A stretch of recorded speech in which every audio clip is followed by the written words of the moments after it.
Imagine a world where every click, swipe, and purchase tells a story, and you're the one who deciphers it. Welcome to the booming field of data analytics, where turning raw data into actionable insights is not just a skill, but a superpower. By 2025, the demand for data analytics professionals is set to soar, with industries like tech, healthcare, finance, and retail heavily investing in data-driven decision-making. In India, entry-level salaries for data analysts range from 4 to 8 LPA, while experienced professionals can command up to 15 to 20 lakhs per annum. With the right skills, the opportunities are endless, and the course is your gateway to becoming a sought-after data expert. So let's dive in and explore the future of data analytics together. Also, if you are interested to supercharge your career in data analytics, the Professional Certificate Program in Data Analytics and Generative AI by ENICT Academy, IIT Guwahati is a perfect choice. This 11-month online live course offers interactive masterclasses by IIT Guwahati faculty and industry experts, combining cutting-edge tools like GenAI, ChatGPT, Python, Tableau, and SQL. You can experience hands-on learning with real-world projects and immerse yourself in the campus environment with a special session at IIT Guwahati. You'll also earn an executive alumni status from IIT Guwahati and IBM recognized certification to stand out in the job market. You can check out the link in the description box below and in the pinned comments. So let's get started. Meet Sarah. Sarah is a young professional who recently graduated from college and landed her first job at a retail company. Her main responsibility is to understand which products are selling well and why. But with hundreds of products across multiple stores, she quickly becomes overwhelmed. Sarah has access to mountains of data, sales figures, customer reviews, and stock levels. But without knowing how to make sense of it all, she feels stuck. That's when her manager introduces her to the world of data analytics, a powerful tool that could help Sarah overcome her challenges. Let us first understand what data analytics is and what its various applications are. Data analytics is the process of examining, cleaning, and transforming raw data into valuable insights that businesses can act on. It helps professionals like Sarah understand customer behavior, track product performance, and make informed decisions about inventory and promotions. Widely used across industries such as healthcare, finance, marketing, and sports, data analytics aids in predicting trends, improving decision-making, and optimizing strategies, from potential patient outcomes to detecting fraud or enhancing sports performance. Let us now see how Sarah utilized data analytics to solve some of the key problems she faced. Her biggest challenge was that she couldn't figure out why certain products were performing better than others. While some items were flying off the shelves, others weren't moving at all, and Sarah didn't have a clear understanding of why this was happening. She needed to pinpoint the factors driving sales, whether it was pricing, seasonality, customer preferences, or promotions. Without knowing this, it was impossible for her to advise the company on what products to focus on or how to plan future promotions. Sarah realized that she needed a structured approach to analyze the data. Here's how she used data analytics to uncover the answers. 1. Data collection and integration. The first step Sarah took was to collect data from various sources. She gathered sales figures, customer feedback, and promotion records from the company's internal databases. She also included external data, such as market trends and competitors' pricing. Using Excel and SQL, she compiled all the data into a single, unified dataset. This step helped her see all the information in one place, setting the foundation for deeper analysis. 2. Data cleaning. Before diving into analysis, Sarah needed to ensure the data was clean and reliable. This meant dealing with missing values, removing duplicate entries, and correcting any errors in the dataset. Sarah used Python and Pandas, a powerful data analysis library, to automate the process. For instance, she filled in missing sales data and standardized customer feedback formats to make sure everything was consistent. By doing this, she ensured that her insights would be based on accurate data. 3. Descriptive analytics, spotting trends. Sarah then used descriptive analytics to understand the current state of sales. Descriptive analytics is about looking at past data to understand what has happened and identify trends or patterns. She ran calculations to determine average sales per product, sales per store location, and sales performance over time. Using Excel pivot tables and Power BI, Sarah was able to create clear visualizations, graphs, and charts that highlighted which products were selling the most, at what times, and in which locations. By doing this, Sarah identified that some products performed well in certain stores, but not in others, and she also noticed sales spikes during specific promotions. 4. Predictive analytics, understanding customer behavior. Next, Sarah wanted to predict future trends to better plan promotions and inventory. She used machine learning algorithms in Python to perform predictive analytics. Predictive analytics uses data and math to guess what might happen in the future.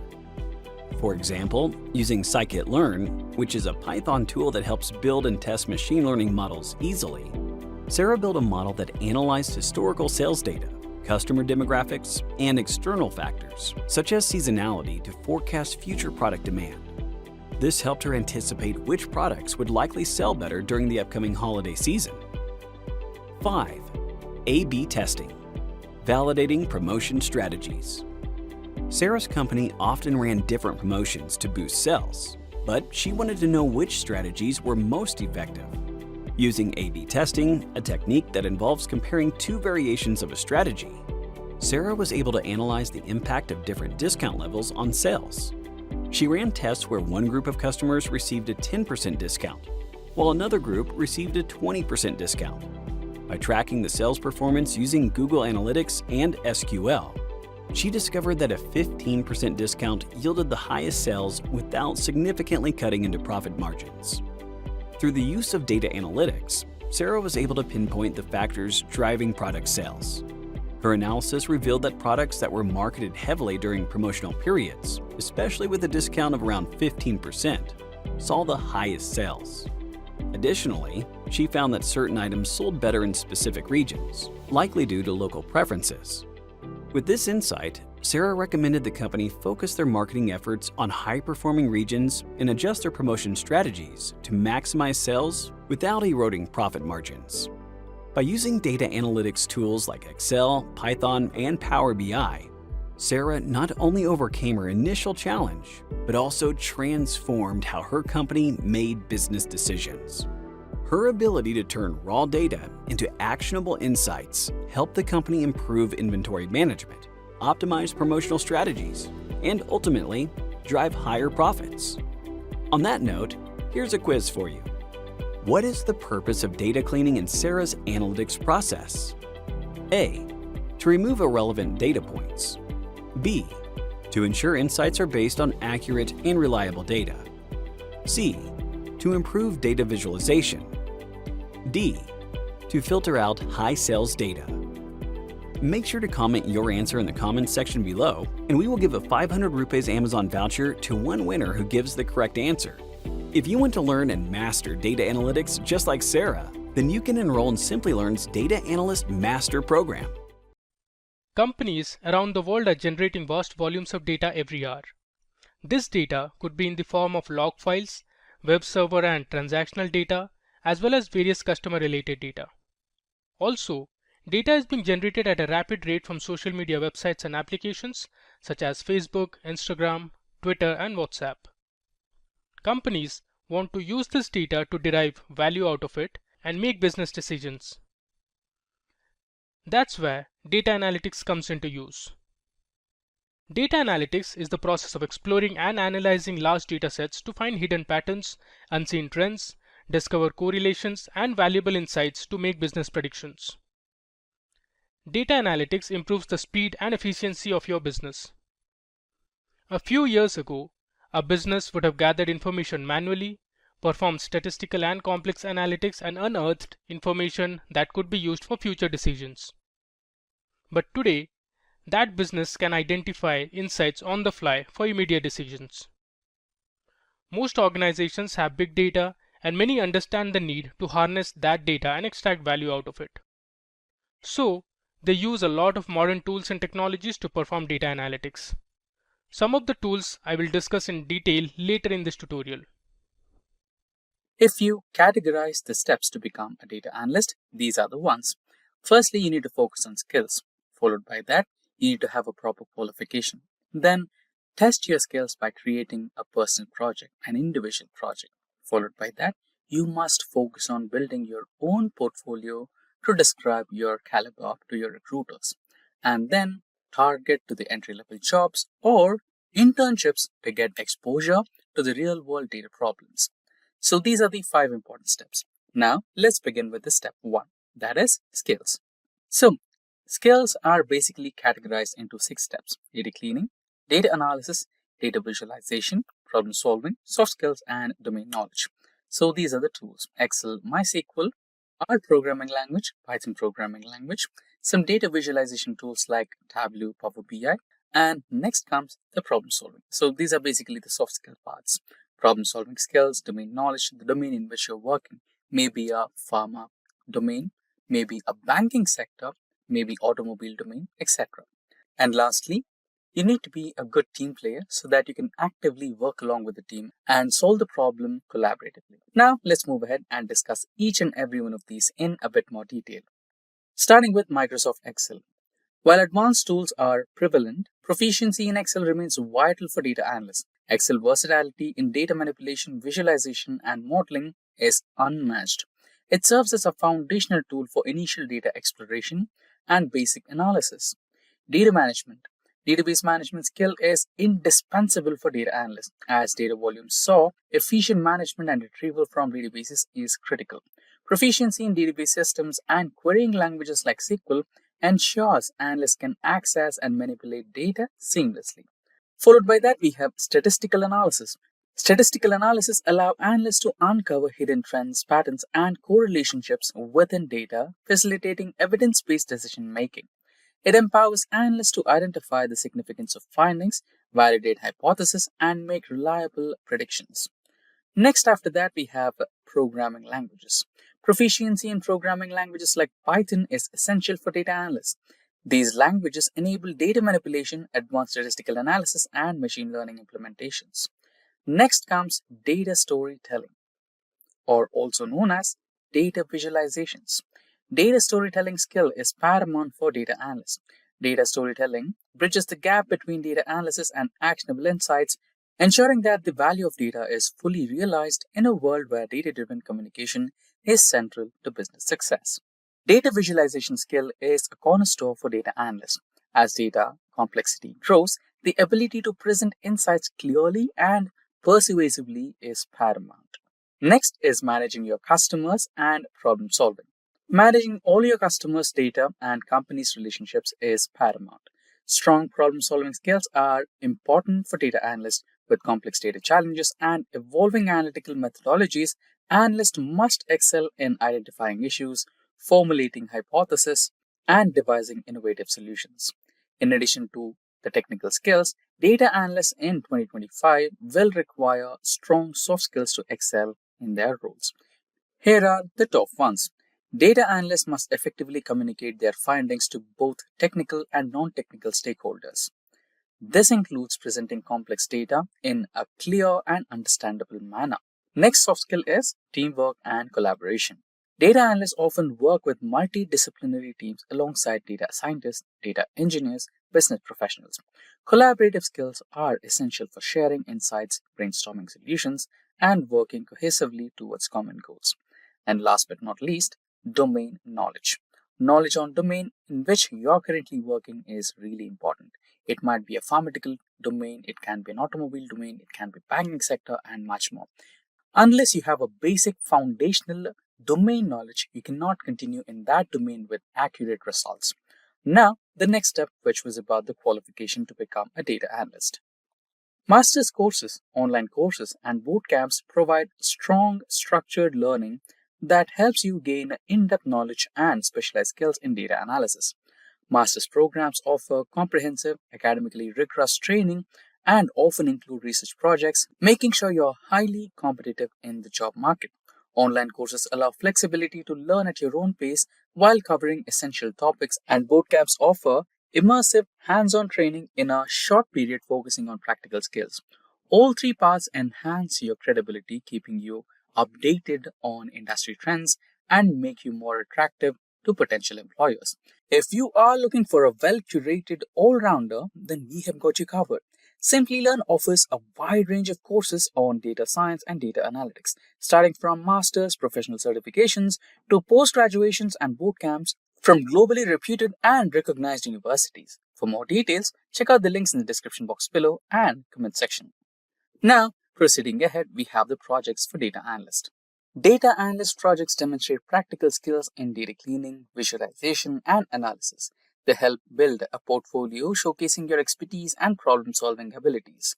Projects provide hands-on experience bridging the gap between theory and real-world application. They show domain knowledge, making you more appealing to employees in specific industries. Projects enhance your confidence and prepare you to discuss real-world challenges in interviews. Proceeding ahead, the next step is about the portfolio for data analysts. A portfolio is a testament that demonstrates your skill and expertise through real-world projects, showcasing your ability to analyze and interpret data effectively. It provides tangible proof of your capabilities, making you stand out to the employers. Additionally, it highlights your domain knowledge and problem-solving skills, giving you a competitive edge during job applications and interviews. Last but not the least, data analyst internships. Internships provide hands-on experience with real-world datasets, tools, and workflows, bridging the gap between theory knowledge and practical application. They offer exposure to industry practices, helping you understand how data is used to drive decisions. Internships also build your professional network, enhance your resume, and improve chances of securing a full-time data analyst role. Today, I've got a question for you. What's the difference between a data analyst and a data scientist? Well, in this video, we will give you the answers. From healthcare to ride-hailing apps and online shopping to streaming services, big data has transformed applications and how we interact with them.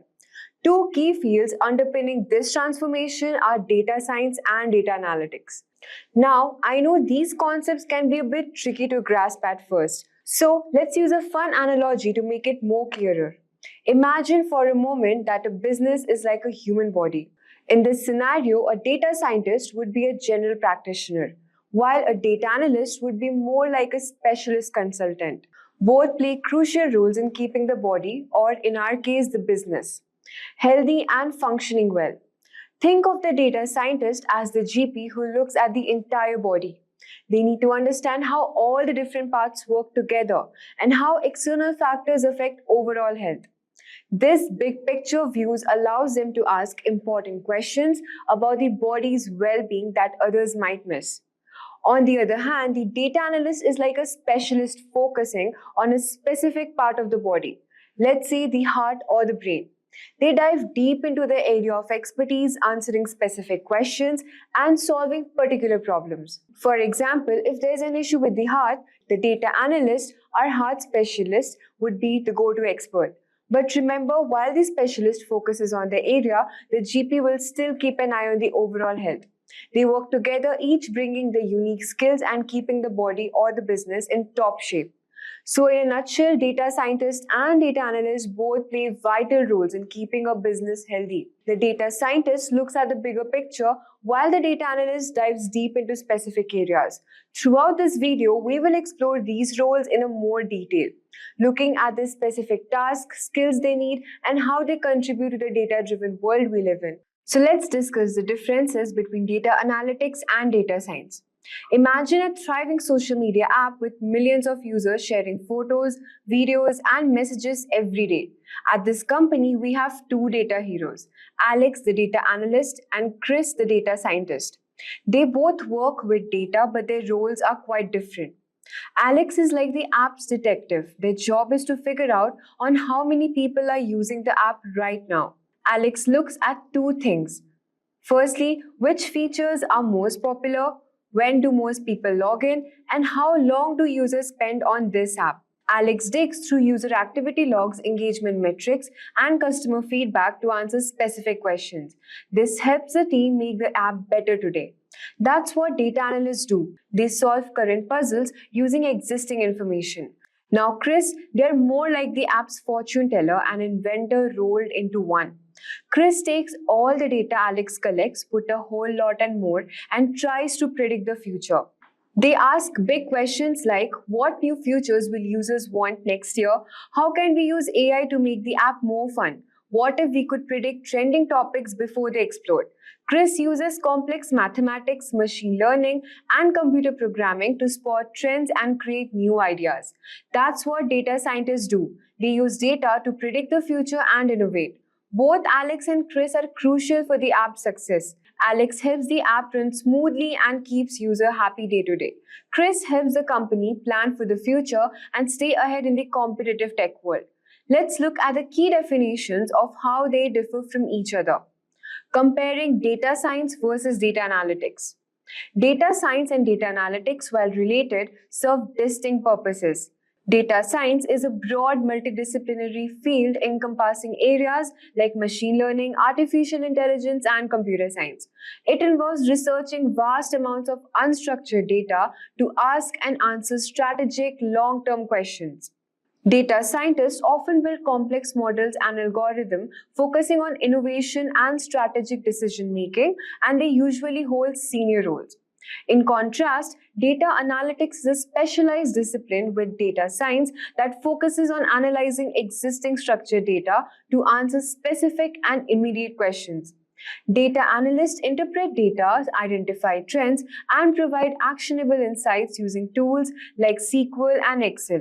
They often work in specific departments like marketing and sales. While their skill set is narrower than the data scientists, they have a deep understanding of their particular business's area. Essentially, data scientists create a big picture framework while data analysts zoom in specific elements within that framework to optimize current operation. Let's talk about the skill set comparison. Skills for data analyst. Proficiency in business intelligence tools, strong statistical analytical skills, intermediate programming skills in SQL and Python, expertise in data visualization tools like Tableau and Power BI. Next, let's discuss the skills for data scientist. To be a data scientist, you must know advanced knowledge of machine learning and AI. You must have experience with big data platforms such as Hadoop and Apache Spark, strong programming skills in Python and R, proficiency in predictive modeling and data mining techniques. Let's discuss the workflow comparison. Now, let's compare the workflows of data analyst and data scientist.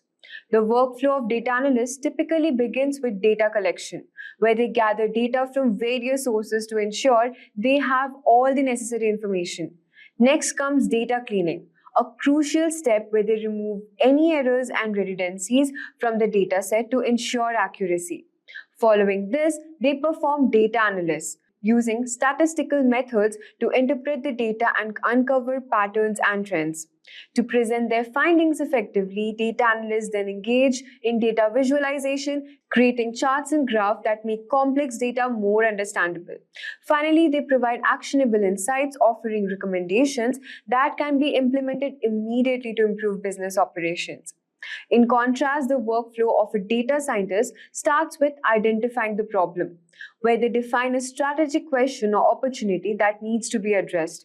Then they proceed with data mining, extracting relevant data from large data sets to gather the information needed for the analysis.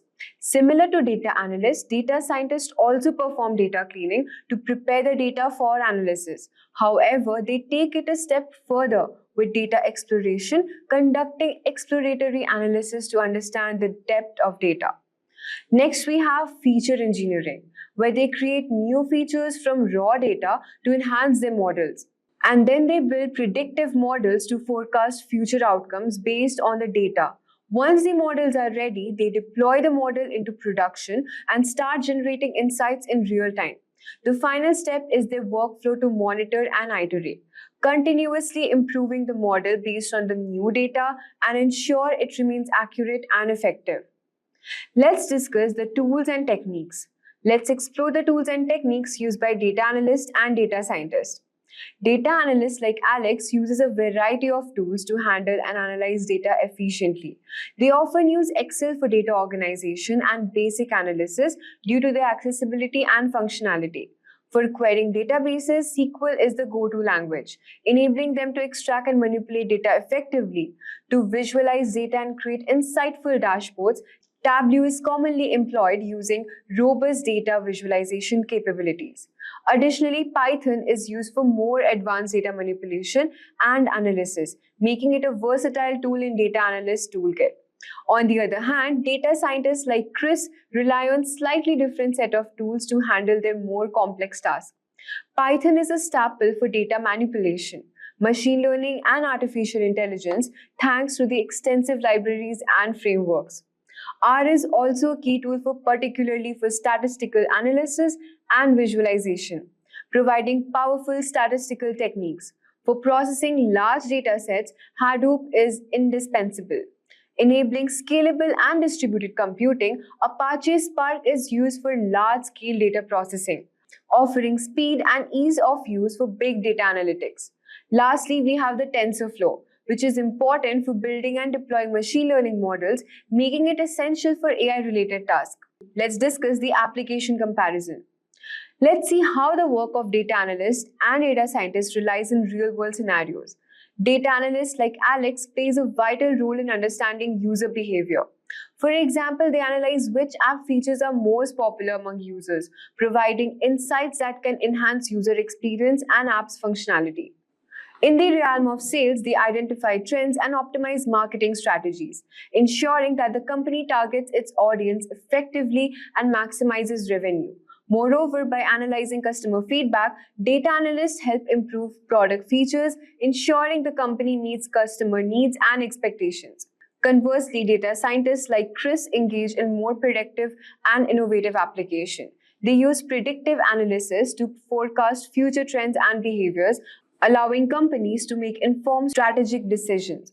For instance, they build recommendation systems that suggest products or contents to users based on their past behavior, enhancing user engagement and satisfaction. Additionally, they develop AI innovations to improve user experience, such as chatbots or personalized user interfaces, leveraging advanced machine learning models to stay ahead in the competitive tech landscape. At last, we will talk about the career path comparison. Finally, let's discuss the career paths and opportunities and salaries for data analysts and data scientists in both the United States and India. A career in data analyst often begins with marketing or finance. Over time, they can transition into senior analyst role to specialize further in business intelligence. There are also opportunities to move into management positions, overseeing data analysis team and driving strategic decisions based on data insights. In United States, the average salary for a data analyst is around $65,000 per year, with senior roles potentially earning up to $90,000 annually. In India, the average salary for a data analyst is approximately 6 lakh per year, with senior roles earning up to 10 lakh rupees annually. In contrast, a career as a data scientist typically requires advanced degrees and specialized training in data science. As they gain experience, they can progress to senior data scientist roles or lead data science teams, taking on more responsibility and tackling complex challenges. Data scientists also have opportunities to work in cutting-edge fields like AI, machine learning, and big data, where they can innovate and contribute to significant technological advancements. In United States, the average salary of a data scientist is approximately $1,20,000 per year, with senior positions often earning up to $1,50,000 annually. In India, the average salary of a data scientist is around 10 lakh rupees per year, with senior roles earning up to 20 lakh rupees annually. In summary, both data science and data analytics are crucial in today's data-driven world. Data scientists focus on the bigger picture and long-term strategy, while data analysts hone in on specific questions and provide actionable insights. Choosing between the two depends on your interests, career goals, and desired salary. Ever wondered how Amazon seems to know exactly what you want before you do? That's the magic of data analytics. Imagine you're shopping for a camera and suddenly Amazon suggests the perfect lens, tripod, and memory card, all before you even think of them. It's not magic, but the power of analyzing massive data sets to track what millions of shoppers like you search for and buy together. This helps Amazon create a personalized shopping experience that boosts sales and keeps you coming back. From predicting trends to fine-tuning their stock, data analytics is the secret sauce behind their seamless shopping experience. Hey everyone, welcome back to Simplilearn's YouTube channel. Today we have got an exciting topic lined up, the top 10 data analytics certifications. I will be walking you through the expanding scope and financial growth of data analytics worldwide, why pursuing a data analytics certification is essential, and finally, the top 10 data analytics certifications that can supercharge your career, that can open doors to exciting opportunities. Let's dive in and explore the world of data analytics together. Now, let us explore the expanding scope and the financial growth of data analytics. The scope of data analytics is vast, promising financial growth and rising salaries for data analytics scientists and engineers. As industries digitalize, demand surges in finance for fraud detection, healthcare for predictive diagnosis, retail for personalized marketing, and manufacturing for predictive maintenance. Innovations like augmented analytics and real time processing enhance its importance. Companies like Google, Amazon, Microsoft, and IBM consistently hire analytics experts. In India, entry-level salaries range from 4 to 6 lakhs per annum, with experienced professionals earning 10 to 20 lakhs per annum. In US, entry-level salaries are $60,000 to $80,000, with experienced roles at $100,000 to $150,000 plus. The future promises greater advancements, making data analytics a lucrative field with vast potential. Now let us see why is pursuing a data analytics certification essential. Pursuing a data analytics certification is crucial as it validates your expertise, boosts your credibility, and lights up your resume in a competitive job market. Certifications provide you with in-demand skills like data visualization, statistical analysis, and machine learning, keeping you current with the industry trends. They can lead you to high-paying job roles and career growth as employers favor certified professionals for top data-driven positions. Whether you're starting or advancing your career, our certification showcases your commitments and skills, enhancing job prospects in fields like finance, healthcare, retail, and tech as well. So, alright guys, the moment you have been waiting for is here. It's time to reveal the top data analytics certifications by Simplilearn. Buckle up and let's dive into this career boosting programs that will set you on the path of success. Coming to the number one, that is a postgraduate program in data analytics. Boost your career with Simplilearn's postgraduate program in data analytics, offered in partnership with Purdue University and in collaboration with IBM. This comprehensive 8-month live online course is perfect for professionals from any background and covers crucial skills like data analysis, visualization, and supervised learning using Python, R, SQL, Tableau, and Power BI. The program features masterclasses by Purdue faculty and IBM experts, hands-on projects with real-world datasets from Google Play Store, Lyft, and more, and exclusive hackathons and AMA sessions. Receive joint certifications from Purdue and Simplilearn, IBM-recognized certificates, and benefit from career support services like resume building and job assistance through Simplilearn's Job Assist. No prior experience required, just a bachelor's degree with at least 50% marks is required. Enroll now to gain industry-relevant experience and stand out to the top employers like Google and Amazon. To check for the course link in the description box and pin comments below. Now moving on to the number 2, that is Caltech Postgraduate Program in Data Science. Advance your career with Simplilearn's Postgraduate Program in Data Science in collaboration with Caltech, CTME, and IBM. This comprehensive 11-month live online course covers essential skills and tools including Python, machine learning, data visualization, generative AI, prompt engineering, ChatGPT, and more. With masterclasses by Caltech instructors and IBM experts, you will gain hands-on experience to 25 plus industry-relevant projects, capstone projects across 3 domains, and seamless access to integrated labs. Earn a prestigious program completion certificate and up to 14 counting education units from Caltech CTME along with industry-recognized IBM certificates. Enhance your career with job assistance masterclasses and exclusive hackathons with no prior work experience required. This program is suitable for professionals from any background who hold a bachelor's degree. Enroll now to become a data science expert and stand out to top employers. To check for the course link in the description box below and pinned comments. Now moving on to the number 3, that is Professional Certificate Program in Data Analytics and Generative AI. Advance your career with Professional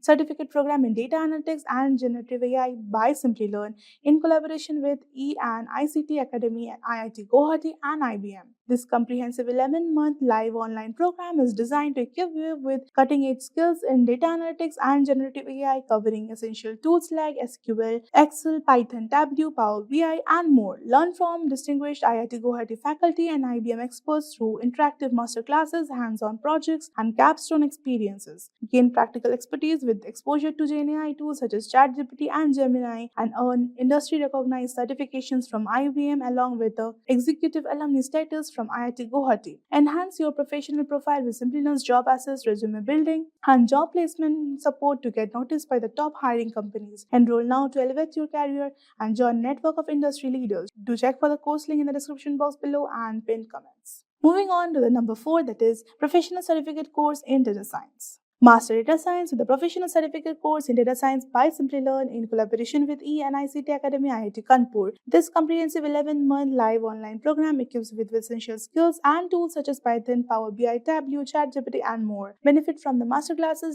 delivered by distinguished IIT Kanpur faculty. Gain practical experience with 25 plus hands-on projects and access integrated labs for real-world training. With dedicated modules on generative AI, prompt engineering, and explainable AI, you will stay ahead in the rapidly evolving AI landscape.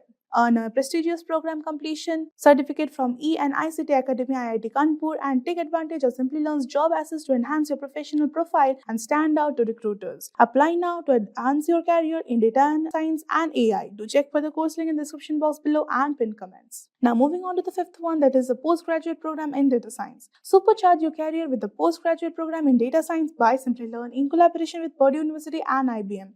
Ranked as the number 1 data science program by Economic Times, this 11-month live online program equips with the in-demand skills including Python, machine learning, deep learning, NLP, data visualization, generative AI, and ChatGPT. Benefit from the masterclasses led by Purdue faculty and IBM experts. Engage in hands-on training with 25 plus projects and free capstone projects, and gain access to industry-leading tools such as TensorFlow, Keras, Power BI, and more. Earn dual certificates from Purdue University Online and IBM, boosting your professional profile and career prospects. With Simplilearn's job assist, receive guidance and resume support to stand out to the top employers. Applications close on November 8, 2024, and enroll now to transform your career in data science and AI. To check for the course link in the description box below and pinned comments. Now moving on to the 6th one, that is Applied AI and Data Science. Advance your career with Applied AI and Data Science program offered by Brown University's School of Professional Studies in collaboration with Simplilearn. This 14-week self-paced program empowers you with essential skills in AI, generative AI, and data science, including hands-on learning and industry-relevant projects. Learn from esteemed Brown faculty through top-notch video content and monthly live masterclasses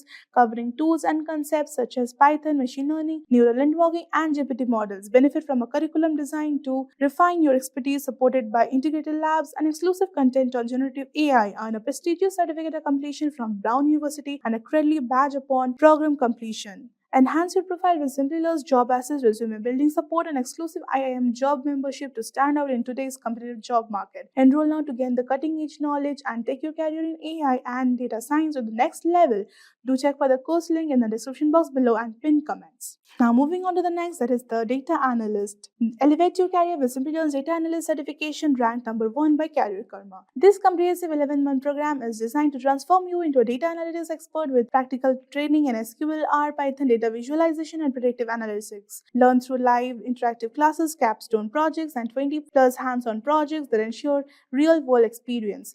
Gain industry-recognized certifications from Simplilearn and IBM, access exclusive masterclasses and AMA sessions by IBM experts, and receive dedicated job assistance to help you stand out to the top employers like Amazon, Microsoft, and Google. Start your journey to becoming a data analytics professional today with Simplilearn's trusted and robust training program. To check for the course link in the description box below and pin comments. Now moving on to the next one, that is Data Scientist. Advance your career with Simplilearn's industry-leading Data Scientist certification program, ranked number 1 by Career Karma. This 11-month course in collaboration with IBM equips you with the essential data science skills including Python, SQL, machine learning, generative AI, and Tableau. Gain practical real-world experience to 25 plus hands-on projects and a capstone project. Benefit from masterclasses by IBM experts, interactive live sessions led by industry professionals, and lifetime access to the self-paced learning content. Simplilearn's job assist program further boosts your career prospects, helping you stand out to the top employers like Amazon, Microsoft, and Google. To check for the course link in the description box below and pinned comments. Now moving on to the second last one, that is the Professional Certificate Program in Data Engineering. Launch your data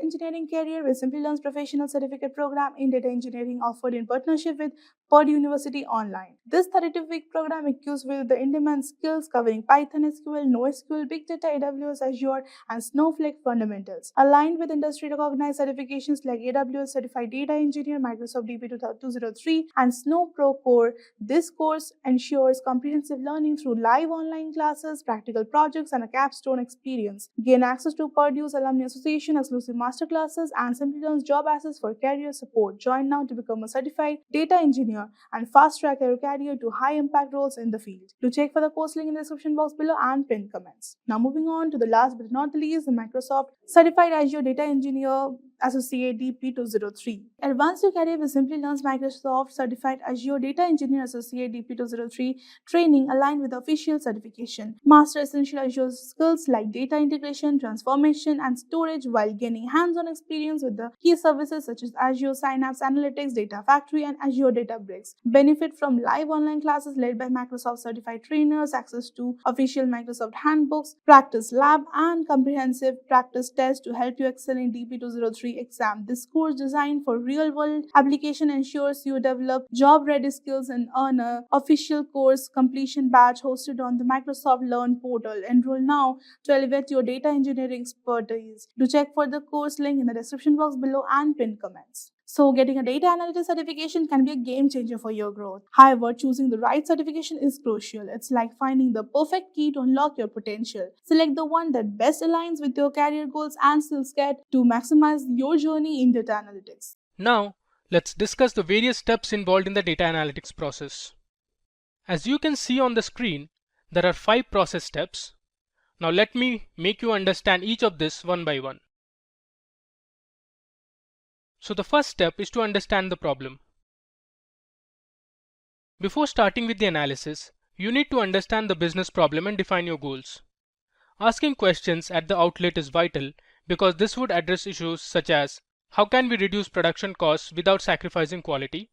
What are some of the ways to increase sales opportunities with our current resources? Do customers view our brand in a favorable way? Answers to these questions will help you build a clear roadmap with lucrative solutions.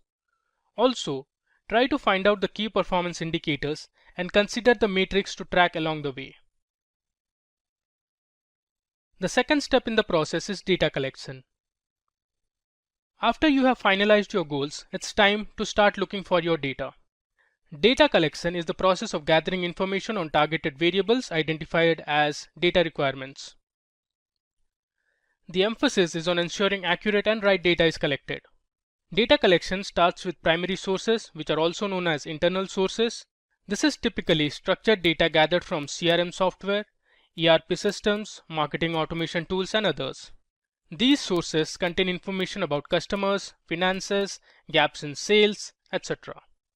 Under external sources, you have both structured and unstructured data. So, if you are looking to perform a sentiment analysis towards your brand, you would gather data from various review websites or social media apps. The next step is to clean the data. The data which is collected from various sources is highly likely to contain incomplete, duplicate, and missing values. So, you need to clean these unwanted redundant data to make it ready for analysis. So to generate accurate results, analytics professionals must identify duplicate and anomalous data and other inconsistencies that could skew the analysis. According to a report, 60% of data scientists say most of their time is spent cleaning the data, while 57% of data scientists say it's their least enjoyable task. Now the fourth step in the process is data exploration and analysis. Once data is cleaned and ready, you can go ahead and explore the data using data visualization and business intelligence tools. You can also use various data mining and predictive modeling techniques to analyze the data and build models. You can use different supervised and unsupervised algorithms such as linear regression, logistic regression, decision tree, KNN, k-means clustering, and lots more to build prediction models for making business decisions. And the final step is to interpret the results. This part is important because it's how a business will gain actual value from the previous 4 steps. Interpreting the results will help you find unseen trends and patterns in the data and gain insights. You can have a validation check if the results are answering your questions. These results can be shown to your clients and stakeholders for better understanding and business collaboration. Now that we have looked at the various steps involved in data analytics, let's now see the different tools that can be used to perform the above steps. Today we will learn about what is DBMS. So let's start with an example. Imagine a library where all the books are meticulously organized, categorized, and catalogued. This library can quickly provide any book you request thanks to its efficient management system. Similarly, a database is like this library, but for data. Whether it's customer information for a bank, patient records for a hospital, or product inventories for an e-commerce site, databases efficiently store and manage data and making it easily accessible and updatable. So now we'll see the different types of databases that cater to various needs, just like different sections in a library cater to different genres of books. Understanding these basics is crucial for appreciating the advanced functionalities of database management systems.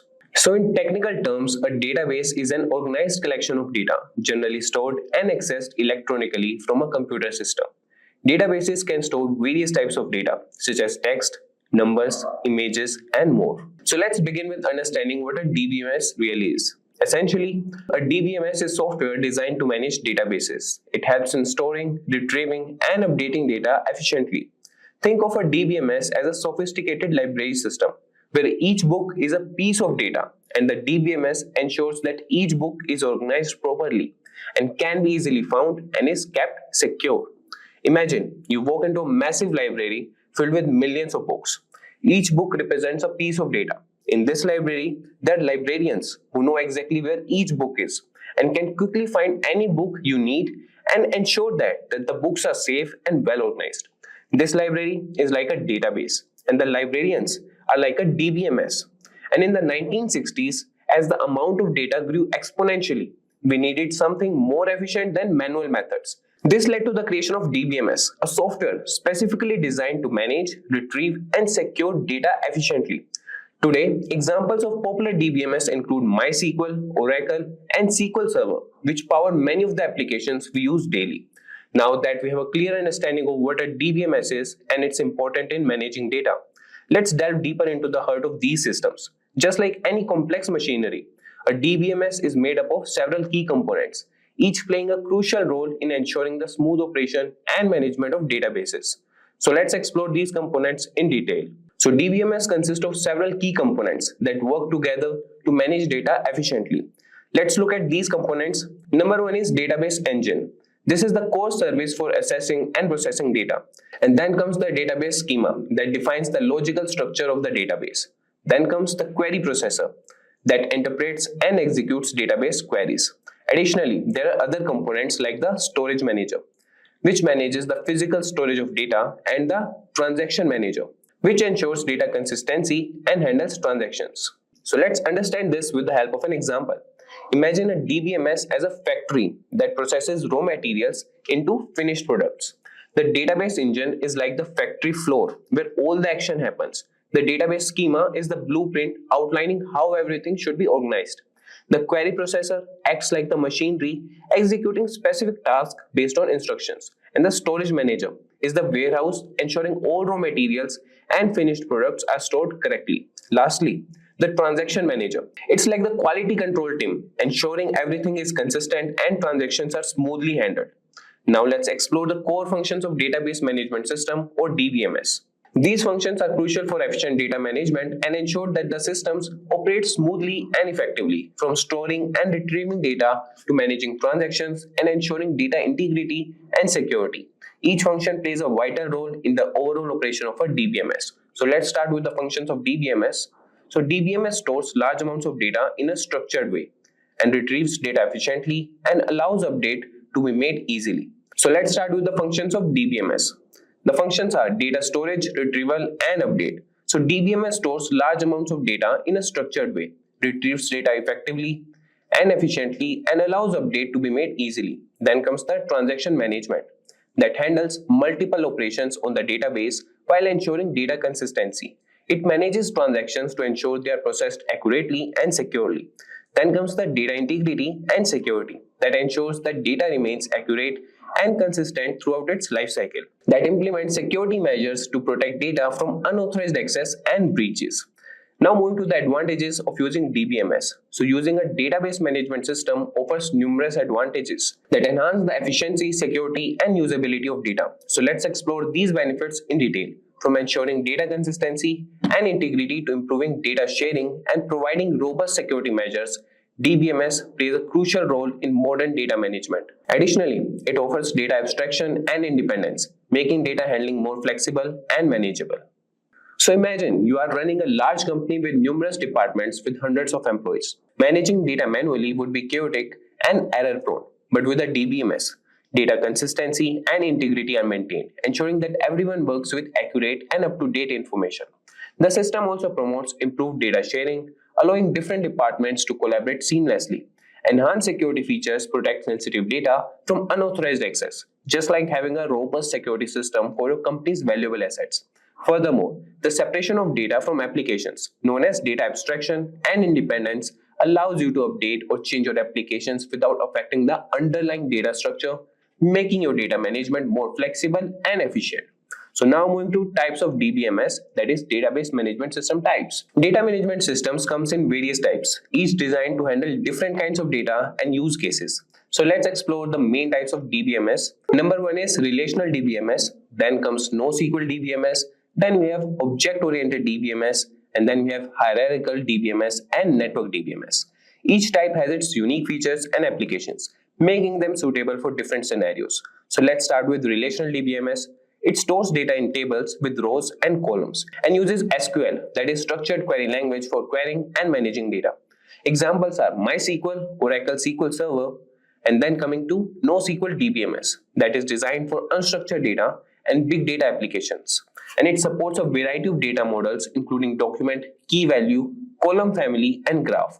Examples for these are MongoDB, Cassandra, Redis, and more. Now coming to object-oriented DBMS that stores data as objects, similar to object-oriented programming, that supports complex data types and relationships. Examples for these are DB4O and ObjectDB.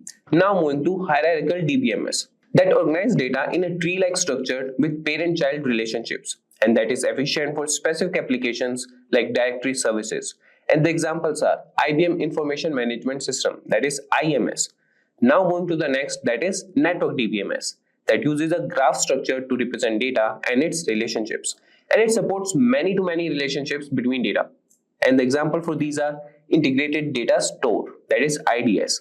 Now imagine you are managing different types of libraries. A relational DBMS is like a traditional library with books organized in rows and columns, easily searchable with a catalog.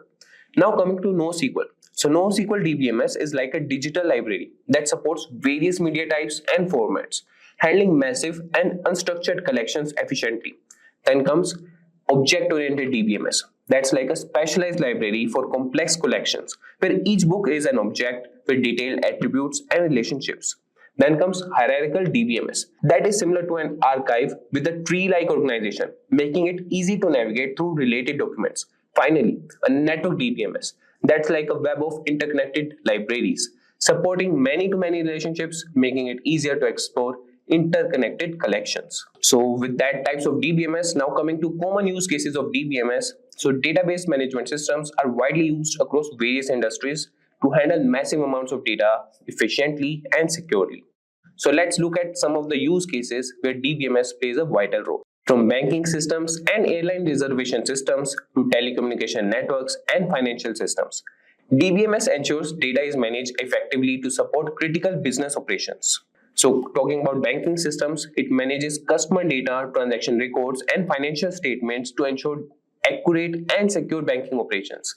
Now we talk about airline reservation systems. So DBMS handles booking information, flight schedules, and passenger details to streamline the reservation process and improve customer service. Now coming to telecommunication networks, that manages subscriber data, call records, and network performance metrics to ensure reliable and efficient communication services. Now, coming to financial systems that supports trading, risk management, and compliance by managing large volumes of financial data with precision and security. So imagine walking into a bank and being able to access your account details instantly. This is made possible by the DBMS that manages all customer data and transactions seamlessly. When you book a flight, the reservation system quickly retrieves available seats and schedules, thanks to DBMS handling all booking information and flight schedules.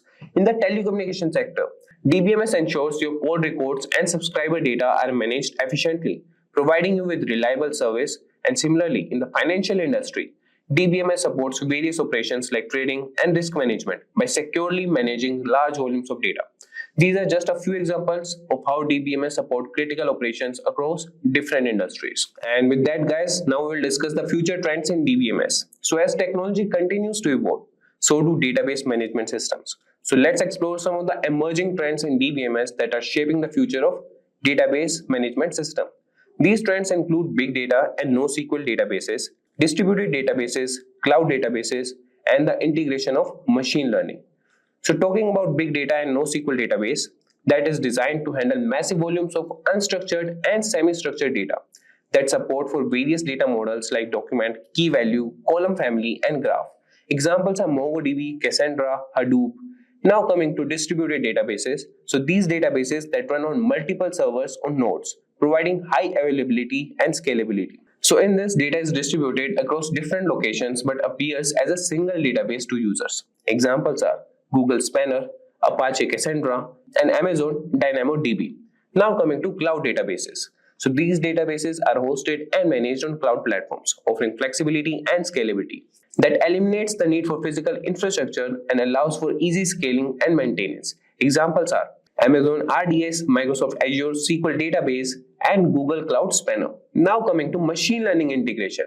So incorporating machine learning algorithms into DBMS for advanced data analytics and predictive modeling that helps in automating data management tasks and extracting valuable insights from data. Examples are Google's BigQuery, Amazon Redshift ML, and Oracle Autonomous Database. With today's topic, which is about how to create Power BI dashboard in a few minutes. Yes, you heard me right. You can create a complete Power BI dashboard, or also known as a report, in just a few clicks and a few minutes. Now, in this particular video, we are minimizing the time in creating dashboard because sometimes data cleaning process, you already know. If you're an expert or if you're a beginner in data analytics, you already know there are steps in data report or a dashboard, right? First, you load the data from a source. It can be cloud, PDF, Excel workbook, CSV, or anything. And after that, you do some data cleaning, right? You split the columns, or you eliminate some blank rows, blank columns, and some irrelevant data which does not fit, or some for more reference on data cleaning, you can also refer to the video, which is linked in the description box below. And so, right, that's the process. So basically, you import the data from the source, clean it, transform it, and then load it, and then create a dashboard, right? So in this particular video, we have the completely cleaned data set, which is really available for creating a report, which will be also linked in the description box below if you want to follow us along. So with that, let's get started, right? So that's how it goes.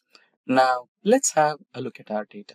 So our data has some row ID, order ID, order date, ship date. So basically, you can totally understand this particular data set is about sales report, right? Let's say I'm working with XYZ company, which is based on data analytics, and I get an email from my client that he or she wants to know how exactly the sales are performing, in what exact states or countries, and what exact regions, and what category of products or subcategory of products, and what's the sales quantity, order, profit, right? So let's say you have a one category or subcategory or a product which is giving you high number of sales and profit, right? You want to improve more, you can increase the price. Or let's say you have some product which is not performing so well, right? So you can offer some discounts, let's say like 50% off, so that you can move out the product from your store, right? So some basically, if you analyze the data, and you come up to a decision where which product is performing in which region or state or country, and which product is performing in not performing in which region, state or country, right? You can come up with a strategy for sales and improve your revenue. So that's the entire process, right? So with that said, so this is the data we have, and let's quickly jump onto Power BI and get going with creating a report or a dashboard within a few minutes, right? So here we are on the Power BI desktop. So here, absolutely, you can see you can import data from Excel, you can import data from SQL Server, you can import data from a blank table, or use some sample data. Apart from that, you can also get data from a different sources as well, right? See, we will be trying to do some automation, right? So regarding the automation, we can also go through another video from Simplilearn, which will help you understand how to automate the process of data transformation, cleaning, and uploading. So you can just give the file location here, the folder. So I'm going with the folder here. So it will give me a new window. You can go to browse, and I think I have my folder in downloads and Excel datasets. Excel. I think I'll be having that named as sales report. Yes, just click OK, and you have the sales report here. You can have a quick preview of the data.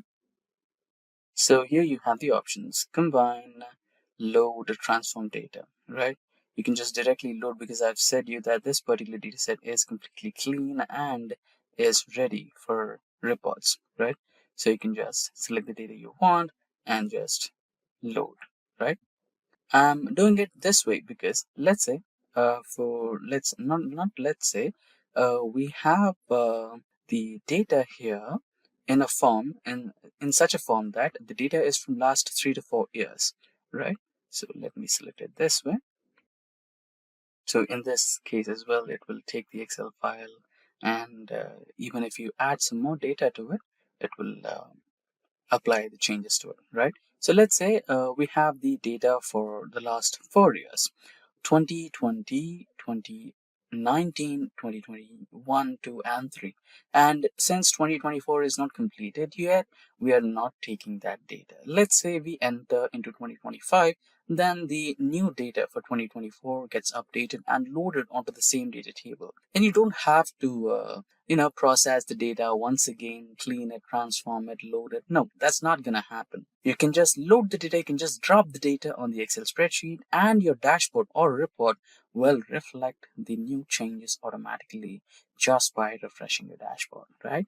That's the automation you can do. So what exactly automation is? The process where human effort is not involved, and the computer or your any tool does the job for you, is called as automation, which reduces a lot of time of yours, and you can use that valuable time to plan on the strategies to improve your revenue, right? That's the overall motto of data analytics. Now that's the preview of the data. I'm just going to directly load it. I'm not going to transform it because it's completely clean and transformed data and ready for reports. So here you go, and you can close. If there are minute errors, you can just close it. And if you want to check your data, you can go to your data here, and you can have the sample data right here, right? If you check the R date, not ship date, sorry, ship date can enter into 2023 as well, right? So here you have 2020 and the other dates, right? So you will have, okay, let's go to the data filter. So you basically have 4 years, not 2024, right? So that's the way. If you just add the 2024 data, it will automatically reflect in the visualization. Now, all that we need is create a dashboard or report which will help us analyze some data, right? So let's get started. Just double click on the report section, and here you'll have icon or wizard which will ask you what exactly you're looking for. Preparing Q&A. So I want region-wise sales, and I want it in a bar graph. There you go. You have the region-wise sales in bar graph. Press on OK, and you have it. and you can place it somewhere in the corner. Then if you want another one, double click, and you want category wise, category sales, and let's take that in pie chart. Category sales pie, and here you have it. Press on agree and accept, and you have it over here. And year on year sales in a line graph, sales by date, or sales by date line graph. Here you have it, accept that, so that you can identify which is the peak performance year or peak performance date for us, which gave us the highest number of sales in a certain region, right? So here we have it. You can place it, you can customize it, right? And now let's go for subcategory. Double click, and subcategory, I think we have a hyphen or space there. Sales. The type of chart you want, you can go with the donut one. Select that and agree. So you have a subcategory wise sale, and now let's go with region wise. I mean the country wise, right? So let's go to the data again here. So here we have segment city, state, country. Okay, let's go with country now, right? Country sales map chart. So whenever you have a region or state or a country involved, go with map charts. It's the best way to represent, right? So we have considered European nations over here. So for that reason, we have the European states here.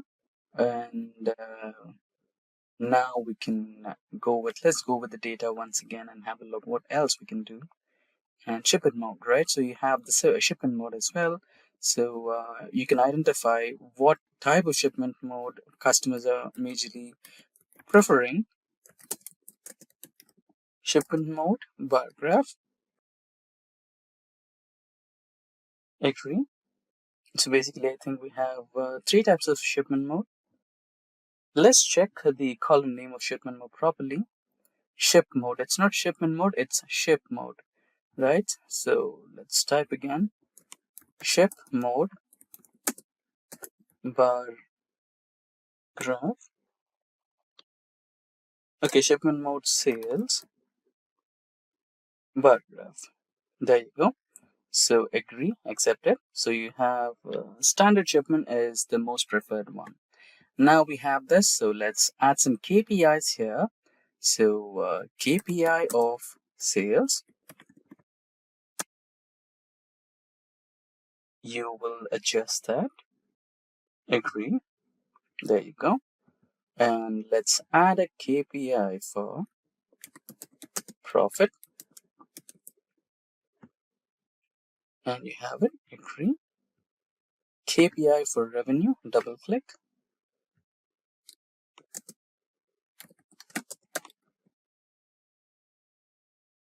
Let's check if we have a column called revenue. Quantity, discount, profit, right? So let's go with quantity and discount. So revenue is not added, so it's okay.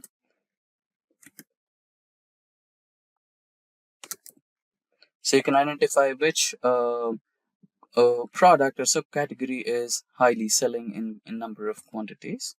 So you'll have the sum of profit, sum of sales, sum of quantity, and what else we left? The last one, discount and rate. Sales, discount, profit. So let's identify if we have offered any. Okay, so let's add a KPI of rate as well. If we are completely focusing on a single product, a single category, we must be having a KPI for rate as well. Double click somewhere, KPI on rate. There you go. Accept it. And you have the completely formatted dashboard or sales report ready for a meeting. Let's close all these so that we have a better visualization. And you can just go to the slideshare mode or fit to the page mode where you can have it. That's good. So this is how you create a completely fully functional sales report or sales dashboard just within a few clicks and just within a few minutes. Let's say I want the sales report only for central region. Click that and it's completely interactive. And let's say we don't want that, click outside and you will have everything back to the normal, right? And let's say I wanted to focus on a particular category, technology category alone. I have the sales happening and the subcategory of sales and what are the products over here, right? You'll have that, and which is the country happening to ship the most of them, and what's the shipment more preferred by them, and highest performing date or year.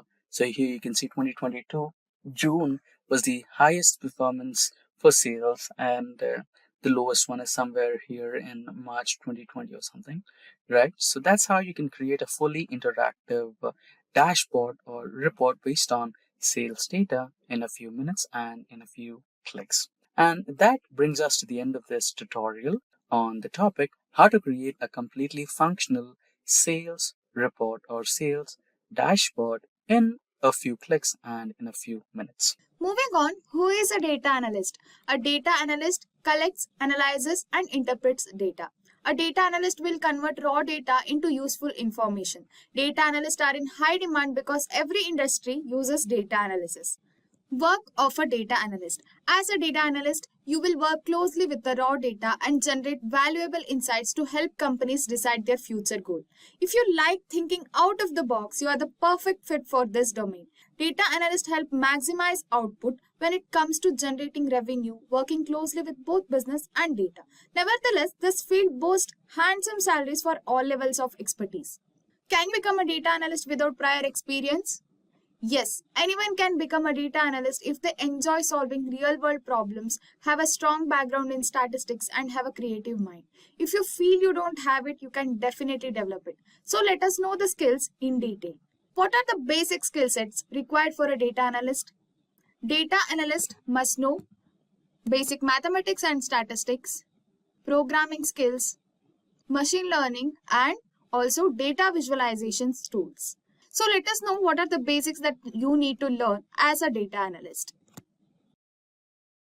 Mathematics. It is always better to know basic mathematics like linear algebra and probability fundamentals.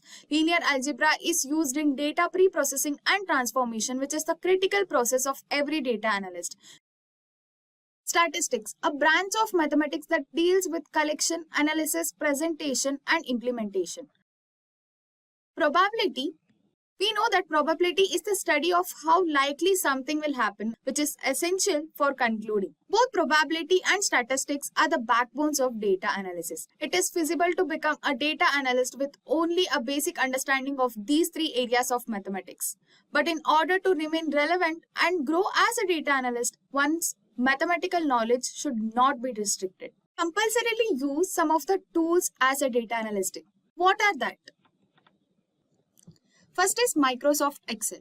It is the most well-known spreadsheet software in the world. It also has computation and graphing features that are excellent for data analysts. No matter your area of expertise or additional software you might want, Excel is a standard in the industry. Its useful built-in features include form design tools and pivot table. It also generates a wide range of additional features that help simplify data manipulation. As a programming language, every data analyst should know Python. It is easy to learn and has a simple syntax. Python is quite adaptable and includes a vast variety of resource libraries that are appropriate for a wide range of diverse data analytics activities. These libraries help in numerical and data computation. The Pandas and NumPy libraries, for instance, are excellent for supporting standard data processing and streamlining highly computational operations. You can also choose between Python or R. R is a well-known open source programming language much like Python. Data visualization tool. As we previously mentioned, data visualization tool is also necessary to become a data analyst. Power BI is a user-friendly interface, makes building interactive visual reports and dashboards simple. Its most vital selling point is its superb data integration. It works flawlessly with cloud sources like Google and Facebook Analytics, as well as text files, SQL servers, and Excel. Tableau is one of the best commercial data analysis tool available. It handles huge amounts of data better than many other BI tools and is effortless. It has a visual drag and drop interface. However, because it has no scripting layer, there is a limit to what Tableau can do. For example, it could be better for pre-processing data or building more complex calculations. You might have heard about MySQL a lot of time. It is a standard language for interacting with databases, and it is very helpful when working with structured data. SQL creates user-friendly dashboards that may present in various data ways since it is so simple to send complex commands to databases and change data in seconds. It has commands like add, edit, delete data. In addition, SQL is an excellent tool for creating data warehouses because of its simplicity, clarity, and interactivity. Overall, I would suggest that to become a data analyst, you should work on programming languages like Python or R plus MySQL to work on databases, adding to that Excel plus visualization tools like Tableau or Power BI. You now know what are the skills are and how it is used. What are you up to in an organization as a data analyst? To create and evaluate the report using automated tools like Tableau or Power BI. To troubleshoot the reporting database environment and reports. Data analyst, you will use statistical method to analyze data sets and spot any valuable trends that may develop over time. Evaluate companies' functional and non-functional requirements. Data analyst assess data warehousing in inspecting and reporting needs. These are all the responsibility of a data analyst in an organization. Coming to companies hiring a data analyst. IBM, Accenture, Capgemini, TCS, Facebook, Amazon, Flipkart, Meta. These are the top companies hiring a data analyst. But data suggests that every small and medium-sized company needs a data analyst. Therefore, demand of a data analyst is in every company. So, there is no need to worry.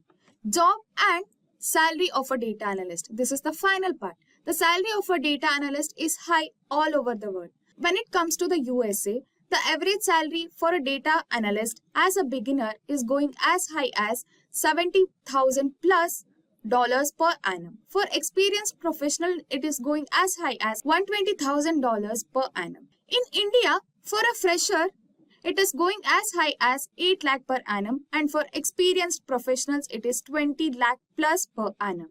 Such is the demand for data analyst. Now that we have covered every important skill, it's time for you to start working on it. So, sky's the limit on what you use it for. Let's take a look at types of data analytics. And this can be broken up in so many ways, but we're going to start with looking at the most basic questions that you're going to be asking in data analytics. And the first one is you want descriptive analytics. What has happened? Hindsight. How many sales per call ratio coming out of the call center?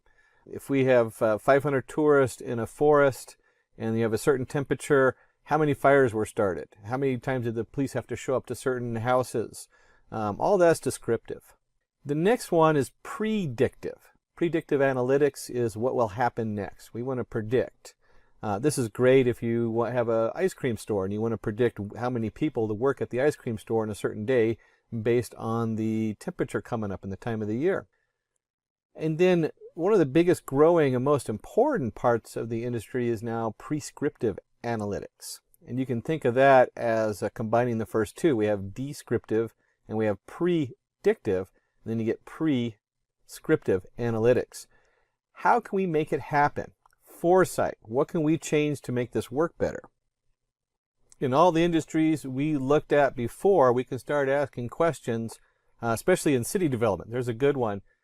If we want to have our city generate more income, and we want that income to be commercial based, what kind of commercial buildings do we need to build in that area that are going to bring people over? Do we need huge warehouse cells, Costco sales buildings, or do we need little mom and pop joints that are going to bring in people from the country to come shop there?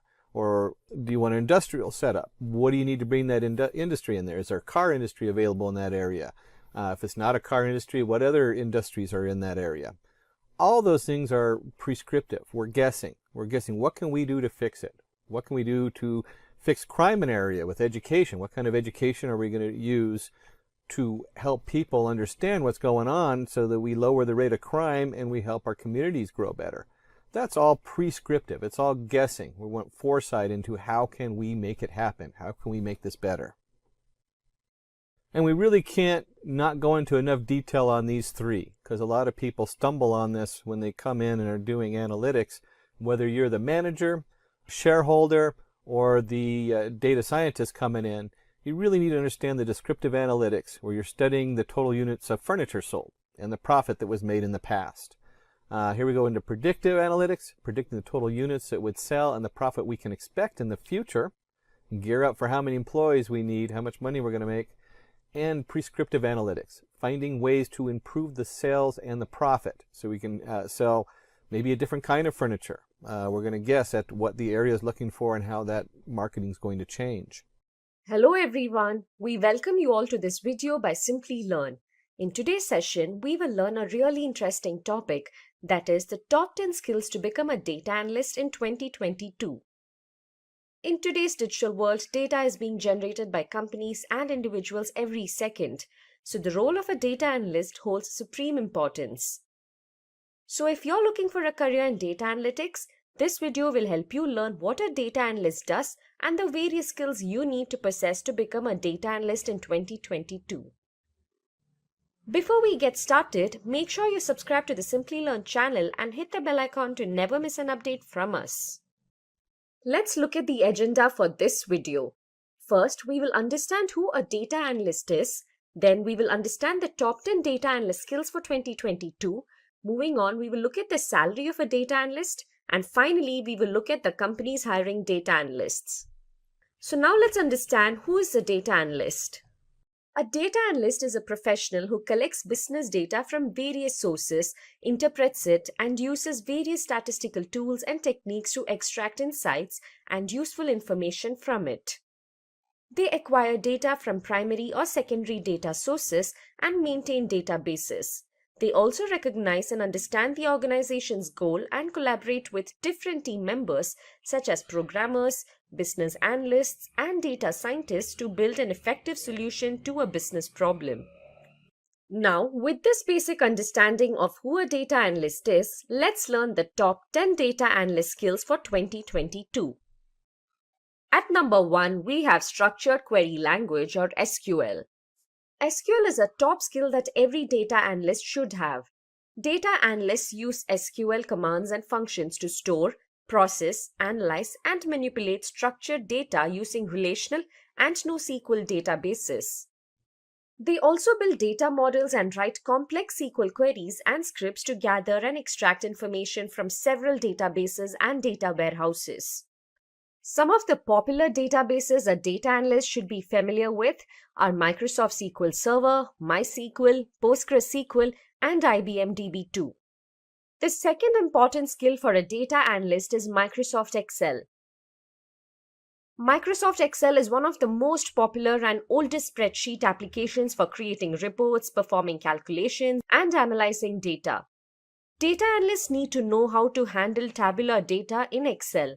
So, they should be aware of features like sorting, filtering, conditional formatting, pivot tables, what-if analysis, and functions such as sumifs and countifs. The third crucial data analyst skill for 2022 is data cleaning and wrangling.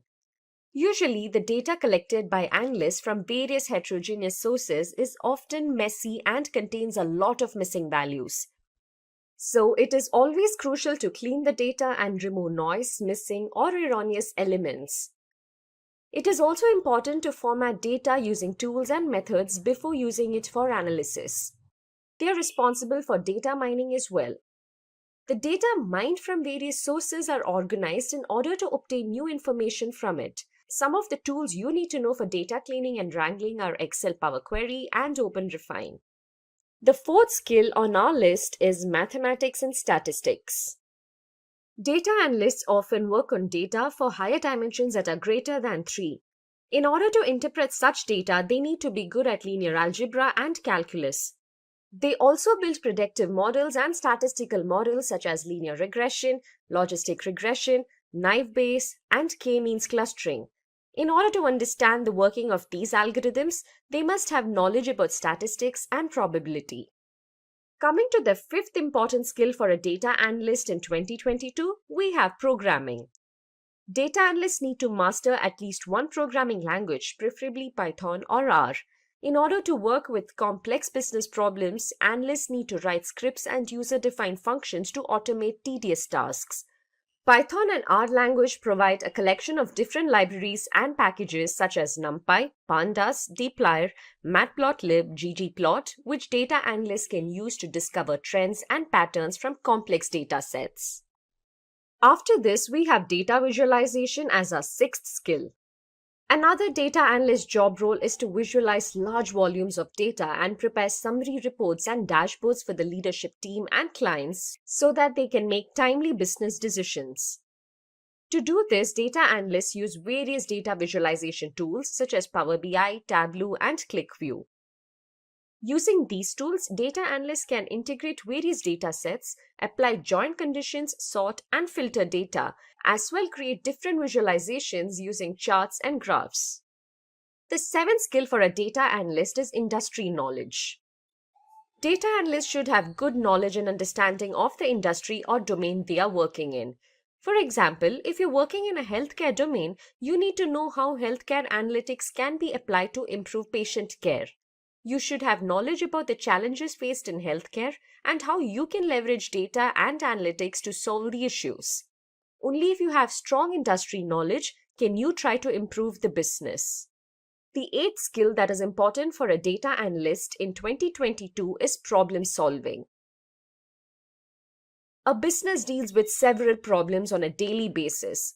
Data analysts should be ready to face those challenges. Data analysts are expected to use their problem-solving skills, work with the team, troubleshoot what went wrong, and provide an effective solution via data analysis.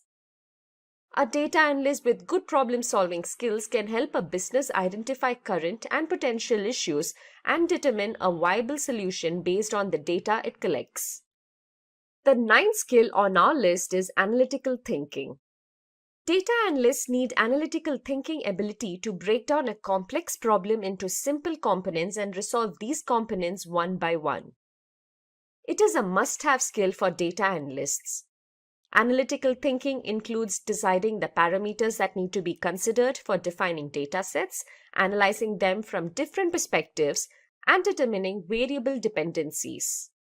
Coming to the 10th skill among the top 10 skills for a data analyst in 2022, we have communication. Data analysts don't just interact with computers and programs, they also interact with team members, stakeholders, and data suppliers. So, good communication skills are essential. Data analysts also present their findings in front of an audience who might not be familiar with the analytical methods and processes, so they need to clearly translate their findings and insights into non-technical terms. So, those were the top 10 skills a data analyst needs to possess in 2022. Do you think we missed out on any skills? Then please put your answers in the comment section below.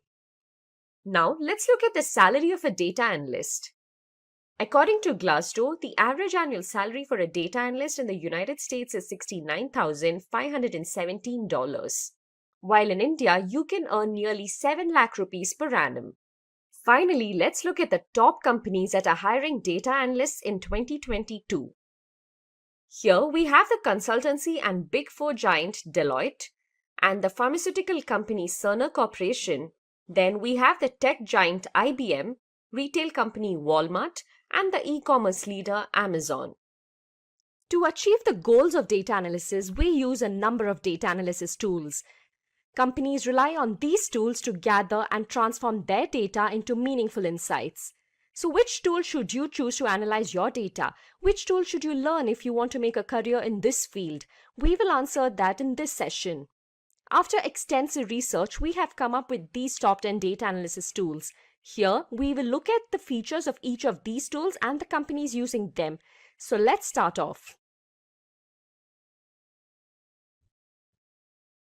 At number 10, we have Microsoft Excel. All of us would have used Microsoft Excel at some point, right? It is easy to use and one of the best tools for data analysis. Developed by Microsoft, Excel is basically a spreadsheet program. Using Excel, you can create grids of numbers, text, and formulae. It is one of the widely used tools, be it in a small or large setup. The interface of Microsoft Excel looks like this. Let's now move on to the features of Excel. Firstly, Excel works with the Windows version of Excel supports programming through Microsoft's Visual Basic for Applications (VBA). Programming with VBA allows spreadsheet manipulation that is difficult with standard spreadsheet techniques. In addition to this, the user can automate tasks such as formatting or data organization in VBA. One of the biggest benefits of Excel is its ability to organize large amounts of data into orderly, logical spreadsheets and charts. By doing so, it's a lot easier to analyze data, especially while creating graphs and other visual data representations. The visualization can be generated from a specified group of cells. Those were few of the features of Microsoft Excel. Let's now have a look at the companies using it. Most of the organizations today use Excel. Few of them that use it for analysis are the UK-based company Ernst & Young. Then we have Urban Pro, Wipro, and Amazon.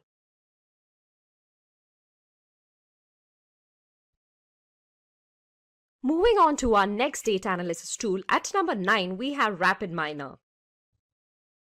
A data science software platform, RapidMiner provides an integrated environment for data preparation, analysis, machine learning, and deep learning. It is used in almost every business and commercial sector. RapidMiner also supports all the steps of the machine learning process. Seen on your screens is the interface of RapidMiner. Moving on to the features of RapidMiner. Firstly, it offers the ability to drag and drop. It is very convenient to just drag drop some columns as you are exploring a data set and working on some analysis. RapidMiner allows the usage of any data, and it also gives an opportunity to create models which are used as a basis for decision making and formulation of strategies. It has data exploration features such as graphs, descriptive statistics, and visualization, which allows users to get valuable insights. It also has more than 1,500 operators for every data transformation and analysis task. Let's now have a look at the companies using RapidMiner. We have the Caribbean airline Leeward Islands Air Transport. Next, we have the United Health Group, the American online payment company PayPal, and the Austrian telecom company Mobilcom. So that was all about RapidMiner. Now let's see which tool we have at number 8. We have Talent at number 8. Talent is an open source software platform which offers data integration and management. It specializes in big data integration. Talent is available both in open source and premium versions. It is one of the best tools for cloud computing and big data integration. The interface of Talent is as seen on your screens.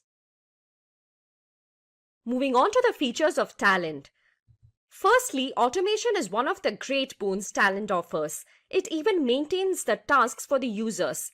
This helps with quick deployment and development. It also offers open source tools. Talent lets you download these tools for free. The development costs reduce significantly as the processes gradually speed up. Talent provides a unified platform. It allows you to integrate with many databases, SaaS, and other technologies. With the help of the data integration platform, you can build flat files, relational databases, and cloud apps 10 times faster. Those were the features of Talent. The companies using Talent are Air France, L'Oreal, Capgemini, and the American multinational pizza restaurant chain Domino's.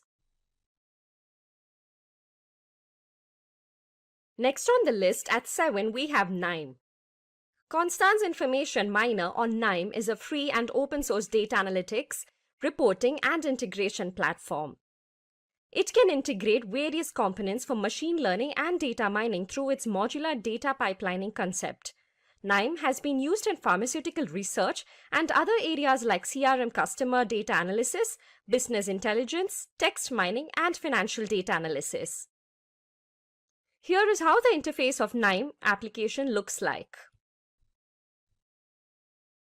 Now coming to the KNIME features, KNIME provides an interactive graphical user interface to create visual workflows using the drag and drop feature.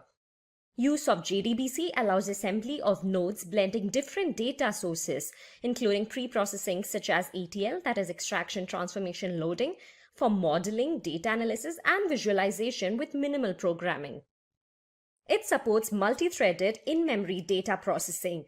KNIME allows users to visually create data flows, selectively execute some or all analysis steps, and later inspect the results, models, and interactive views. KNIME Server automates workflow execution and supports team-based collaboration. KNIME integrates various other open-source projects such as machine learning algorithms from Becker, H2O, Keras, Spark, and our project. KNIME allows analysis of 300 million custom addresses, 20 million cell images, and 10 million molecular structures. Some of the companies hiring for KNIME are United Health Group, ASML, Fractal Analytics, Atos, and Lego Group. Let's now move on to the next tool. We have SAS at number 6.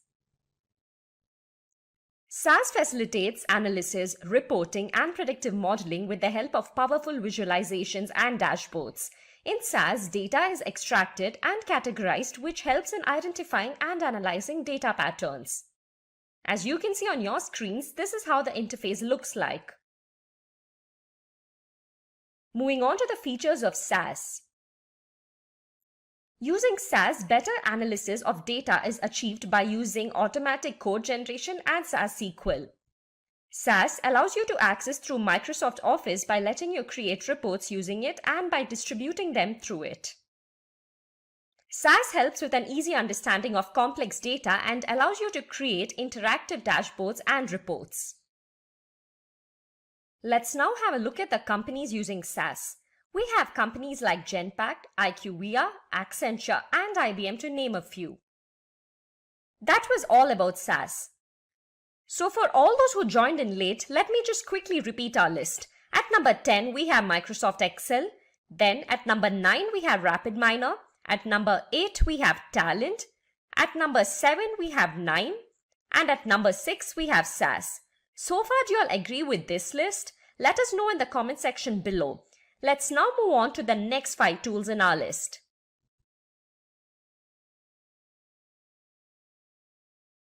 So at number 5, we have both R and Python. Yes, we have 2 of them in the 5th position.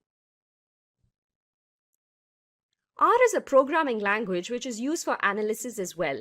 It has traditionally been used in academics and research.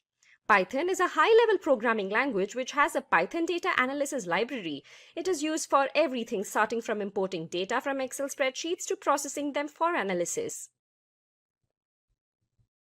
This is the interface of R. Next up is the interface of the Python Jupyter Notebook. Let's now move on to the features of both R and Python. When it comes to the availability of R and Python, it is very easy. Both R and Python are completely free, hence it can be used without any license. R used to compute everything in memory and hence the computations were limited, but now it has changed. Both R and Python have options for parallel computations and good data handling capabilities. As mentioned earlier, as both R and Python are open in nature, all the latest features are available without any delay. Moving on to the companies using R, we have Uber, Google, Facebook, to name a few. Python is used by many companies. Again, to name a few, we have Amazon, Google, and the American photo and video sharing social networking service, Instagram. That was all about R and Python.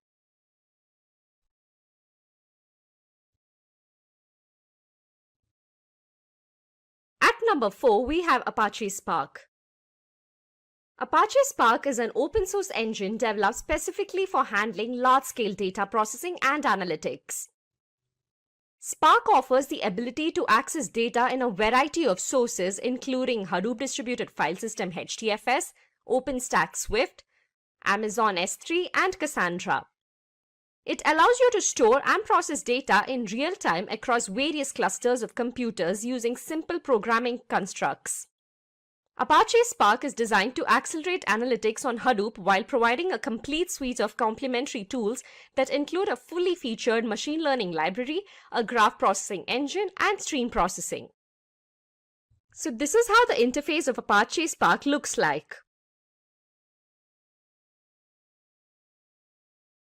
Now let's look at the important features of Apache Spark. Spark stores data in the RAM, hence it can access the data quickly and accelerate the speed of analytics. Spark helps to run an application in a Hadoop cluster up to 100 times faster in memory and 10 times faster when running on disk. It supports multiple languages and allows the developers to write applications in Java, Scala, R, or Python. Spark comes up with 80 high-level operators for interactive querying. Spark code for batch processing, join stream against historical data, or run ad hoc queries on stream state. Analytics can be performed better as Spark has a rich set of SQL queries, machine learning algorithms, complex analytics, etc. Apache Spark provides fault tolerance through Spark RDD.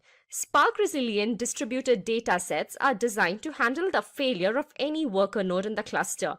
Thus, it ensures that the loss of data reduces to zero. Conviva, Netflix, IQVIA, Lockheed Martin, and eBay are some of the companies that use Apache Spark on a daily basis.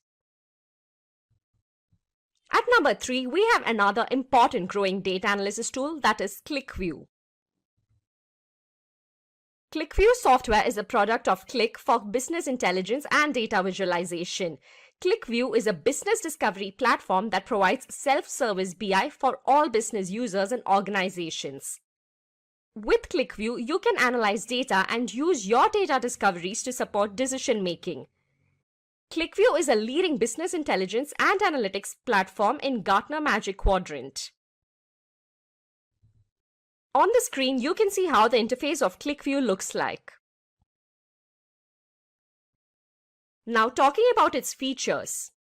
ClickView provides interactive guided analytics with in-memory storage technology. During the process of data discovery and interpretation of collected data, the ClickView software helps the user by suggesting possible interpretations. ClickView uses a new patent in-memory architecture for data storage. All the data from the different sources is loaded in the RAM of the system and it is ready to be retrieved from there.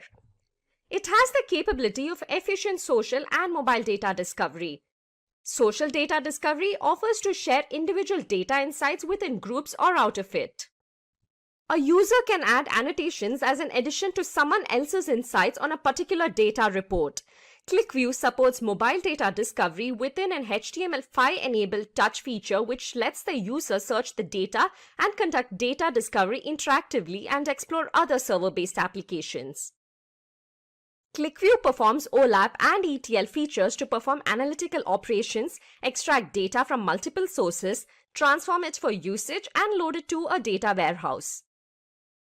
The companies that can help you start your career in ClickView are Mercedes-Benz, Capgemini, Citibank, Cognizant, and Accenture, to name a few. At number 2, we have Power BI. Power BI is a business analytics solution that lets you visualize your data and share insights across your organization or embed them in your app or website. It can connect to hundreds of data sources and bring your data to life with live dashboards and reports. Power BI is the collective name for a combination of cloud-based apps and services that help organizations collate, manage, and analyze data from a variety of sources through a user-friendly interface.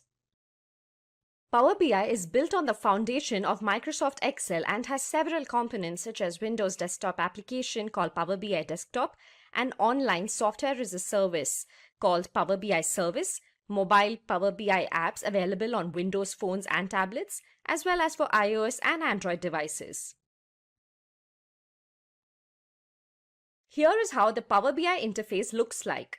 As you can see, there is a visually interactive sales report with different charts and graphs.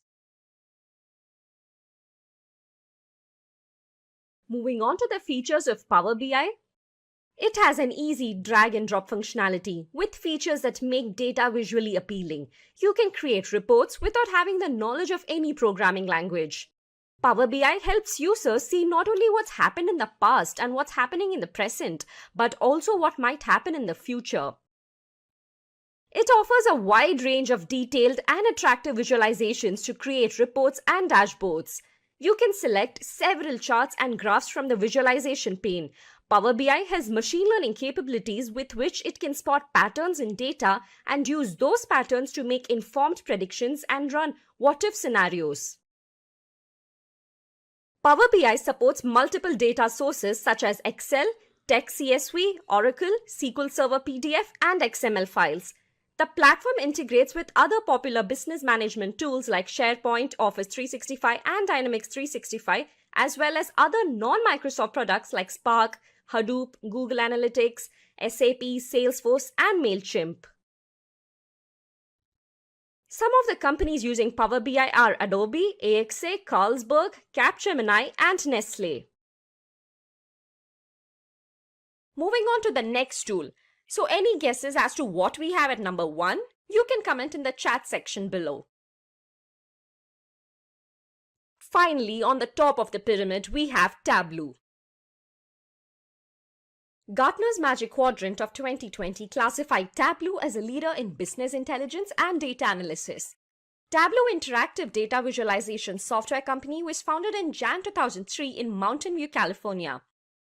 Tableau is a data visualization software that is used for data science and business intelligence. It can create a wide range of different visualization to interactively present the data and showcase insights. The important products of Tableau are Tableau Desktop, Tableau Public, Tableau Server, Tableau Online, and Tableau Reader. This is how the interface of Tableau Desktop looks like. Now, coming to the features of Tableau. Data analysis is very fast with Tableau, and the visualizations created are in the form of dashboards and worksheets. Tableau delivers interactive dashboards that support insights on the fly. It can translate queries to visualizations and import all ranges and sizes of data.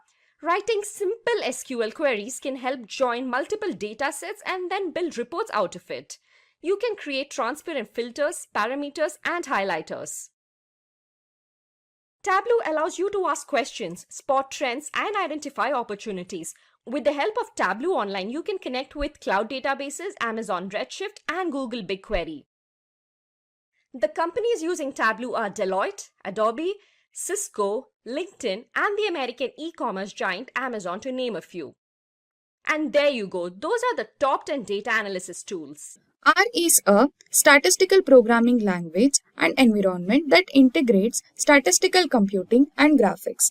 R is powerful and stable software.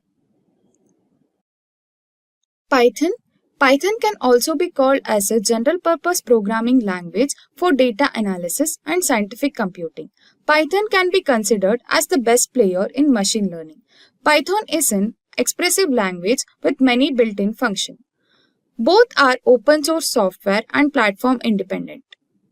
And they are platform neutral and also compatible with all major operating systems including Unix, Windows, and Mac. Next, we will be covering different parameters. We will be covering learning preferability, mathematical fundamentals, speed of both the languages, visualization and graphics, data handling capacity, demand, community and customer support, employment possibility in both the languages. Let us cover it one by one. First one is learning preferability or ease of learning. Python is renowned for its ease of use. Python's notebooks offer excellent tools for sharing and documentation despite the fact that there are currently no GUIs for them. Programmers find R as difficult language as a beginner. This implies that the programmers must devote a significant amount of time to learn and comprehending R coding. Coming to mathematical fundamentals required. Coming to Python, understanding descriptive analysis is very important. In layman's terms, descriptive statistics often refers to the process of explaining using certain representative techniques such as charts, tables, Excel files, etc. Python statistics is a built-in library for descriptive statistics. If your data sets are not too big or if you can't rely on importing other libraries, you can use Python. On the other hand, R requires basic statistics. From basic statistics, what I mean is mean, mode, and median are the terms used most frequently in basic statistics. It is referred to as measures of central tendency. Probability statistics plays an important role in handling various types of probability distribution. It includes binomial and normal distribution. Next parameter is speed. Python is an interpreted language with dynamic typing. Python always executes slowly because the code is executed line by line. Compared to MATLAB and Python, R language is significantly slower. R packages are substantially slower than those for other languages. Now that we have covered speed, coming to data visualization and data collection in Python. When selecting data analysis tools, visualization are crucial and Python has some incredible visualization tools. In Python, to large and varied scatter plots using regression lines, we can use ggplot2 and ggplot tools. Compared to raw values, visualized data is easier to comprehend. Therefore, R has many packages that offers sophisticated graphic features. In R, we can use tools like matplotlib, seaborn, etc. Data handling capability in both Python and R. The new releases in Python have resolved the issue with the Python packages for data analysis. R is useful for analysis because of the abundance of packages, accessibility of the test, and benefit of employing formulas. However, simple data analysis can also be done using the need to install many packages. Crucial part of parameter, that is tools and libraries in Python and R. As a Python developer, one needs to be well versed in the best libraries because Python has a lot of libraries that have many different uses. Libraries like TensorFlow, Scikit-learn, NumPy plays an important role in solving many Python-related problems. Libraries perform a wide variety of tasks in R that are very beneficial for data science operations. Example for that is dplyr, bioconductor, etc.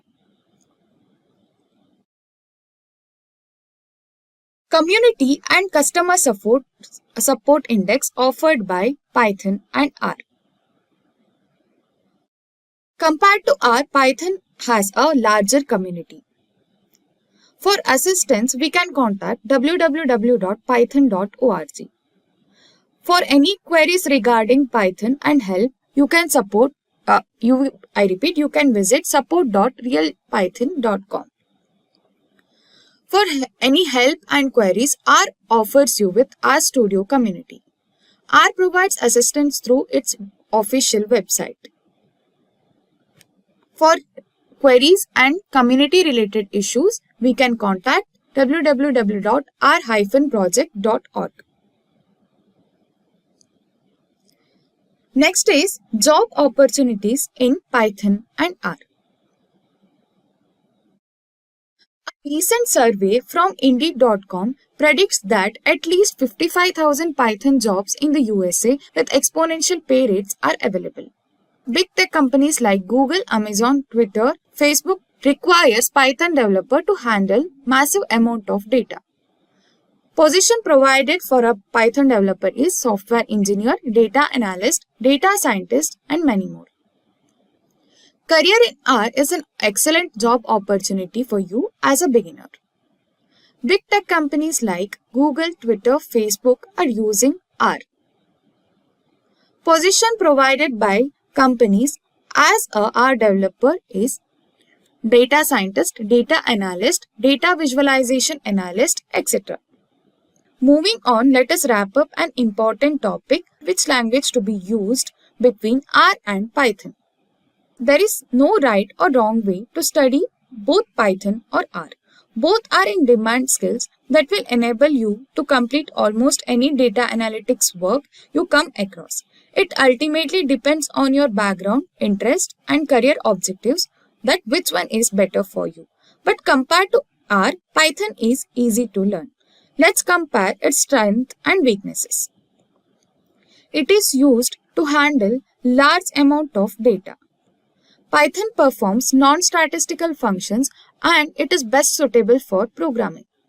However, Python is better when it comes to coding.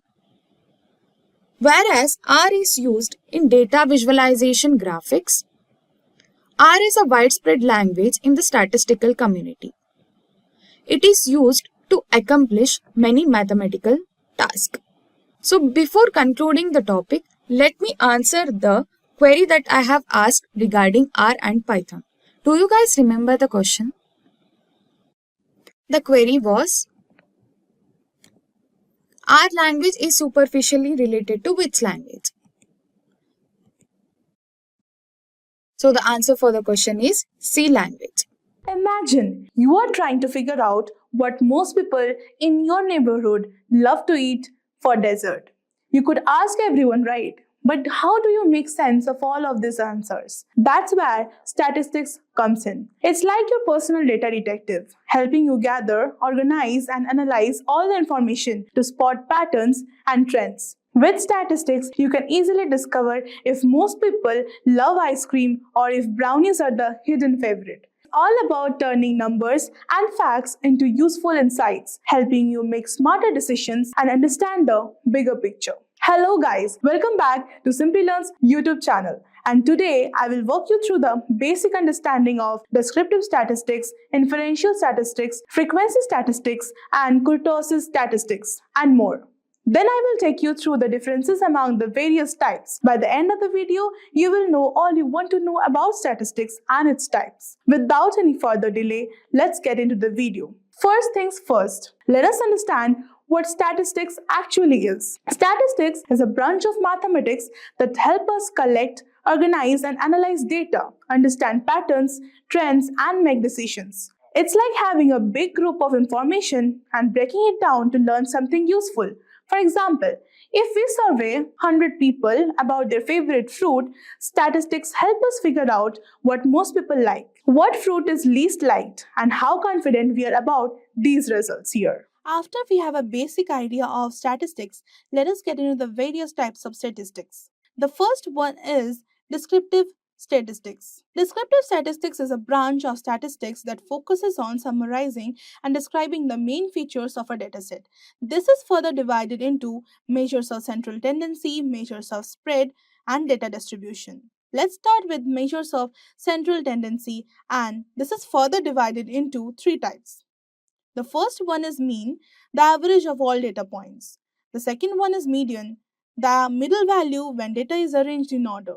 The third one is mode, the most frequently occurring value. Let's break down the measures of central tendency, mean, median, and mode with an example. Imagine you have the following scores from a maths test taken by 7 students: 72, 85, 91, 89, 85, 76, and 90. Now you want to calculate the mean. Now to calculate the mean, you have to add up all the scores and divide by the number of students. Therefore, the mean is 84. It means the average scores of the students is 84. Now moving on to find the median.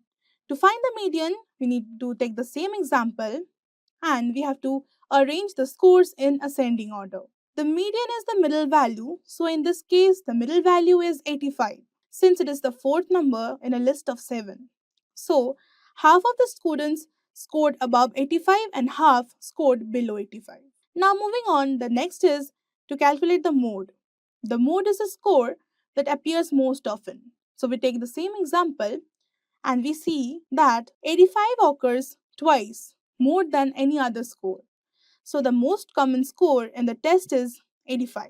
Now moving on to the next, that is the measures of spread. Unlike central tendency, which tells you whether the data is centered, spread tells you how scattered the data is. It has three components: range, variance, and standard deviation. Range, it is the difference between the highest and the lowest values in the set. And variance, it measures how much each score deviates from the mean. And standard deviation, it is the square root of variance. Let's use an example to understand measures of spread, range, variance, and standard deviation, which help us understand how spread out or dispersed the data is. Consider the test scores of 5 students. Now, we want to find the range. Therefore, the range is the difference between the highest and the lowest values in the dataset. That is, 85 minus 65 is equal to 20. The scores span a range of 20 points from 65 to 85. Now moving on, we want to find the variance for the same example. The variance measures how much each score deviates from the mean on average squared. First, we calculate the mean. So to calculate the mean, we take the total of the scores divided by the total number of scores, and that is equal to 75. Next, we find the square differences from the mean for each score. And here it is. 65 minus 75 whole square is equal to minus 10 whole square, and that is equal to 100. And in this way, we perform the same for each score. Now, the sum of these square differences divided by the number of data points is the variance. And that is taking the total of the squared differences divided by 5, that is equal to 50. The variance is 50, meaning that on average the square differences from the mean are 50. Now moving on to find the standard deviation. The standard deviation is the square root of the variance. It tells us how spread out the data is in the same units as the original data. The standard deviation is the root over of 50, that is approximately equal to 7.07. Now moving on, the third measures of division is data distribution. Let us use an example to explain data distribution, which tells us how data points are spread or organized across a range of values. Imagine you have the following test scores for 20 students. One way to understand data distribution is by creating a histogram. The histogram groups the scores into ranges or beans and shows how many scores fall into each range. For this dataset, we could create bins like 50 to 60, there are 3 students. 61 to 70, there are 7 students. And 71 to 80, we have 5 students. And in this way, 81 to 90, we have 3 students. And 91 to 100, we have 2 students. Now moving on to the normal distribution, the second one under the data distribution. In some cases, data follows a normal distribution which forms a bell-shaped curve. And this means most data points are around the mean with fewer data points as you move away from the mean in either direction. And normal distribution curve, it means most data points are around the mean with fewer data points as you move away from the mean in either direction. In a normal distribution, the mean, median, and mode are the same. Data is symmetrically spread around the center. Now moving on, in our example, the scores are somewhat concentrated around 70 to 80, but the distribution is not perfectly normal because there are more students scoring higher, that is the right skew. Therefore, skewed distribution, if a data set is not symmetrical, we have skewed distribution. And that is further divided into two: the right skew, that is the positive skew, and the left skew, that is the negative skew. In right skew, more data points are on the lower side with fewer higher values. And in the left skew, more data points are on the higher side with fewer low values. Moving on, in our test score example, we have a slightly right skew distribution because there are more students with lower scores, that is to 55 to 70, compared to higher scores, that is 90 to 100. And this is known as right skewed distribution. Now, moving on to the second type of statistics, that is inferential statistics. It uses sample data to make predictions and generalizations about a larger population, allowing researchers to draw conclusions beyond the immediate dataset.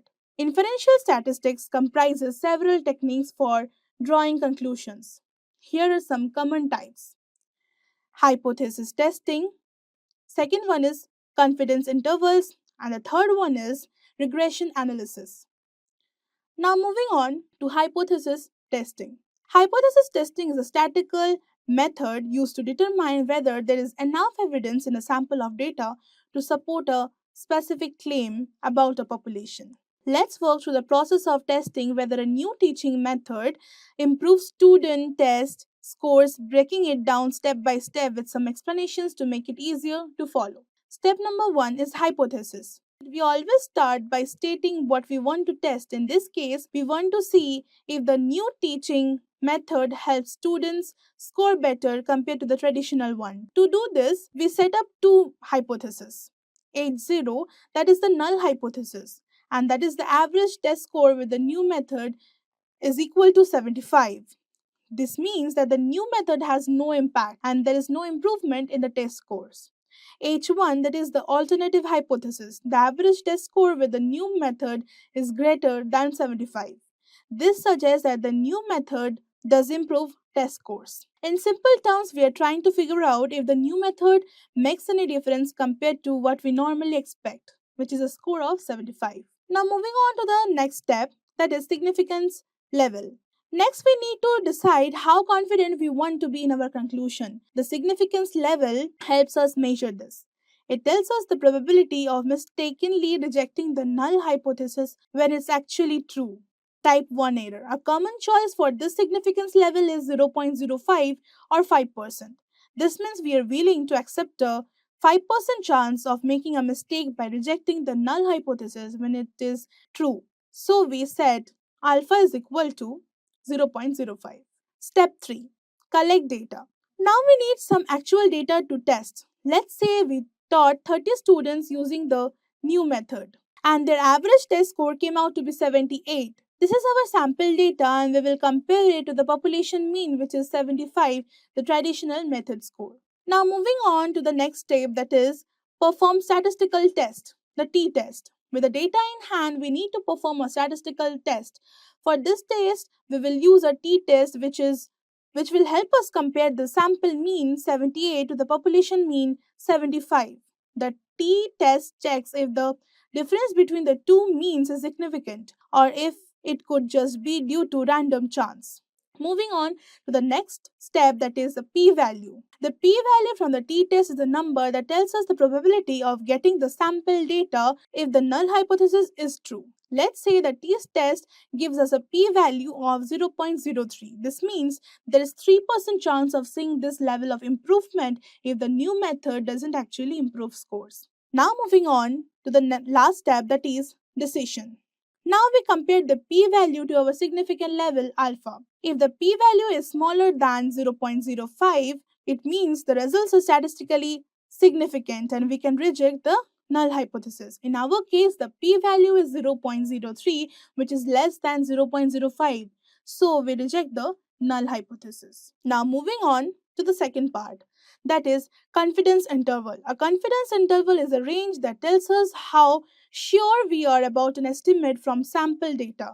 It gives a range of values whether the true member likely false. For example, suppose you survey 100 men in a city to estimate the average height.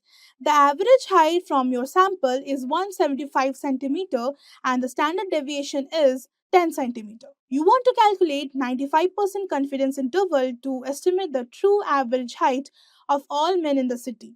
Now let's move on to the steps. Sample mean. The sample average is 175 centimeter. The standard error is calculated as 10 by root over of 100, that is equal to 1. Now, the confidence interval formula for a 95% confidence level use the critical value 1.96. The confidence interval is 175 plus minus 1.96 into 1. That is equal to 175 plus minus 1.96. The result, the 95% confidence interval is 173.04, 176.96. You can be 95% confident that the true average height of all men in the city is 173.04 centimeter and 176.96 centimeter. Now moving on to the third one, that is regression analysis. Regression analysis is a way to understand how one thing affects another. For example, if you own a shop and want to know if spending more on advertising increases your sales, you can use regression analysis.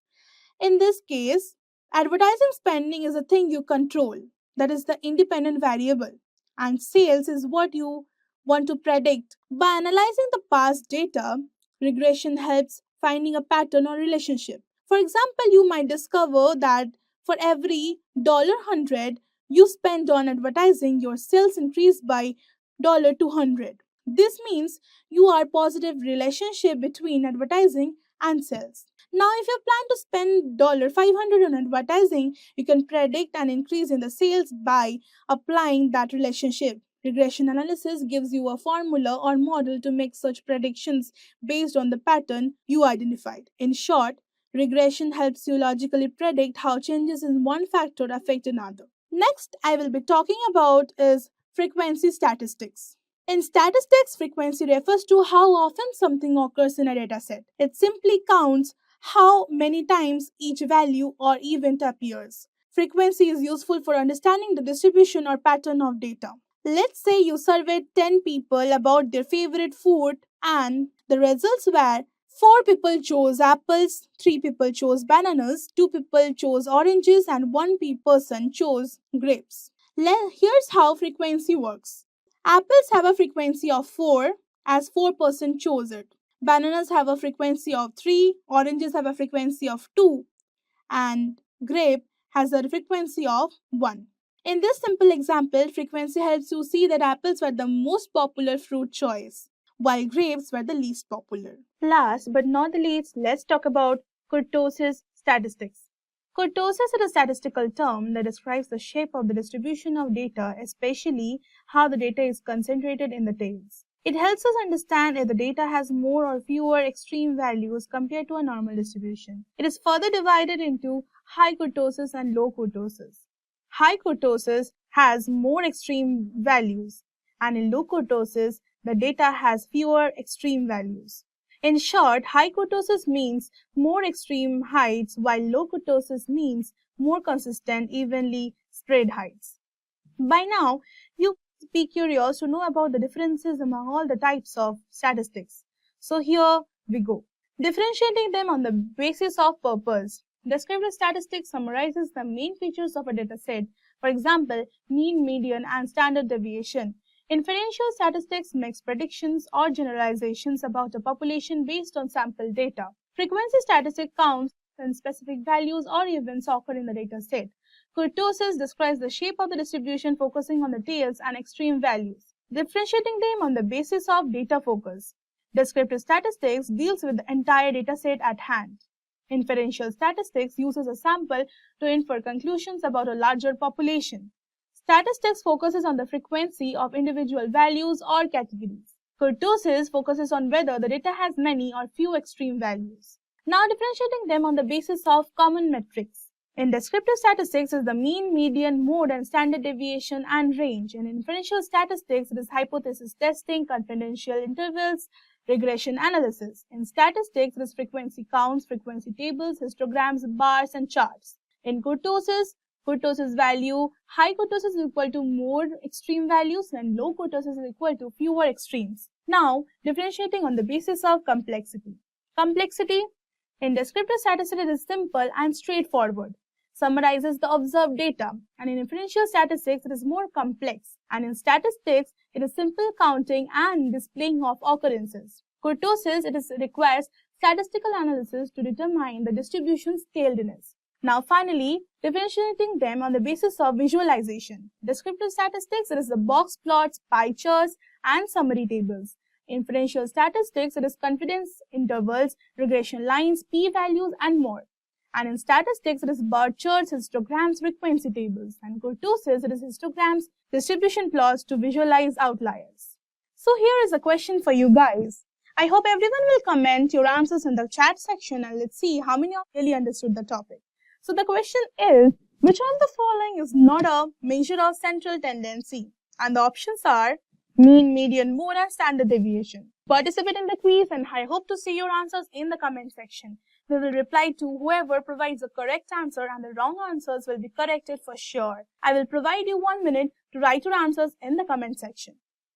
Since this is data analysis with Python, we got to ask the question, why Python for data analytics? I mean, there's C++, there's Java, there's .NET from Microsoft. Why do people go to Python for it? So the number of reasons. One, it's easy to learn with simple syntax. You don't have a very high typeset like you do in Java and other coding, so it allows you to kind of be a little lazy in your programming. That doesn't mean that it can't be set that way and that you don't have to be careful. It just means you can spin up a code much quicker in Python. The same amount of code to do something in Python a lot of times is 1, 2, or 3 or 4 lines, where when I did the same thing, say in Java, I found myself with 10, 12, 13, 20 lines, depending on what it was. It's very scalable and flexible. So there's our flexibility because you can do a lot with it, and you can easily scale it up. You can go from something on your machine to using PySpark into the Spark environment and spread that across hundreds, if not thousands of servers across terabytes of data or petabytes of data. So it's very scalable. There's a huge collection of libraries. This one's always interesting because Java has a huge collection of libraries. C has a huge collection of libraries. .NET does, and they're always in competition to get those libraries out. Scala for your Spark. All those have huge collections of libraries. This is always changing, but because Python's open source, you almost always have easy to access libraries that anybody can use. You don't have to go check your licensing and have special licensing like you do in some packages. Graphics and visualization, they have a really powerful package for that, so it makes it easy to create nice displays for people to read. And community support. Because Python is open source, it has a huge community that supports it. You can do a quick Google and probably find a solution for almost anything you're working on. Python libraries. Let's bring it together. We have data analytics and we have Python. So when we're talking data analytics, we're talking Python libraries for data analytics. And the big 5 players are NumPy, Pandas, Matplot library, SciPy, which is going to be in the background, so we're not going to talk too much about the scientific formulas in SciPy, and scikit.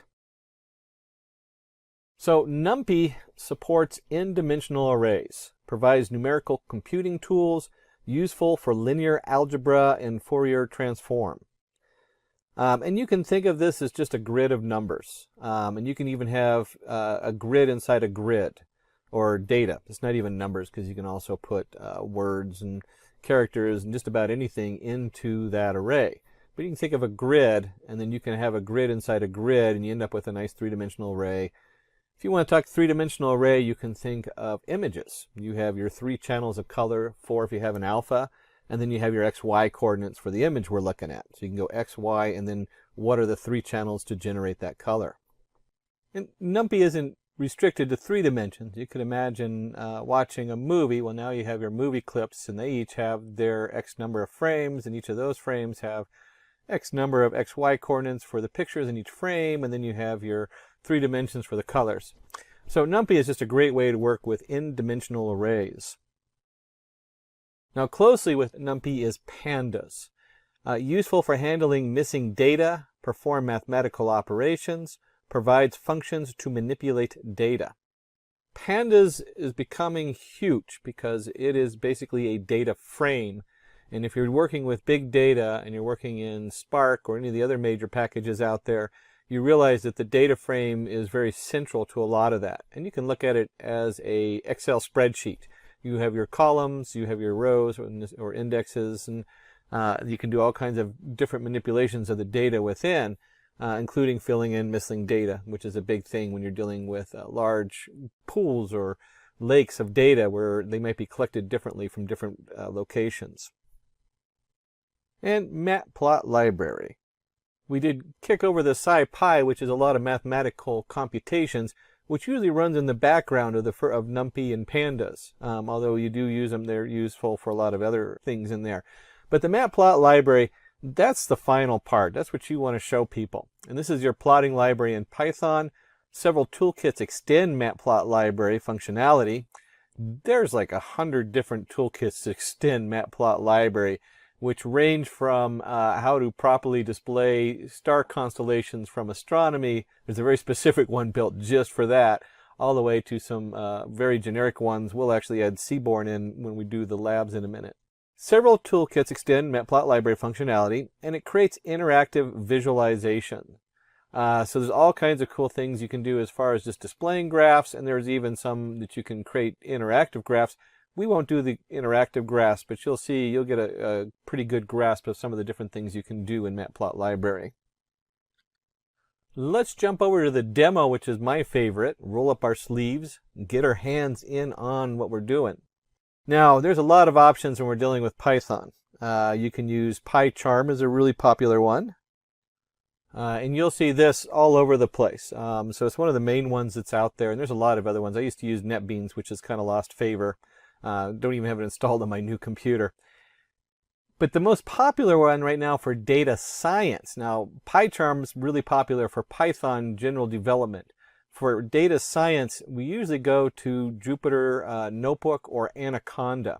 And we're going to jump into Anaconda because that's my favorite one to go to because it has a lot of external tools for us. We're not going to dig into those, but we will pop in there so you can see what it looks like. So with Anaconda, we have our Jupyter Lab, we have our notebook. These are identical. Jupyter Lab is an upgrade to the notebooks with multiple tabs. That's all it is. And we'll be using the notebook. And you can see that PyCharm is so popular with Python that we even have it highlighted here in Anaconda as part of the setup. Jupyter Notebook can also be a standalone. So we're actually going to be running Jupyter Notebook.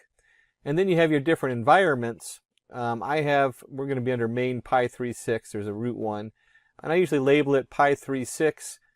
The reason is currently as of writing this, TensorFlow only works in 3.6 and not in 3.7 or 3.8 for doing neural networks.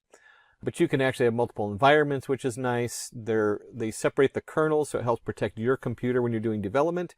And this is just a great way to do a display or a demo, especially if you're looking for that job. Pull up your laptop, open it up. Or if you're doing a meeting, get it broadcast up to the big screen so that the CEO can see what you're looking at. And when we launch the notebook, it actually opens up a file browser in whatever web browser you have. This happens to be Chrome. And then you can just go under New. There's a lot of different options depending on what you have installed. Python 3. And this just creates an untitled version of this. And you can see here I'm actually in a Simplilearn folder for other work I've done for Simplilearn. And that's where I save all my stuff and I can browse through other folders, making it real easy to jump from one project to another. And under here, we'll go ahead and change the name of this, and we'll go ahead and rename it Data Analytics. Data Analytics. Just so I can remember what I was doing. Which is probably about 50 of the folders in here, or files in here right now. So let's go ahead and jump in there and take a look at some of these different tools that we were looking at. And as we go through the demo, let's start with the NumPy.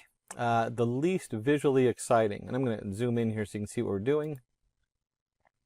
And the first thing we want to do is import NumPy. And we'll import it as NP. That is the most common NumPy terminology. And let's go ahead and change the view so we also have the line numbers. I don't know why, we probably won't need them, but I like it for easy reference. And then we'll create a one-dimensional array. We'll just call this array1. And it equals np.array, and you put your array information in here. In this case, we'll spell it out. You can actually do like a range and other ways. There's lots of ways to generate these arrays. But we'll just do 1, 2, 3, so 3 integers. And if we print our array1, we can go ahead and run this. And you can see right here it prints 1, 2, 3. You can see why this is a really nice interface to show other people what you're doing with the Jupyter Notebook. So this is the basic. We've created an array. This is a one-dimensional array, and then the array is 1, 2, 3. One of the nice things about the Jupyter Notebook is whatever ran in this first setup is still running, is still in the kernel. So it still has the numpy imported as NP, and it still has our variable ARR1 for array 1 equal to NP array of 1, 2, 3. So when we go to the next cell, we can check the type of the array. We're just going to print. We say, hey, what is this setup in here? And we want type, and then we want, what is the type of array 1? And let's go ahead and run that.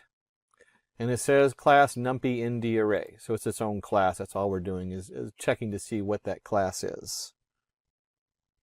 And if you're going to look at the array class, probably the biggest thing you do, I don't know how many times I find myself doing this because I forget what I'm working on, and I forget I'm working with a 3-dimensional or 4-dimensional array.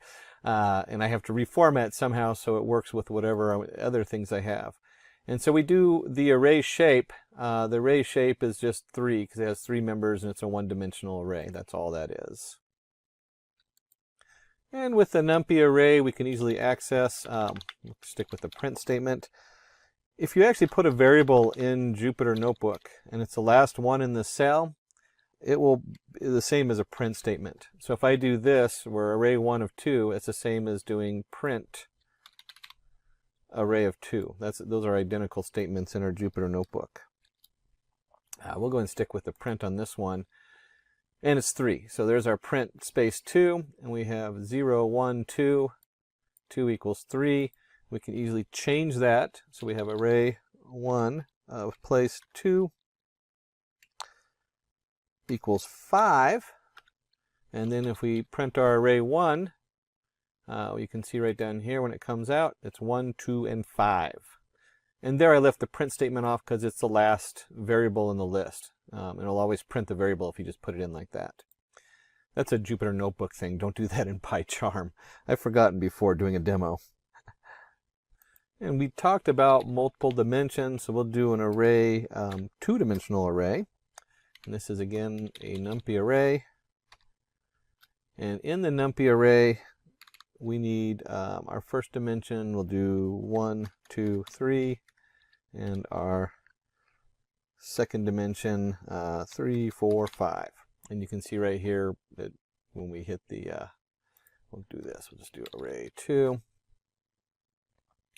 And we can run that, and there's our array 2, 1, 2, 3, 3, 4, 5. We can also do array 2 of 1. And then we can do, let's do 0. Doesn't really matter which one. Actually, let's do 2. There we go. And if I run this, it'll print out 5. Because here we are. This is 0. 0, 1, 2, 3 is on our 0 row. 3, 4, 5 is on our 1 row. I always start with 0. And then the 2, 0, 1, 2 goes to the 5. And then maybe we forgot what we were working with. So we'll go do array2.shape. And if we do array 2 of shape, we'll go and run that. We'll see we have 2 rows, and each row has 3 elements. 2-dimensional array, 2, 3. If you looked up here when we did it before, it just had 3 comma nothing. When you have a single entity, it always saves it as a tuple with a blank space. But you can see right here we have 2 comma 3.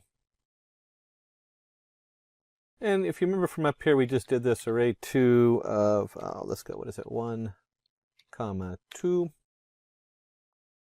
We run that, we get the 5. You can also count backwards. This is kind of fun. And you'll see I just kind of switched something on you because you can also do 1 comma 2 to get to the same spot. Now 2 is the last one, 0, 1, 2. It's the last one in there. We can count backwards and do -1. And if we run this, we get the same answer. Whether we count it as, let's go back up here. Whether we count this as 0, 1, 2, or we count backwards as -1, -2, -3. And you can see that if I change this -1 to a -2 and run that, I get 4, which is going backwards, -1, -2. So there's a lot of different ways to reference what we're working on inside the numpy array. It's really a cool tool. It's got a lot of things you can do with it.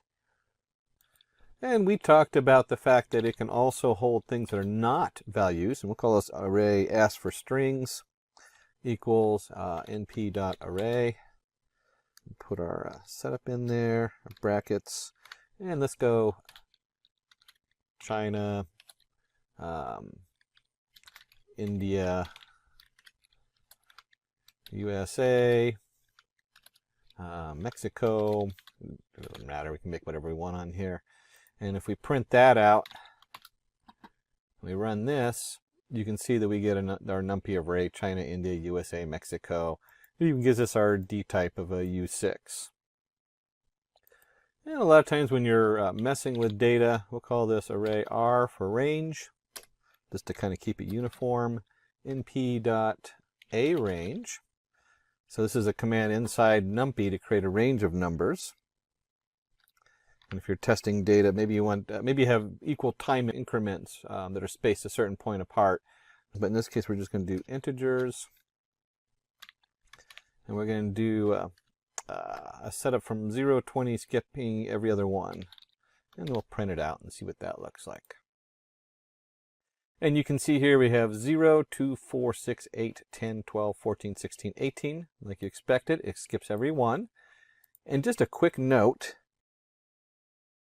there's no 20 on here. Why? Well, this starts at 0 and counts up to 20.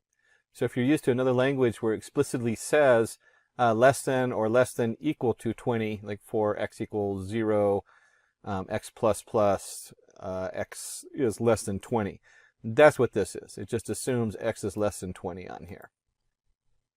And if we want to create a very uniform set, 0, 2, 4, 6, what happens if I want to create numbers from 0 to 10, but I need 20 increments in there?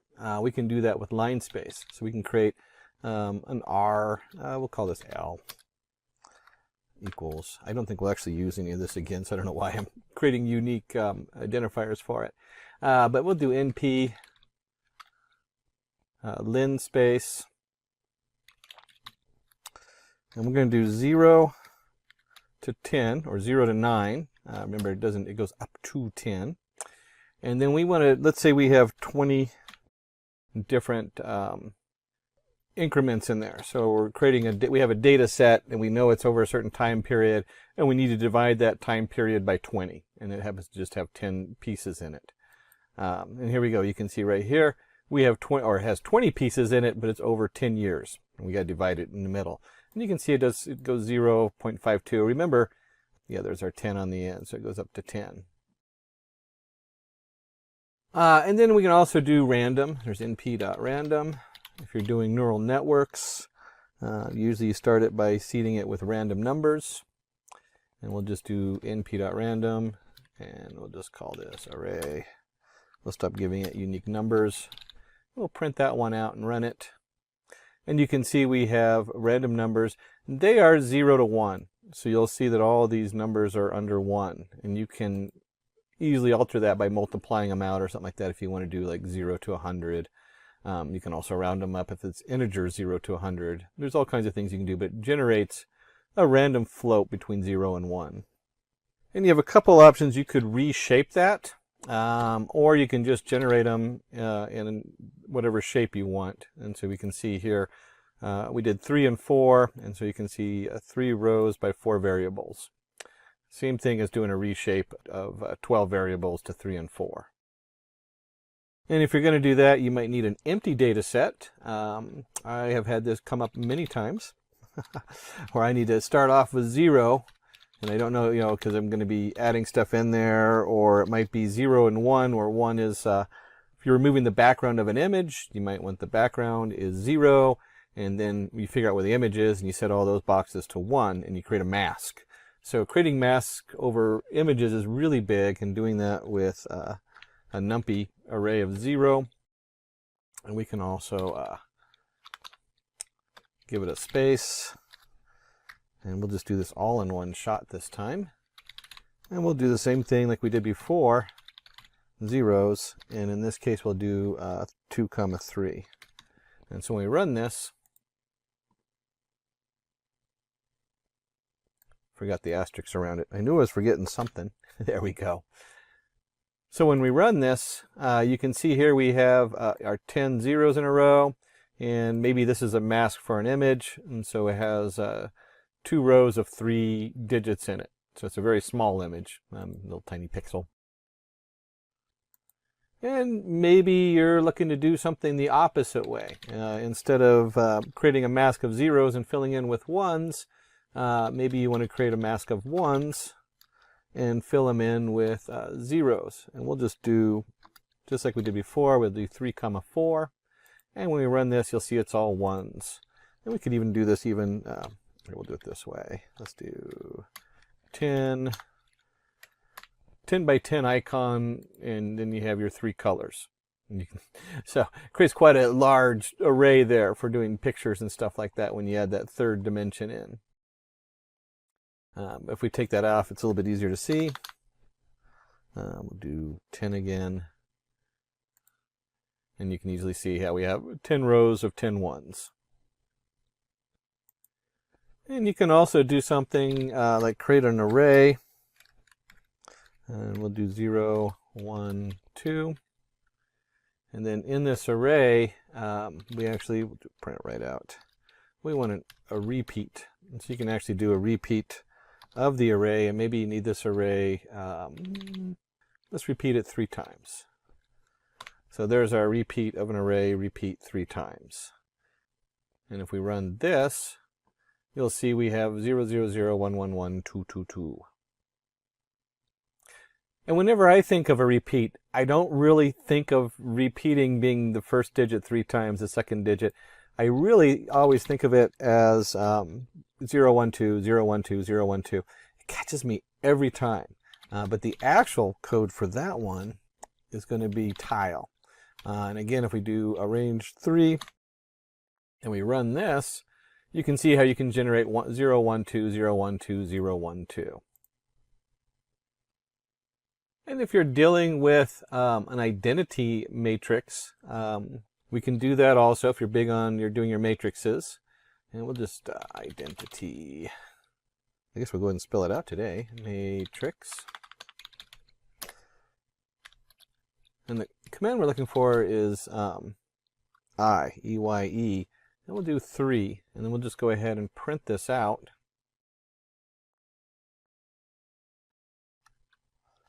There we go. There's our identity matrix. And it comes out by a 3 by 3 array, because there's our matrix. And then it puts the ones down the middle and for doing your different matrix math. And we can manipulate that a little bit too. We talk about matrices. We might not want ones across the middle, in which case we now have the diagonal. So we can do an np.diagonal. And we do a diagonal. Let's put in the diagonal 1, 2, 3, 4, 5. And when we run this, again, this generates a value. And by just putting that value in, there's the same as putting print around it, or putting array equals and then print array. And you can see it generates a diagonal 1, 2, 3, 4, 5, and there's your beginning of your matrix array for working with matrices. And we can actually go in reverse. Let's create an array equals, remember our random.random, and we'll do a 5 by 5 array. Oops, there we go. 5 by 5. And just so you can see what that looks like.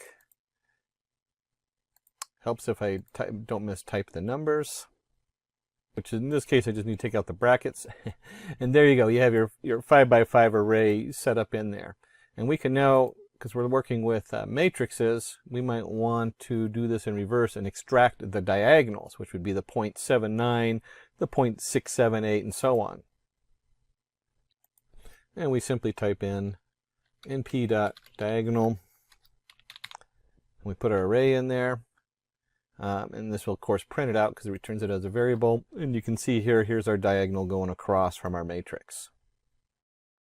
And we did talk about shape earlier. If you remember, you can do print the shape out. You can also do the dimensions. So in dimensions, very similar to shape, it comes out and just has 2 dimensions. We can also look at the size. So if we do size on here, we can run that. And you can see it has a size of 25, 2 dimensions, and of course 5 by 5. And that was from the shape from earlier that we looked at. There's our 5 by 5 shape. And if you remember earlier we did random, well, you can also do random. I talked a little bit about manipulating 0 to 1 and how you can get different answers. You can also do straight for the integer part, and we'll do minus 10 to 10, 4, and so we're going to generate random integers between minus 10 to 10. We're going to generate 4 of those. And so when we run that, we have 7, minus 3, minus 6, minus 3. They're all between minus 10 and 10, and there's 4 of them. And now we jump into some of the functionality of arrays, which is really great, because this is where they come in. Here's your array, and you can add 10 to it. And if I run this, there it takes my original array from up here with the integers and adds 10 to all of those values. So now we have, oh, this is the decimal, that's right. This is a random decimal I had stored in an array. But this takes the random numbers I had from 0 to 1 and adds 10 to them. And we can just as easily do minus 10. We could even do times 2. And we could do divide by 2. And it'll take that random number we generated and cut it in half. So now all these numbers are under 0.5. Another way you can change the numbers to what you need on there. And as you dig deeper into NumPy, we can also do exponential. So as an exponential function, which should generate some interesting numbers off of the random. So we're taking them to the power, I don't even remember what the original numbers in the array were, because we did the random numbers up there. Here's our original numbers, and if you build an exponential on there, this is where you get e to the x on this. And just like you can do e to the x, you can also do the log. So if you're doing logarithmic functions, that reinforced learning, you might be doing some kind of log setup on there, and you can see the logarithmic of these different array numbers. And if you're working with log base 2, you can just change it in there, np log 2. You have to look it up, because this is not log 1, 2, 3, 4, 5. It is log and log 2. So just a quick note, that's not a variable going in. That is an actual command. There's a number of them in there, and you'll have to go look and see what the documentation is. But you can also do log 10. So here's log value 10. Some other really cool functions you can do with this is your sine. So we can take a sine value of all of our different values in there. And if you have sine, you of course have cosine. We can run that. So here's the cosine of those. And if you're doing activations in your NumPy array and you're doing a tangent activation, there's your tangent for that. And the tangent activation is actually from neural networks. That's one of the ways you can activate it, because it forms a nice curve between from whether you're generating 1 to -1 with some discrepancy in the middle. Just jumping a little bit in there into neural networks. And then we get into, let me just put the array back out there so that we can see it while we're doing this. As we're getting into this, you can also sum the values. So we have np sum, and you can do a summation of all the values in this array. And you'll see that if you added all these together, they'd equal 12.519, so on. I don't know what the whole setup is in there. But you can see right here the summation of this. One of the things you can also do is by axes. So we could do axes equals 0. And if we run the summation of the axes equals 0, and you can think of that in NumPy as the rows. So that would be, or you can think of that in NumPy as being the columns. We're summing these columns going across. And you can also change this to 1, and now we're summing the rows. And so that is the summation of this row, and so forth going down. And maybe you don't need to know the summation. Maybe what you're looking for is the minimum. So here's our minimal. You're looking for, and this comes up a lot because you have like your errors. We want to find the minimal error inside of this array. And just like the other one, we can do axes equals 0. And you can see here 0.0645 is the smallest number in this first column is 0.0645 and so on. And if you have a minimum, well, you might also want to know the max. Maybe we're looking for the maximum profit. And here we go, you can see maximum 0.79 is the maximum on this first column. And just like we did before, you can change this to a 1 on axes. You can take the axes out of here and just find the max value for the whole array. And the max value in here was 0.8344, so on and so on. And since we're talking data analytics, we want to go ahead and look at the mean. Pretty much the same as the average. This is the mean across the whole thing. And just like we did before, we could also do axes equals 0.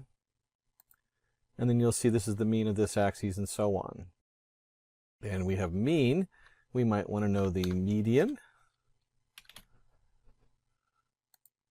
And there's our median, our most common numbers. If we have median, we might want to know the standard deviation. Or if we have the average, a lot of times you do the means and the standard deviation. We can run that, and there's our standard deviations along the axes. We can also do it across the whole array. If we're going to do standard deviations, there's also variance, which is your VAR. And there's our variance across the different levels. And so if we looked at that, we looked at variance, we looked at standard deviation, the median, and the means. There's more, but those are the most common ones used with data analytics. And then going through your data and figuring out what you're going to present to the shareholders. And some other things we can do is we can actually take slices. You'll hear that terminology. And a slice might be, like we have a 5 by 5 array, but maybe we don't want the whole array. Maybe we want from 1 on, we don't want the 0 in there. So we got up to 4. And maybe on the second part, we just want 2 to row 3. And so this notation right here says 1 to the end. And if we run this, you can see how that generates a single row to the end, and then row 2 and 3. Now remember, it doesn't include 3. That's why we only get the 1 column. So if you wanted 2 and 3, you would need to go ahead and go 2 to 4. So it goes up to 4. We could also do this in reverse. Just like we learned earlier, we can go -1. Whoops. And when we go to -1, it's the same thing because we have 0, 1, 2, 3, 4. This is the same thing as 2 to 4. It goes 2 to the last one. Also very common with arrays is you're going to want to sort them. So we still have our array up here that we randomly generated, and we might want to sort it, and we'll go and throw an axis back in there. Axis equals 1. If we run this, you can see from the axes that it sorts it, the 0.2 being the lowest value to the highest value by the row. We can also change this, of course, to axis 0 if you're sorting it by columns. So maybe your values are based on columns. And then, of course, you can do the whole array, and we can sort that. Don't usually do that, but I guess sometimes that might come up. And so you can see right here we have a nice sorted array. Something else, let's just go ahead and reprint our array so we can look at it again. Starting to get too many boxes up there. Something else you can do with an array is we can take and transpose it. This comes up more than you would think. When you transpose it, you'll see that the rows in the column are transposed. So where 0.79, 0.57, 0.064 is the column, now we've switched it and we have 0.79, 0.42 as the index. You can see this really more dramatic if we take a slice, and we'll just do a slice of the first couple, and then we'll just do all the other, the full rows. And if we run this, you can see how it comes up a little bit different. And we'll just do the same slice up here so you can see how those two look next to each other. There we go. There's our slice. Run. And so you can see the slice comes up and it has 1, 2, 3, 4, 5 columns. Now we have 1, 2, 3, 4, 5 rows and 3 columns versus 3 rows. And the original version, when they first started putting this together, was a function. So the original version was transpose, And this still works. You can still see it generates the same value as just a capital T. So many times we flip this data because we'll have an XY value or we'll have an image or something like that, and it's being read one way into the next process, and the next one needs it the opposite. So this actually happens a lot. You need to know how to transpose the data really quick. And we can go ahead, let's just take, here's our transpose. We'll just stick with the transpose on here. And instead of doing it this way, we might need to do something called flattening. Why would you flatten your data? If this is an array going into a neural network, you might want to send it in as one set of values instead of 2 rows. And you can see here is all the values as a single array. It just flattens it down into one array. So we covered our scientific means, transpose, median, some different variations on here. Some of the other things we want to do is what happens if we want to append to our array. So let's create a new array. I'm getting tired of looking at the same set of random numbers we generated earlier. So we'll go ahead and create a new array here, something a little simpler so it's easier to see what we're doing. And 4, 5, 6, 7, 8. That's good enough. We'll just do 4, 5, 6, 7, 8. And if we print this array, there it is, 4, 5, 6, 7, 8. And we might want to append something to the array. So we have our array, we need to extend it. You got to be very careful about appending things to your array, and there's a number of reasons for that. One is runtime. Because of the way the NumPy array is set up, a lot of times you build your data and then push it into the NumPy array instead of continually adding on to the array. And then it also it automatically generates a copy for protecting your data. So there's a lot of reasons to be careful about appending this way. But you can certainly do it. And we can just take our array, we're going to create a new array, array 1. And if we print array 1 and we append 8 to it, you'll see 4, 5, 6, 7, and then there's our 8 appended on to the end. And if you want to append something to an array, you'd probably also want to, whoops, array 1. Let's try that again. There we go. Now we have the 8 appended onto the end. So you can see 4, 5, 6, 7, 8, and then we appended another 8 on there.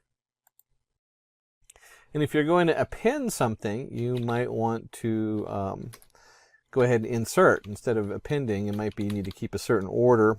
And we can do the same thing. We can do our array, and we're going to append or insert at the beginning. And let's go ahead and insert 1, 2, 3. 1, 2, 3.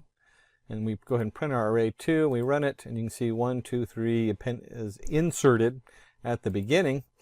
Insert's a lot more powerful in that you can put it anywhere in the array. We can move it to the 1 spot, and there we go, 1, 2, 3. We can do a -1 just for fun, and you'll see it comes up 1, 2, 3, and we're counting backwards by 1. I imagine you can do a -0 and run this, and it turns out that -0 puts it back at the beginning because that's how it registers as 0, just takes a minus sign off. And just like we add numbers on, we might want to delete numbers. And so let's do an np.delete. Well, let's keep it a little bit, make it a little easy here to watch. We'll go ahead and create an array 3, and we'll do np delete. We were just working with array 2, and what we want to do is delete 0 space. So if you look at this, here's our array 2. Array 2 starts with 1, and when we delete the space on here and print that out, we deleted the 1 right out of there. And we can also do something like this, where we can do it as a slice, and we can do, let's do 1, 3. And if we run 1, 3, you'll see we've deleted the 1 space and the 3 space out, which deleted our 2 and 4. Now, keep in mind, when you're messing with adding lines and deleting lines, you have to be really careful because there's a time element involved as far as where the data is coming from, and it's really easy to delete the wrong data and corrupt what you're working on, or to insert stuff where you don't want it. So there's always a warning when we talk about manipulating NumPy arrays. And just like anything else we're doing, we'll create an array C, which equals we'll just do our NumPy array that we just created, our NumPy array 3, and we can do copy. So you can make a copy of it. Maybe you want to protect your original data, or maybe you're making a mask, and so you copy the array, and then the new array make all these alterations and change it from values to 0 to 1 to mask over the first one. And of course, if we do array C, since it equals a copy of array 3, it's the same thing, 1, 3, 5, 6, 7, 8. And now we're getting into combine and split arrays. I end up doing a lot of this, and I don't know how many times I end up fiddling with this and having a mess. But you do it a lot. You know, you combine your arrays, you split them. You might need one set of data for one thing, another set of data for the other. So let's go ahead and create two arrays, array 1, array 2. And I want you to note, and the terminology we're going to look for is concatenate. And what that means is we're going to take, we'll call this array cat. I like array cat. There we go. Our array cat, our concatenated array, we're taking array 1 and 2, and it's very important to really pay attention to your axes and your counts. I can't merge two arrays that have, if their axes are messed up and I'm merging on axis 0, it's going to give me an error and I'll have to reshape them. So you got to make sure that whatever you're concatenating together works. And what that means, as you can see here, we have 1, 2, 3, 4, 1, 2, 3, 4, and then 5, 6, 7, 8, 5, 6, 7, 8 along the 0 axis. These each are 4 values. So it's a 2 by 4 value. And if we go ahead and switch this to 1, you can see how that flips it a little bit. So now we have 1, 2, 3, 4, 5, 6, 7, 8. It's interesting that we chose that one. If I did something like this, where this is now, there we go, and we concatenate it, run this, and it gives me an answer okay, because I have 2 by 2, and I'm using axis 1. But if I switch this to axis 0, where now it's got 3 and 5, it gives me an error. So you got to be really careful on that to make sure that whatever axes you are putting together, that they match. So like I said, this one, oops, axis 1. Axis 1 has 2 entities, and since we're going on axis 1, or by row, you can see that it lets it merge it right onto the end there. And you could imagine this, if this was a XY plot of value, or the X value going in and the predicted Y value coming out, and then you have another prediction and you want to combine them, this works really easy for that. And we'll go back, and let's just put this back to where we had it. Oops, I forgot how many changes I made. There we go.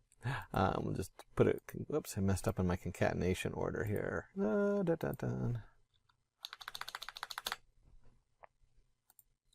There we go. Okay, so you can see that we went through the different concatenation. Axes is really important when you're doing your concatenation values on here. And we'll switch this back to 1 just because I like the looks of that better. There we go. 2 rows. Now, there are other commands in here. So we can do cat v equals np v stack.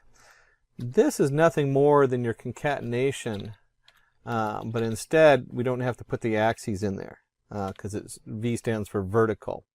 And so if we print out cat v and we run this, you can see we get the 1, 2, 3, 4, 1, 2, 3, 4, and that would be the same as making this axis 0 for vertical stack.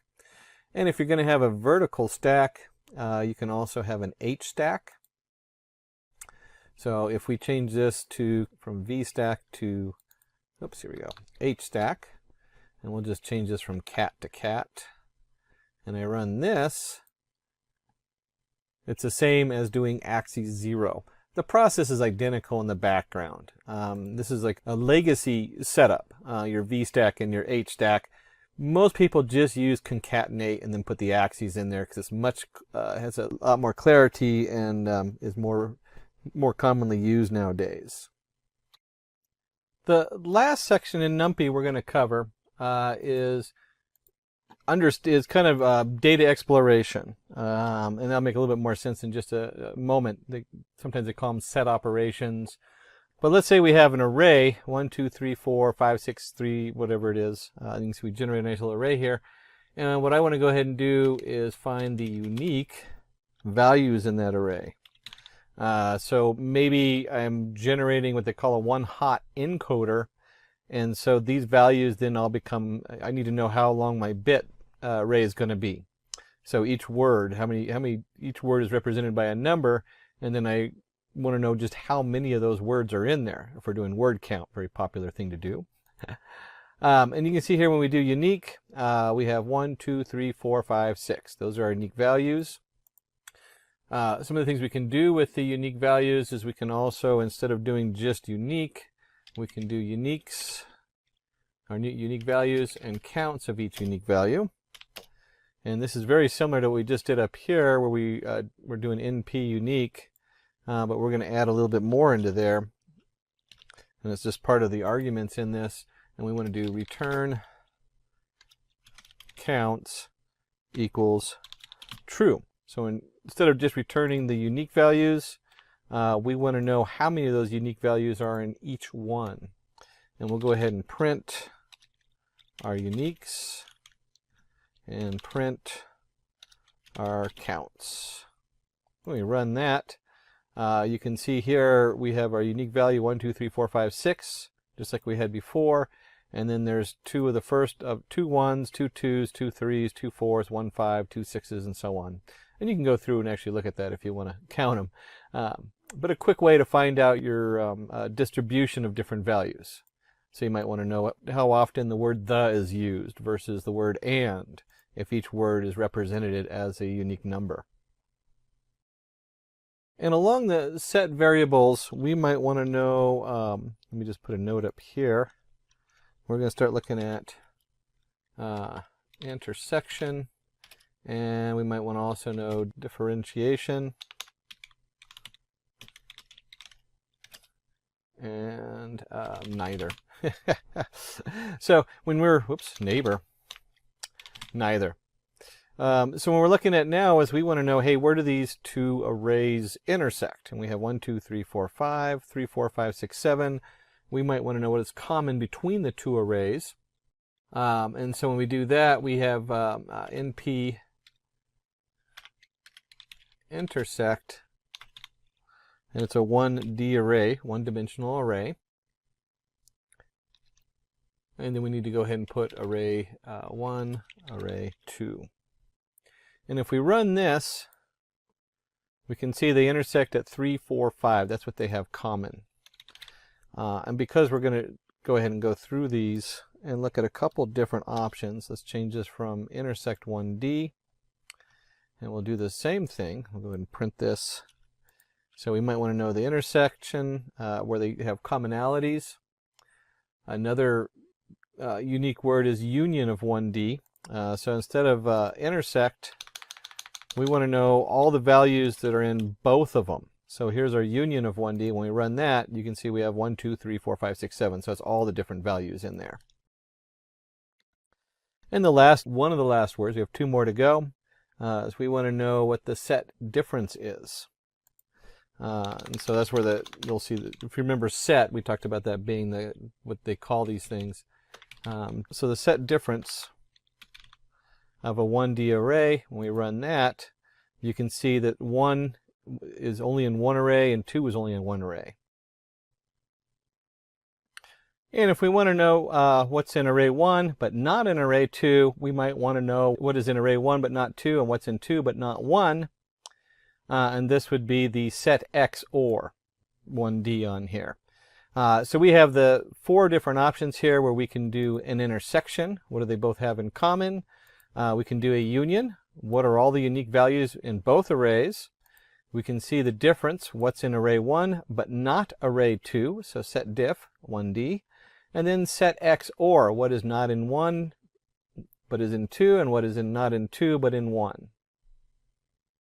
So we dug a lot in NumPy because we were talking, there's a lot of different little mathematical things going on in NumPy. A lot of this can also be done in pandas, although usually the heavy lifting is left for NumPy because that's what it's designed for. Let's go ahead and open up another Python 3 setup in here. And so we want to explore what happens when you want to display this. This is where it starts getting, in my opinion, a little fun because you're actually playing with it and you have something to show people. And we'll go ahead and rename this. We're going to call this Pandas and PyPlot. So Pandas PyPlot, just so I can remember for next time. And we want to go ahead and import the necessary libraries. We're going to import Pandas as PD. Now remember, this is a data frame, so we're talking rows and columns, and you'll see how Pandas works so nicely when you're actually showing data to people. And then we're going to have NumPy in the background. NumPy works with Pandas, so a lot of times you just import them by default. Seaborn sits on top of the Matplot library. So sometimes we use the Seaborn because it kind of extends. It's one of the 100 packages that extends the Matplot library. Probably the most common used because it has a lot of built-in functionality. Almost by default, I usually just put Seaborn in there in case I need it.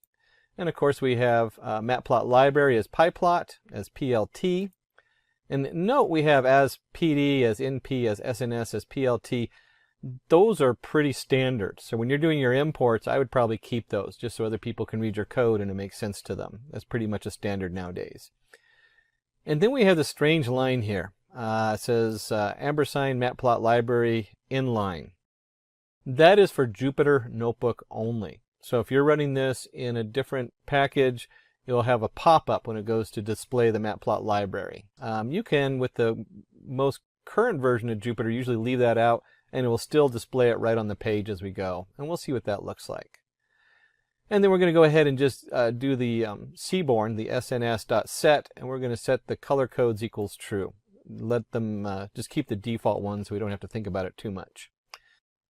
And we of course have to run this. The reason we run this is because these values are all set.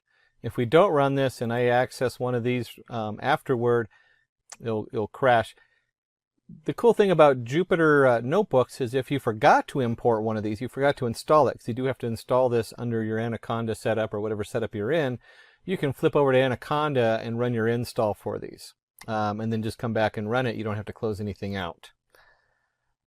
And we'll go ahead and paste this one in here real quick where we have car equals pd.read_CSV. And then we have the actual path. This path, of course, will vary depending on what you are working with. So it's wherever you save the file at. And you can see here I have like my OneDrive documents, Simplilearn, Python, Data Analytics, using Python, / car CSV. It's quite a long file. When we open that up, what we get is we get a CSV file, and we have the make, the model, the year, the engine, fuel type, engine horsepower, cylinders, and so on. And this is just a comma separated file. So each row is like a row of data. Think of it as a spreadsheet. And then each one is a column of data on here. And as you can see right here, it has the make, model. So it has columns for a header on here. Now, your Pandas just does an excellent job of automatically pulling a lot of this in. So when you start seeing the Pandas on here, you realize that you are already like halfway done with getting your data in. I just love Pandas for that reason. NumPy also has it. You can load a CSV directly into NumPy, but we're working with Pandas, and this is where it really gets cool, is I can come down here and I can print, you remember our print statement, we can actually get rid of it, and we're just going to do car head because it's going to print that out. The head is going to print the top values of that data file we just ran in. And so you can see right here, it does a nice printout. It's all nice and in line because we're in Jupyter Notebook. I can scroll back and forth and look at the different data. And just like we expected, we have our column, and it brought the header right in. One thing to note is the index. It automatically created an index 0, 1, 2, 3, 4, and so on. And we're just looking at the head. So we got 0, 1, 2, 3, 4. You can change this. You might want to just look at the top two. We can run that. There's our top two BMWs. Another thing we can do is instead of head, we can do tail. And look at the last three values that are in that data file. And you can see right here, it numbered them all the way up to 11,913. Oh my goodness, they put a lot of data in this file. I didn't even look to see how big the file was. So you can really easily get through and view the different data in here. When you're talking about big data, you almost never just print out car. In fact, let's see what happens when we do. If we run this and we just run the car, it's huge. In fact, it's so big that the pandas automatically truncates it and just does head plus tail, so you can see the two. So we really don't want to look at the whole thing. We'll go ahead and go back to, let's stick with the head, displaying our data. There we go. So there's the head of our data. It gives us a quick look to see what's actually in there. I can zoom out if we want, so you can actually get a better view. Although we'll keep it zoomed in so you can see the code I'm working on. And then from the data standpoint, we of course want to look at data types. What's going on with our data? What does it look like? Now this, you show when you're talking to your shareholders, they like to see these nice, easy to read charts. They look like a spreadsheet. So it's a nice way of displaying pieces of the chart. When we talk about the data types, now we're getting into the data science side of it. What are we working with? Well, we have make model, we have an integer 64 for the year. Engine fuel type is an object. If we go up here, you can see that most of them are it's a set manual, rear wheel drive. So they might be very limited number of types in there. And so forth. And it's either going to be a float 64, an integer, or an object is the way it's going to read it on here. And the next thing you're going to know is like your columns. And since it loaded the columns automatically, we have here the make, the model, the year, the engine, the size, all the way up to the MSRP. And just out of something you'll see come up a lot is whenever you're in pandas and you type in dot values, it converts it from a pandas list to a numpy array. And that's true of any of these. So then you end up in a numpy array. So you'll see a little switch in there in the way that the data is actually stored. And that's true of any of these. In this case, we want car.columns. You have a total list of your car columns. And like any good data scientist, we want to start looking at analytical summary of the data set. What's going on with our data? So we can start trying to piecemeal it together. So we can do car, describe, and then what we'll do include equals all. So a nice panda command is to describe your data. If you're working with R, this should start looking familiar. And we come down here and you can see count. There's the make, the model, the year, how many of each one, how many unique values of each one, the top value of each one, what's most common, the frequency, the mean. Clearly on some of these it's an object, so it really can't tell you what the average is. It'd just be the top one's the average, I guess. The year, what's the average year on there? All this stuff comes down here. Your standard deviation, your minimum value, your maximum value, what's in the lower quarter, 50% mark, where's that line at, and what's in the upper 75%, the top 25% going into the max. Now, this next part is just cool. This is what we always wanted computers to be back like in the 90s, instead of 5,000 lines of code to do this. Maybe not 5,000. All right, I built my own plot library back in 95, and the amount of code for doing a simple plot was, I don't know, probably about 100 lines of code. This is being done in one line of code. We have our car, which is our pandas. We generated that. It's our data frame. And we have .hist for histogram. That is the power of Seaborn. Now, it's still going to generate a numpy graph, but Seaborn sits on top, and then we can do the figure size. This is just so it fits nicely on the paper on here. And we do something simple like this, and you can see here where it comes up, and it does say matplot library and does subplots and everything. But we're looking at a histogram of all the different pieces in our database. And we have our engine cylinders. That's always a good one because you can see like they have some that had a null on there, so they came out as 0. Maybe one of them had a 2-cylinder engine way back when. 4 is a common, 6 a little less common, and then you see the 8-cylinder. 12-cylinder engines. Boy, that's got to be a speedster or something. But you can see right here, it just breaks it down. So now you have how many cars with how many, whatever it is, cylinders, horsepower, and so on. And it does a nice job displaying it. You can see if you're working with your, you're going into your demo, it's really nice just to be able to type that in and boom, there it is. It can see it all the way across. And we might want to zero in and use like a box plot. And this time we'll go ahead and call the Seaborn, SNS, box plot. And we're going to go ahead and do vehicle size versus engine horsepower XY plot. And the data comes from the car. So if we run this, we end up with a nice box plot. You see our mid-size, compact, and large. You can see the variation. There's our outlier showing up there on the compact. That must be a high-end sports car. Large car might have a couple engines, and again we have all these outliers and then your deviation on them. Very powerful and quick way to zero in on one small piece of data and display it for people who need to have it reduced to something they can see and look at and understand. And that's our Seaborn box plot, or SNS.boxplot. And then if we're going to back out and we want a quick look at what they call pair plotting, we can run that, and you can see with the Seaborn it just does all the work for you. It takes it just a moment for it to pull the data in and compile it. And once it does, it creates a nice grid. And this grid, if you look at this one space here, which is, you might not be able to see the small number, it says engine horsepower. This is engine horsepower to the year it was built, and it's just flipped. So everything to the right of the middle diagonal is just the rotation of what's on the left. And as you expect, the engine horsepower gets bigger and bigger and bigger as time goes on. So the year it was built, the further up in the year, the more likely you are to have a heavy horsepower engine.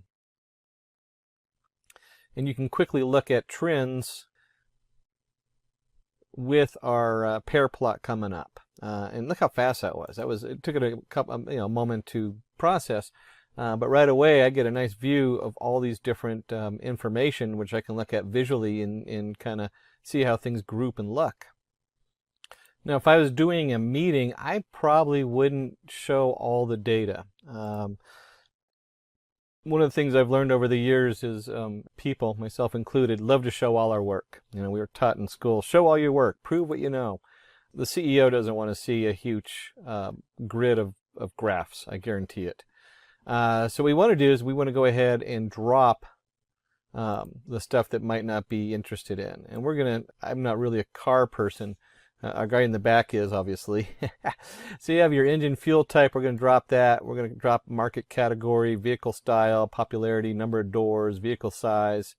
And we have the axes in here. If you remember from NumPy, we have to include that axes to make it clear what we're working on. That's also true with pandas. And then we'll look at just what it looks like from the head. And you can see that we dropped out those categories, and now we have the make, model, year, and so forth. And we took out the engine fuel type, market category, etc. And this should look familiar to you now. When you start working with pandas, I just love pandas for this reason. Look how easy it is. It just displays it as a nice spreadsheet for you. You can just look at it and view it very easily. It's also the same kind of view you're going to get if you're working in Spark or PySpark, which is Python for Spark across big data. This is the kind of thing that they come up with, and this is why pandas is so powerful. And we may look at this and decide we don't like these columns. And so you can go in here and we can actually rename the columns. Simple command, car equals car, rename. Columns equals engine horsepower equals horsepower. This is just your standard Python dictionary. So it just maps them out. And instead of having like the lengthy, here we had engine horsepower, we just want horsepower. We don't need to know it's the engine horsepower. Engine cylinders, we don't need to know that it's for the engine, because there's only one thing we're describing if we're talking about cars, and that's cylinders. And we'll go ahead and just run this. And again, here's our car head, and you can see how that changed. We have model year and horsepower versus model year, engine horsepower, engine cylinders, and just cylinders. Again, we want to keep reducing this so it's more and more readable. The more readable you get it, the better. And of course, we can also adjust the size a little bit so that when it prints out, instead of splitting it on 2 lines, we get like a single line. We can do that also. That's just your control mouse up or plus sign you use in Chrome. That's a Chrome command.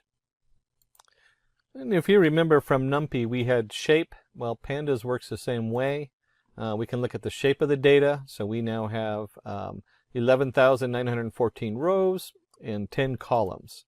So you see some similarities because Pandas is built on NumPy. And questions that come up just like you did in NumPy, we might want to know duplicate rows. And so we can do car. And look at this switch here. We're doing a selection. This is a Pandas selection with the brackets. But we want to select it based on car.duplicated. So how many duplicates on there? So it's starting to look a little bit different as far as how we access some of the data on here. This can be a logical statement. And we get the number of duplicate rows. We have 989 rows by 10 columns again. And this is one of those troubleshooting things that we end up doing a lot, more than we really feel like we should. We might go ahead and do like a car count just to see how many rows we're dealing with. And then right after that, we might want to go ahead and say, hey, let's drop duplicates. So remember we did all the duplicates on there. So car equals car.drop duplicates. And then we can print the head again. We'll just do car head here. And you can see the data on there looks the same as before. And just note that we did car equals car.duplicates. There are commands in here where you can do, where it changes the actual value. And it works on some of them and not on others depending on what you're doing. But by default, it always returns a copy. So when we do this, we're reassigning it to car. And you can see it's the same header, but we want to go ahead and do count and see how the count changes. Let's go ahead and run this. And you can see here, instead of 11,914, we have 10,925. So we've removed about 100 cars that were duplicated, just slightly under 100 there. And then as we're prepping our data, we might want to know car is null. So it's going to count the values of null, and then we want to sum that up. And when we do that, we do the car is null function.sum. We end up with HP, the horsepower is 69 have null values, and 30 have cylinders have null values. Now, if you don't put the sum at the end, it's just going to return a mask with the true false of is it null or is it not, by 0 and 1. So you're summing up the ones underneath each column. And this, of course, then you have to decide what you're going to do with the null values. There's a lot of different options. It might be that you need to put in the average or means. Maybe you want to put in the median value. There's a lot of different ways to fill it. Usually when you first start out with the data, a lot of them you just drop your null values. And you can see here car.drop NA, which is equal to all. And then we're going to go ahead and count it. And you can see that we've dropped almost another 100 values. So from 10,925 to 10,827, maybe 75 or so values. So we've cleaned this is really a big part of cleaning data. You need to know how to get rid of your null values, or at least count them and what to do with them. And of course, if we go back to counting our null values, we should now have null values. There we go. And you'll see there's 0 null values. I don't know how many times I've been running a model that doesn't take null values and it crashes, and I just sit there and look at it trying to get, why did that crash? It should have worked. It's because I forgot to remove the null values. So we've been jumping around a lot. We're going to go back to finding outliers, and let's go ahead and bring that back into our Seaborn. And if you remember, we did a box plot earlier. This time we're going to do a box plot just on the price. And you can see here our price value, and we have the deviation with the 2 thinner bars on each side of the main value. And then as we get up here, we have all these outliers. In fact, we have one way out here that's probably a really expensive high-end car is what we're looking at. If you were doing fraud analysis, you would be jumping on all over these outliers. Why are these deviation from the standard? What are these people doing? Again, this is probably, like I said, a really high-end expensive car out here. That's what we're looking at. And we can also look at the box plot for the horsepower. We'll put that in down here and run that.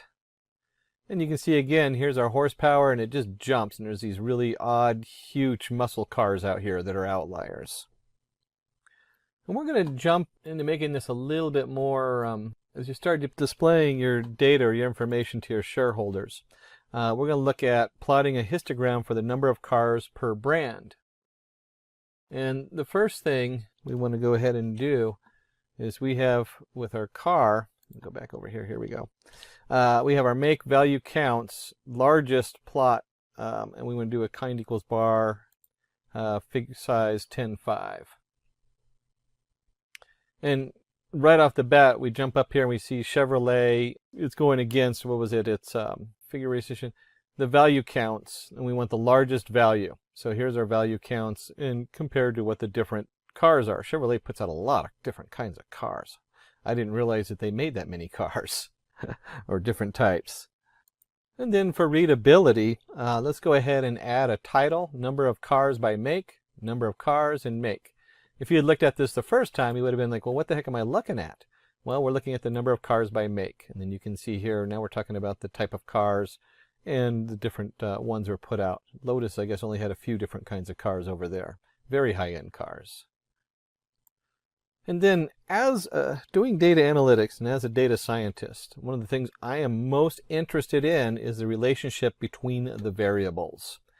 So this is always a place to start. We want to know what's going on with our variables and how they connect with each other. So the first thing we're going to do is we're going to go ahead and set a figure size because we want to make sure it fits our graph. We'll just go ahead and set this one, plot figure, set to figure size 2010. If you never used the matplot library, which is sitting behind Seaborn, whatever is in the PLT, this is what's loaded. It's like a canvas you're painting on. So the second you load that PyPlot as PLT, anything you do to that is affecting everything on it. And then we want to go ahead, since we're using Seaborn, we'll go ahead and create a variable C for relationships or correspondence, and car.corr. That's a correlation in Seaborn on top of pandas. Again, one line and you get the whole correlation on there. And because we're working with Seaborn, let's put it into a nice heat map. If you're not familiar with heat maps, that means we're just using color as part of our setup. So we have a nice visual. And we can see here that the Seaborn connected to the pandas prints out a nice chart. We'll talk a little bit about the color here in a second. It prints out a nice chart. This is a chart I look at. As a data scientist, these are the numbers I want to look at. And we'll just highlight one of them. Here's cylinders versus horsepower. The closer to 1, the higher the correlation. So 0.788. Pretty high correlation between the number of cylinders and how heavy the horsepower is. I'm betting if you looked at the year versus horsepower, we can just look at that one. Here's year and horsepower. 0.314, not as so much, but if you combine them, you don't actually add them. But if you combine them, you'll start to see an increase in horsepower per year and cylinders. You could probably get a correlation there. And just like 0.78 is a positive correlation, you might notice if we look at cylinders, or let's look at horsepower and mileage. So if we go here to horsepower to mileage, you get a nice negative. We'll do cylinders, that's a bigger number. With cylinders to the miles per gallon, it's a minus 0.6. So it's a negative correlation. The closer to -1, the more the negative correlation is. And then the chart you would actually show people is a nice heat map. This is all our colors, and it's just those numbers put into a heat map. The darker the color, the higher the correlation. You can see straight down the middle, obviously the year correlates directly with the year, horsepower with horsepower, and so on. That's why it's a 1. The closer to the 1, the higher the correlation between the two pieces of data. Now, this is a good introduction. Pandas goes way beyond this. Most of the functionality in NumPy, since Pandas sits on it, is also in Pandas, and then it even has additional features in it. And we use Seaborn pretty extensively sitting on top over our PyPlot. So keep in mind that our PyPlot has a ton of other features in it that we didn't even touch on in here. We couldn't, even if you had a sole course in it, there's just so many things hidden in there depending on what your domain you're working on. But you can see here, here's our Seaborn and here's our Matplot library. That's all our graphics that we did. And then the Seaborn works really nicely with the pandas. We really like that. So that wraps up our demo part for today. Let's learn about data manipulation in R. And here we will learn about dplyr package. And when we talk about this dplyr package, it is much faster and much easier to read than base R. So dplyr package is used to transform and summarize tabular data with rows and columns. You might be working on a data frame, or you might be getting in a inbuilt R data set, which can then be converted into a data frame. So we can get this package dplyr by just calling in library function, and this can be used for grouping by data, summarizing the data, adding new variables, selecting different set of columns, filtering our data sets, sorting it, selecting it, arranging it, or even mutating. That is basically creating new columns using functions on existing variables. So let's see how we work with dplyr. Now here I can basically get the package here. So I can just say install.packages dplyr. Now we already see the package here, which is showing up. So I will just select this one. I can do a control enter, and that will basically set up the package dplyr successfully unpacked. So that is done. Now you can start using this package by just doing a library dplyr, and this was built. It shows me my version of R. So let's also use a inbuilt data set, that is New York flights 13. So we can do install.packages, and that will search and get that relevant data set. I can again call it by using library function. Now once that is done, we can look at some sample data here by just doing view flights, and that shows me the data in a neat and a tabular format, which shows me year, month, day, departure time, scheduled departure time, and so on. Now we can also do a head to look at some initial data, which can help us in understanding the data better.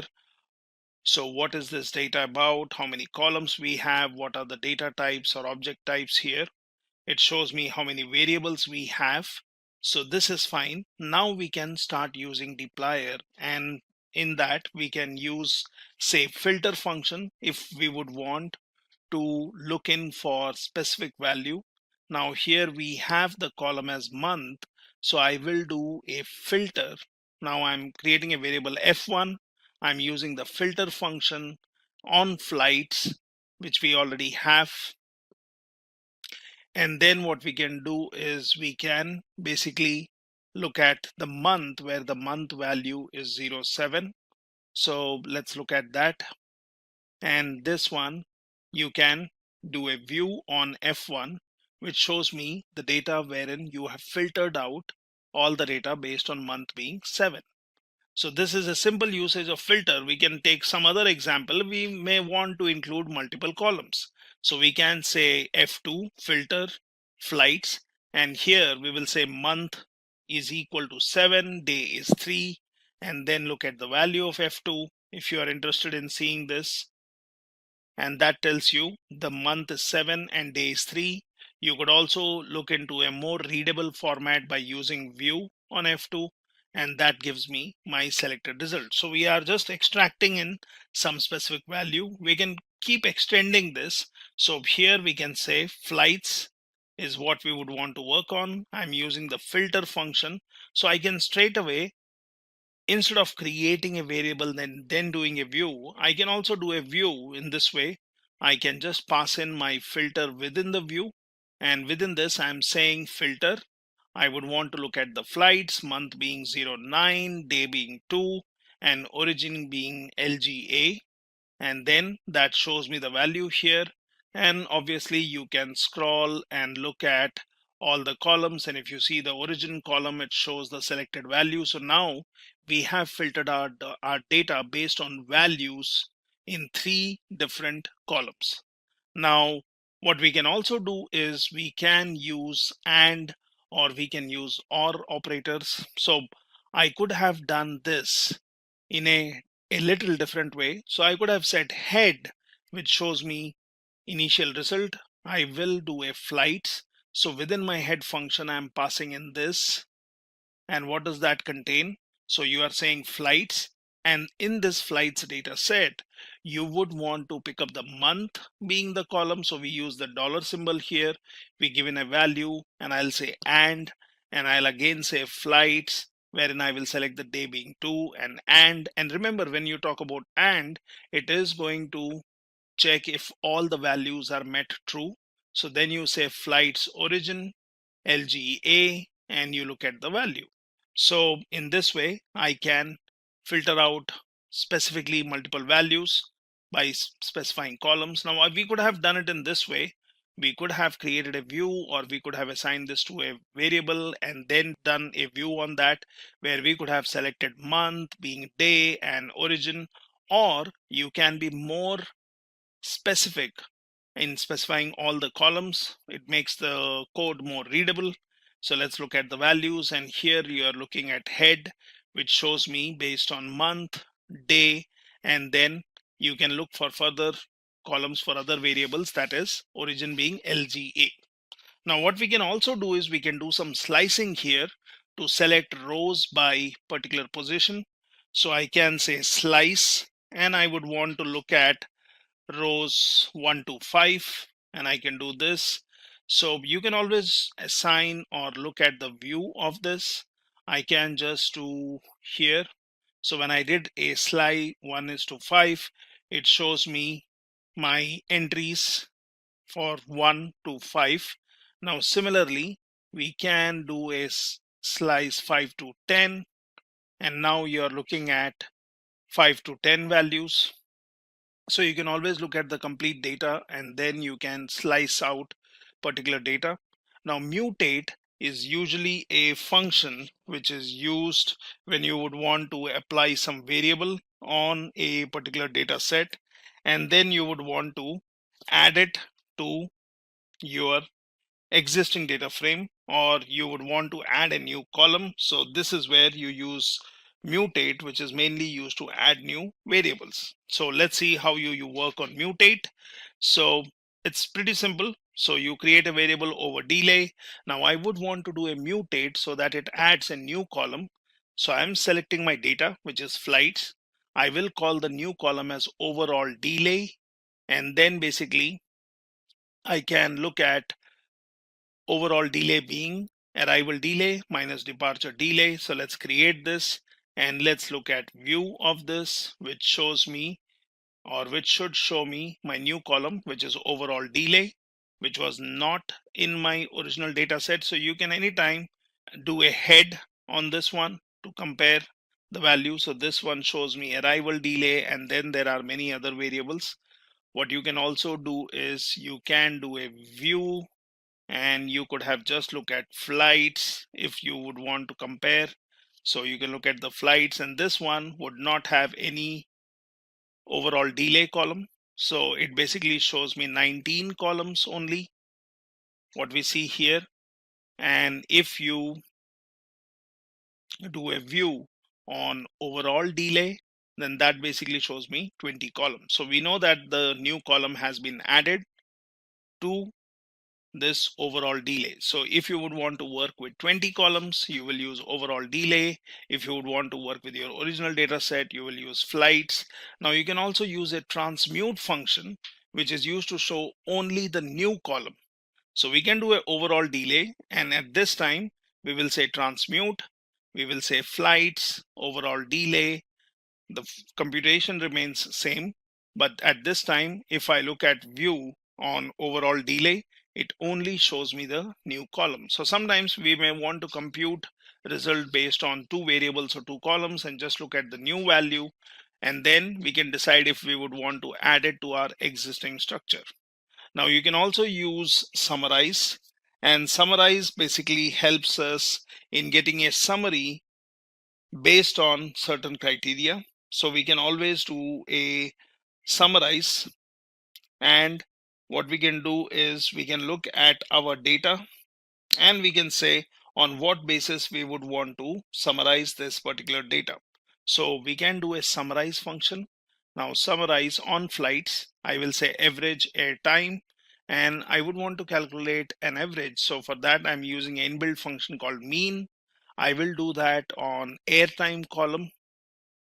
So let's look at flights once again. And here we can see there is arrival time, not airtime, sorry, arrival time. And we would want to do some average on this particular data. We would want to summarize this. So what I'll do is I will use the summarize function. I will say average airtime, and this one I will look at mean of airtime. So let's see if there is a airtime column. Let's look at this one, arrival delay, and yes, we have an airtime. So we were actually looking at summarizing based on airtime, not the arrival time. So airtime is how much time it takes in air for this particular flight, and we will want to use the summarize function, not the transmute. So summarize flights, average airtime, and this one we will calculate the mean of average airtime, and I will also do a NA removal, which is I'm saying true. So let's do this. And that basically shows me the average airtime is 151. I can also do a total airtime where I'm doing a summation of values, or I can get the standard deviation, or I can basically get multiple values such as mean. I can say total airtime where I'm doing a summation, and then I can look at other values, which is if you would want to put in standard deviation here, you could do that. So let's look at the result of this summarize, and this basically allows me to get some useful information which is summarized based on a particular function such as mean, sum, standard deviation, or all three of them. Now let's look at grouping by. So sometimes we may be interested in summarizing the data by groups, and that's where we use the group by function. So we can always use the group by clause. Now here we are taking a different data set. So we will say, for example, let's look at head of empty cars, and that is basically my data set on empty cars. Now that shows me the model of the car, it shows me mileage, cylinder power, and your horsepower, and various other characteristics or variables in this particular data set. So here we can say let's do a grouping by gear. So there is a column called gear, so I will call it by gear. I will look at my data set, and then what I'm using here, which you see with these percentage and greater symbol, is called piping.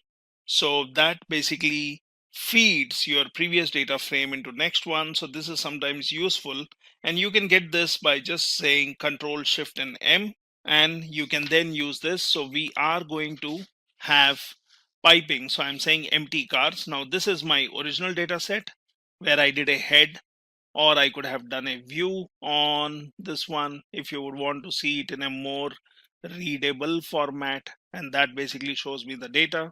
So we are using a different data set, so I want to group it by the gear column. So I'm going to call it by gear, and this one takes my data that is empty cars. I'm using the piping, and then I'm saying group the data based on gear column. That's done. Now let's look at the value of by gear, or you can always do a view. So remember, whenever you're doing a group by, it is giving you a internal object where your data is grouped based on a particular column.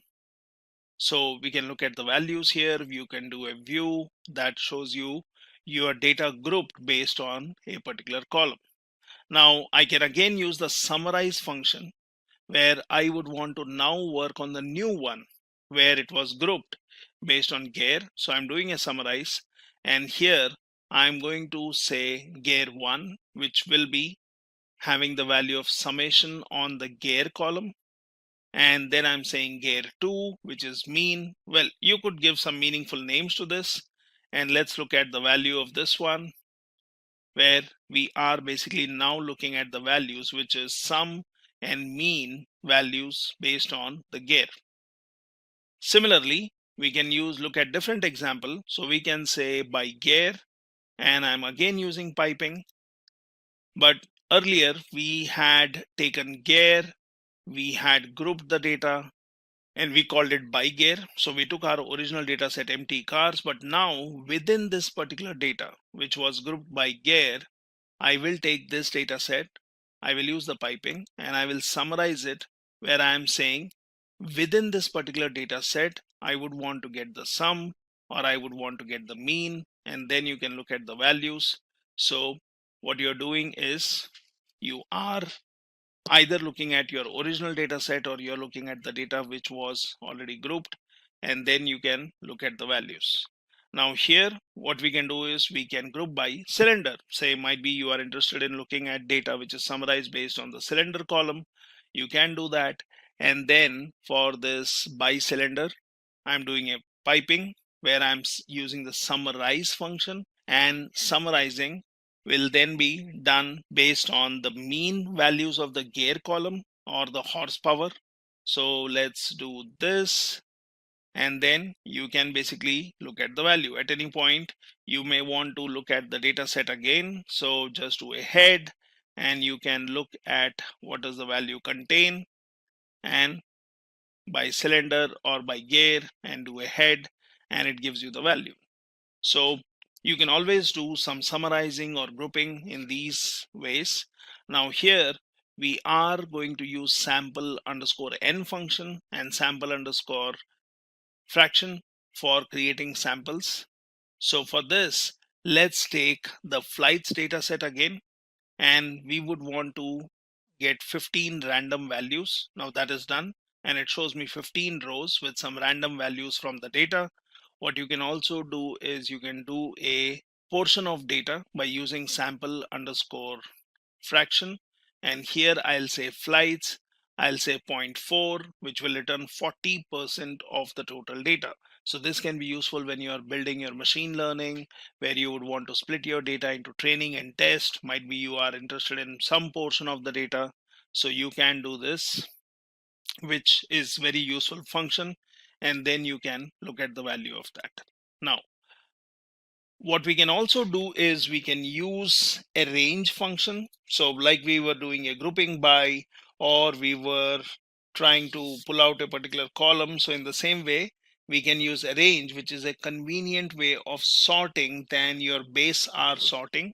So for a range function, let's do a view based on a range. So we will work on the flights data set which we have, and here what we would want to do is we would want to arrange the flights data set which is based on year and departure time, and we are doing a view out of it. So that basically gives me the data which is arranged based on your year and departure time. Now I can do a head to give me some highlighting of that data. Now the piping operator, what we are using, can be used in these ways also. So here I will say df, I will just assign the data set empty cars to it. Let's look at the df, which has basically your different models. You can obviously look at the head or view of it to look at useful information. We can also go for nesting options, which can be useful. So we are creating a variable called result here. Now that has the arrange function. So what does this arrange function do? So when we would want to use arrange to sort the data, so I would want to sort the data, but what data would I sort? So I will use sample n, which will give me some portion of the data or some sample data. Now what is that sample data? So here we are using nesting. That is, earlier when we did a sample, we just said data and how many random samples we want. But instead of giving that, what we are going to do is we are going to use filter here. Now this filter will work on df. So filtering will happen based on the mileage, which is greater than 20.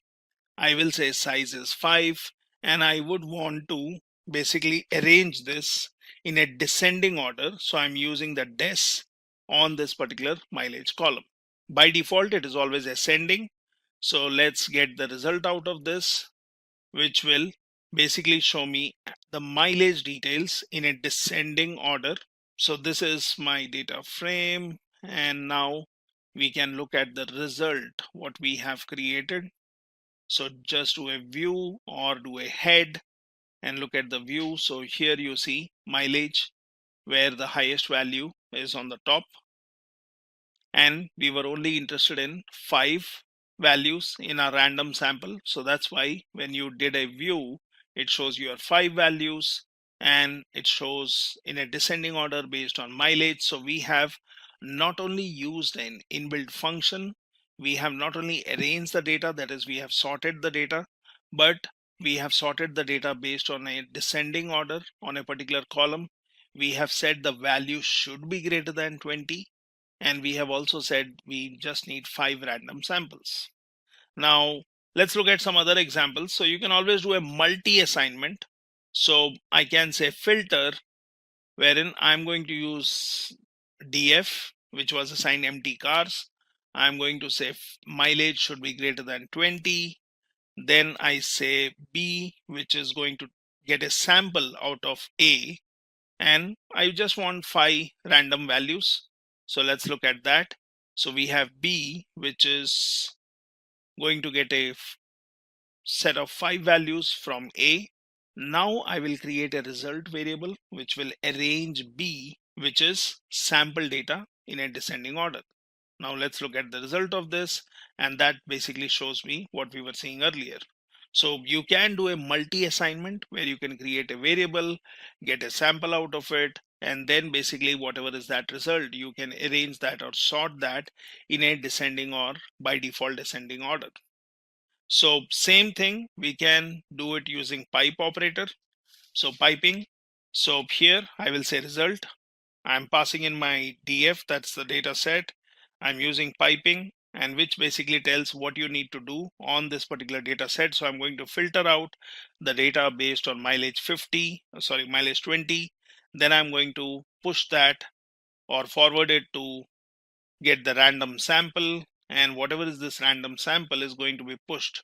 So you are arranging this in a descending order. So this is one more way of doing it, and then basically you can look at the result. So these are some simple examples where you can use your dplyr with multiple assignments, or using your nesting to filter out the data. You can also do a range, which is to sort the data. You can get some random samples out of it.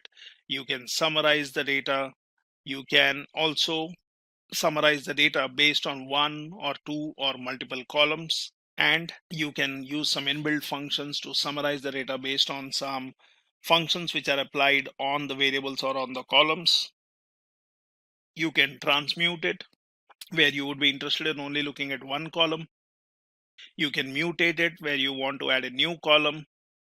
You can slice it, and you can give the conditions where you can say and or to filter out the data. So what we can also do is, on this particular data set which we have, say for example DF, where I have my data, let's look at this one. And if I just do a DF at this point, it shows me my data set. And if you would be interested only in particular column, then your dplyr also allows you to, either we can do a filter or we can simply do a select. Now for selecting, we can choose our data. So for example, I'll say df underscore, I'm interested in mileage, I'm interested in horsepower, might be I'm interested in your cylinders in this.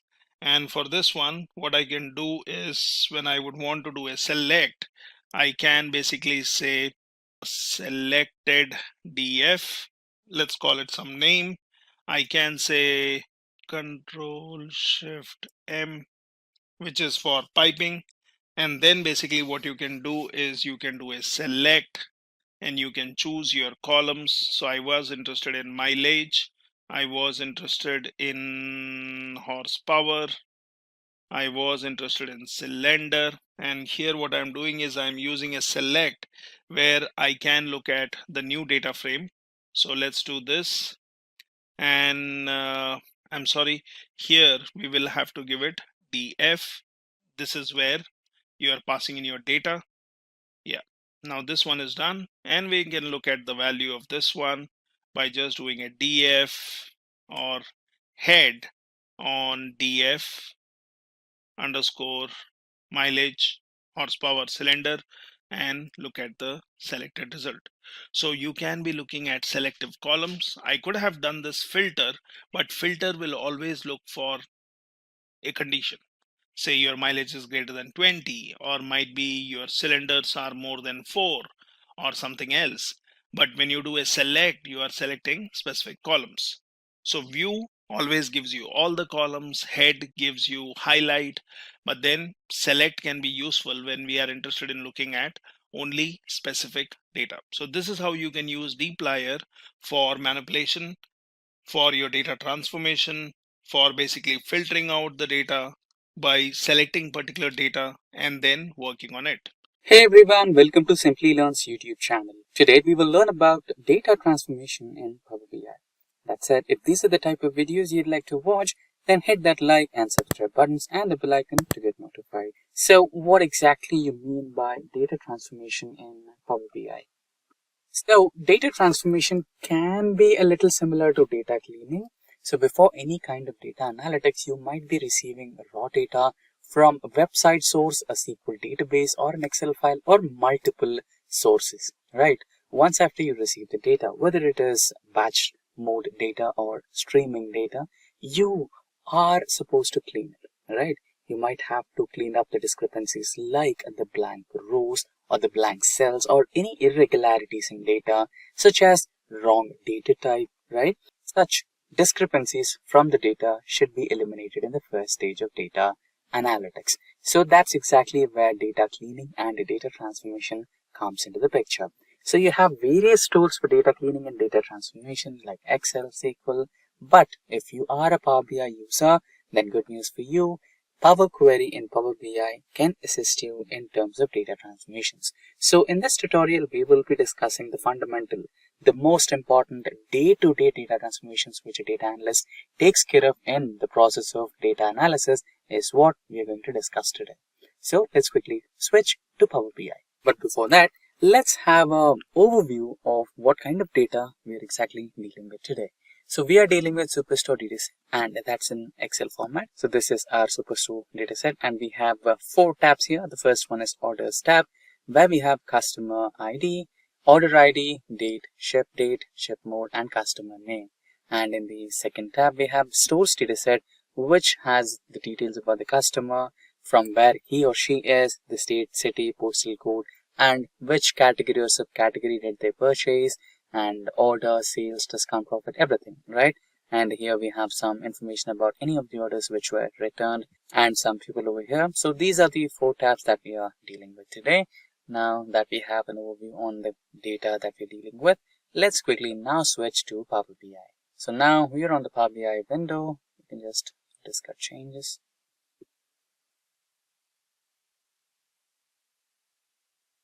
There you go. Let's quickly import the data from our downloads. This is the dataset that we want to deal with today. Now, it might take a little while to connect to that particular dataset and load the data onto Power BI. Just a couple of minutes, since the dataset is a little too heavy. It's about 10,000 rows. So let's wait. Shouldn't take long.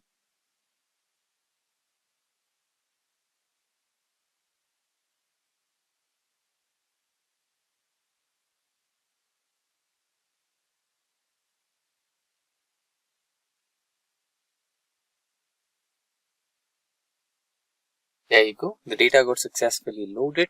So you have the option of loading what kind of data you want. You have 4 tabs as we just discussed. You can load the Orders tab and you can load the Stores tab. And in case if you want the Returns tab, you can also load that. And if you want all of those, just load all of those, right? Now, I just want the 2 tabs, Orders and Stores. Now here I can just directly load to get started working on this.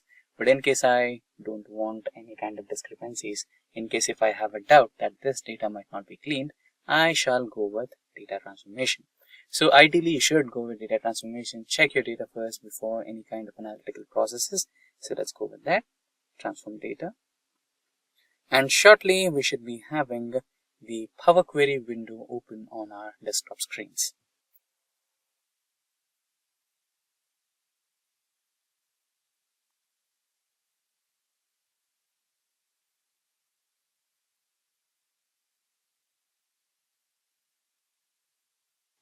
So there you go. You can see the complete dataset has been successfully uploaded, both the stores and orders datasets. Now let's quickly check the data from our dataset. So here you can see we have orders date, right? But I can see 42682 and 42533. This is not in the form of date, correct? So this is the simple step that we discussed, changing the wrong data type. So you can just click on the lower arrow button over here, and or you can right click, and here you have an option to change the type, correct? So it is considering it as a whole number, which is wrong. So you can change it to date. Replace current. So now we are trying to change the order date from a data type of whole number to date data type. So there is some error. If you click on error, or if you just navigate onto it, Power BI should be able to show you what error was it. And just in case if it's not working, okay, we are unable to parse the value provided. So you can just remove that and try it in a different way. Change type to date and time zone. Date. I think this should be helpful.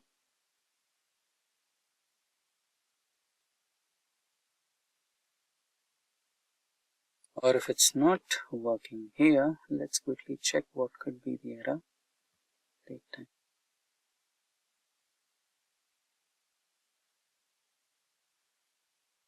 And now let's try to refresh the data.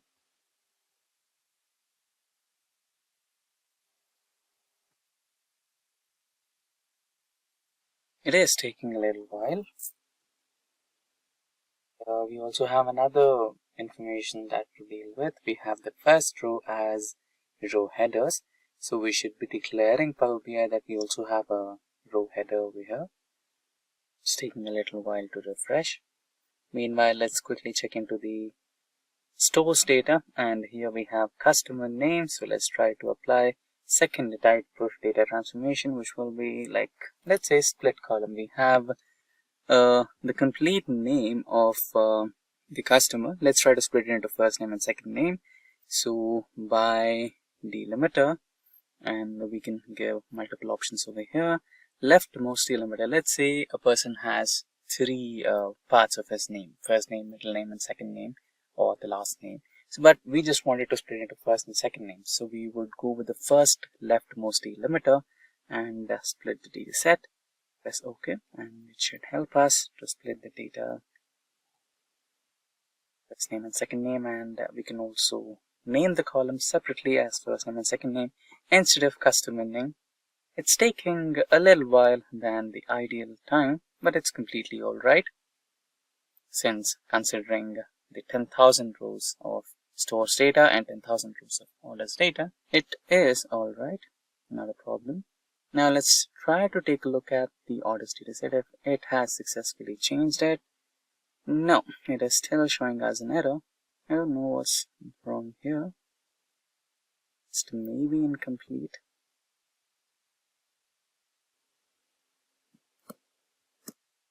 Let's quickly refresh all instead of preview and check if it can help us.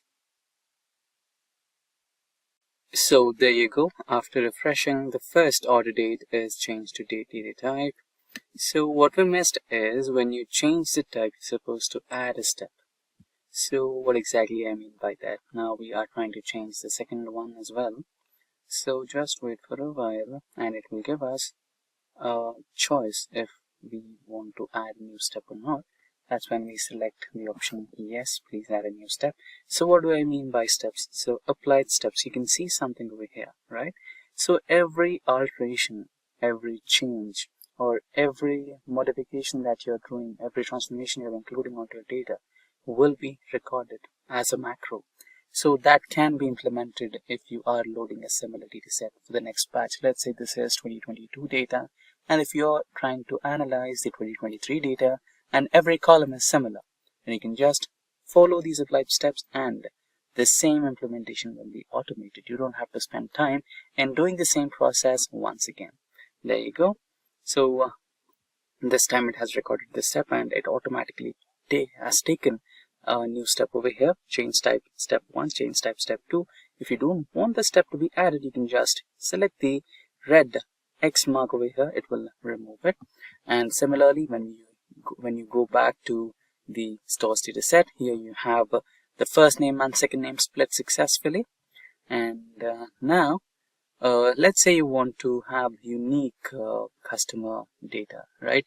In that scenario, you can just even remove duplicates from this particular column. Just remove duplicates and you'll just have unique data. It's possible that one customer might have come here to buy the same buy the same product on different dates, or one customer might have done a repeated purchase. So it's possible, but again, if you just wanted to know if there is a way to eliminate duplicate entries, then you can do that.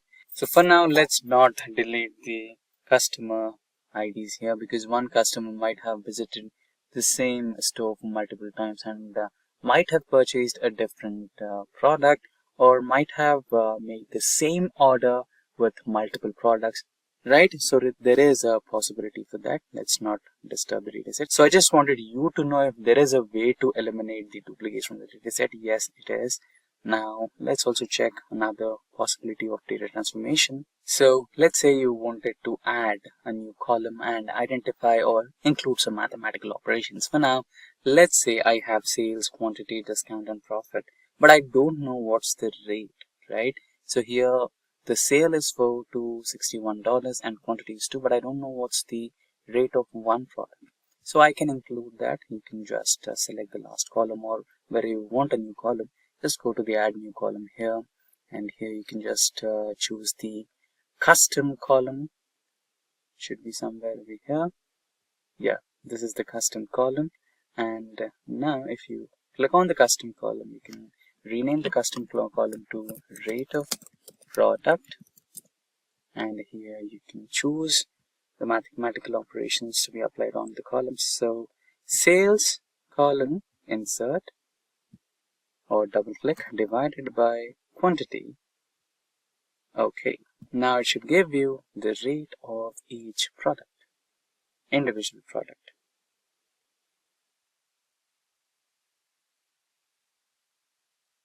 It is taking some sizable time. It shouldn't take so long. So there you go, you have the rate of product. And now let's say you want to combine multiple data sets. For example, here I have stores data set, but my stores data set doesn't have any data related to orders, and orders does not have any data related to customers. Now I want to combine these two. Is there a way? Yes, you can do that. Now let's get back to stores, and here go to home option, and here you have something called merge queries. So now the stores dataset has been selected in the first dataset. Here, just select the drop down and select the second data type, which is orders. So here you can see stores with the current one, which is in the first place. Now select based on which primary key you want to combine both. So I want to go with customer ID because both of my datasets do have customer IDs. So I'll go with customer ID, and both datasets will be combined. At the end, at the last column, Power BI will show me a new table, not a new column. It will give me a table combined with all the columns in one column. You just have to expand the column and select which columns from the second dataset you want to include in your overall dataset. So let's do that practically. So here you can see I just have tables. If I select the expand column option over here, you can see I have a lot of columns here. So just deselect everything. I do have row ID, I do have a customer ID. What I need is order ID, order date, ship date, shipment mode, and customer name. I do have it. So that's all I need. So just press on OK, and I should have them included in my new dataset altogether. It might take a little while.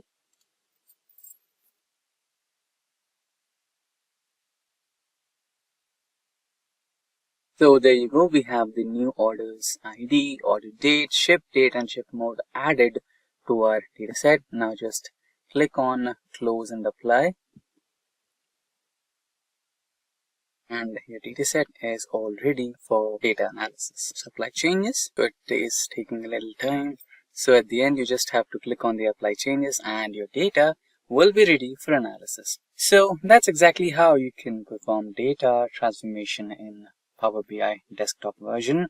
So there you go, the dataset got successfully loaded all over here, and you can just drag and drop them onto the visualizations part and you can work on your data. Now this comes with mainly 4 functions. So you have gather, which makes your data wide, or it makes wide data longer. So that is basically used to stack up multiple columns. You have spread function, which makes long data wider, that is stacking the data together, or stack if you would want to unstack the data to data, and you are talking about data which has same attributes. And then your spread can spread the data across multiple columns. You have separate, which is function which splits single column into multiple columns. And to complement that, you have one more function which is unite, and that combines multiple columns into single columns. So these are 4 main functions which are used in your TidyR package. So let's look how we work with this. So let me bring up my R Studio here. Now for this, first is, let me just clean up my screen here, doing a Control L. So I will install the package. It is already installed, but we can just do a Control Enter, and then I can say, do you want to restart R prior to reinstall? So install, I'll say okay, and it is basically going to get the package. Now it says package TIDYR, that is TidyR, has been successfully unpacked. Let's use that package using our library function, and that was built under R version 3.6. Now I can basically start using these functions. So for example, here we are creating a data frame. So let's say n is 10, and then we basically would say, we will call it wide. Now that's the variable name. I'm using the data.frame function. I'm saying ID, which will be 1 to n. So that will take the values from 1 to 10. And then these are the values which have 10 entries. So this is a vector, phase 1, phase 2, phase 3. Let's create a data frame out of it. Now that's done. We can have a look at our data frame by just doing a view wide, and that shows me the ID column, and it has phase.1, phase.2, and phase.3. Now we can use our function. So for example, we can work with gather, that is reshaping the data from wide format to long format, and basically you can say stacking up multiple columns. So let's see how we do that. Here I'll call it long. I'm working on wide. I'm using the piping functionality, and then I'm using gather. So this one, I will say what will be the data which I will use. So we are using wide as a data frame. Then I'm saying response time. So that will be basically one more column. And then you have your columns which you would want to basically stack. So I'm saying from phase 1 to phase 3. So let's do this. And once this is done, let's have a look at our variable long. So this one shows me that I have an ID column, I have the response time column, and I have the phase column, which we mentioned, and that basically has all the values stacked in. So you have phase.1, phase.2, and phase.3. So all the columns are being stacked here. So all my data, so now I have totally 30 entries in this one. So this is basically using your gather function. Now sometimes we may want to use a separate function. Now separate function is basically splitting a single column into multiple columns, so which we would want to use when multiple variables are captured in a single variable column. Okay, so let's look at an example of this one. So let's say long separate, that's what we will call. We will work on this long, which has all the data stacked in as the columns we selected. Then I'm saying separate, I want the phase column, And then I would say, when I separate the columns, what are my column names? Now I could also give a separator by giving a comma and then mentioning the separator if that is required. So let's do this. Now once this is done, let's have a look at our long separate. So what we see here is the column which we used. So we were doing a face column, and that was to be split, and we wanted to split it into target and number. So that's what we see here. So you have face being split into target and number, and then you have the response time. So this is how you use the separate function. Now there is also something called as unite function, which is basically a complementing of separate function. So it takes multiple columns and combines the elements to a single column. So for example, here we will call it long unite, and we will take long separate, which was separating the data. We want to unite, so we will take face, target, number, and we want to have a separator between them. So let's basically do this. And now let's look at the result of this unite. So you see, you have the face and target merged together. So you have face dot one, the separator is dot, as we have mentioned, and we have united multiple columns. So this is one more function of your tidyr, which helps you basically tidy up your data or put it in a particular way. Now then you have your spread function, and this is basically for unstacking. So that is, if you would want to convert a stack to data, or if you would want to unstack the data which is of same attributes, spread can be used so that you can spread the data across multiple columns. So it will take two columns, say key and value, and spread it into multiple columns. So it makes long data wider. So we can look at this one. We will say long unite. I'm using the piping. I will use the spread function. I'll work on the face column and response time. And let's do this. And then let's do a view on this. So it tells me our data is back in the shape as it was in the beginning. So these are four functions which are very helpful when we work with tidyr package. So let's learn about visualization. And here we will learn about R, which can be used for your visualization. Now, one thing which we need to understand is, because of our ability to see patterns, which is highly developed, we can understand the data better if we can visualize it. So the efficient way or effective way to understand what is in our data, or what we have understood in our data, we should or we can use graphical displays, that is your data visualization. So there are actually two types of data visualizations. So you have exploratory data visualization, which helps us to understand the data, and then you have explanatory visualization, which helps us to share our understanding with others.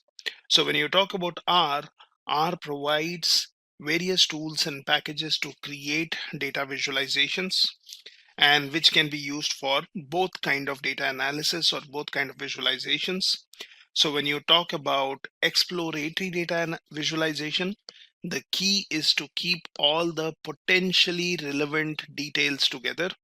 Now, the objective when we talk about exploratory data analysis is to help you see what is in your data.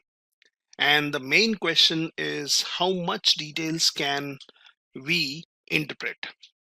Now, when you talk about different functions which we see here, such as plot, which is more for a generic plotting. You have bar plot, which is used to plot data using rectangular bars, or you can say creating bar charts.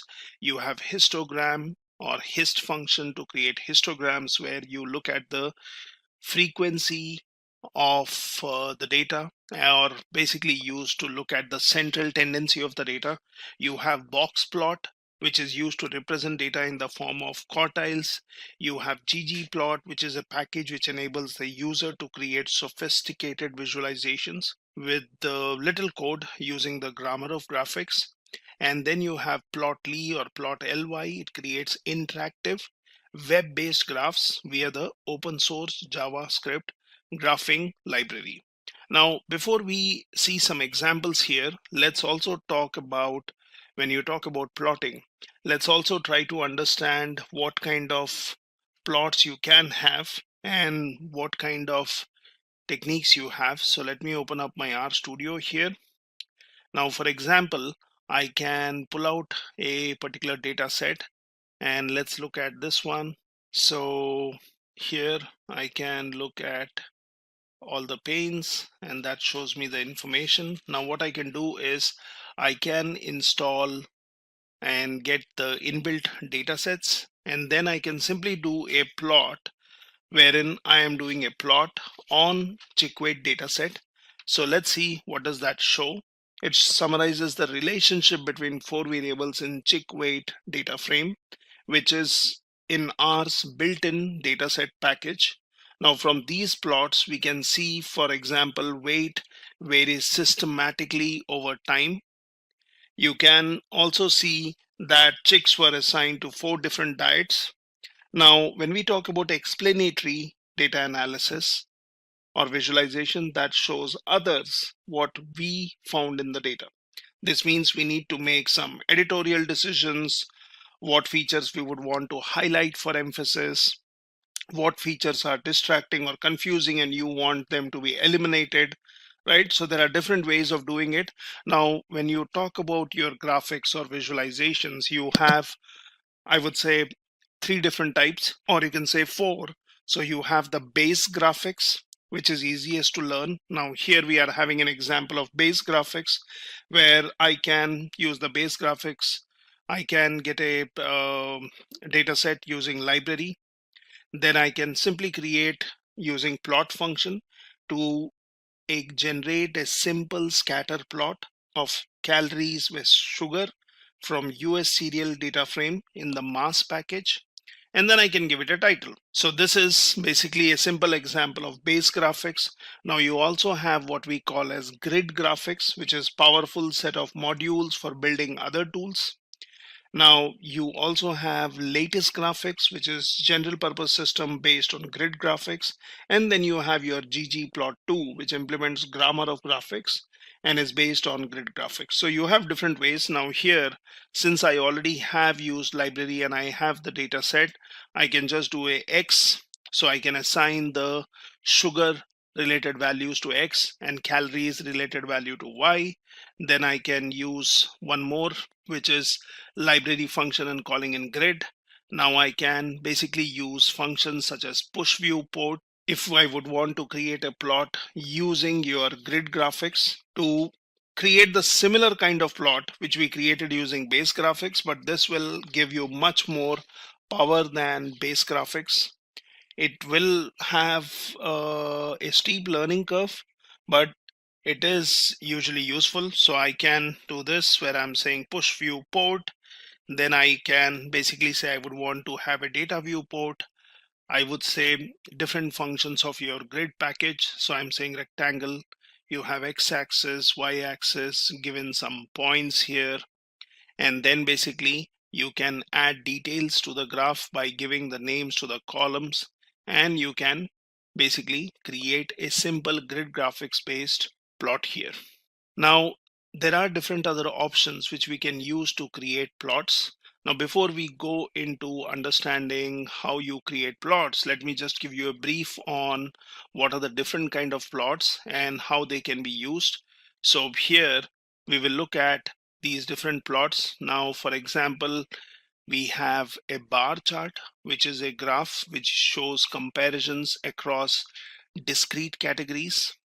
So you have x-axis, which will show the categories being compared, and y-axis, which represents a measured value, and height of the bars are proportional to measured values. Now, to create different kind of charts, you can use ggplot, which is a package for creating graphs in R. It is basically a method of thinking about and decomposing complex graphs into logical subunits, and that is a part of tidyverse ecosystem. So it takes each component of graph axes, you can give scales, you can give colors, you can give the objects, and you can build graphs on particular data. You can modify each of those components in a way that's more flexible and user friendly. You can, if you are not providing details for the components, then ggplot will use sensible defaults, and this basically makes it a powerful and a flexible tool. Now here are different options when you use your ggplot, such as you can use geom, or what we call as geometry objects, to form the basis of different type of graphs. For bar charts, you have for line graphs, you have scatter plots, that is underscore point, you have underscore box plot for box plots, you have quartile for continuous x, violin for richer display of distribution, and jitter for small data. So here is some simple example where I would not go into too many details here, but you can just have a look at this one, where we are using library function to get the ggplot2 package. Then basically we would want to look into the mileage data. We would want to look at the structure of it. And then we can basically get the tidyverse package. Finally, we can create a bar chart using geom underscore bar.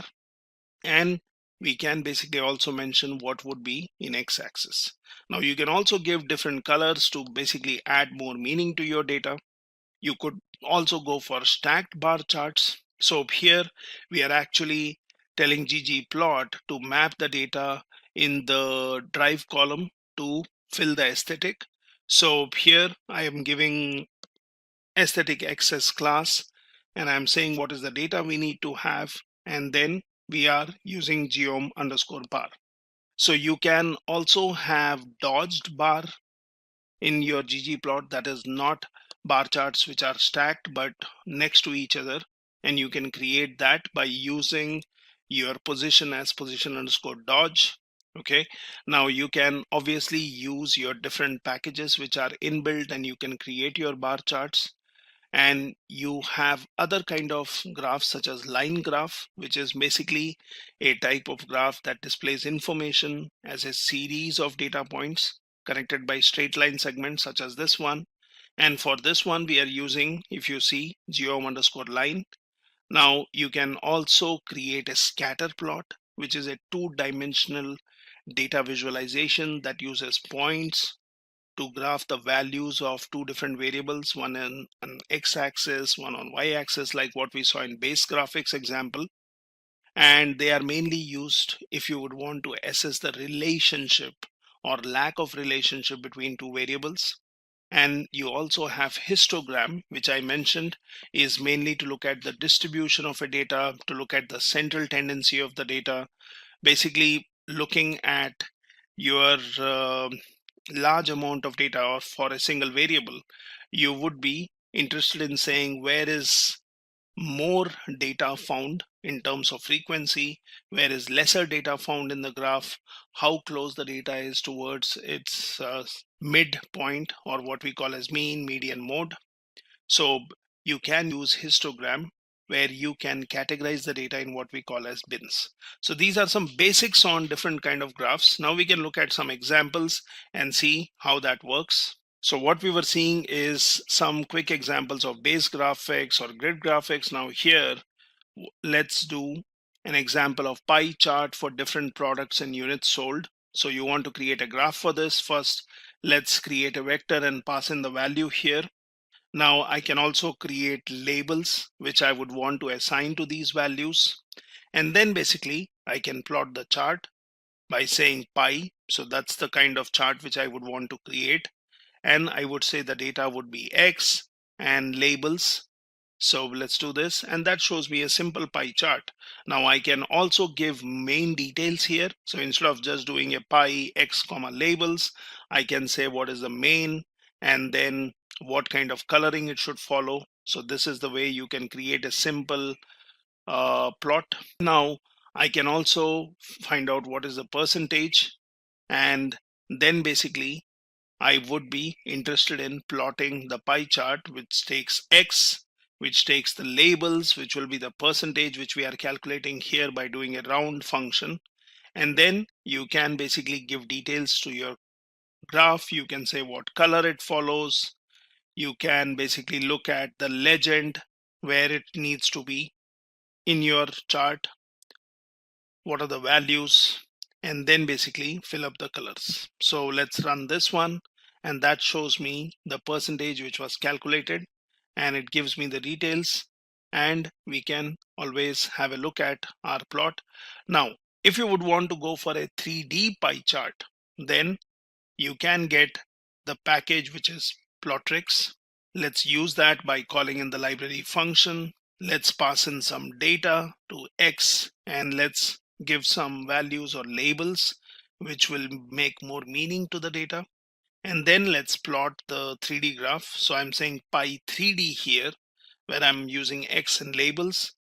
Then I'm basically doing an explode, which will basically control how your graph looks like and basically give the values. So it also takes the title when you say main and pie chart of countries. Now let's create data for graph. So again, we are having a variable here. We are using the C function, creating a vector, and then let's create a histogram for this one, where I would say X lab, what would be your data around x-axis, what is the color, what is the border, and here I'm creating a simple histogram, which, as I discussed earlier, will always show your values on the x-axis, and y-axis is more of frequency, and then you can look at the set of values and what is their frequency. And we can basically use this histogram for exploratory data analysis, look at the data, try to understand what is the central tendency of your data values. Now we can also give some limits by using the xlim and ylim, and then I can also specify what is the limit. So we have given some values here, wherein we have said your x limit is 0 to 40 and y limit is 0 to 5. Now if you compare this with the previous one which we had created, this one based on the frequency had taken the limits, but we can assign limits explicitly by giving this and then create a histogram which makes more meaning. Now let's take another data set, that is air quality. Let's view this to see what does that data contain. So you have ozone, solar, wind, temperature, month, and the day. So this is the kind of information we have in the air quality. Now let's use the plot function to draw a scatter plot, where, as I mentioned, you would be interested in analyzing variables and see what is the relationship between them. So to plot a graph between ozone and wind values, so we will say plot, we will say the data which is air quality. From that I would be interested in the ozone column or ozone field and the wind field. I can create a plot based on this. Now I can also be saying what should be the color, what is the type of the data which you would want to create, and you can look at the information.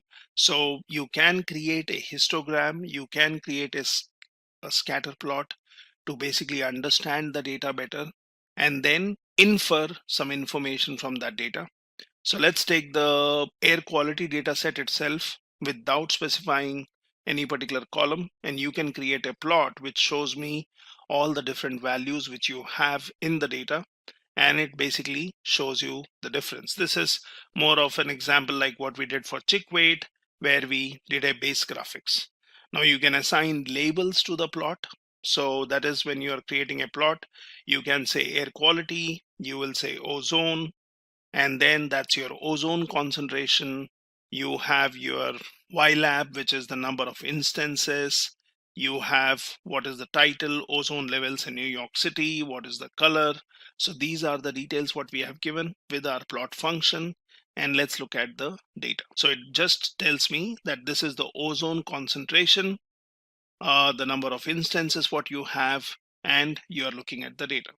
Now we could also create a histogram by picking up a particular column, that is such as solar, from your air quality, and that basically shows me the frequency of solar values, and we can then try to find out what is the mid, what is the mean, what is the standard deviation, and so on. You can also look at your histogram and try to understand if it is left skewed and right skewed. So we can do that. Now here, let's get the temperature out from this particular data set. Let's create a histogram on temperature, and that basically shows me the frequency of the temperature values. and what values have the most frequency or most occurrence. Now you can create a histogram with labels. So let's do that with the limit. And then let's also use text to basically give in the values, which also takes the values. And for each set of frequency or each set of values, it gives me the labels. Now you can have a histogram with non-uniform width. So you could do that by doing a hist function and then passing in your temperature. You can say what will be the main, what is the title, what will be your X lab. It will tell you a limit around x-axis, what is the color, what is the border, what are the breaks you would want to have for your bars, and you can simply create a histogram using this. So this basically takes the breaks which we have given, such as 55 to 60, 60 to 70, 70 to 75, and so on. So this is basically creating a histogram with non-uniform width, and it purely depends on the kind of values what you have. Now you can also create a box plot, which sometimes helps us in understanding the data quartiles, also understanding our outliers. So you can create multiple box plots based on the data from air quality. So we'll select all the data and then we'll do some slicing on the data. So let's create a box plot which tells me the values. And if you look at these points here, like single dots, these are basically your outliers. We can learn about that more in later sections. So you can use your ggplot2 library to analyze a particular data set. So for that, we will first use the install.packages and get ggplot2. So it says, do you want to restart R? And I can say yes. So let it get the package. I think the package was already there. And now let's look at using ggplot2. So for that, I have the library function. And let's do a attach where I'm getting a data set which is empty cars. Now then I will create a variable p1. I will use ggplot. I will pass in my data. I'll give the aesthetics. What is the columns which you would be interested in? And then you are using geom underscore box plot to basically create a plot which gives me the box plot for the values here. And this is based on the cylinders which is there in your data. So we can always look at what does our data contain and what kind of values or features are available in the data. Now let's create a box plot. We will also use the coordinate function, and that basically gives me based on the data. So I've changed the coordinates. Now if you look at the previous one where we created a plot, we had mileage on the y-axis and cylinders on the x-axis. Now I did a coordinate flip, and that's like your transpose function. So you have created the box plot, but you have just flipped the coordinates. You can create a box plot and then say fill, which is the factor of cylinder. So that can be used to fill up the values in your box plot. Now what we can also do is we can create factors. So we have learned about factors earlier, which is usually used to work on categorical variables. So here let's create a factor which is empty cars gear. You have AM, you have cylinder, and if you look at the factors which we have created, we have passed our data, what is the field or the column we are interested in, what is the level of values there, and what are the labels for those values, right? So we have learned about factors. You can always look into the previous section and learn more about factors. Now let's create a scatter plot by using the ggplot function. Again, we will use the data as empty cars. I will go for mapping option, and then I will give my aesthetics. That is what would be X, what would be your Y, and you also would want to use what kind of function you are using. So let's go for geom point, and that basically helps me in creating a scatter plot. Now you can create a scatter plot by factors. So here we will say ggplot. So notice in all of these cases, depending on the kind of data you have, depending on the kind of plot you are interested in, you will use the ggplot and then basically a function with that or the inbuilt package. So here I'm saying data is empty cars. I'm going for mapping, which basically will take the values for your X and Y. What is the color? And the coloring will be done based on the factor values. Now, if you remember, factors will obviously have some levels, and those levels will basically help you in differentiating between your categorical variables.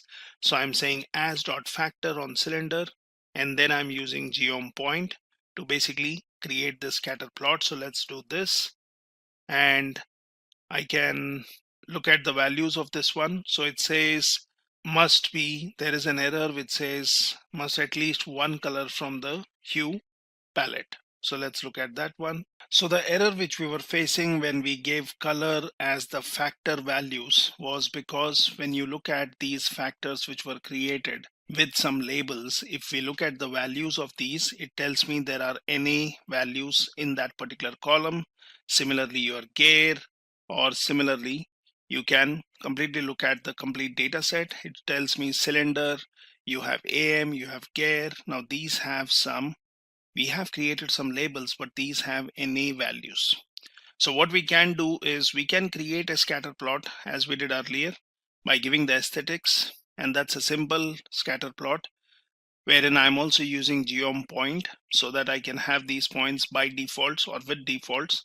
You can also give a color specific, basically if you would want to have different kind of data in the same plot, or I can create scatter plots by different sizes by giving a size, or I can give a color and size, and that's again one way in which you can create your scatter plots. Now let's also see how you can visualize one more data set, which is MPG. So I can also do it in this way where I set ggplot2 and then pass in, look at the data set what we have here. You can just do a view on this to see what my data contains, if the fields have any NA values, if that's going to affect your plotting. So now what we can do is we can create a bar plot or a bar chart. So I'm saying ggplot, the data would be as we have given in previous lines, that is ggplot2 mpg. Then I will say what should be in my aesthetics and what kind of chart are you going to create. So I'm saying geom underscore bar. So that's my bar chart, and that has basically your class and count. Now you can create a stacked bar chart where your information is stacked in the same bars, and we are still using the same data. We are going for aesthetics, which is class, and then when you say geom bar, which creates your stacked bar, we will use fill, which is drive. And we can always go back and look at our data. For example, you can always look into this. So you have the drive column here, and you are also working on this complete data set. So let's go ahead and create a stacked bar chart. And that basically gives me the information where you have the drive information, which is stacked here. Now you can do a dodge by giving the position as dodge. So we are still going to go for a stack chart, but this time the bars will be next to each other, and that can also be done, which is very useful. You can use this by using geom point where you are mapping and you are specifying what are your aesthetics. So we were creating a scatter plot. Now you can also use or give more details where you can say color can be based on the class, and we have different classes, and based on that my points have been colored. Now you can also use a plot ly or plotly library. So let's install this one. I will say yes, for example. Let it basically restart so that all my packages are updated. Then I can access that package using library function, and then create a variable to which you are assigning your plot underscore ly plot. So data is empty cars.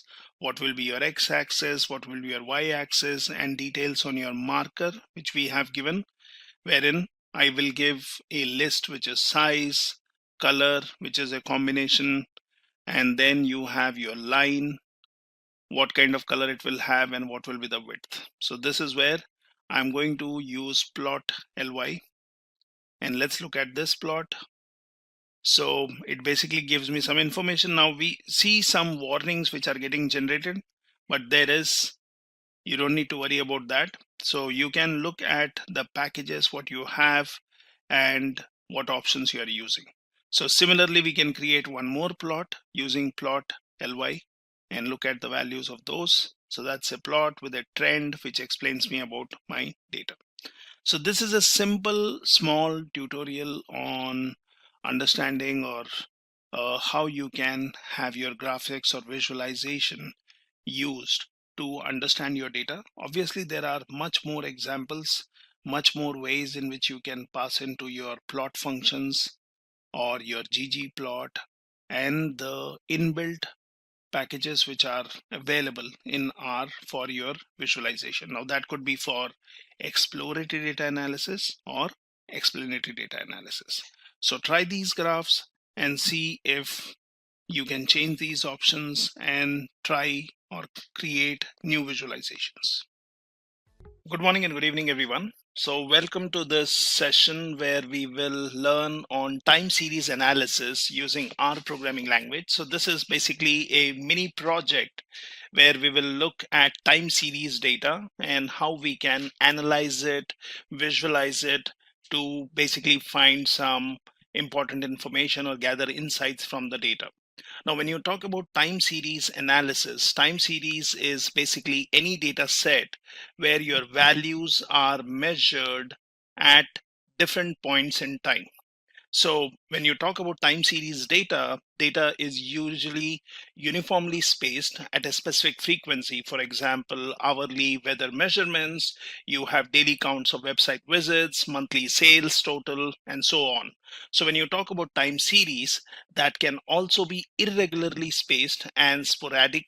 For example, timestamp data in computer systems, event log, or history of 9/11 emergency calls. Now, when we work with time series data, for example, here I'm taking an energy data set, we can see how techniques such as time-based indexing, resampling, rolling windows can help us explore variations in electricity demand and renewable energy supply over time. Now, here we will look at some aspects of this data set, which I am considering. So this is open power systems data set, and here is the data set I have. We can look at the data set. Now this is in a simple format. It has time. It basically has values for consumption, and then you have data for wind and solar and wind plus solar. So in certain cases, you have only the date and the consumption. But then if we scroll down, we will also find data for wind, solar, wind plus solar, and so on. So this is a time series data set which we would want to work on. Sometimes you may also have the data collected which just does not have the time, but it may also have timestamp. That is, it would have, say, hour, minutes, and seconds, and that can also be worked upon. So let's consider this data set and let's work on this project where we will analyze this time series data set. Now here we can work on this time series data. We can basically create some data structures out of it, such as data frames. We can do some time-based indexing. We can visualize the data. We can look at the seasonality in the data, look at some frequencies, and also do some trend detection. Now, when you talk about this data set, it has electricity production and consumption, which is reported as daily totals in gigawatt hours. And here are the columns of the data, which I was just showing you. So you have data, you have consumption, you have wind, you have solar, and wind plus solar. So this is the data we have, and we will basically explore, say, electricity consumption and production in Germany, which has varied over time. So some of the questions which we can answer here is, when is electricity consumption typically highest and lowest? How do wind and solar power production vary with seasons of the year? What are the long-term trends in electricity consumption, solar power, and wind power? How do wind and solar power production compare with electricity consumption, and how has this ratio changed over time? We can also do wrangling or cleaning of this data or pre-processing of data and create a data frame, and then we can visualize this. Now let's see how do we do that. So I will open up my RStudio and let's look at the data set. So here is the data set. Now I'm picking it up from my machine. You can also pick it up from GitHub. So all the data sets or similar data sets can be found in my GitHub repository.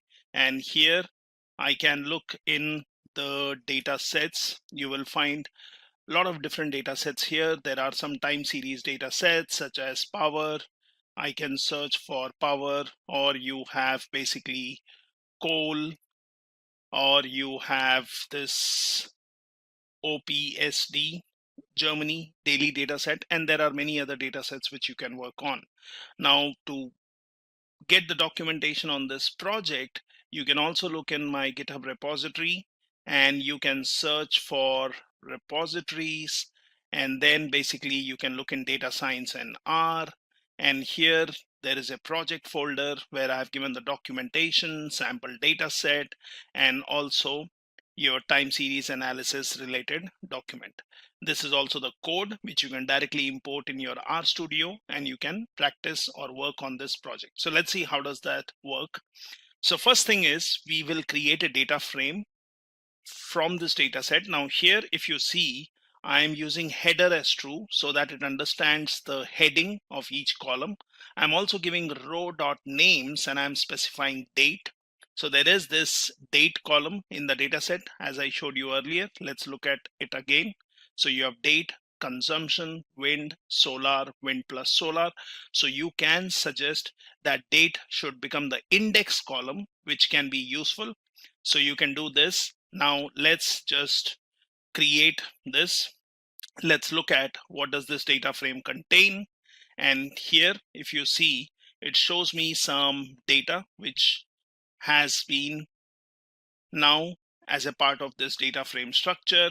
It starts with consumption, wind, solar, wind plus solar. And if you see, this one is becoming my index column. So I can always do a head and look at part of the data frame using head or tail. So look at the first records. So let's see this. Now that shows me the head data.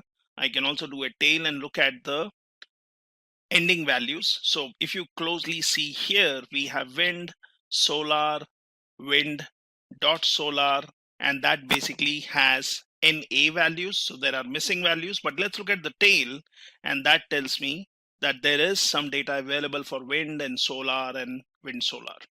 Now we can always look in a tabular format using view, and we can look at the data. So this shows me that there are values in these columns. We see NA values, but if I really scroll down, I can see some values which would be available for wind and solar and wind solar. So I can just use view. Now I can look at the dimensions of this particular object, and that tells me there are 4,384 rows and 4 columns. You can always look at the structure, that is check the data type of each column, which can be very useful. So if I see here, I don't see the date column because date column was considered as an index, which can be useful. But I also look at my other columns. So they are of the num types. So that's the data type for each attribute or each column here. Now we would be interested in looking at this date column. So let's look at the data type of this date column. Now if I try to do this, this will show me that this is null because date as a column does not exist because we created it as an index. So if I look at row names and then I search for my data, show me the index column or row dot names, it tells me these are the values, that's the date column, which we are seeing here. Now we can access a specific row by just doing a my data and give the index value or row name value. So let's look at that, and that shows me based on this index you're looking at the value. You can obviously search for a different date, something like this. You can also pass in a vector and you can give range of values. So that is 0, 1, 2006 to 4 of January. And we can look at this one. So it shows me these are the values. So here actually I'm not giving a range, but I'm just selecting multiple values from row dot names. Now we already know that in R you have a summary function. So you can always do a summary, and that gives you, for each column, it gives you minimum, first quartile, median, mean, third quartile, and maximum values. So we are looking at consumption, we are looking at wind, solar, and wind dot solar. Now, this is good, but then if I would want to really visualize the data, access the data, do some analysis, then it would be good to take all the columns, and then we can later decide to change the data type of, say, date column if we want to use it. So earlier I was using date as row dot names, or the name of the rows, or index, what you call in any other programming language. So here I will just use my data set, and I'll say header as true. I'm calling it my data 2. Let's look at the data, and this one shows me 5 columns, wherein my first column is the date, consumption, wind, solar, and so on. Now looking at the structure, so let's look at the data type. So it tells me that if now I'm interested in looking at the date column from my data to data frame, it tells me it is a factor with 4384 levels, and these are the values. So it is not in a date time format, it's a factor. Now what we can do is we can convert this into a date format. How do we do that? So let's have a variable x, and I'm going to use as.date function, and I'm going to pass in my date column. So that's assigned to x. Now let's look at the head of x, and it shows me the values. We will also see what kind of class it is, and we will look at the structure of x. So class already says it is date type, and look at the structure, so it shows me the format.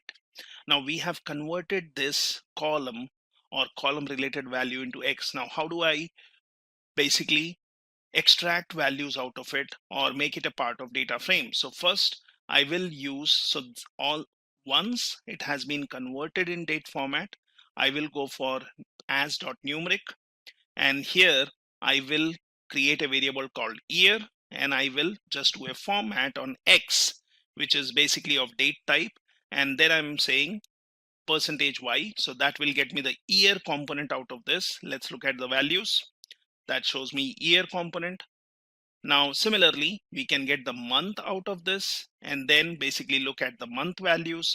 We can get the day out of it, and we can get the day component. Now if I look at my data 2, which we had created earlier, this basically had date, consumption, wind, solar, wind, solar.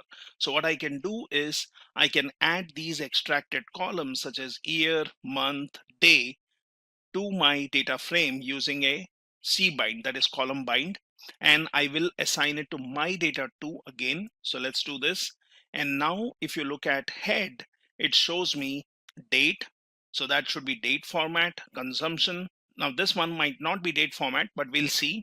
You have consumption, wind, solar, and we have extracted the year, month, and day, which can help us for group by. We can do some aggregations, we can do a plotting, and we can do various things by these additional columns.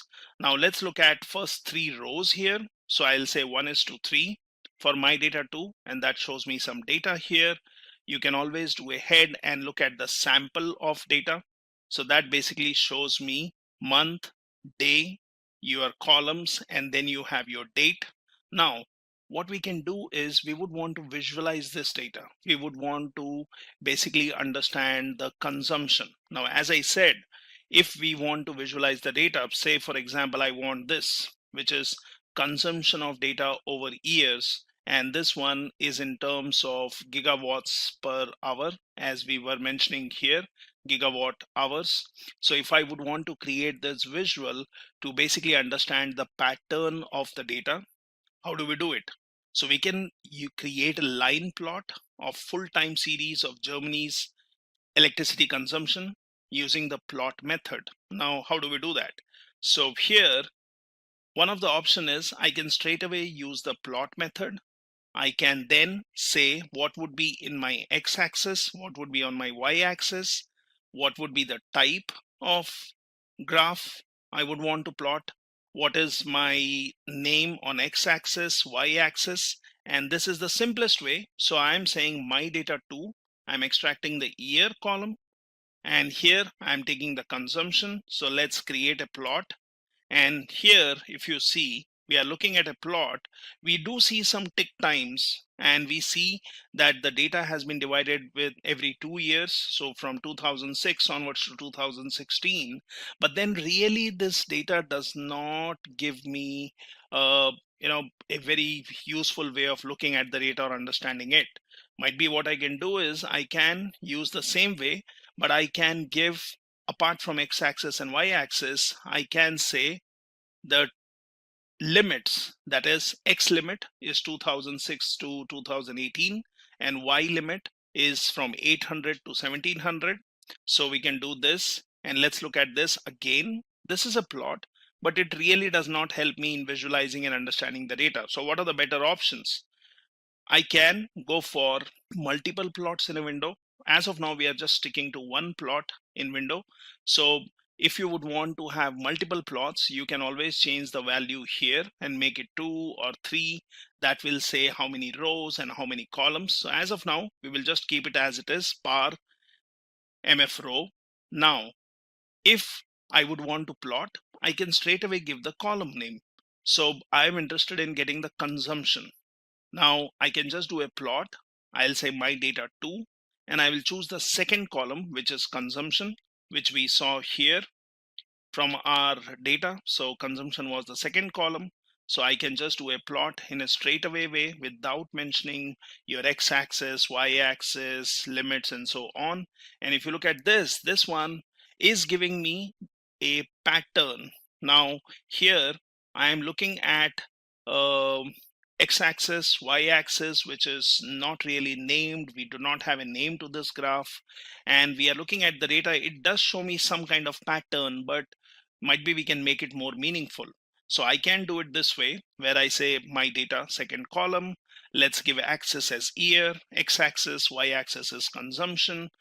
Now that has changed, the x-axis and y-axis. Now I can also give some more details. I can say type should be line. I have the line width. I'm saying color is blue. And let's do this. So this looks more meaningful, might be shows a wavering pattern of consumption over years. I can also give a limit of X, that is 0 to 2018, and that basically shows me the range. Now we can change that, and we can be more specific and saying X limit should be 2006 to 2018. And let's look at this. Now this one, once you have given a proper limit, it shows the line graph, and it shows what was the consumption in 2006 and over a period till 2018.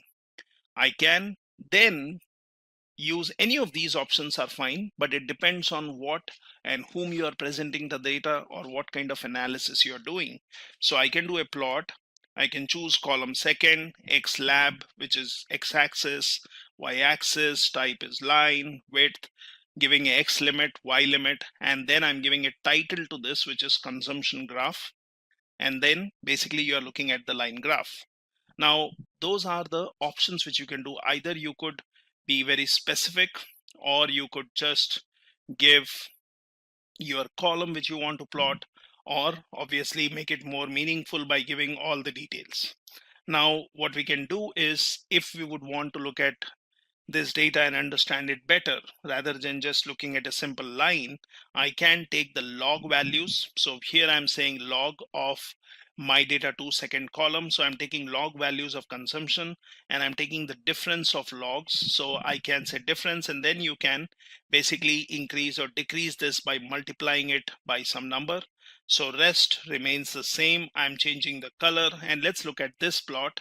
And you see, this basically is giving me a better pattern, which makes meaning. Here we see the log values. So this is, you are using a simple plot function. In R, you can also use ggplot. Now for that, we can install the ggplot package. It's already there in my machine, so I'll say no. I will access this by using the library ggplot2. And now I can use ggplot to plot. So the way you specify here, you can say my data 2, that's the data frame. I'm saying type as O, and when I'm saying line, I am basically going to use x-axis, which is year, y is consumption. And let's look at this plot. So again, we are back to the one which we were doing earlier. Really does not make any sense. It gives us some data, but then really does not give me enough information. I can, in my aesthetics, I can say X as year, Y as consumption. I can do a grouping, and then I can give line and plot. So again, we have some information, but really does not help me, right?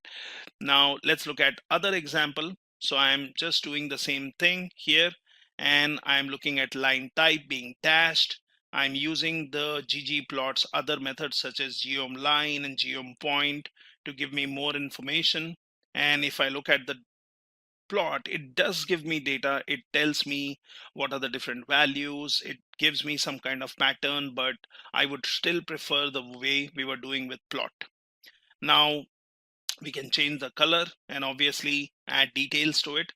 So what we see is when you use the plot method, which I did earlier, it was choosing pretty good tick locations, that is every 2 years, and labels the years for the x-axis, which was helpful, right? But with these data points, which we were seeing here, or say, for example, this one, or say this one, or say this one, we are looking at some data, but then that really is quite crowded and it is hard to read. You can look at the values, but then it really does not give you enough information. So we can go for plot method, but then we will see how we can consider different data. Now, if I would want to plot the solar and wind time series, so let's see how do we do that. So wind column is what I'm interested in. So first thing is, it was always good to find out the minimum and the maximum values in every column. So I'm saying minimum, I'm saying let's put in here my data 2, and then let's look at the values. So we are looking at the columns. We know consumption is the second column, wind is the third column, and you have solar as the fourth, and this one is the fifth. So let's say, let's find out the minimum of each of these columns which we would want to plot. So let's say minimum of data third column. And here I'm also saying remove the NA values because we do not want to consider the NA values. So let's look at the minimum. That shows me 5.7757. What is the maximum value? It is 826. So that also helps me in giving a limit. If I want to plot wind on y-axis, I can give a y limit from 5 to 850. Consumption wise, let's find out the minimum from second column and maximum. And similarly for solar, find the minimum and maximum, and wind plus solar, minimum and maximum. So this will be helpful when you would want to plot multiple graphs or give some limits. So that's fine. Now for multiple plots, as I said, instead of having one plot, let's plot consumption and wind and solar and try to see a pattern. So I can say par function, and I will say 3 rows and 1 column. So now when I start plotting, you will see you will have multiple plots in one single window. So let's see how we do it. So here, let's look at plot 1. So this one is consumption as we did earlier. And let's look at the data. So that gives me some data. You can always do a zoom and you can look at the data. You can basically expand this graph or you can reduce this graph to see what kind of pattern we have in consumption. Similarly, we can basically choose date being x-axis, my consumption being y-axis, right? So this is being more specific because here we have a range, but it really does not give me enough information. So I will basically give x-axis, y-axis. I will give the name, that is daily totals, and then I will basically give consumption, color, and y limit based on my minimum and maximum limits. So let's do this. And now we can look at the data here. So let's see this data. makes a little more meaning because we are looking at the dates. And let me do a zoom. So it shows me all the dates. It shows me the data points. It shows me how the data pattern is changing for consumption. Now, this is for consumption. So what we can do is we can also extract specific data.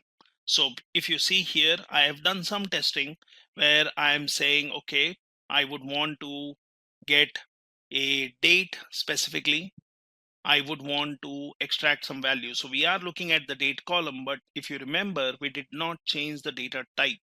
We just changed the data type of date column. We extracted year, month out of it.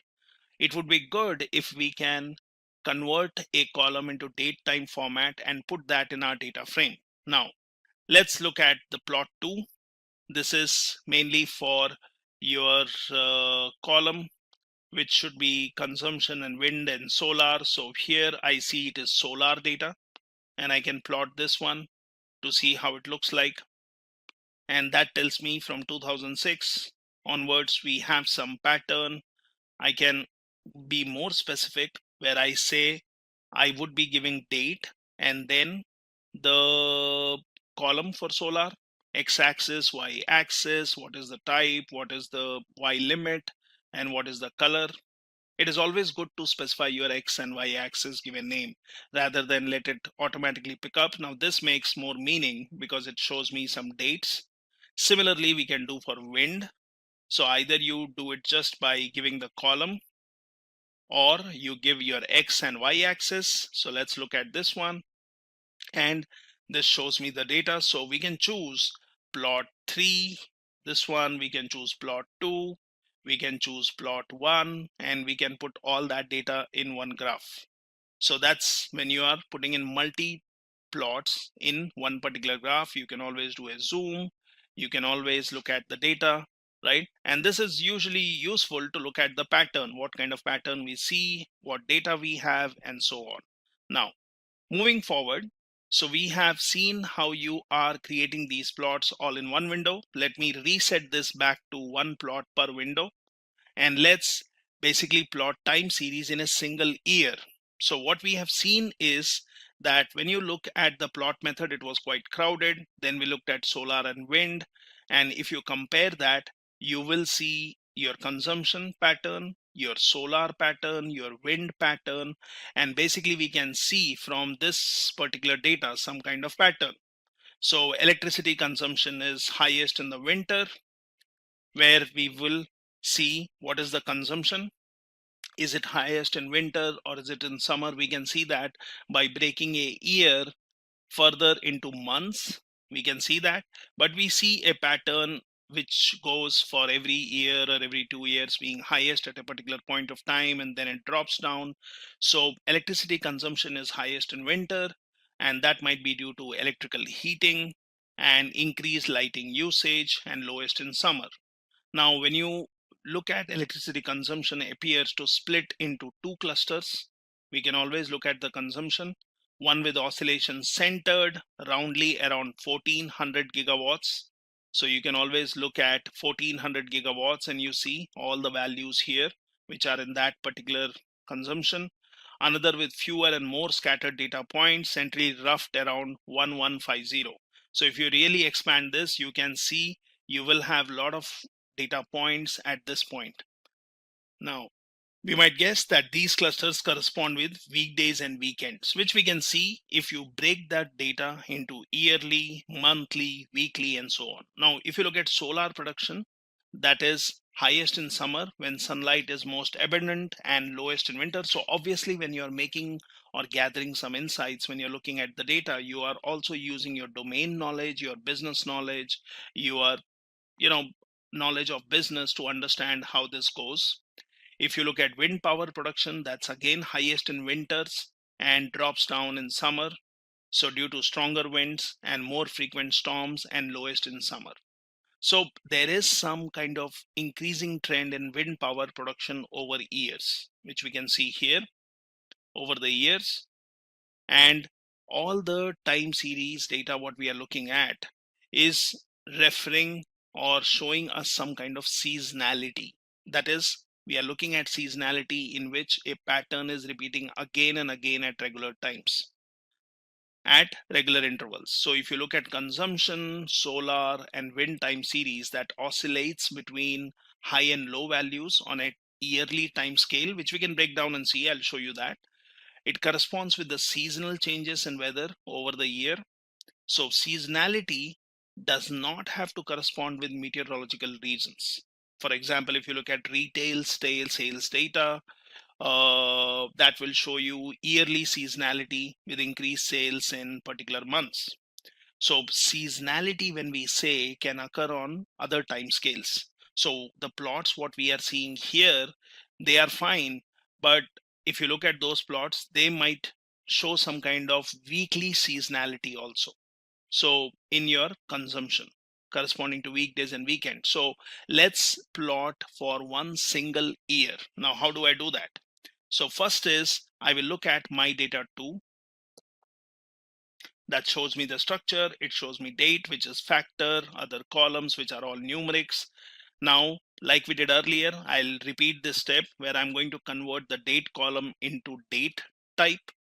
Look at head of it, look at class of it, look at the structure of it, right? And then what I want to do is I want to add this to my data frame. So I will create a variable called mod data, and this one will have as data, and I'm formatting the value of X, which is date time, into month, day, and year. So let's do that. And now you look at the mod data, which I created, like modified data. So this is the format I have. It is in date type, if you carefully see here. And then I can look at the head of it. So it says me mod data. Now what we did here is when I said my data 3. So my data 3, we did a cbind and I did a mod data, which is going to add this column to my other columns of my data 2. So my new data frame is my data 3. Let's look at the structure of it. And you see there is this date column. I can delete it, I can remove it, I can let it be, right? So that depends on our choice. Might be we want to, once our analysis is done, we want to remove the mod data, right? So we can keep both of them. Now let's basically extract data for a particular year. Now how do you do that? So this is some wrangling. So I will say my data 4, let's call it my data 4, and I will use subset function. So subset will work on my data 3, that's the data. And what I'll do is I will do a subset. How is the subset found? So I'll say take the mod data column, the value should be greater than or equal to 2017 and should be less than 2017 December 31st. So I'm getting data for 1 year and I'm storing it as my data 4. Let's get the head of it, and you see we are specifically looking at 2017 related data. Now let's do a plotting of this where I will only create a plot for 1 year. So I'm saying my data 4, that's my new data what we got. So here I am going to take the first column, which is mod data. I'm going to take the third column, which is consumption. So I'm looking at the date format for 1 year, consumption values for it, and then rest of the things as we have done earlier. Let's look at the plot, and this makes more meaning, right? So when you look at this plot, it tells me Jan to Jan. It shows me some kind of pattern where I have divided the year into months, right? And it is broken down into say 2 months, so Jan and March and May and July and so on, but we still see a pattern, and that gives me good understanding of pattern where I've broken it down into months. So this is where you have taken time series in a single year to investigate further, and this is what we see, right? Now we can clearly see there are some weekly oscillations. One more interesting feature is that at this level of granularity, that is when you're looking at yearly data, there is a drastic decrease in electricity consumption in early January and late December during the holidays, or probably we can assume that this is holidays. Now I can zoom in further and look at just Jan and Feb data. Let's see how we do that, and let's see how we work by zooming in the data further. So to zoom in the data further, let's see how we do it. Now here we have this my data 4, which is basically having a subset, right? So let's work on this one. So I will say my data 4, which earlier I was taking data 3, I was doing a subset and I was giving the date, but this time I will make it more narrower. So I'll say my data 4, I will say subset from my data 3, and I will choose mod data column, which we have modified with the date format. I will choose the starting date as 1701, that is Jan, and then let's go till Feb and let's create this. Now let's look at the head of this. So it shows me we have the data which is Jan, and then you can basically look at more on this. Now again, as I said earlier, let's find out the minimum of this from the first column. So that is basically your mod data. So let's look into this one, and that basically will give me minimum and maximum. Let's look at the values. So this one tells me Jan 17, January 1, and maximum is your Feb 28th, second month, 2017. So we are actually looking at 2 months data here.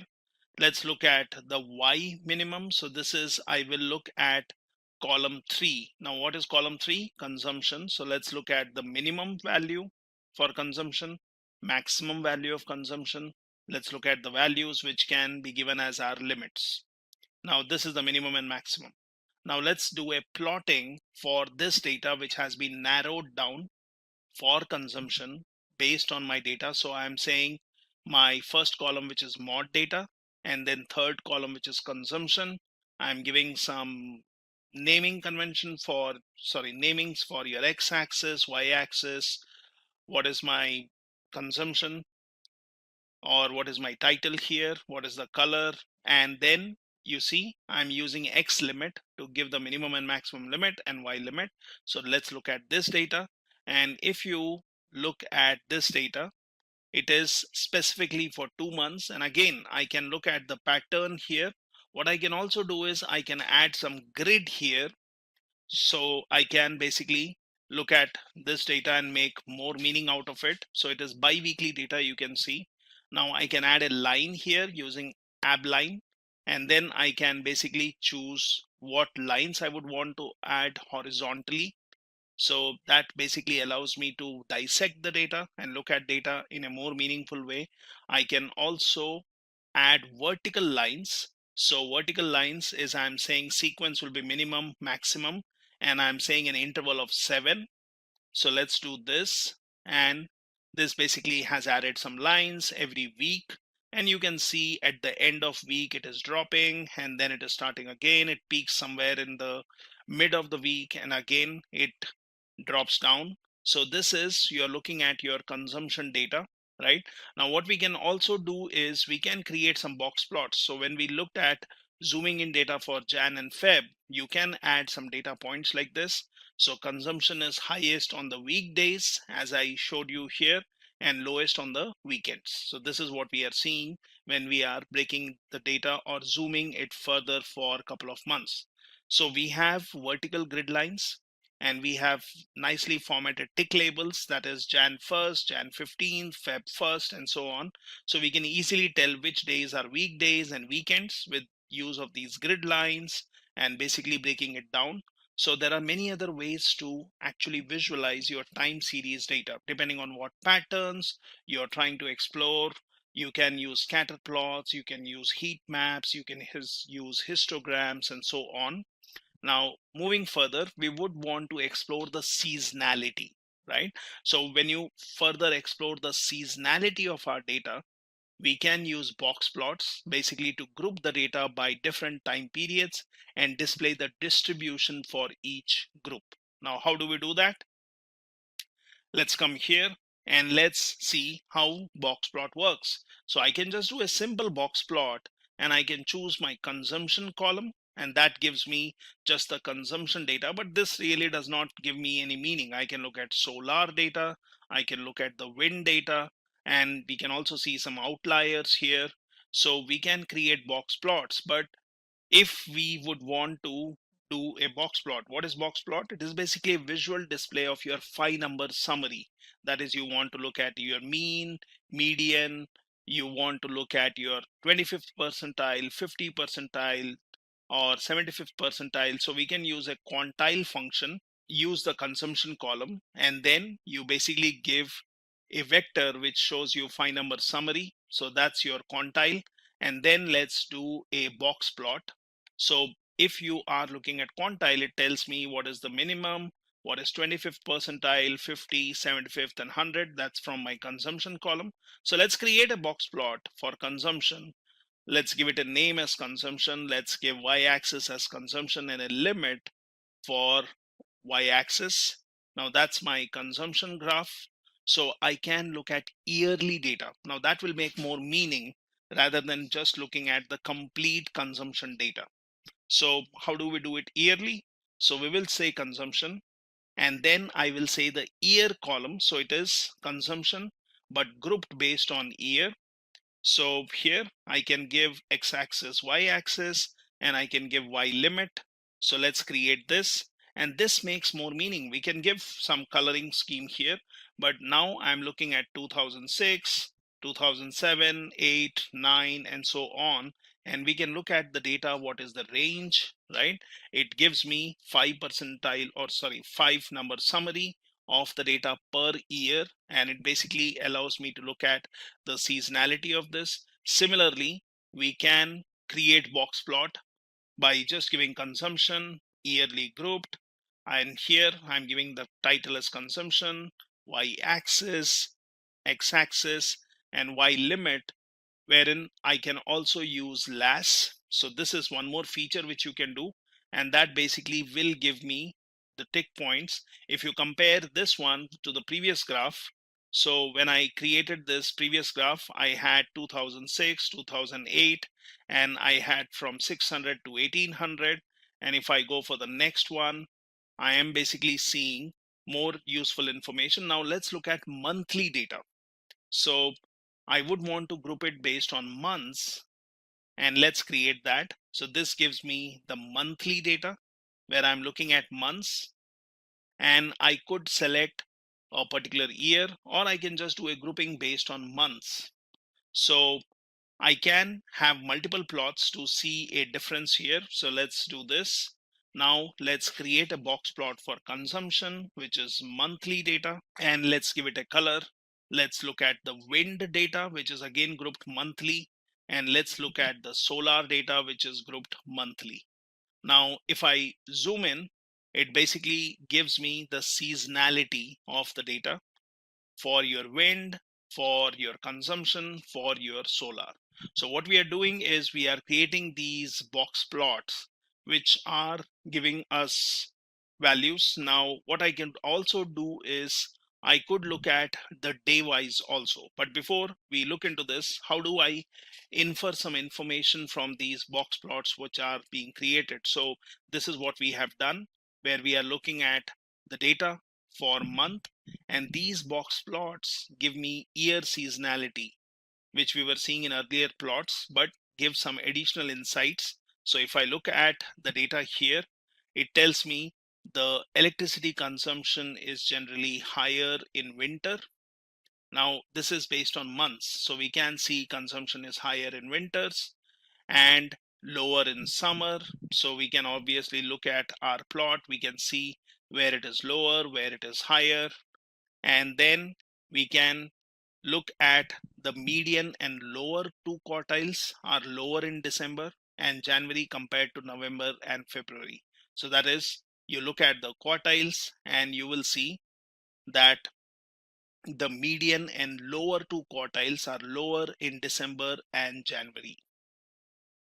Here Jan and December, so you can look at from my plot. Now this is giving you some idea on seasonality. Now, that might be due to business being closed over holidays. Now, this one we were also seeing when we looked at time series for 2017 only, and box plot basically confirms that there is this consistent pattern throughout the years. Now, when you look at your solar and wind power production, both will give you a year seasonality, what we are seeing here. And if basically I look at the data, so it depends on what parameters you are choosing, but if you look at solar, it will reflect the effect of occasional extreme wind speeds associated with storms and other transient. And since we are grouping it based on months, we can see this pattern is quite evident every year. Now, what we can do is we can group the data day wise. So here, let me again reset this to one plot per graph. Now I'll say box plot. I'll say consumption, which is grouped based on day. Now we know that there is a day column, and let's give a while limit and let's look at the data. So this is where I'm grouping the data day wise. So you look at 31 days and you look at the box plot. So this is where you are plotting it on a daily basis.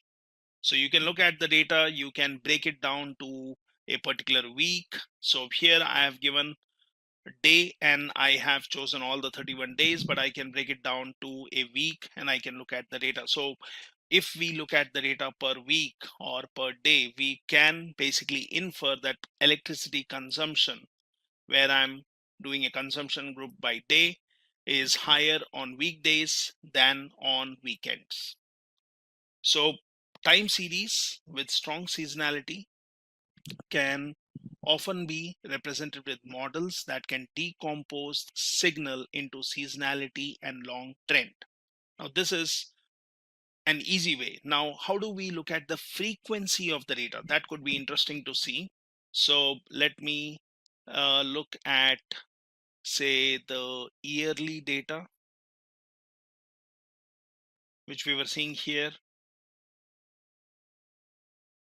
Now let's go further, and here we have looked at data. So what we will do is we look at the frequency. Now when you look at the frequency, when you talk about frequency in your data, so we have the modified date column, which gives me a frequency. And if we really look into the data, that will tell me that the data is on a daily basis. So for that, let's look at my data 3 again, which gives me data, and you can just see all the data or dates are in sequence. So your 22, 23, 24, 25, 26, and so on. I can access a dplyr package that is basically allowing me to work in a better way. Now I can look at the summary of this, and for all my columns, I'm seeing what is the minimum 5-number summary, date, and consumption. So date does not show me anything because this is not in a date format, it is just a factor, but other things have the 5-number summary. So we are looking at wind plus solar, we are looking at year and month and day and all these columns. Now what we will do is we will want to find out the sum of each column, how many entries does it have, and we will say the value should, NA value should not be considered. So let's look at this one. So it tells me for my particular columns. So let me run this again, and that shows me for each column how many values you have, and these counts do not include the NA values. Now, similarly, I can find out specifically for consumption. I can find out, is there any NA value? So I'm saying is.NA, and let's find out if there is any NA value or missing value in consumption. It says 0. Okay, that's good. If you look in wind, it tells me there are 1,463 entries which are NA. Similarly, solar, similarly, wind dot solar or wind plus solar. So it gives me a count of NA values, that is missing values, and also values which are not missing. So to understand frequency, what we can do is we can find out the minimum on the date, that is the first column, and I'm saying RM na.rm is true, that is get rid of NA values and find out the minimum. and let's look at the minimum value. This is the minimum from my modified date. Now, if I would want to get the frequency, I can basically use sequence function. So I can say from X minimum, that is the minimum value, I want to look at the frequency, that is day wise, and let's just look at 5 entries and see if there is a day by day frequency. So let's look at the value of this, and obviously it tells me there is day-wise frequency. So that allows me to look at the frequency, look at the type of it. It is an integer, class is a date. So similarly, we can say from X minimum, we can basically look at the frequency month-wise, and I can again look at 5 records. So that shows me monthly data, right? So I can extract the data for frequency, similarly yearly data, and that's also very useful. Now, we can select data which has NA values for wind. So how do I do it? I would want to find out the wind column, and I want to find out where the values are NA. So I will create a variable, and here I will say my data 3, and then I give a conditional where I say is NA in the column. So let's do this. Now, once I've done this, I have said that my selected wind data from my data 3, where we said NA values, and I will give the names to this. So names should be in my data 3. I'm interested in mod data, consumption, wind, and solar. So these are the 4 columns I'm interested in. Let's look at first 10 records here, or first 10 rows. So that tells me these are the values where wind has NA or missing values. I can always do a view, and that gives me the complete data. So it basically shows me 1,463 entries, and here it shows me all NA values. So you can look at all the way to the end, and it shows me wind has NA. Solar does have some value here in the last row, but then also if you see, the numbers have a difference. So you have 1461 and then you have 2174. So there is a difference. So there is some data in between where wind has some values. So we have found out NA values. Now what we will do is we will select data which does not have NA values. So I will call it cell selected wind 2. I'll again use my data 3. I will say which, but now I'm saying not NA from this column, and I will select the data for the columns. So I'm interested in looking at 10 records, and this shows me not NA values, so no more missing values. So if I really look at this data as I saw earlier, which has NA, and if I look at these values which are not NA for the wind column, so looking at these two results, we will know that in year 2011, wind column has some missing values. So let's focus on year 2011. So how do I do that? Let's call it a different variable. I'll say my data 3. I will say here, when I say which, where we were saying NA, here I will say the year should have a value of 2011, and I want all these columns. Let's look at the data here, and this is showing me 2011, but we are not seeing all the values. So there are some values, but then there are some missing values also for 2011 based on whatever analysis we have done. So let's look at the class of this. It is basically a data frame, do a view, and this one will help me in finding out where are the NA values. So if you just scroll down, looking at all the data, let's search if wind column has a NA or a missing value, and I will see if there is any missing value, in which column or which row it is for the wind column. So we have all the values which are existing. I could select and search for one specific value, and I'll show you how we can do that. So here, let's scroll all the way down. So it's like you're exploring your data and seeing is wind column having NA or missing value for a particular row. And let's scroll here, and here you see there is a missing value for one particular row. So 13th December 2011 has wind value. 15 December has wind value, but your 14 December does not have, right? Similarly, we can search. So there was only one entry which was missing. Now that could be for some reason, might be it was not calculated, might be it was not tabulated. So we have a missing value, and that can affect my plotting, that can affect my analysis. So let's look at the number of rows in this, which will tell me how many rows we have for 2011. So it tells me 365. So that is basically the number of days in a year. Now we will find out if there were NA values. So we earlier checked total number of NA values per column.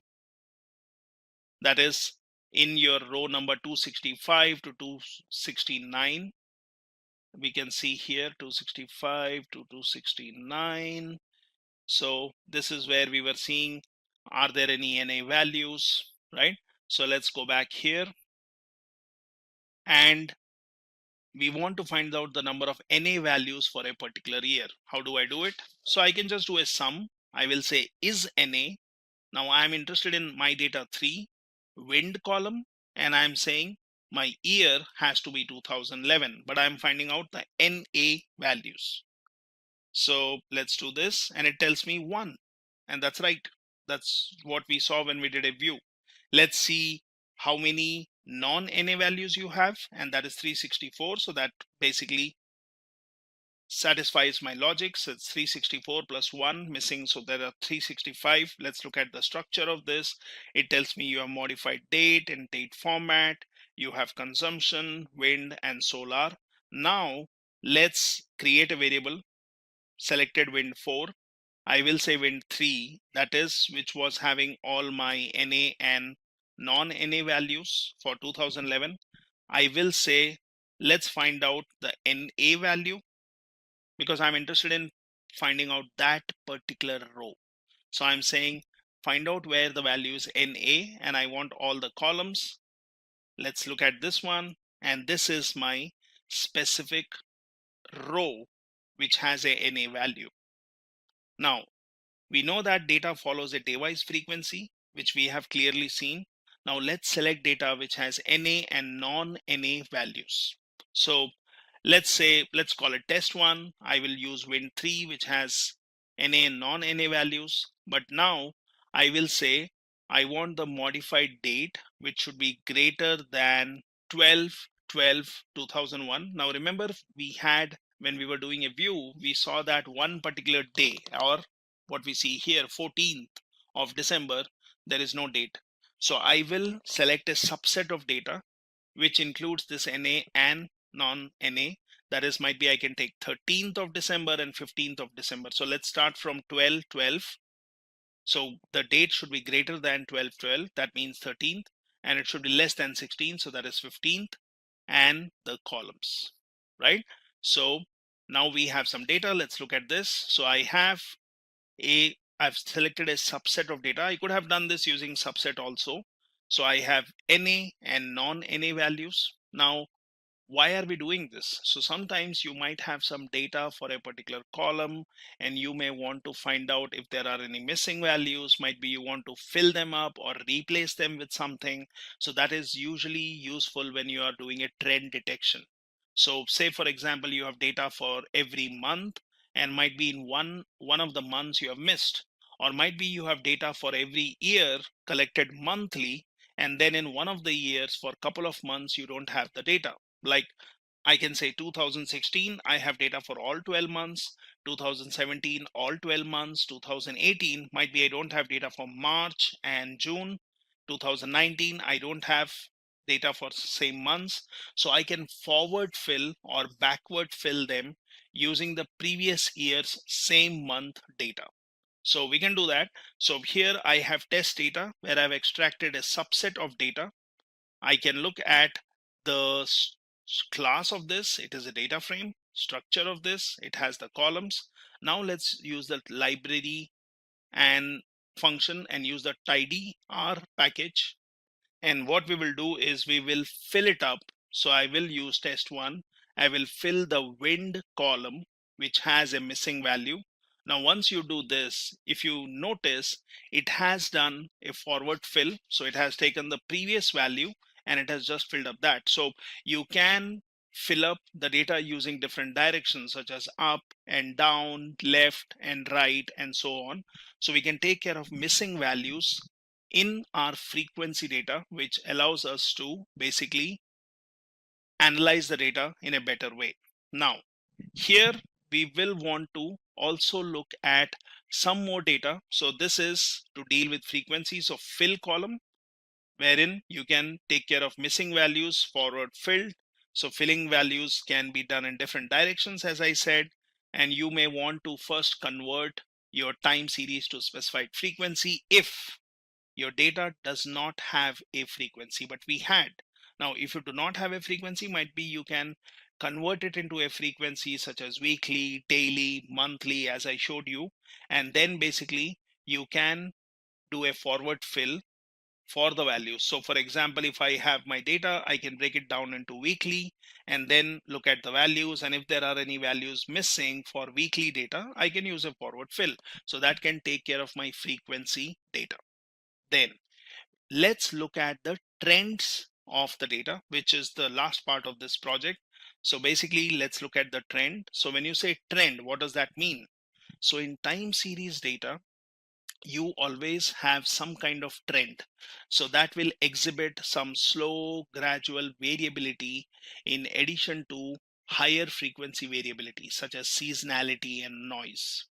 Now, to visualize these trends, what we do is we use what we call as rolling means. So we know how our data is spread over year or month or day. But how about looking at a rolling average and see what is the difference? So a rolling mean will tend to smooth a time series by averaging out the variations and frequencies. So this can be higher than the window size. So there is something called as windowing, where you can choose a set of time frame. You can also average out any seasonality on a time scale equal to window size. So this will allow you to look at lower frequency variation in the data.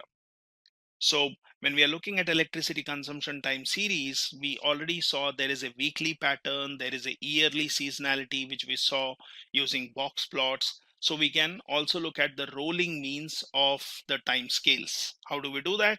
So for this, you can use some package like Zoo, and then you can basically use a rolling mean using the Zoo package, and you can say what is the frequency with which you want to calculate the rolling mean.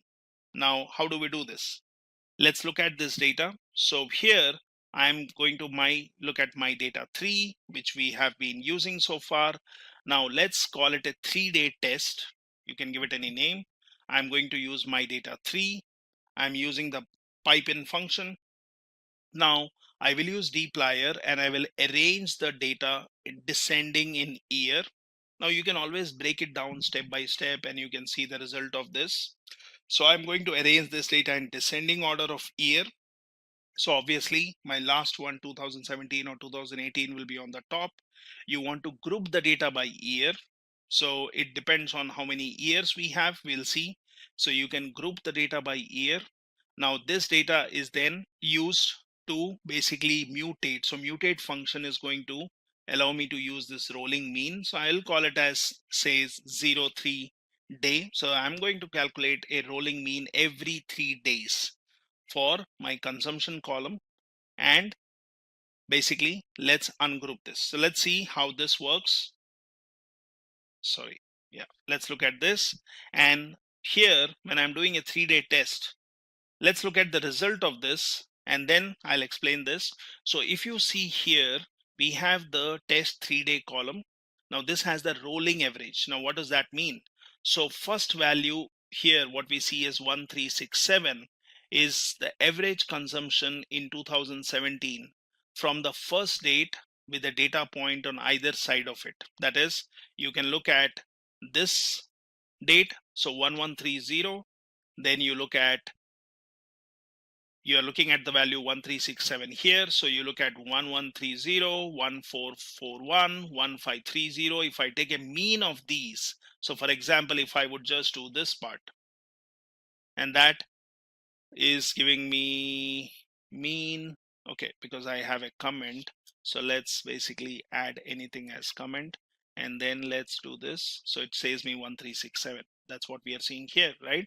So you're getting a rolling average every 3 days. Similarly, if you want every 5 days, it takes the 5 values and it gets the mid value, right? So you can always find out the mean, rolling mean for a particular frequency. Now, let's do that for 7 days, that is weekly data, and yearly data, that is 365 days. So how do I do it? Same logic, my data test. Now I'm using my data 3, I'm arranging it in a descending order, I'm grouping by year. So when you do a group by year, so earlier when we did a grouping by, and when we looked at the data, it was telling me how many rows we had, right? So let's do a grouping by year, and let's say test 07. So that's a rolling average every 7 days, and I'm also saying take care of the NA values. Similarly, I'm getting rolling average every 365 days. Might be you can do quarterly, might be you can do half yearly. And let's do this. So let's create this, my data test, and let's look at the result of this. So I will use my data test. I will say arrange based on modified date. Now we know there is a column called modified date. I want to just look at 2017 data. So I'm doing a filter, right? And then I will choose what are the columns I'm interested in. So I will look at the 7 and 365 day. And let's look at, say, first 7 records. So let's do this. And that basically gives me the consumption value, modified date, year, and my rolling 7-day average or the 7-day mean, which is for first 7 days. And then 365, you will not see the data here, but if I do a view on this, I can basically see the values. So you can always select a particular column to see the values. These are the values for every 7-day rolling average. This is for 365 days, every 365 days. So you see all the values are missing, but every 365 entry, you will have basically some data. Now, let's do a plotting of this and basically visualize this data which we are seeing rolling average. So let me first do a plotting, one plot per graph, and let's do a plotting. I will take consumption data, x-axis, y-axis, color, and give a title to this. So let's create this, and that's my consumption data, which is spread over a period of time, and that's fair enough. But now let's add some more plot to this. So I will add the 7-day rolling average to this. So for second plot to be added in the same one, in R you can use points. So I will say points. I will choose 7 data column, type is line, width, X limit, Y limit, and color. So let's do this. And that's my pattern 7-day rolling average, which basically gives me some kind of trend. Similarly, I can add one more here, and this time I will choose the 365 day and look at the pattern lines. So now you see some dots here. Well, you could do it in a different way. So I can just add legend to this, and I can say legend will be where in x-axis and y-axis. So I'm saying it will be 2500 and y is 1800. So my legend will come in somewhere here. I'm saying my legend will have consumption, test, and this one I can give some names. I can give what is the color. I can say what kind of legend. It explains what is for each color, and then basically a vector. So let's add a legend to this, and I've added a legend. Now you can do a zoom and look at the data, and here I see that my x-axis is fine, but y-axis is going a little out of my plotting area. So I can actually change that. So here I have 1800. How about making it 1600? And let's look at this one. So we can basically go for this one and start again here, plot and points and line, and then add a legend, right? And you can basically place your legend anywhere in the plot. So this basically is giving me the trend, what I'm looking at, my rolling average. So similarly, you can look at the trend for wind and solar data. So what we are seeing here is, when you look at trend, this is one more way of looking at it. You can always create plots in different ways.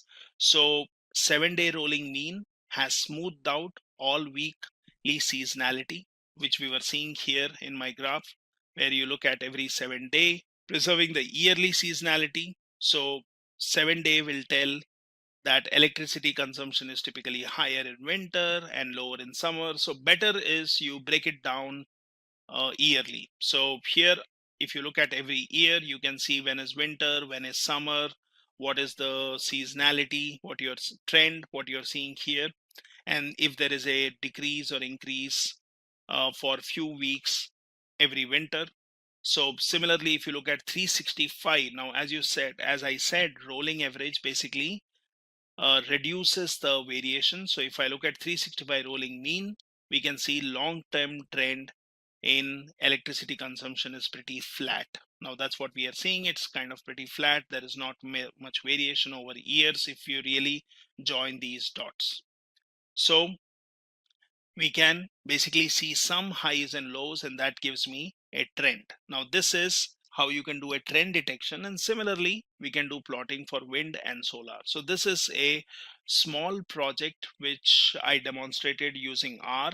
Now all this code which you have here in the form of a project.r file, you can find here in my GitHub page. This is the document which explains some things. Feel free to download this and you can add details to it.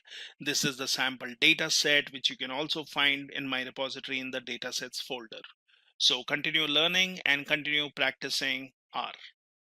Want to be a certified data expert? Then here we have postgraduate program in data analytics by Simplilearn. Take a glance at the notable features and skills offered in this course. You will benefit from exclusive IBM hackathons and Ask Me Anything sessions, 8 times more interaction in live online classes with industry experts, capstone projects across 3 domains, and over 14 data analytics projects using real data sets from Google Play Store, Lyft, World Bank, and more. Masterclasses from Purdue faculty and IBM experts, along with Simplilearn's Job Assist for better job prospects. Acquire skills in data analytics, statistical analysis using Excel, data analysis using Python and R, and data visualization using Tableau and Power BI. Enroll now using the course link in the description box. Excel is a really powerful tool for data analytics and reporting, and pivot tables are one of the features that Excel offers for creating tabular reports to summarize our data. Let's begin by understanding what is a pivot table. A pivot table is a tool that summarizes and reorganizes selected columns and rows of data in a spreadsheet to obtain a desired report. It does not actually change the spreadsheet data, it simply pivots or turns the data to view it in different perspectives. Pivot tables are especially useful with large amounts of data that would be time-consuming to calculate manually. Now, let's understand the different components of a pivot table. So there are 4 main components. First we have rows. When a field is chosen for the row area, it populates as the first column in the pivot table. Similar to the columns, all row labels are unique values and duplicates are removed. Columns is the second component. When a field is chosen for the column area, only the unique values of the field are listed across the top. Then we have values. Each value is kept in a pivot table cell and displays the summarized information. The most common values are sum, average, minimum, and maximum. Finally, we have filters. Filters apply a calculation or restriction to the entire table. So let's jump over to Microsoft Excel and let me show you the dataset that we will use in this demo.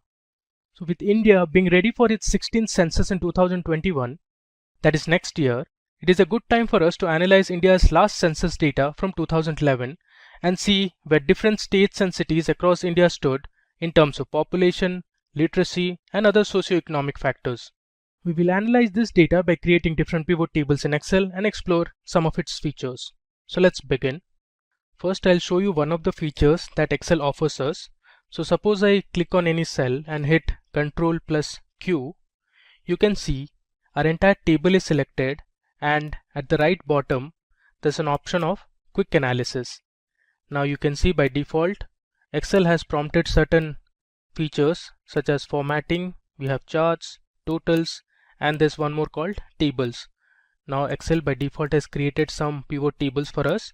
Now the first one you say is sum of district code by state names. Next we have sum of sex ratio by state name. Then we have sum of child sex ratio, sum of male graduates, and sum of female graduates by state name, and there are others. Before creating our pivot table, so let's have a final look at our data set. So first column you see is the city column. So there are different cities from different parts of India. Then we have the state code, we have the state name, district code, we have the total population followed by male and female population. Next you can see we have the total literates from each city.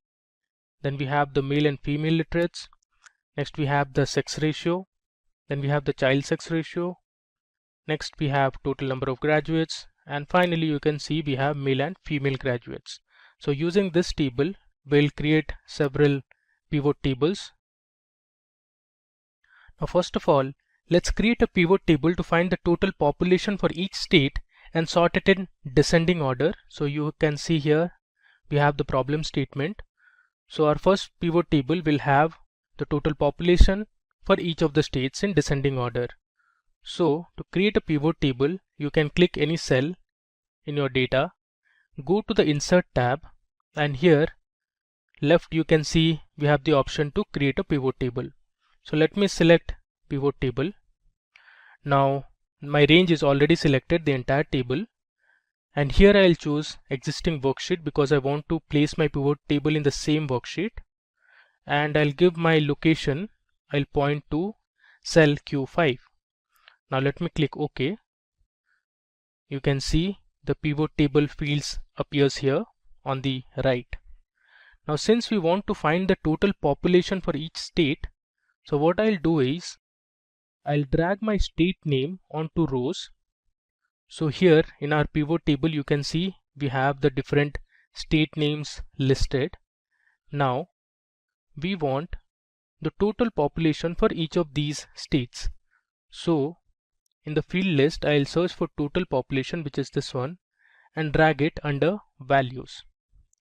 You can see we have a sum of total population for each of these states. By default Excel will sum any numeric column. You can always change it to average, minimum, maximum, anything you want.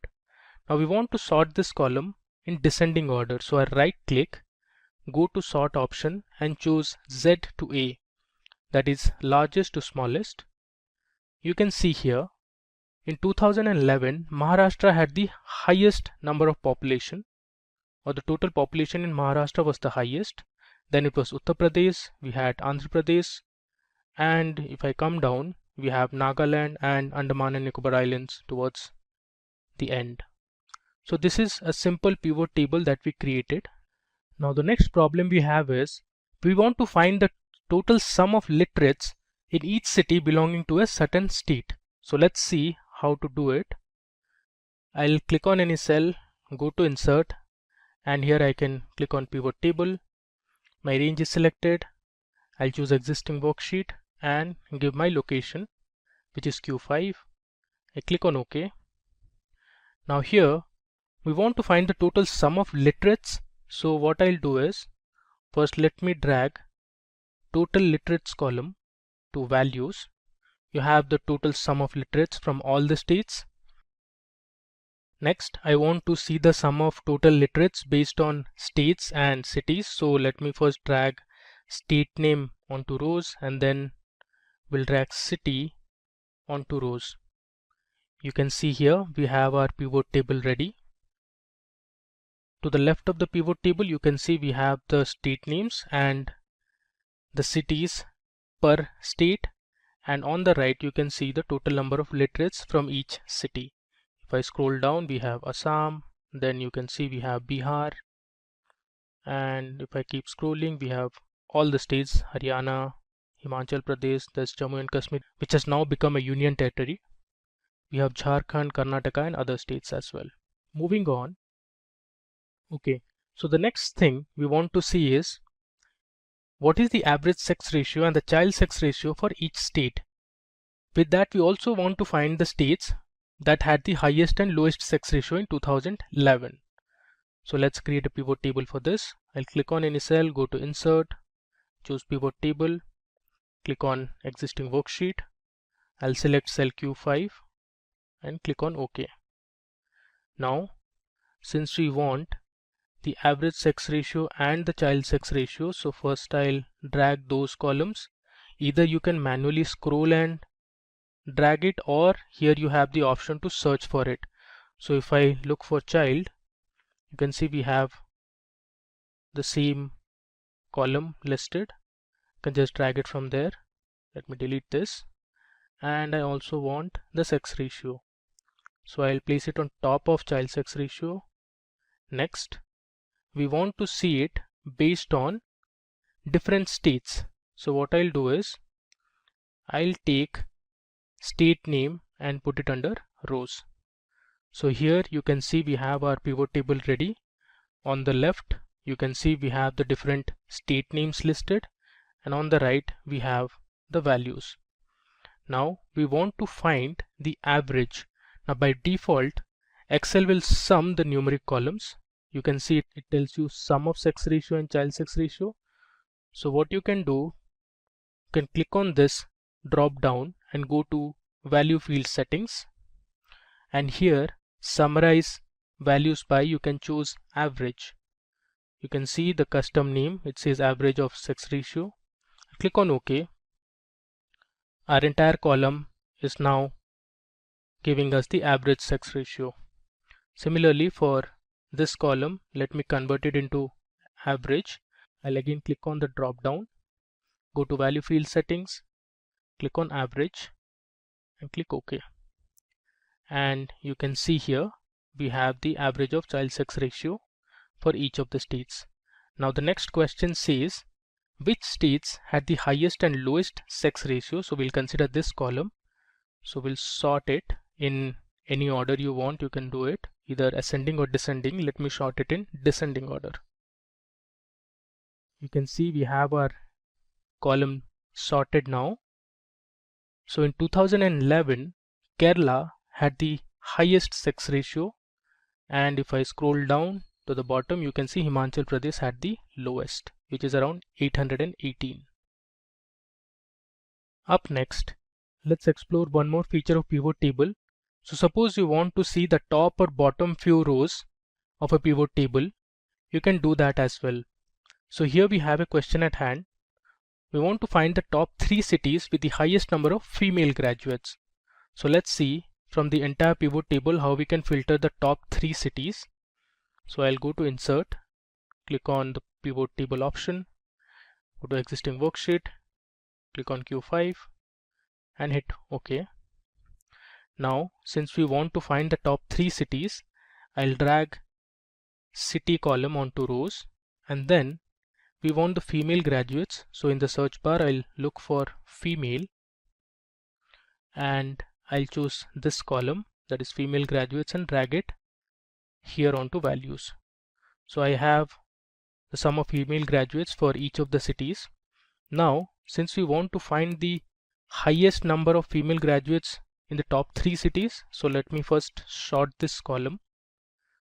I'll sort it in descending order. Now we have it sorted. Now from this you can say that Delhi, Greater Mumbai and Bangalore are the top 3 cities, but it's displaying all the cities for us. So let's filter only the top 3. So what you can do is right click and go to filter. Under filter you have the option of top 10. I'll select this. Here I only want the top 3. So either you can go down like this, or you can directly type 3. Your column is already selected. Let me just click on OK. There you go. We have the required pivot table ready, and it only displays us the top 3 cities with the highest number of female graduates. Now the next thing we want to see is how to use a slicer in a pivot table. So we have a question here. What's the total population for all the cities in Rajasthan and Karnataka? So let's create a pivot table for this and see how you can use a slicer to filter the table. Click on existing. I'll click on a location, this time Q6. Click OK. Now since I want the total population, so I'll drag total population onto values, and then I'll select the city onto rows and then the state name also. I'll place it on top of city. So you have in the pivot table all the states and their cities, and on the right you can see the total population for each of these cities. But our question is, we want to find only for Rajasthan and Karnataka. Now for that, what you can do is go to insert and create a slicer. Either you can create from this option, or you can go to pivot table analyze option, and here you have the option to create or insert a slicer. I'll click on this, and since we want to slice the table based on state, that is Rajasthan and Karnataka, I'll choose state name as my slicer field. You can see this is my slicer here. Now you only want the data for Rajasthan and Karnataka, so I'll search for these two. So here we have Karnataka, so let me select Karnataka first, and I also want for Rajasthan, so let me select Rajasthan also. You can see in our pivot table we only have data for Rajasthan and Karnataka. So this pivot table shows you different cities from Karnataka and the total sum of population from each of the cities, and similarly we also have for Rajasthan. Moving ahead, now we will see another very interesting feature of pivot, that is how you can create percentage contribution of a table. For example, we have a question here. What's the percentage contribution of male and female literates from each state? Now we want to see in terms of percentage and not as sum or average. Let's do that. I'll create my pivot table, click on existing, and I'll select an empty cell. Okay. Now here, since we want to find the percentage contribution of male and female literates, so first I'll drag male literates onto values, followed by female literates onto values. By default it has summed up the male literates and female literates value. And also I want to drag state column to rows. So here you can see the sum of male literates and female literates per state. I want to convert this as percentage contribution. So what we can do is, I'll select any cell and I'll right click and I'll go to show value as, and here I have the option to select percentage of grand total. So I'll select this. You can see we have the percentage contribution of male literates to the total. Now if I sort this, you will get to know which state contributed or has the highest percentage contribution. So we have Maharashtra for male literates, then we had Uttar Pradesh in 2011. If I come down, we had Meghalaya, Nagaland and Andaman and Nicobar Islands as those states which had little or minimal contribution to male literates. Similarly, let's do it for female literates.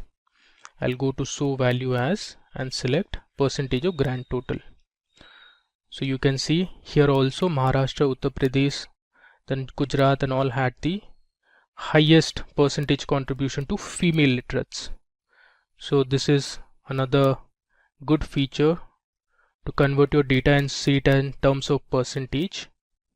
Now moving ahead, let's say we want to find the bottom 3 cities from each state that had the lowest female graduates. We can do that as well. I'll go to insert, click on pivot, go to existing worksheet, select an empty worksheet and click on OK. Now since I want to see based on states as well as cities, so let me drag the state name first onto rows, and let's drag the city column onto rows. Next, we want female graduates, so let me look for female graduates in the field list. I'll drag it onto values. Now we have the list of states and their respective cities, and to the right of the pivot table you can see the sum of female graduates from each city. Now first I'll sort this column. I'll right click, go to sort and click on shortest to largest. Now we have sorted our female graduates from shortest or smallest to largest. Now since I want to find the bottom 3 cities from each state, I'll come to this cell, right click, go to filter and select top 10. Now I'll replace top 10 with bottom, and I want the bottom 3 cities from each state. I have my column selected, that is sum of female graduates. If I click on OK, you can see here some of the states don't have 3 cities. So you can see Andaman and Nicobar Islands has only 1 city, that is Port Blair, while the remaining you can find the bottom 3 cities with the lowest number of female graduates. So Andhra Pradesh had these 3, in Assam we had Nagaon, then there was Dibrugarh and Silchar. Similarly, if I come down in Haryana, we have Palwal, Kathal and Zind. If I come further, here you can see for Karnataka there's Gangavati, there's Rani Benur and there's Kolar. Similarly, you can see for Kerala as well. Now moving ahead, now in the next example, I'll tell you how you can create a calculated field or a calculated column in Excel with the help of a pivot table. So in a pivot table, you can create or use custom formulas to create calculated fields or items. Calculated fields are formulas that can refer to other fields in the pivot table. Calculated fields appear with other value fields in the pivot table. Like other value fields, a calculated field's name may precede with sum of followed by the field name. So here we have a sales table that has columns like the items, which has different fruits and vegetables, and those have been categorized as fruits and vegetables.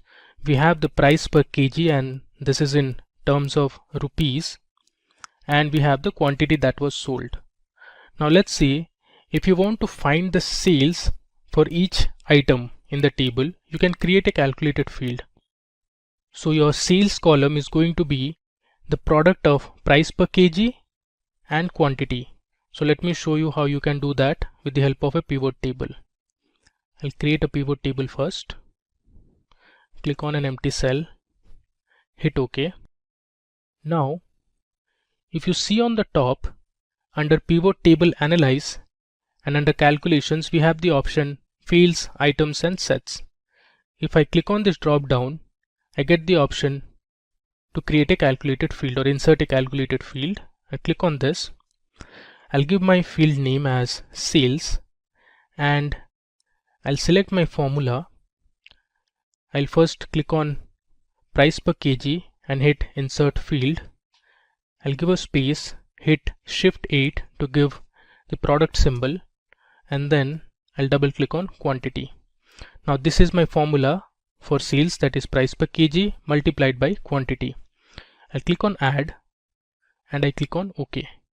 If you see here, there's a calculated field that is present in the pivot table fields, which is sales, but it did not add it to our original table. Our original table is the same, but here we have added a calculated field which is present only in the pivot table list. Now we can use this. It has already taken it under values. Now let's say I want to find the sum of sales for each item under each category. You can see it here. We have our category fruit and we have our category vegetable, and under that we have different items like apple, apricot, banana. Similarly in vegetables we have broccoli, the carrots, corn, eggplant and others. So this is how you can create a calculated field in a pivot table. Now there's one more good feature that Excel offers us in pivot table is to create a pivot chart. So you can use your pivot table and create different charts. So I'll show you how to do that. If I go to insert, here I have the option of recommended charts. If I click on this, Excel gives me some default charts which you can use. Let's say I'll select this. Let me drag it a bit to the right. Here you can see I'll close this pivot field list. This is a nice bar chart that Excel has created. This is called a pivot chart. Now here you can see the category fruits and vegetables and the different fruits and vegetables or the items. In the y-axis you can see the total sales. If you see from the graph, guava made the highest amount of sales.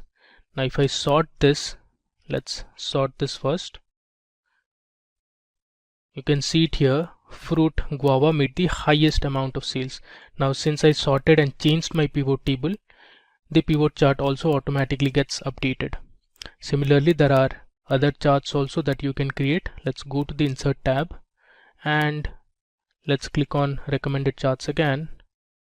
Let's look for a pie chart. So this is a pie chart that you can create. Let me click on OK.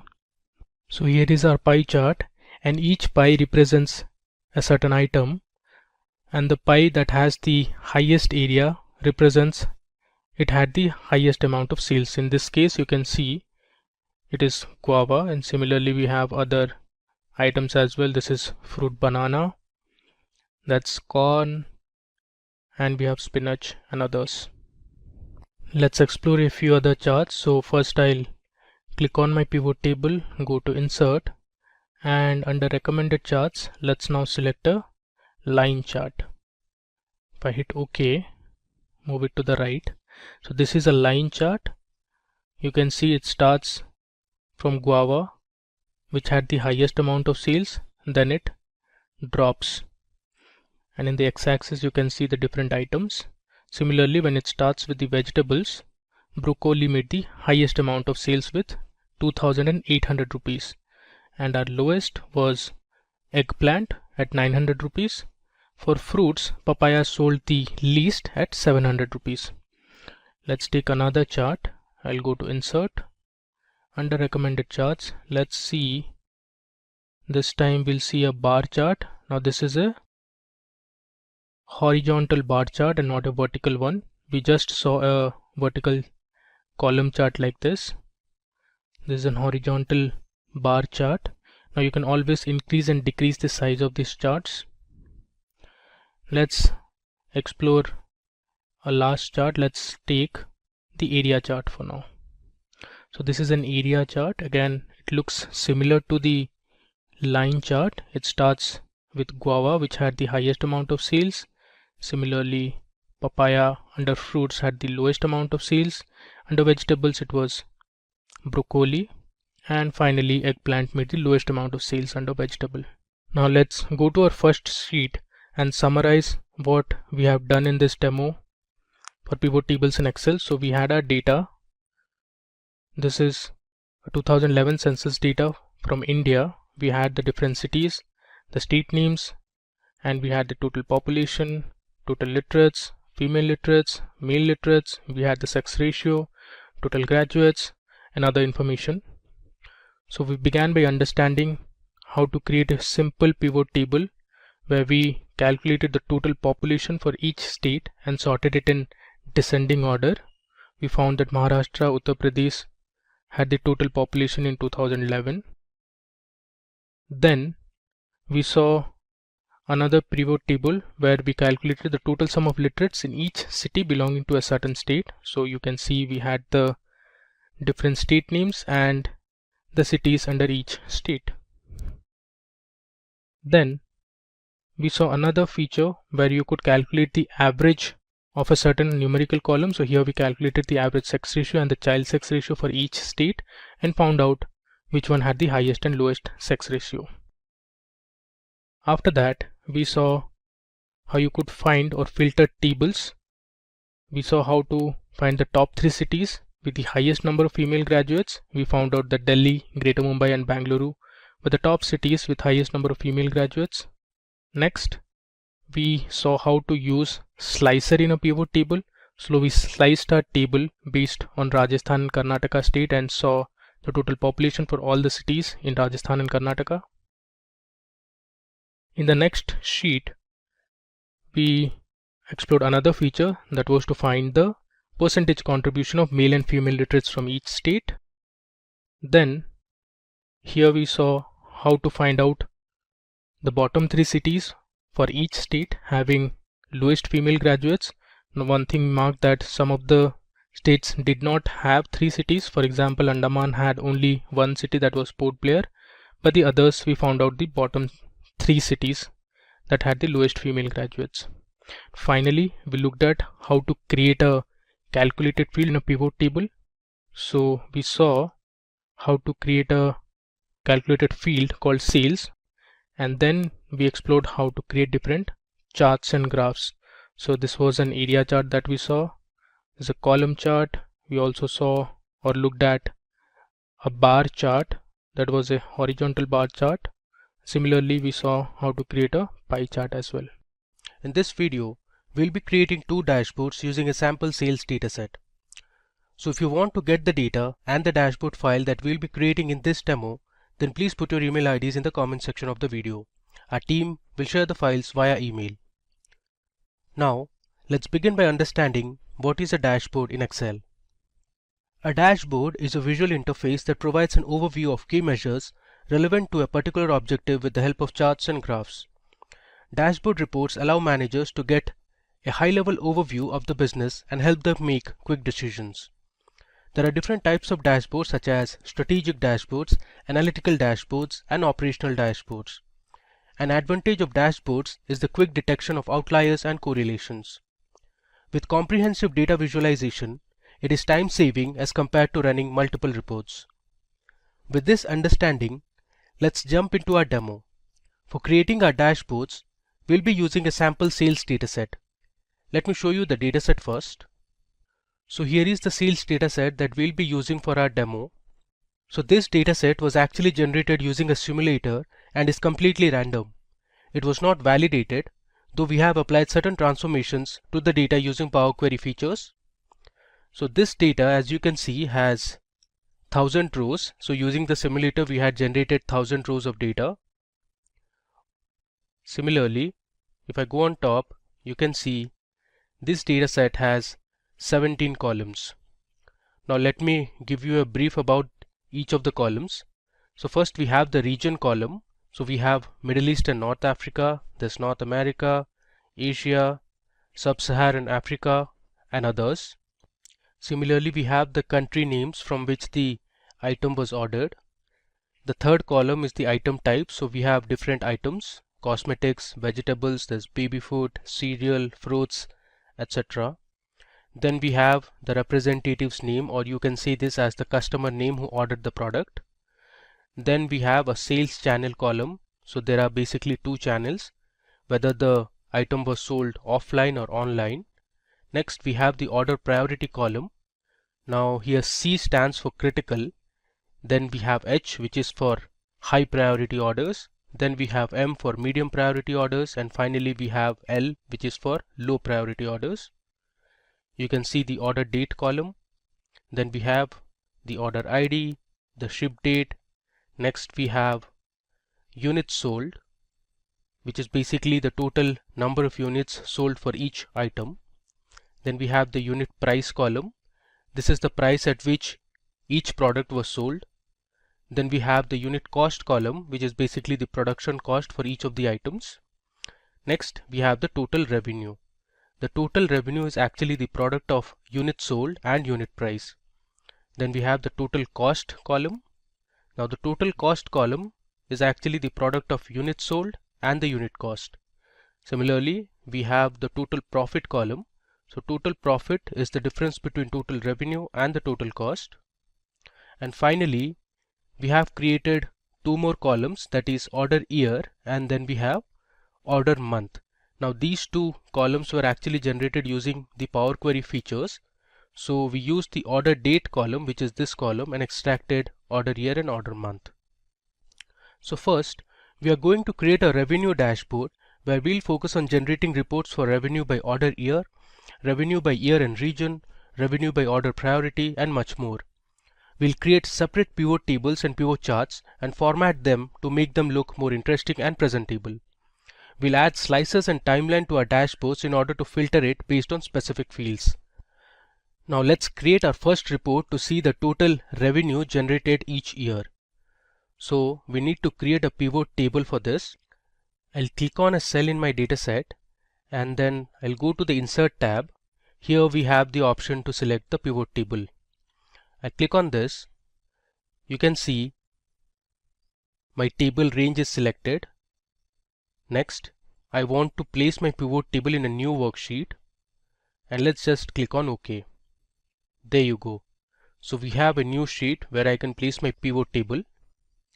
So first, I need to find the total revenue generated by each year. So what I'll do is, I'll drag my order year column under rows, and then I'll select the total revenue column under values. You can see I have my pivot chart ready. Now if you want, you can sort this. So from the data, you can see we have order year from 2010 to 2017. Now based on this data, let's create our pivot chart. So I'll click on any cell, go to Insert, and here you have the option to select recommended charts. I click on this. Now actually I want a line chart, so I'll click on line here and select OK. There you go. So we have successfully created our first pivot chart. Now let me show you how you can format this chart to make it more readable. So first, let me delete these. So I'll right click and select hide all field buttons on the chart. So this will delete the buttons present on the chart. Now let me go ahead and edit the chart title.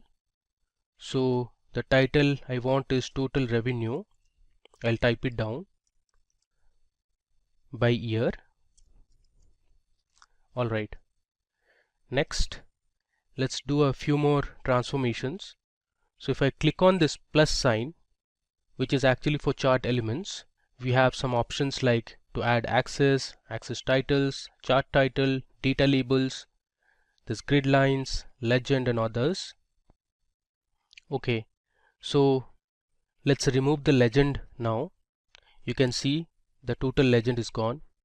Now let me add axis titles. So we'll label our x-axis and y-axis. So here under x-axis I can write it as year. Similarly on the y-axis I'll put revenue. Okay, now you can move a bit. Alright, now let me select this chart style option and go to colors first. Here I'll select yellow color. Okay, and then let me go back to style. Let's select a new style from this list. I want this style. Okay, now you can also add data labels. So I'll just click on data labels. You can see we have the revenue for each of the years. Now this is not readable at all, so we'll format this a bit. If I click on this arrow, here I have more options. If I scroll down, you can see we have something called as number here. I'll expand this, and under category I'll select custom. Now here we'll give a format code which is a bit different.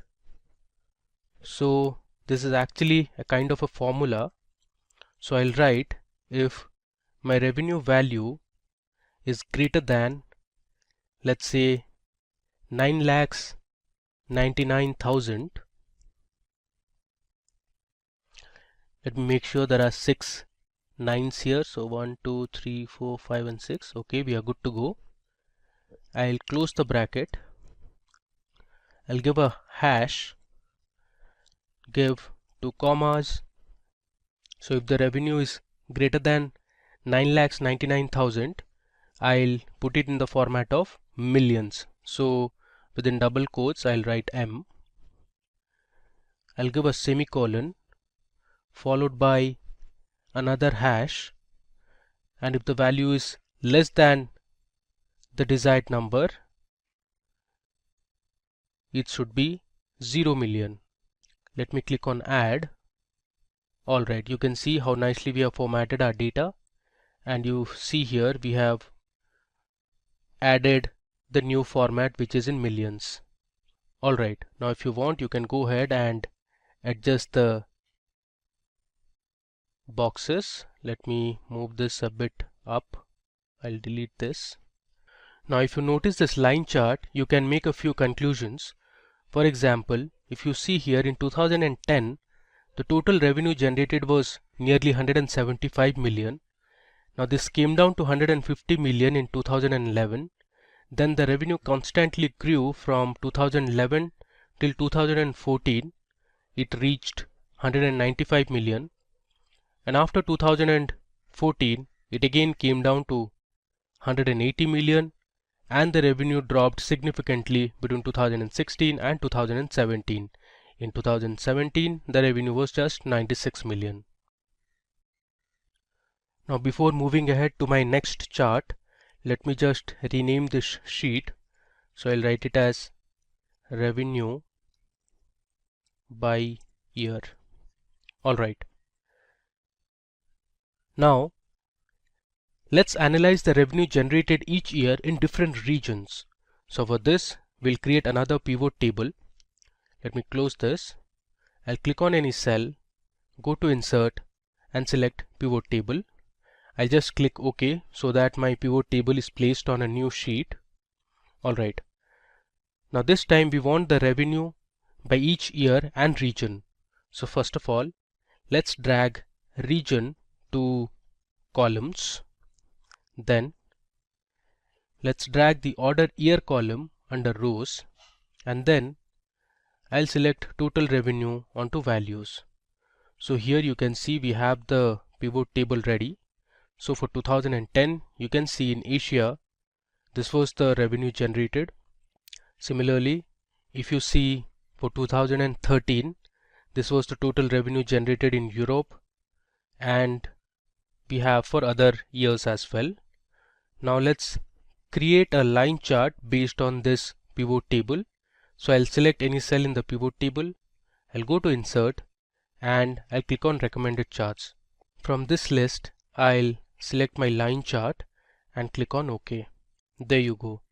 So we have our next pivot chart ready.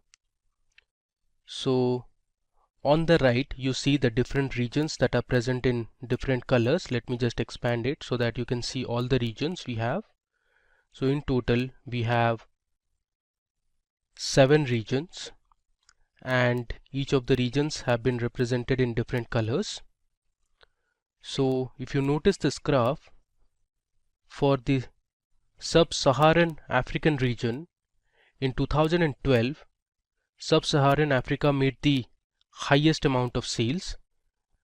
Now from the sample data, you can also tell that the revenue for North America has been significantly low compared to other regions.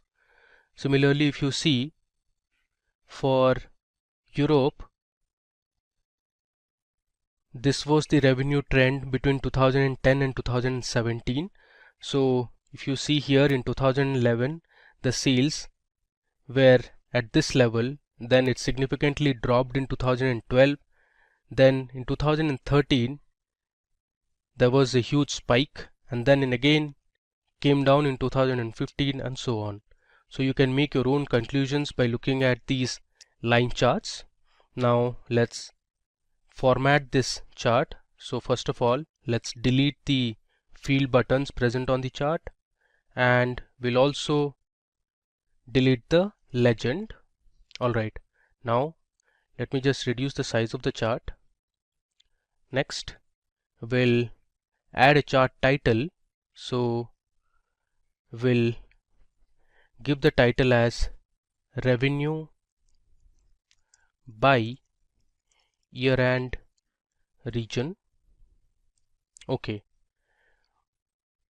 You can also format the y-axis in terms of millions. So I'll right click on this axis and I'll select format axis. I'll scroll down and here we have the number drop down. Let me scroll again. Under category I'll select custom and we'll use this format that we created for our previous chart. There you go. You can see our axis labels have been changed in terms of millions now. So let's close this and let me save it. Now you can reduce the font size or increase the font size. Let me just show you. Suppose you want to increase the font size of the chart title, so you just select it and from here you can either reduce or you can increase. You can see now it's 12. If you want, you can make it 16. Similarly, you can also edit the axis labels also. By selecting the chart title, you can also move it to left or right, or you can place it in the center as well. For the time being, let me just keep it to the left. Alright.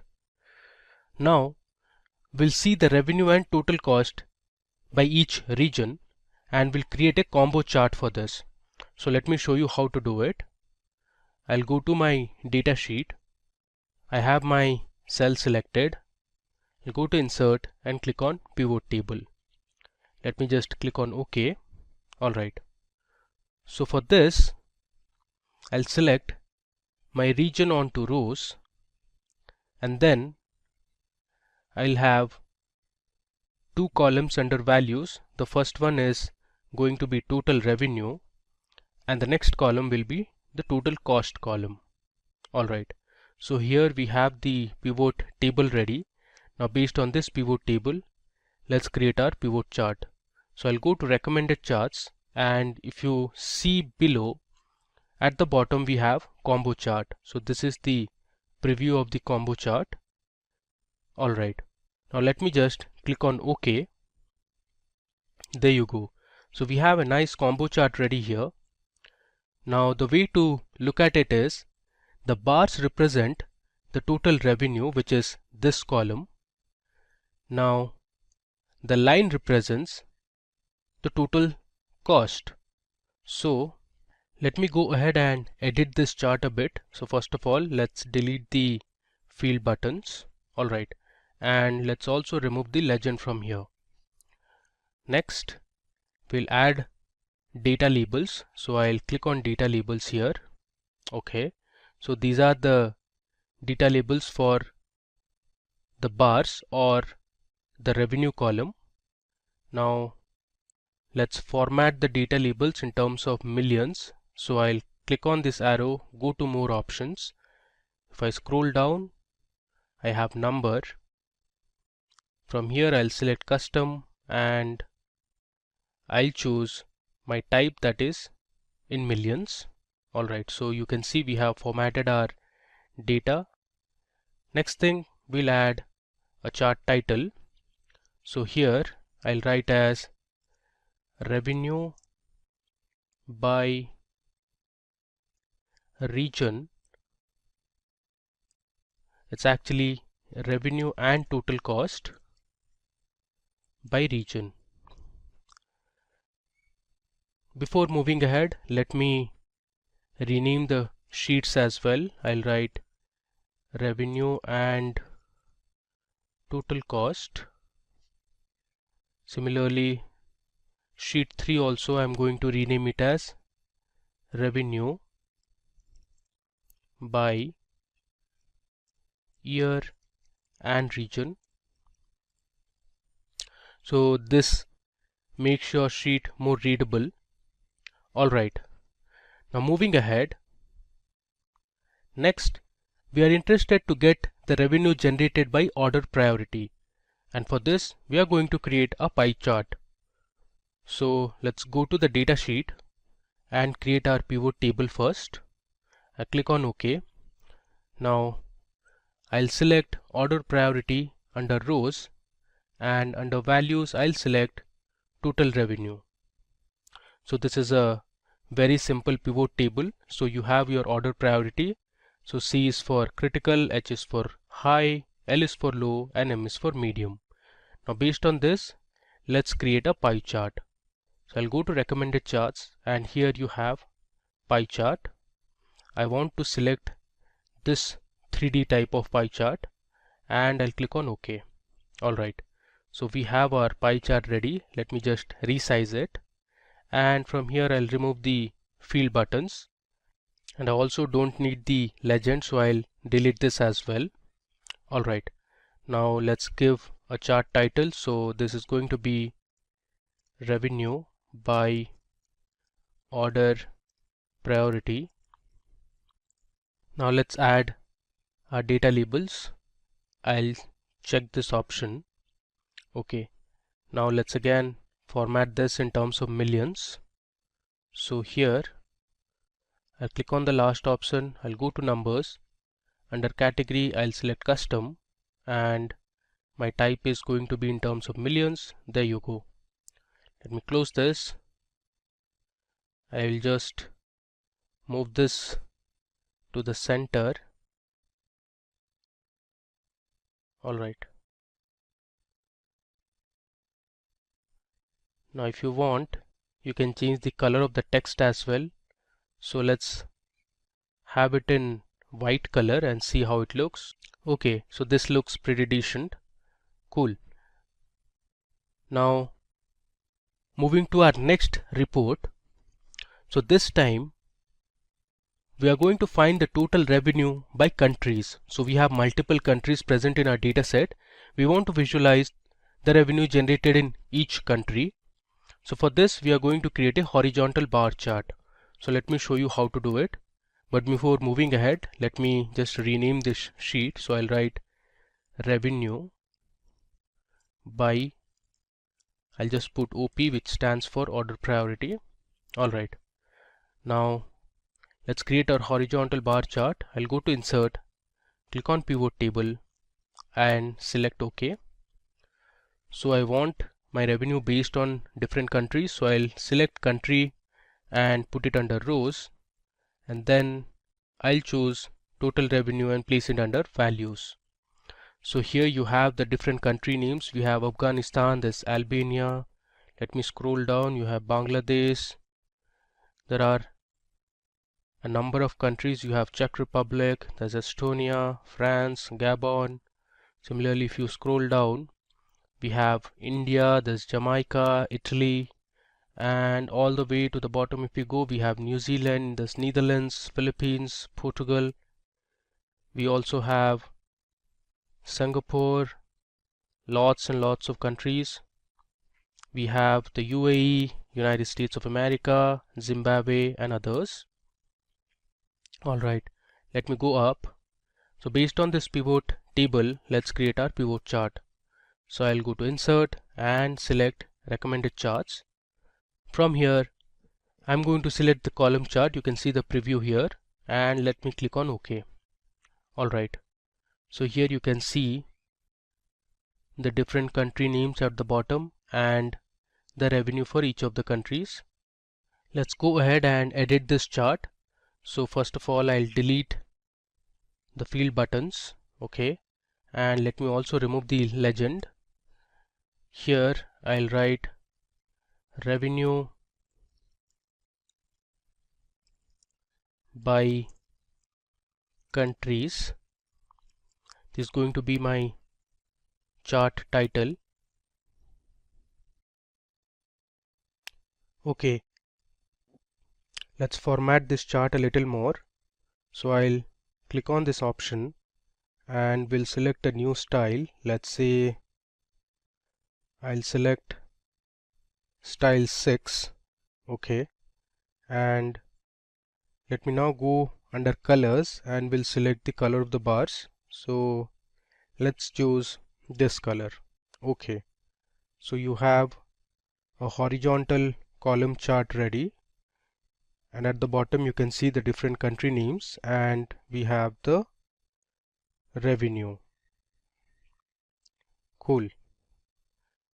Now let me go ahead and rename this sheet. So I'll write revenue by countries and hit enter. Okay. And finally, we'll create another report which is going to be part of our revenue dashboard, and this is revenue by items. So we'll visualize our revenue for different items present in the table. So if you see this, we have cosmetics, vegetables, cereal, fruits, there's clothes, snacks, households, and other products as well. So let's check the revenue for each of these items. So we'll continue the same drill. I'll create my pivot table on a new worksheet, and this time I'm going to drag item type under rows, and we'll have the total revenue under values. So here on the left of the table you can see we have the different item names, and then we have the total revenue. So let me just sort this total revenue from largest to smallest. So you can see here office supplies made the highest amount of revenue, followed by household, then cosmetics, and fruits made the lowest amount of revenue. I'll click on this, go to insert and select recommended charts. This time I'm going to create a bar chart. So this is how my bar chart is going to look like. I'll select OK. Alright, now let's format this chart a bit. I'll delete the field buttons and I'll delete the legend as well. And let's edit the chart title. So this is going to be revenue by items. Cool. We also want to change the color of the bars. So I've selected all the bars. I'll go to my home tab, and here let's say I want to select green color. Alright, I've edited my chart a bit. Now let's make it 14 and I'll remove the bold. Okay, here if you want you can change the font also. Let's keep it in blue color. Alright, finally let's rename this sheet. So I'll write revenue by items. Cool. Finally, now it's time for us to merge all the charts that we have created to our dashboard. So let me show you how you can create the dashboard. I'll create a new sheet, and first thing I'm going to do is I'll click on the view tab and uncheck grid lines. So this will remove the grid lines present in the worksheet. Next, I'm going to insert an image. So we'll have a background image on our dashboard. So the way to do is I'll go to the insert tab, and under illustrations I have the option to select pictures or insert pictures. So I'm going to insert picture present on the device, that is my computer. I'll go to desktop, and here I have a folder called Excel dashboard files, and I'll select this dashboard background and hit insert. So this is going to insert an image. Now let me just drag this image so it covers a fair enough portion. So I'll hit shift and I'll drag it.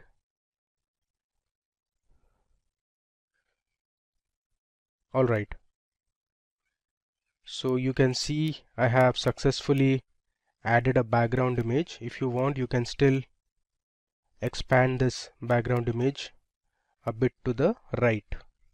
Cool. Now the next thing is going to be the title of the dashboard. So I'll click on insert, and here I have the option to select a text box.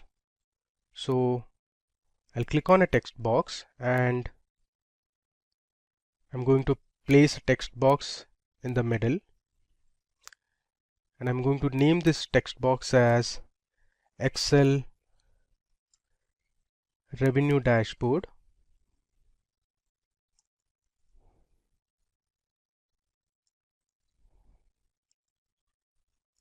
On sales. I'll centerline it. Let's do some more formatting. So I'll select this text box. On the top you can see shape format. Here I'm going to expand this shape fill and I'll select no fill. So my text box is transparent now, and I'll also remove the outline.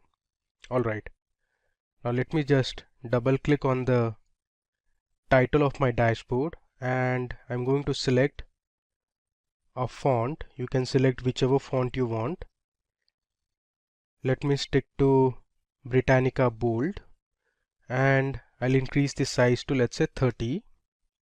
Alright, I'll just drag the text box.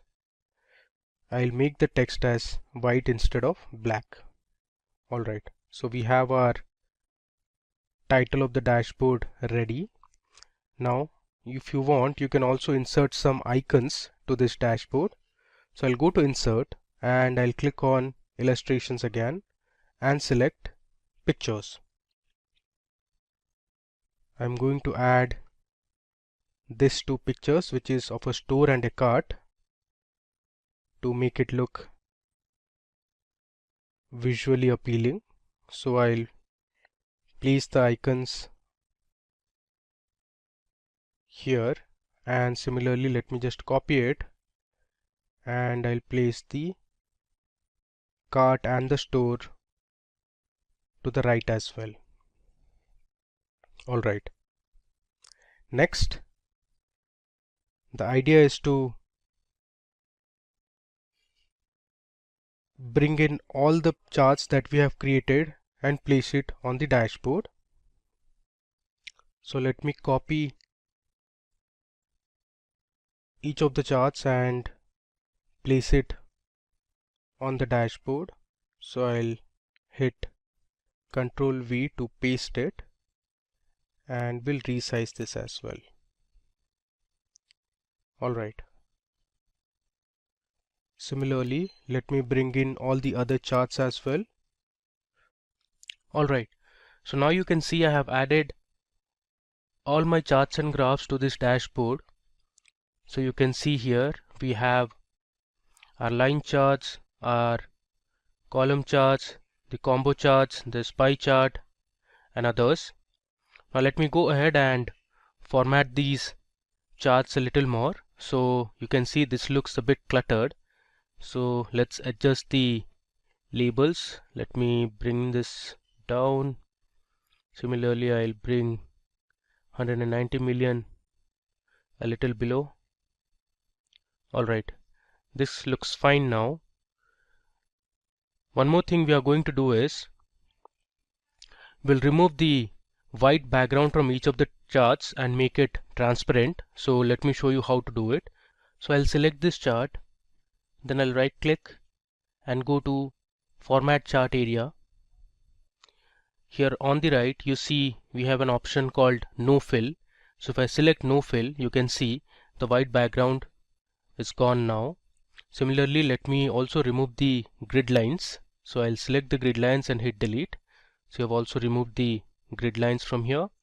Now let's also remove the white outline that we have. So I'll select this chart, go to Format, and here I'll go to Shape Outline and I'll select No Outline. You see this? So we have our total revenue by year, which is a line chart, and this is completely transparent now. Now what I'm going to do is I'll place this chart over a box. So I'll go to Insert, and in Insert we have the option to create a shape. So I'll click on Illustrations, and here I'll choose a shape, and let me select a rectangle. So I'll just create a rectangle here. Alright, and now what I'll do is I'll select this and bring this to front. I'll right click and choose bring to front, and I'll place this shape below it. Alright, now the next thing is to edit the shape. So first I'll change the color of this box. So let me select this blue color and let me increase the transparency. So I'll right click and go to format shape. Here I'll increase the transparency. Let's keep it to 25%, or let's say 20%. Alright, next thing, we'll just convert all the font to white color, including the axis labels, the chart title. We'll also convert all the axis labels to white color so it looks better. Now we'll just adjust our chart over here. Next thing, let's just remove the outline. So I'll go to shape outline and I'll select no outline. You see, we have now formatted our chart. Let's just pull this a little up. Alright, now we'll add this blue background to all the other charts. So we'll first add the background, make it transparent, and then we'll convert the font text to white color to make it more readable and visible. So for the time being, I'll just pause the video and come back again. Alright, so now you can see on your screens we have nicely formatted our dashboard. So I've added a few logos for each of the charts. You can see the logos here. So for revenue by countries, we have a globe. Then if you see here, this is kind of a map or a location. Similarly, we have all formatted the color of the bars. Then we have also formatted the labels in terms of millions. If you look on the y-axis, even the revenue for year and region are all formatted in terms of millions. If you want this, you can also format the total year by revenue in terms of millions. So the way to do is, you can select this graph, right click and go to format axis. Here if I scroll down, you have numbers, and under category I'll select custom. Then I'll select my type as this format, which is in millions, and you see here we have successfully formatted our y-axis labels. Alright, so the next thing is to add slicers and timelines to our dashboard. Now slicers are used to format your data based on a particular column. Suppose if you want to see revenue by certain items, you can add item as a slicer and you can view the entire dashboard. Similarly, for timelines, you can add date columns. So if you want to see what was the amount of sales or revenue generated on a particular year or a particular month, you can do that using a timeline. So I'll select one of the charts, and then either you can go to the insert tab, and here you can see under filters we have slices and timeline, or if you go to the pivot chart analyze tab, here also you have insert slicer and timeline option. So I'll select insert slicer here first. Now it's giving me the list of fields present in the dataset. So I'll select country, region, and let's say we want to know by item type and sales channel. So these are going to be my 4 slicers. I'll click on OK. You can see it here. We have our 4 slicers here, and these are the list of values. So under region we have Asia, this Europe, North America, and others. Similarly, we have the different country names for country slicers, and then for item type also we have all the items that were present in our dataset. Now moving ahead, we need to connect all the slicers to a dashboard. So what I'll do is, I'll right click on this option and I'll go to report connections. Okay, so under report connections, you have all the pivot tables that we created. You currently see only one of the pivot table is selected, so we need to select all the pivot tables. So let me check all the pivot tables present in this workbook and click on OK. Alright, now that we have connected one of our slicers, we'll now connect the other remaining slicers. So I'll right click on this, go to report connections, and I'll check all the pivot tables present in this worksheet. Click on OK. Similarly, let's do it for the country slicer. I'll go to report connections and let me select all the pivot tables. And finally, we have the item type. So I'll right click, go to report connections, and then I'll select all my pivot tables. And let's hit OK. Alright, now let me just organize this a bit. So I'll place my pivot tables to the right. I'll just reduce the size. Let me scroll down. Now I'll add my region slicer here.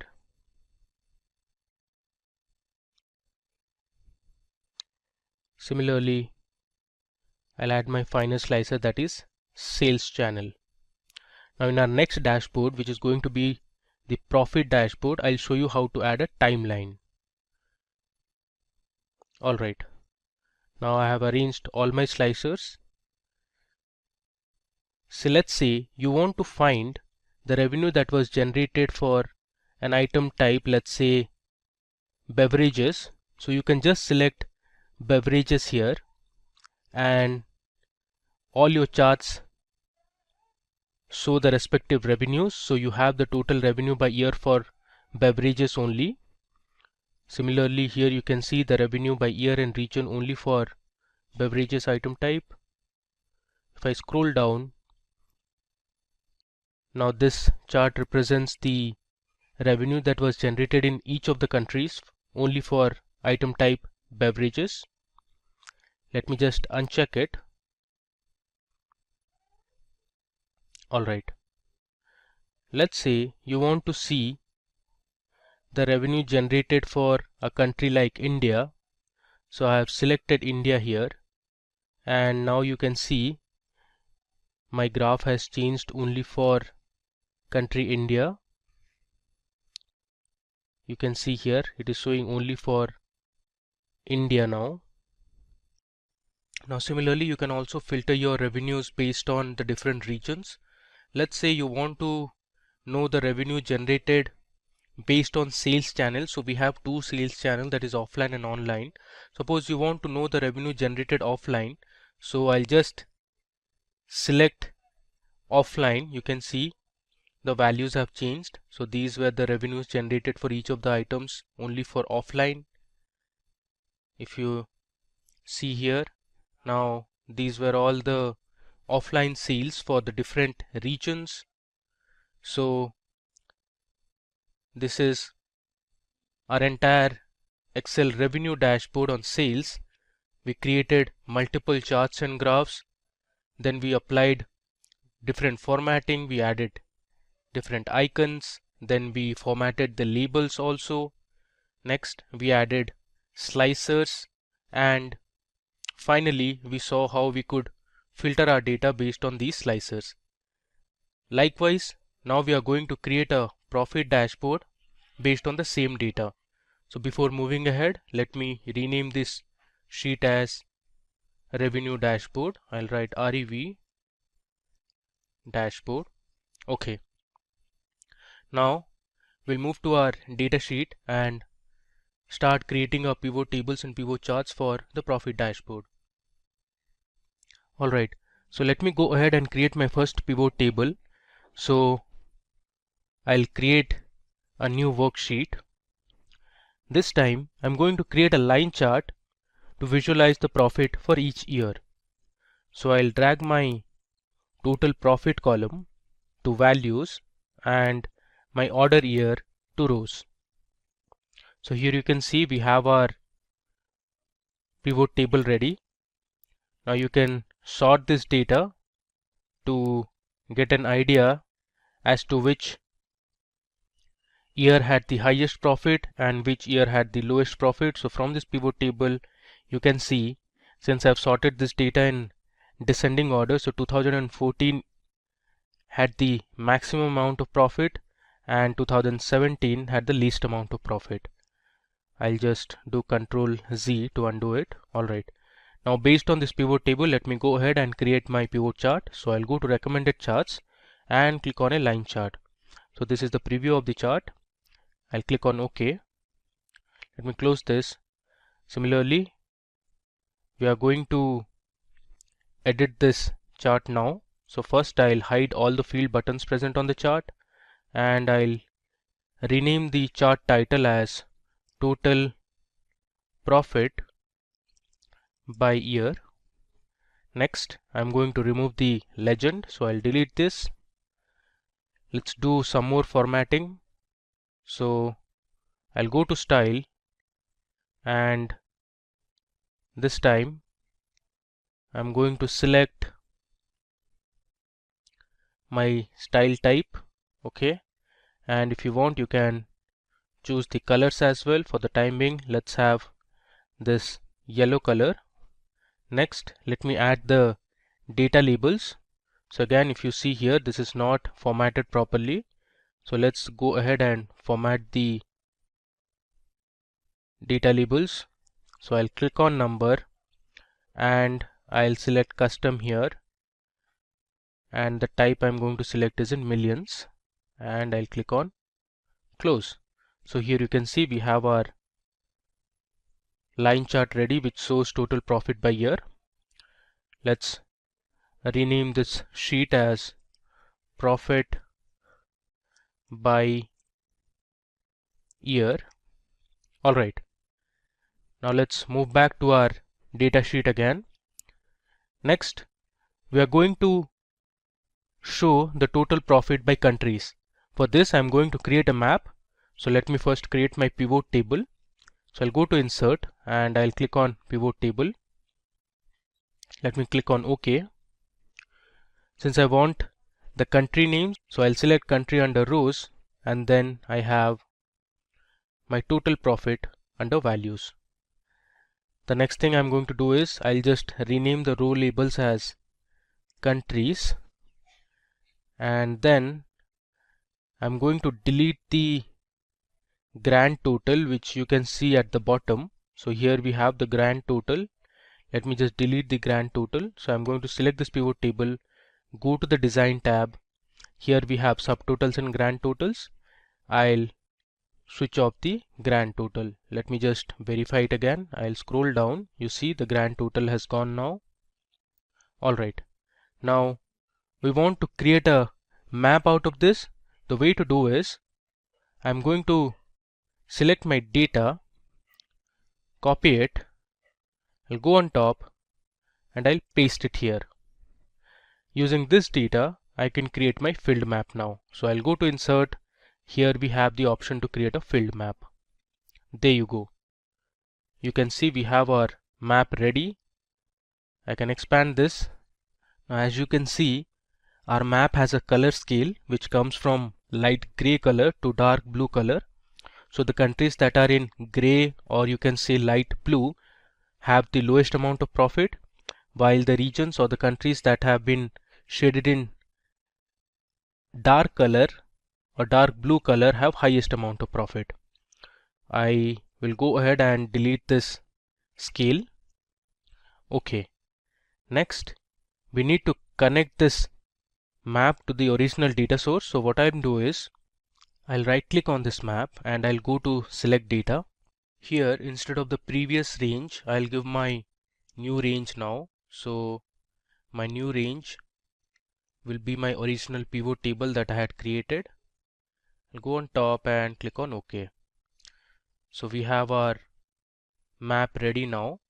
Now if you want, you can change the color of the shade. So I'll just go to colors and let's say we'll keep green color. So the countries that are shaded in dark green have the highest amount of profit, while those which are highlighted in light green color are the countries that made least amount of profit.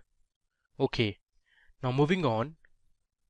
Next, we want to create a pivot table that will show us the profit by year and sales channel. So for this we are going to create another line chart. So I'll go to insert and click on pivot table. So I'll select new worksheet. Here, since I want to know the profit by year, first of all I'll drag my order year column to rows, and then I'll choose my total profit column under values. Next, I'm going to select my sales channel under columns. There you go. So we have our pivot table here. Based on this pivot table, let me create my pivot chart. So I'll go to recommended charts and I'm going to create a line chart. I close this. You see here, based on this chart, you can tell the profit generated with online sales were actually lower than that of offline. So here the blue line represents offline profit and the orange line represents online profit. If you mark clearly, in year 2012 the online profit was actually higher than the offline profit. So let me go ahead and edit this chart a bit. So we'll delete the field buttons. I'll also delete the legend for now. Let me go ahead and add a chart title. So I'll write profit by year and sales channel. Okay, so this is my second report. Before moving ahead, let me just rename this sheet. So I'll write profit by countries. Similarly, let me rename this sheet as profit by year and let's say SC for sales channel. Okay, moving ahead, now I want to create a pie chart based on a pivot table that will show the profit by sales channel only. So this is going to be a simple pie chart. So I'll first go to insert, click on pivot table and click on OK. So I'll drag my sales channel under rows and then we'll have the total profit column under values. So this is my simple pivot table. Now let's create our pivot chart, which is going to be a pie chart. Let me explore the other types of pie charts we have. Okay, so I'm going to select a donut chart here. I click on OK. Let's edit this chart. I'll remove the field buttons. Let me now remove the legend as well. I'll just resize it. And this is going to be profit by sales channel. Okay. Let's also add data labels. And here again, I'm going to format this label. I'll select the category as custom and my type will be in millions. Okay, let me just move this to the left and this to the right. Okay, let's also delete the lines. Cool. Now let me just rename this sheet. So I'll write profit by, let's say SC, which stands for sales channel. Cool. Finally, I'm going to create a report that will show the revenue and profit by items. So I'll go ahead and create my pivot table first. This time I'll choose my total profit under values and we'll also have the revenue column. So I'll put my revenue at the top. Then I'm going to select item type under rows. So here is my pivot table. Based on this pivot table, let me now create a combo chart. So you can see the preview of the chart. the blue bars represent the total revenue and the orange line represents the total profit. I'll click on OK. Let me close this. First, let's remove the field buttons. Let's also remove the legend here. Then we'll add a chart title. I'll name it as Revenue and Profit by Items. Okay. If you want, you can also go ahead and change the color of the bars. So let me just select one of these colors. Okay. All right. So we have our 5 reports ready that we are going to use for our profit dashboard. Next, let's create a new sheet and we'll get started with building our dashboard. So I'll click on a new sheet. Let me just rename this as Profit Dashboard. All right. We'll continue with the previous drill. So first of all, let's go to the View tab and remove the grid lines. Now we'll insert a background image like we did for our revenue dashboard. So I'll go to Insert. Under Illustrations, I'll click on Pictures and select this device. I'm going to have the same background. I'll click on Insert. Alright, so you can see we have a picture of a company, or you can say an organization. Let's just drag this a bit to the right.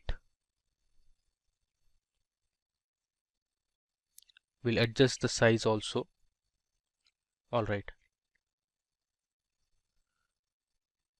Now let's copy the title of my profit dashboard. So here you can see I have brought my revenue dashboard, and I'll copy the title and the logos that we used for the revenue dashboard. I'll paste it on my new dashboard. Let's just align it in the center. Alright, the next step, let me now go ahead and edit the title. So this is actually going to be Excel Profit Dashboard instead of Revenue. Now we'll copy each of the charts that we just created. For example, the revenue and profit by items, then we had profit by sales channel. All this we are going to copy one by one and put it on the profit dashboard. So let me just copy a few now. I'll paste it here, and later on we can make the adjustment. I'll copy this as well. Similarly, I'll bring the other 3 charts onto my sales dashboard. Okay, so here on my profit dashboard I have added all the charts and have aligned and reshaped it so that it looks good. I have also made some formatting. For example, I have reduced the size of the chart title. Now let me go ahead and show you a few more formatting that we also did for the revenue dashboard. First, let's remove the white background from all the charts. So I'll select the first chart, I'll right click and I'll click on Format Chart Area. Here under Fill, I'll select No Fill. Next, I'm going to remove the grid lines, so I'll just delete it. Let me close this. Now we also have a outline, so I'll go to Design, actually Format, and I'll remove the outline.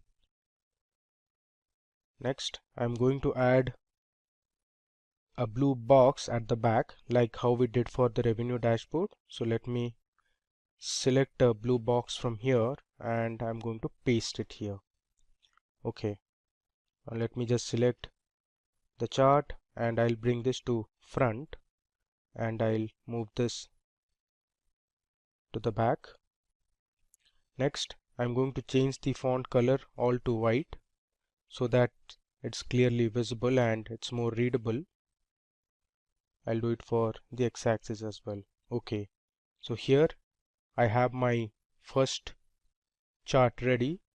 The same I'm going to do for the rest of the charts. Okay, so now you can see here I have formatted all my charts. I have also added a blue background. You see here I have also formatted the Y labels in terms of millions, which is actually the profit. Similarly here I have added the data labels. This is for revenue. Some of the charts also have the data legends. So here you can see the blue color represents offline and the red represents online. Similarly here you have the legends. I've also formatted the map as well. Okay, now the next thing is to make this dashboard more interactive. So we'll add our slicers as well as timeline. First, let me show you how to add a timeline. So I'll select one of the charts and I'll go to insert. Under insert, I have the option to create a timeline. So I'll just click on timelines. So timeline is actually based on date columns. So since in our dataset we only have two date columns, one is order date and one is ship date. So Excel has only shown us two columns. So I'm going to create my timeline based on order date. So I'll select my order date column and I'll click on OK. You can see here this is called a timeline. I can expand this. Now this timeline is based on months now.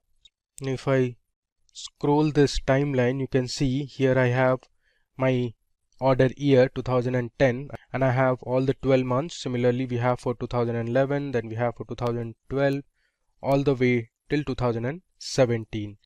Now you can filter this in terms of years, quarters, months or days. Let me just select year now.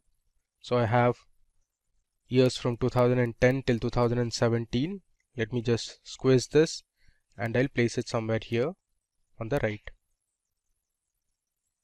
Now let me go ahead and create a few slicers for my profit dashboard. So I have selected one of the charts. Under insert, I'll click on slicer.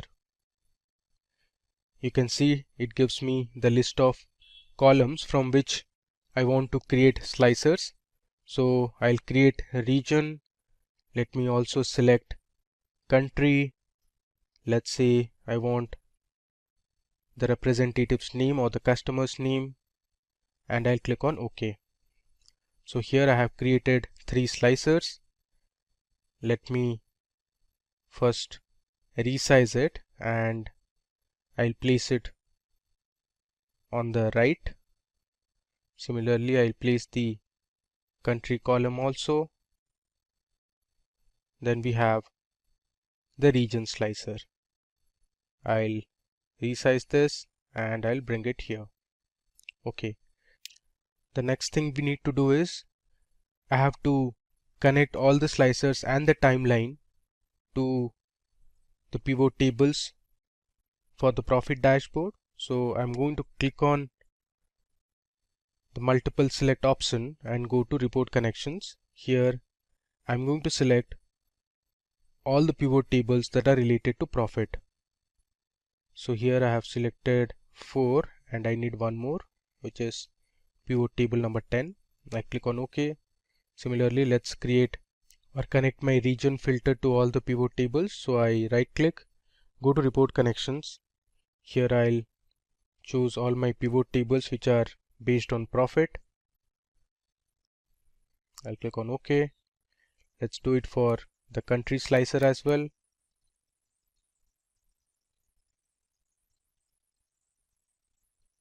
I click on OK, and similarly I'll connect my timeline as well. I'll go to report connections and I'll select all the pivot tables related to profit. Then I'll click on OK. Let me now go ahead and create another slicer based on sales channel. So I'm selecting one of the pivot charts. I'll go to insert, click on slicer, and I'll select sales channel and hit OK. So I have my sales channel slicer. Now let me connect it to all the respective pivot tables that are based on profit. Click on OK. Now let me just bring it here. Alright. The next thing I want to show is how are we going to use the timeline first. So you see we have all the years here from 2010 till 2017. Now suppose you want to know the profit that was generated in the year 2012. So I'll just click on this range, and now you can see our charts only show information for 2012. So this dot represents there was 51 million profit in the year 2012. Similarly, you can see here the profit by sales channel for 2012. From the map you can see the different countries and the profit each of these countries made in 2012.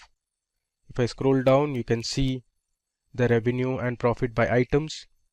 Now if I select another year, let's say 2013, I can just drag this to the right, and now you can see our profit by year and sales channel for offline and online. You can see the map or the line chart for total profit by year. So in 2012 it was 51 million, and then it went up to 54 million in 2013. Similarly, our map has also changed. Now this is a sort of an information that we have. You can click on this and check the information that Excel has prompted. Alright, so this is how you can use a timeline. Now as I said, we checked by years. You can also see it for months and quarters as well. Let me just uncheck it. I'll send it back to the place where it was, and I'll reduce the size. Okay. Now suppose you want to check the profit made by different representatives. You can select them one by one. Let's say Adam Churchill. This is the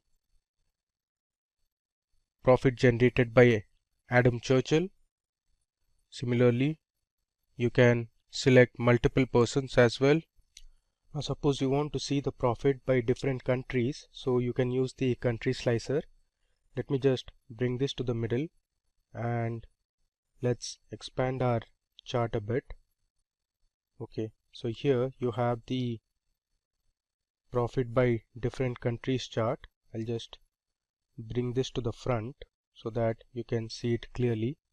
Okay, now here suppose you want to see the profit generated in, let's say, United Kingdom. You can select United Kingdom. So this is the map of United Kingdom, and it tells you the total profit that was generated in United Kingdom, and below you can see the revenue and profit for all the items that was sold in United Kingdom. So you had beverages, clothes, household, office supplies. So you can see clearly office supplies item made the highest amount of profit in United Kingdom. Now you can also select multiple countries. Let's say I want to know for France as well. So my map will change accordingly. So now I have United Kingdom and France selected, and the other charts present in my dashboard change accordingly. Now I have my country selected as India. You can see the map of India here, and these were the respective profit values. Now one thing to note here is this is actually not millions. That should be in K, that is thousands. So please mark this as 1000 and not in millions. Even for this is actually K and not million. Alright, so we have successfully created our second dashboard, that is on profit. Let me just resize this a bit, and we'll place it where it was earlier. Cool. So we saw how to create different pivot tables and pivot charts, and then we formatted our pivot charts based on our requirement. We saw how to edit the colors. Now let me show you one more thing. You can also change the look and feel of the dashboard by going to the page layout tab. Under page layout you have themes. So here you can select different themes. Currently we are with the office theme. Now let me just select another theme, let's say Facet. You see the colors have changed and it looks really beautiful. Similarly, let me try out another theme, let's say organic. You see our chart has changed. Let me just delete this. Okay. So now once you change the theme, the text also change a bit. You can see the slicers are in a different font. Let me explore one more theme. Let's say this time I'm going to choose depth, and this is more of a green type of color. You can play around and select whatever theme suits the best. Alright. Now let me just move back to my revenue dashboard and see how it looks. There you go. So since we changed our theme, even our revenue dashboard is also impacted. So this is how it looks now. You can always go ahead and play with different themes, colors, fonts and effects. Alright, so in this demo we saw how to create a revenue dashboard. So we created line charts, this combo chart, pie chart, horizontal and vertical bar charts, and then we learned how to add slicers and connect it to different pivot tables, and we filtered our data to see revenue as well as profit by items, by countries, by different regions, sales channel. We learned how to create a map and lots more. Today, we will learn data analytics with AI. That's it. If these are the type of videos you'd like to watch, then hit that like and subscribe buttons and the bell icon to get notified. Let's get started with the main topic of today's session, which is data analytics with AI. So, before proceeding with data analytics with AI, let's understand what exactly is data analytics. So, data analytics is not just a step where you just give your data to AI and it will be done, right? So, it's a stage-by-stage process. Let's understand all the stages, one after the other. Firstly, you might have different sources. So, before we go ahead with the sources, let's understand the situation. You might be dealing with your client. You might be working with a company as a data analyst. So, before you begin with the data analysis, you might have to have a conversation with your client or the company. You might have to go through something called as requirement gathering, right? So, requirement gathering will let you know from where exactly you're getting the data. Is it in the form of a PDF? Is it in the form of an Excel spreadsheet? Or is it going to be cloud or anything like that, right? So you'll be understanding what the source exactly is. And followed by that, you will understand what is the request of your client, what he's looking for, what he wants you to give him, right? The insights of the data, which part of the business he wants you to focus on, and which part of the business he wants to improve, right? And followed by that, you will come up with a time span. Within that time span, you need to use that data, build some insights, and give it to the client or your business owner so that he comes up with a business decision, right? So that's the first requirement gathering step. Once you have the source, you come up with the next step of the data analytics, which is cleaning the data and transforming the data. So it's really obvious for any beginner or an expert who is a data analyst. It is cleaning and transformation what makes or what adds value to your data. Once you clean your data and transform it. So what exactly you mean by clean and transform? So let's say you might have some blank entries, or might be some wrong data type, or there might be some places where you might have to split the data. For example, if there is a customer and customer ID mixed up together, let's say customer ID 1345 hyphen the name of the customer, right? You wanted to split the customer ID and split the customer name. Then comes the data split option. Apart from that, if you want to categorize the data into buckets, let's say you might have a column for customer age. There might be customers starting from 10 and all the way end up to 80, right?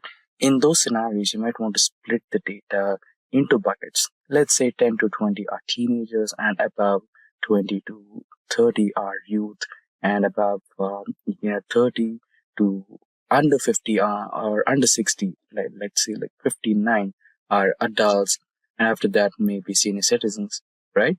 Then you have a smaller window so that you can capture which category of the age group is bringing you the most of the revenue, right?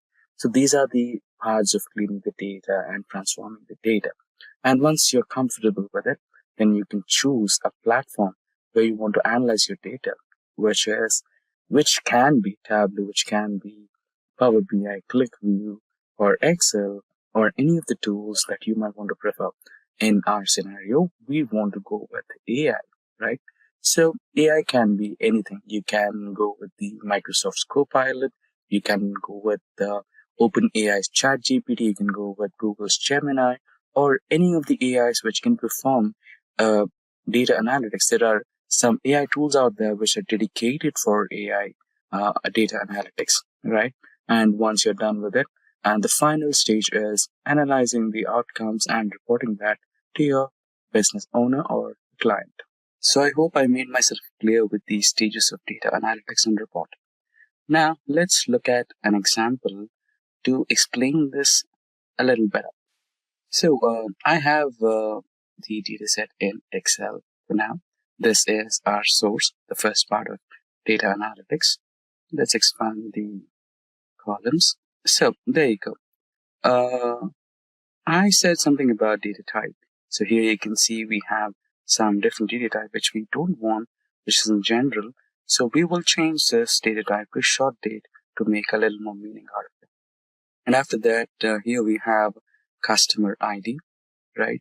So what we will do is use data split here. Go to text to columns, delimit it. Next.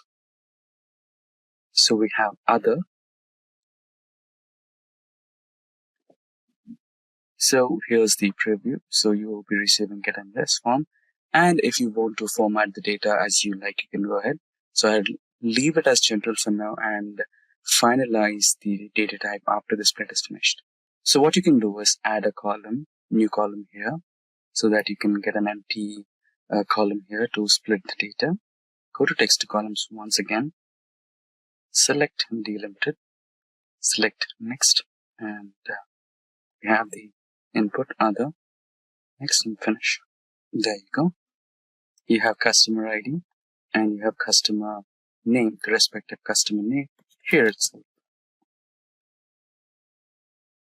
So proceeding ahead, we have quantity, the quantity of product ordered, and we have traffics, leads, orders, and revenue, right? Cost to company and delivery status. So in case if you wanted to kind of calculate profit, what you can do is add a new column, profit, and here you can do a mathematical calculation equals to revenue minus cost to company, and you can extend this particular column all the way to the end so that you have the profit numbers. And here you can also change the data type to currency and go to home, and here the data type from general to currency, and there you go. And if you want it in rupees, you can go with rupees, or if you want it in dollar, you can also have dollars, right? So that's how you do it.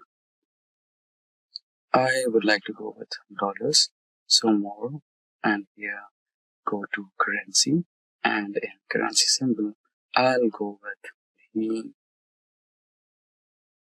dollar. Then okay, there you go. You can quickly save it. If you want to add some borders to the data, you can also do that.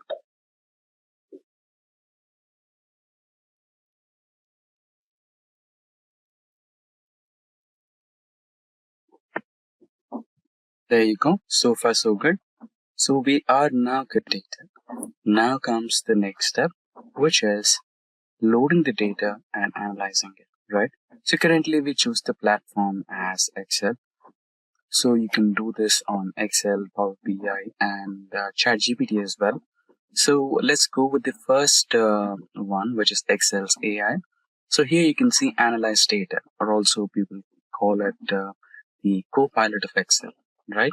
Now you can just click all the data and click on analyze.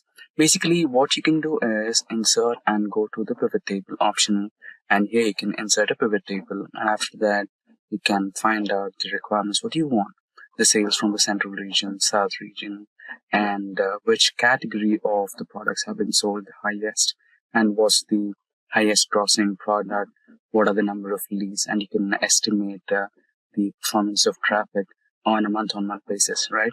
You can do that all, but if you want to reduce the time, basically I would like to tell you, go to that particular part first, understand manual process, and after that go to the analyze data option, which is the automated or AI generated report, right?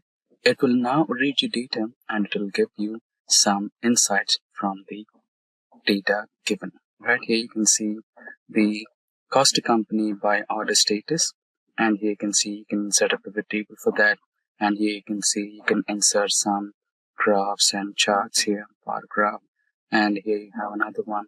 Now you can see that it has all 24 results, all the insights. Now if I can ask, give me a pie chart of sales and category. Here you go. Here you have so basically what Copilot did is it created a pivot table of sales and category, and out of that pivot table it extracted the pie chart and generated one for you. In this way you can create multiple options. Let's say I want to create a line graph month on month. Enter. Now here it again created a pivot table, and here it generated a line graph on month basis and how many number of traffic or how many number of visitors your website had. Right? In this way you can create a long list of all the required charts and graphs for your website and or the client, and create a dashboard out of it, which is completely interactive. Now this was the Excel's AI. Now if we go to another one, which is Power BI, so here you can see a completely prepared dashboard in Power BI, and we can create this once again, or you can at least understand how it was done, right? Now let's get the data from Excel workbook. So my workbook or my data set is somewhere here, sales data. I would like to go with orders data. Only one file is enough for 2024, and your data will be shortly loaded. Select spreadsheet 1 and load the data. Since we already transformed it, there is no need for transforming it once again. So the data is being loaded successfully. It's going to take some time. 2000 rows loaded. Sheet 1. So we are going to work with sheet 1. Now you can select the visualization you want. Like I want to create a line graph here. Repeat. Like I want to create a line graph here. Select. And for this particular line graph, you will have fields, x-axis and y-axis. Now what I'll do is I'll drag and drop date to x-axis field, and traffic to y-axis field. Now here in x-axis, I would eliminate year, I would eliminate quarter, I would eliminate date. I just want month on month, right? Here you have a clear month-on-month traffic line graph. Right now, let's quickly delete it. You don't want this now. And remove it. Now, what if I tell you there is an option where you can just double click and or right click, and you will get an option. Here you can query, right? You can just write down the query, line graph, type of graph you require, traffic, write the spellings correctly. month on month.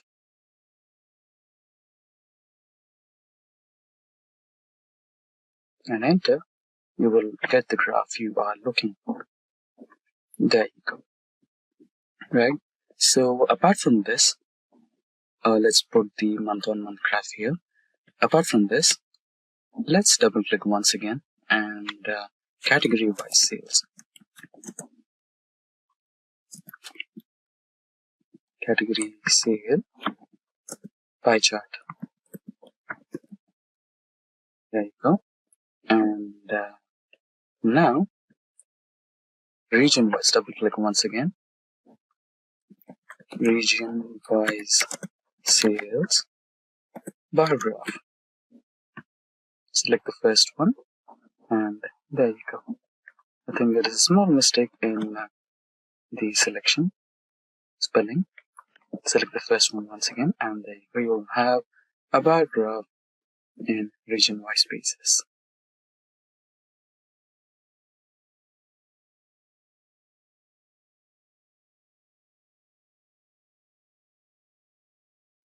Or we can also go with similarly we can also go with the map chart for states and revenue. Select the first option and you will have all the American states and their revenue details here. Right? So in such way, you can use the artificial intelligence of Power BI and create a completely interactive graph just like this one. So if I select the standard shipment mode, what are the sales reports?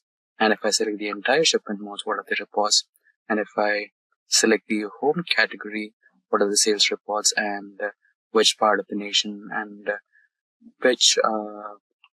and what are the sales and order per month, traffic and everything details here, right? In one go. It is completely interactive. Now, let's move on to the next part of our session for today. So we will be using ChatGPT for our data analytics. So here you go. Now, let's load the data. Before that, let's write a prompt.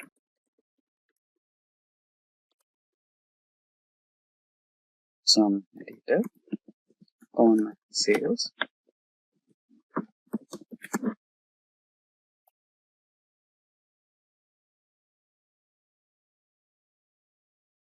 or sales report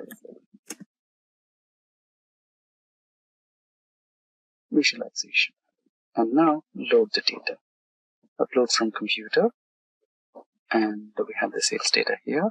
The orders data. Select the orders data file and open. The data will be loaded shortly. And since it's loaded, you can just push the command or prompt. It'll first review the contents and understand what exactly is present in your content and the data type along with the data type, right? It has 2000 entries, 17 columns. Here's the brief overview of all the columns. So it's asking you, would you like an overall summary or a specific aspect? So let's go with the specific aspect instead of overall summary. I want region-wise sales as a bar graph. Okay, we didn't have a column as bar sales. It's in turn taking revenue. Yes, there you go. Sales revenue by region as a bar graph. Now, pie chart for category revenue. Okay, so there is some limit for analysis. Okay, that's not a problem. We can change the account and try to do it once again, or I should have chosen the overall summary, right? But if you go to the ChatGPT Plus edition, you can get that. Let's try the Plus edition once. So we are on the Plus edition now. So it generated some visualizations, which is completely downloadable here. You can go with that as well. So the prompt is still running. Let's wait for a couple of more minutes and see what exactly ChatGPT is up to. So here we have a profit by category, which was our second request, which did not get successfully authorized because we didn't have a +1. So now we can see revenue versus cost to company in top 10 products. So which are the top 10 products which are giving the maximum revenue? And here is a detailed report. And if you would like to continue with a few more reports like we did before in Power BI and Excel, like traffic versus month on month is a line graph. Let's try that. There you go. So we have a line graph of traffic on a month-on-month basis.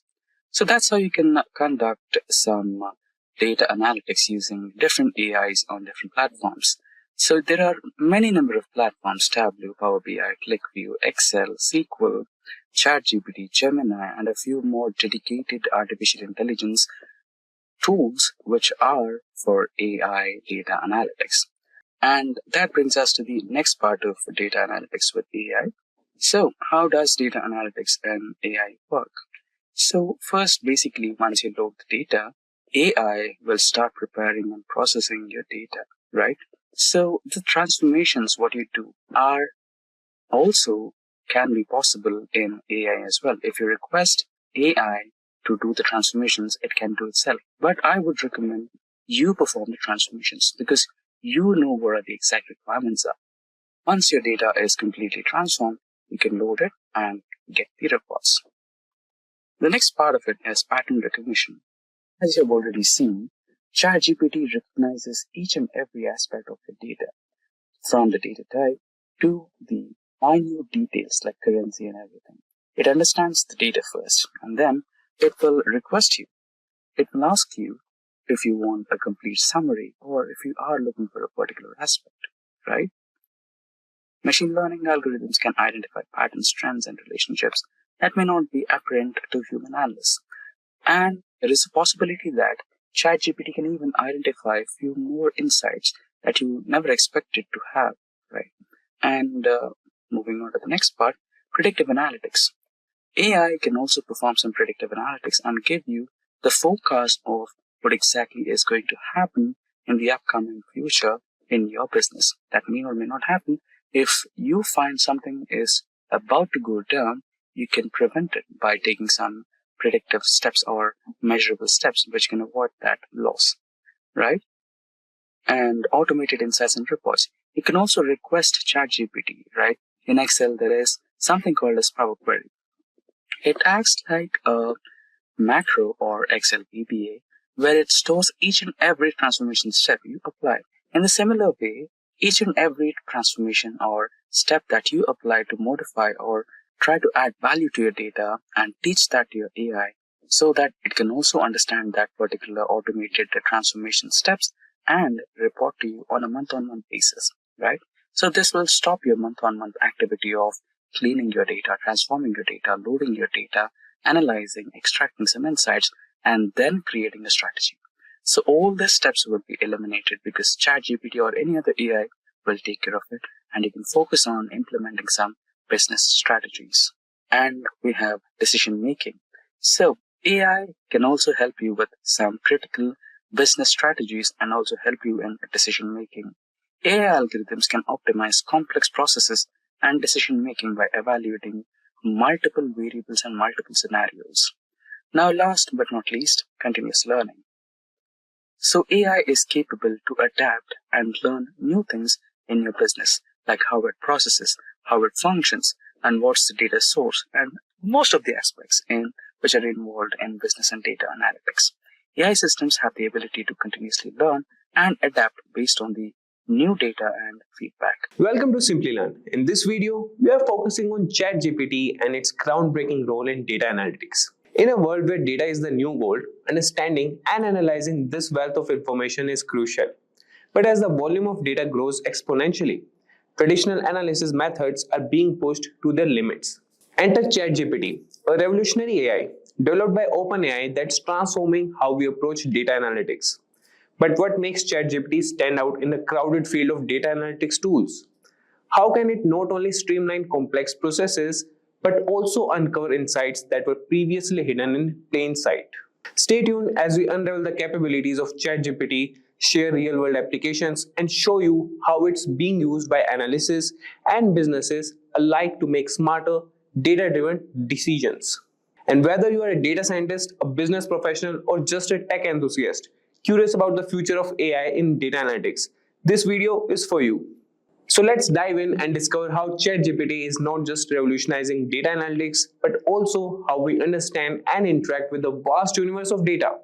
And don't forget to hit that like button, subscribe, and ring the bell to stay updated on all our future explorations into the fascinating world of technology. Now let's get started and unlock the potential of ChatGPT for data analytics together. So guys, an Excel data analyst always looks for ways to improve their efficiency and gain deeper insights from the data. That's where ChatGPT comes in handy. So ChatGPT is an AI-powered language model that can assist you in various tasks, including Excel-based data analysis. And for that data analysis, let's dive into some demos to see how it works. So guys, as you can see, this is the ChatGPT 4, and you could see this has the support of DALL-E, browsing and analysis, and usage limits may apply. Like we have the version that has some usage limits. And for the data, I have downloaded the data from the Kaggle.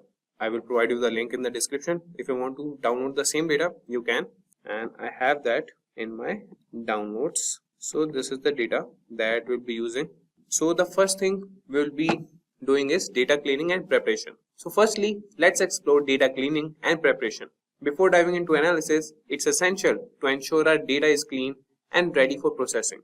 So for that, we will write a prompt in ChatGPT and ask him to clean the data. ChatGPT has the feature to insert the files, provide the Excel file to the ChatGPT, and we'll ask him that can you help me identify and remove duplicates in this Excel spreadsheet.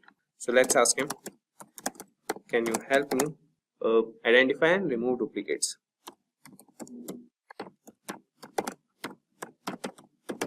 Duplicates from this Excel spreadsheet from the provided Excel spreadsheet. So you could see that ChatGPT has started generating the response, and he is telling us that he can definitely help us with that, and he is analyzing that.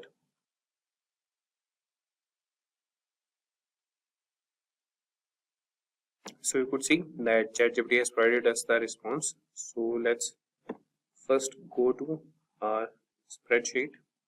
So this is the spreadsheet: order number, quantity ordered, price of each quantity, and order lines. So you could see that first ChatGPT has encountered an error, and that is with the character and coding mismatch. And then he has loaded the spreadsheet successfully with the second attempt, and you could see that he has provided like the smaller or the briefer version of the spreadsheet. That is, the dataset consists of sales data with columns such as order number, quantity order, price each, order line, sales, order date, status.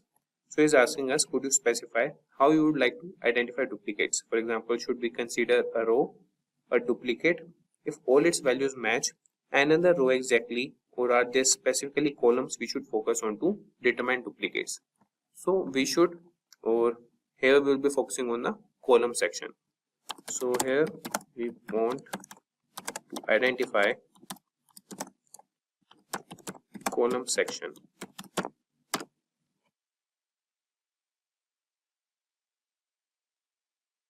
So is asking which columns they should identify duplicates. So we want the duplicates in order number.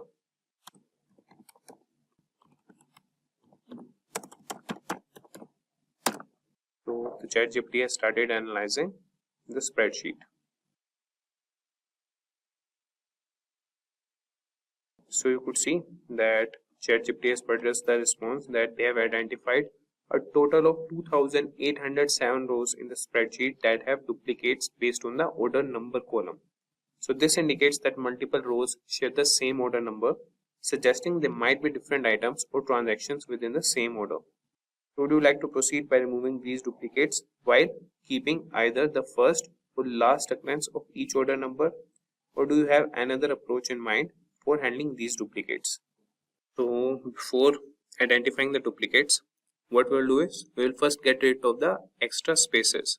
So we'll ask ChatGPT that first find the extra spaces in the spreadsheet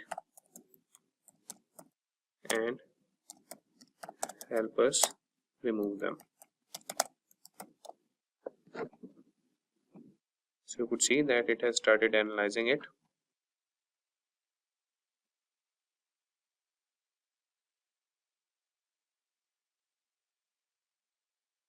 So he is asking us that would you like to proceed with any further cleaning or data manipulation? Yes, we want to proceed further with data cleaning only. And now we will treat all the blank cells if there are any. Now treat all the blank cells if there are any. So the spreadsheet contains blank cells in the following columns with the respective counts of blank entries. That is, address line 2 has 2521 blank cells, then the state. So depending on your preference or the requirements of your data analysis, we can treat these blank cells in several ways, such as filling them with a placeholder value that is not provided using a specific value that makes sense for data. That is, example, a default state or territory, but potentially leaving them as if blanks carry meaningful information in the context of your data. So what we will do, we will provide a placeholder. Provide a placeholder instead, that is not provided or not applicable. Okay.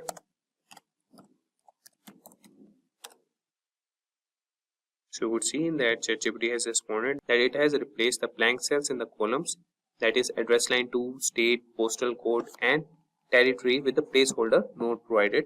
So you could see there's a verification sample showing the updates. So this is how you could clean the data.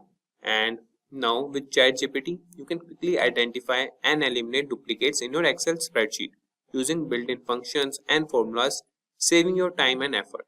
So that would be done by the ChatGPT, and you can download the Excel file from the ChatGPT only. After that, you can just ask him that provide me the output or the resulted spreadsheet. So if we talk about now data analysis and visualization, let's delve into that. So Excel offers powerful tools for analyzing and visualizing data, and ChatGPT can help you make the most of them. So for this also we'll write a prompt to the ChatGPT, and we'll write, for example, we'll write, please create a pivot table and a corresponding chart to analyze sales performance by region.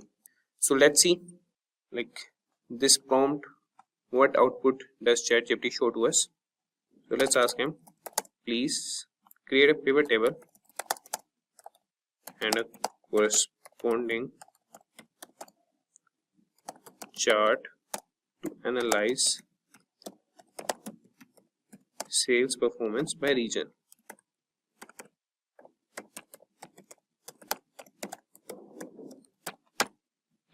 So you could see that ChatGPT has started analyzing the data and the spreadsheet, and you could see that the pivot table below shows the sales performance by region or the territory. So this table indicates that the EMEA region has the highest sales performance, followed by regions where the territory was not provided, then APAC, and finally Japan. So now let's create a chart to visually represent this sales performance by region. You could see that it has provided a chart, that is a bar chart illustrating the sales performance by territory. So you could see the guys that it has provided us the analysis, and ChatGPT can guide you through the process of creating pivot tables, charts and other visualizations in Excel, enabling you to gain valuable insights from your data with ease. So let's move to advanced analysis and automation. So lastly, we will explore advanced analysis and automation. So Excel capabilities extend beyond basic functions, and ChatGPT can help you leverage its full potential. And for this also, we'll write a prompt to the ChatGPT that can you assist me in building a forecasting model to predict future sales based on historical data present in the spreadsheet. So let's see what ChatGPT respond to us. So let's ask him, can you assist me in building a forecasting model to predict future sales based on historical data. So let's see what ChatGPT respond to us. So you could see that building a forecasting model to predict future sales based on historical data involves several steps. So for this, you have to prepare the data, select a model, train the model, evaluate the model, and make predictions. So let's start by preparing the data. We'll aggregate sales by order date to create a time series of total daily sales. Then we'll choose a model based on data's characteristics. So we will grant the permission to ChatGPT to proceed with the steps. So he started analyzing the data.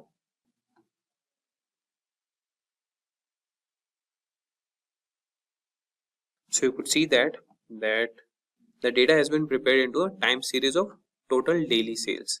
And before choosing a forecasting model, it's helpful to visualize the sales time series to understand its characteristics such as trend and seasonality. So ChatGPT has plotted a daily sales data, and then he has given the visual trends and the possible seasonal patterns. And the next steps would include testing for stationarity, model selection and parameter tuning, model training, and then forecasting. So you could follow all these steps with the help of ChatGPT and could create a forecasting model. If you want, we can move to the next step. So you could provide a prompt to the ChatGPT that move to or proceed with next step.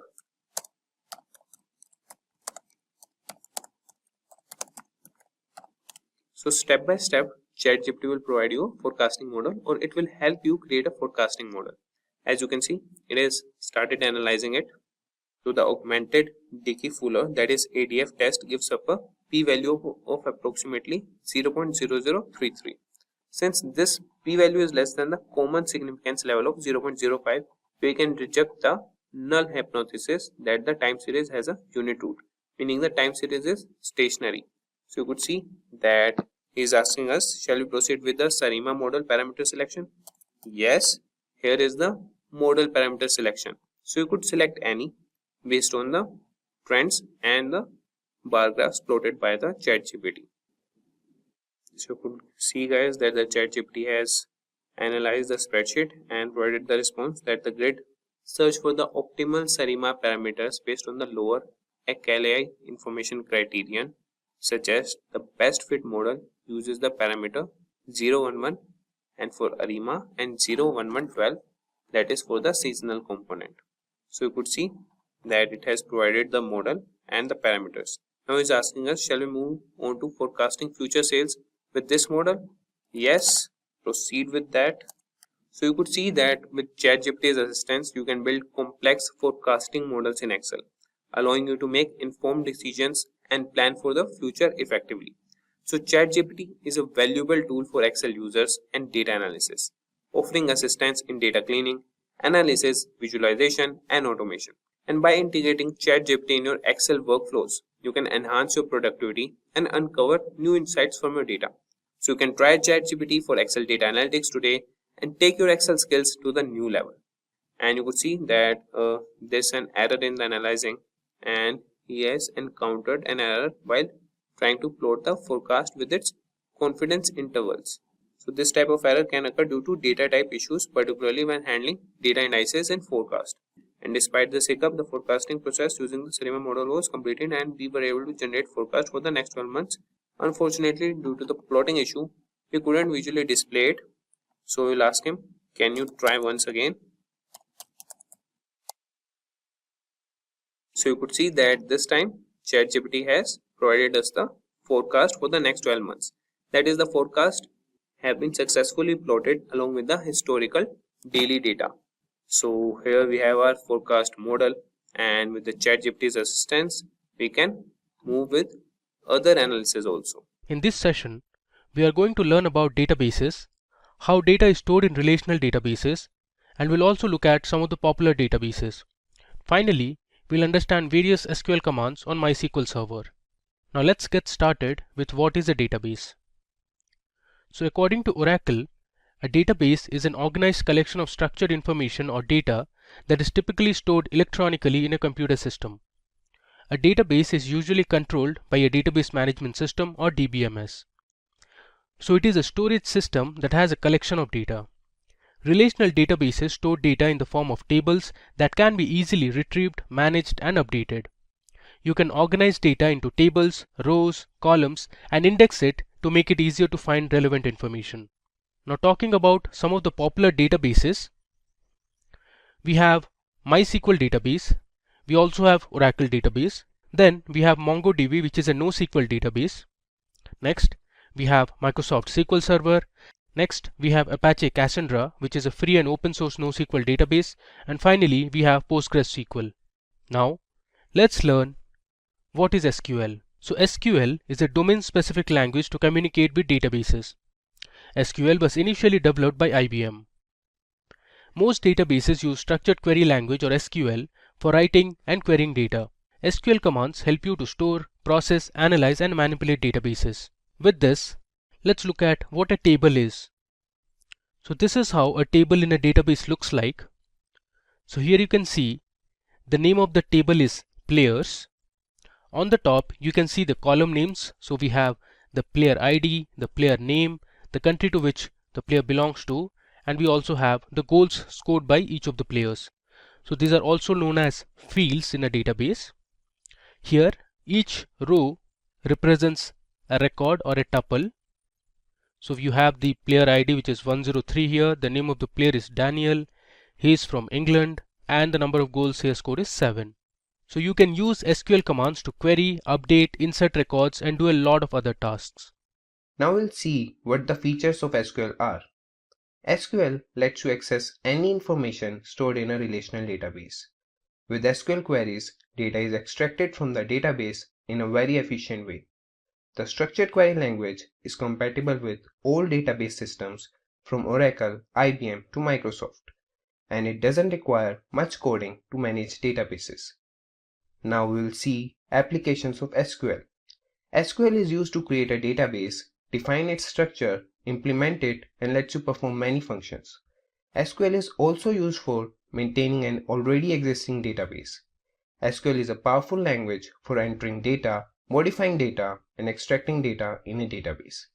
SQL is extensively used as a client-server language to connect the front end with the back end, thus supporting the client-server architecture. SQL, when deployed as data control language (DCL), helps protect your database from unauthorized access. Have you ever been overwhelmed by a huge pile of data, not knowing how to make sense of it? Or struggle to communicate complex information clearly and effectively? Well, you are not alone. In a world driven by data, the ability to quickly turn raw numbers into meaningful insights is more important than ever. And that's where Tableau comes in. Tableau is one of the leading data visualization tools in the industry, trusted by organizations around the globe. It helps you connect to your data, explore it, and share insights in just a few clicks. So whether you're a beginner just getting started with analytics or a professional data scientist, Tableau makes it easy to turn your data into beautiful, interactive, and shareable dashboards. So, if you're ready to transform your data and level up your analytical skills, stick around. In this video, we will show you how to get started with Tableau, create amazing visualizations, and make the most out of your data. So let's dive in. But before that, as you are interested in the field of data analytics, check out Simplilearn's #1 ranked data analyst certification program in collaboration with IBM. This action-packed course is designed to equip you with cutting-edge skills in SQL, Python, R, data visualization, and predictive analytics, all while working on real-world projects. With live classes by industry experts, exclusive masterclasses from IBM, and hands-on hackathons, you will gain the confidence and expertise to excel in the fast-growing world of data analytics. Don't wait. Join thousands of learners and take your career to the next level. Link to the course in the description box and pinned comments. Welcome back, everyone. In today's video, we are diving into Tableau, one of the most powerful data visualization tools available. Data analyst or just curious about creating interactive dashboards. This video will provide a solid foundation in using filters and calculations within Tableau. First, let's briefly discuss what Tableau is. Tableau is a data visualization tool that transforms complex data into accessible interactive visuals. It's known for its intuitive interface, flexibility, and robust data preparation features. This tool is especially useful for creating dynamic dashboards, enabling users to uncover insights and make informed decisions. Here, this is a Tableau sample dashboard. As you can see, we have a map here. We have total sales here. This is our KPIs here. We can also see the colored KPIs here. See how it works. I'm only hovering over accessories right now. Now, look at the map. Map is already filtered down with accessories, sales, and profit. Look at the appliances. See how individual line charts, map, and the KPI numbers are changing by simply hovering over to the name of subcategories. Similarly, we can go ahead and click on map. As soon as we click on map, it will take us to another page, which is linked to our Tableau dashboard. Similarly, see here, this is a small sample how Tableau dashboards work. As we have seen right now, Tableau dashboard is an intuitive interface. It offers us customizability and flexibility while creating visualizations. We will see how it allows us for data preparation and data publishing too. Let's talk about filters in Tableau. Filters in Tableau allow us to narrow down the data we are analyzing by focusing only on a specific subset. Imagine you're analyzing a sales dataset and you want to view a data only for one region or a particular time frame. This is where filters come in. Different types of filters: extract filters, data source filters, context filters, and filters applied on dimensions and measures. Let's see these filters one by one. First, extract filters. Extract filters let you define what data is included when you first connect your data to your data source. This can help keep your Tableau workbook fast and efficient, especially with large dataset. As we can see here, we have two types: live and extract connection. We are talking about extract, and yes, this is a filter. But what kind of filter it is? If we go ahead with the extract filter here, it says extract will contain all data. We will go ahead and click on edit here. See, within the data storage, we have the logical table. Within the filters here, we get the option to add the filter to any of the dimensions and measures available. We can also go ahead and aggregate the data set up to a certain year. We can also limit the import of the data set while connecting with it, whether you want all the rows, maybe some top rows, and or maybe we are extracting a sample. We also have an option here for incremental refresh, meaning as soon as our data gets updated, the dashboard will be updated automatically too. This is creating extract. If we wish to go ahead, we can apply any of these filters here. Currently, I'm looking for all the rows to be extracted as it is. Let's go ahead and save the settings. The extract is going to contain all the data till the date, time, and the stamp. We'll go ahead and save. We'll get to save the workbook, you must either create the extract or click cancel and use a live connection. Live connection it is always going to follow the whole file path to reach the Excel sheet or CSV or any other data source that we are connected with. Extract here, this particular filter will extract or create a subset of the data set up to that particular date, time stamp. Plus, this extract will also save a small copy of the data set and attach it within the Tableau workbook. We'll click on Create Extract. The moment we click on Create Extract, observe here, the date, time stamp is here. We do have an option to either edit or refresh it moving forward. Now we can go ahead and save. Now you can see that here, the save as type is Tableau Packaged Workbook, meaning this particular workbook not only contains the charts, but it also contains the extract. And now here, you can see we have the whole data set with the extract here. This is the first extract filter. Second is data source filter. As the name suggests, Data source filters are applied across the entire data source which has been extracted currently within the Tableau workbook, meaning that every sheet we create will use this filtered data. From where we can apply this? On the right hand upper corner, we can see just beside the extract, it says filters, 0 and add. From here, we are going to click on add. When you click on add, it says that edit data source filters. The current dataset that we have here is a very popular sample superstore dataset. This is a transactional dataset from various different states within US. So let's go ahead and add a filter. As soon as we click on add filter will open up. Within the add filter, you can easily see the list of all the column names are here. We can apply any filter on any dimension or measures present within this list. Let's go ahead and apply the filter for region. Click OK here, and a very familiar dialog box opens up. We can see here we have got 4 types of filter here: general, wildcard, condition, and top. Since region is a dimension, that is a categorical variable, or you can say a general text column. These are types of filters within dimension. Let's go ahead and see that we would only like to see the data from central and west. We have checked on central and west here. Let's click on OK. So we have added one filter right now. In the similar fashion, we can go ahead and add more. In the region, we are keeping central and west. We click OK. Now, before I go ahead and click OK, I would like you to pay attention here. Look at this. We have 22 fields and 10,194 rows. The moment we will click OK here, observe the difference.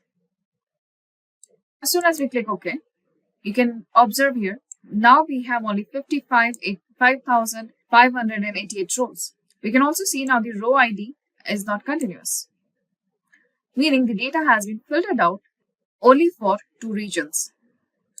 Let's check the charts. Look at this. We have only central and west. Here also we have only central and west. Every sheet that we have used is now applying the filter that we have applied on this data source here. The third type of filter is context filters. Then we have context filters, which create a separate subset of data that other filters will act upon. This is particularly useful when you are working with dependent filters where one filter needs to impact another. Let's take an example. Let's say we want to see top 3 subcategories within each category by sales. For that to happen, first we need to go ahead, subcategory here, and then sales, drag and drop here. We'll do the basic application of sorting, having the mark labels and viewing this in the entire view. Now we need only top 3 subcategories within each category by sales. Let's bring category also into colors. Once we bring category into colors, now we can see that we have furniture, office supplies, and technology as the 3 categories. Here is the example for context filter. We want to see top 3 subcategories within each category by sales. Currently, we have subcategory by sales here. If we go ahead, subcategory drop down, we want to apply a dimension filter. We will go ahead and apply filter here. Within this dimension filter, we have 4 types: general, wildcard, condition, and top. We want to see top 3. So we go to top here. By field, we say top 3. Within top 3, sales, sum, we are good. Now we'll go ahead, click on apply. We can see top 3 and click OK. This is step 1. But these top 3 belong to all the 17 subcategories that we have. Top 3 includes only 2 categories, furniture and technology. If I highlight furniture, I have only top 2, but in technology, I have just top 1. Meaning, first we need to go ahead and filter down the category that we are looking for. And on the basis of that, we want subcategory top 3 filter to act. So let's bring category into filters. For now, let's check only one, that is furniture. We click OK here. Now when I check only on furniture here, we see only 2 chairs and tables, but we need to see top 3. So let's go to the drop down here, click on show filter, and here we have the 3 filters. If we uncheck furniture and check on office supplies, we don't have anything in top 3 because currently it is applying top 3 filter first and then a normal category check and check filter here. At this point, we will go ahead and make the category as context. As soon as we add category filter into the context here by simply going to the drop down, you will find within the filters pane here, the category has turned gray. And then we have subcategory.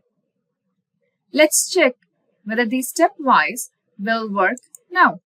This should be step number 1 and this should be step number 2. So here, let's check on furniture first. And now we can see top 3 and furniture. Let's convert this show filter so that we can select only one at a time. Currently these check boxes, let's convert these check boxes into a single value radio buttons. So this is top 3 furniture, top 3 within office supplies, and top 3 within technology. This is context filter. Filters can be applied directly on dimensions as we have seen right now with subcategory and category here. We can also apply filters on measures like sales value for more tailored view. Let's see an example. This is an example for measures filter.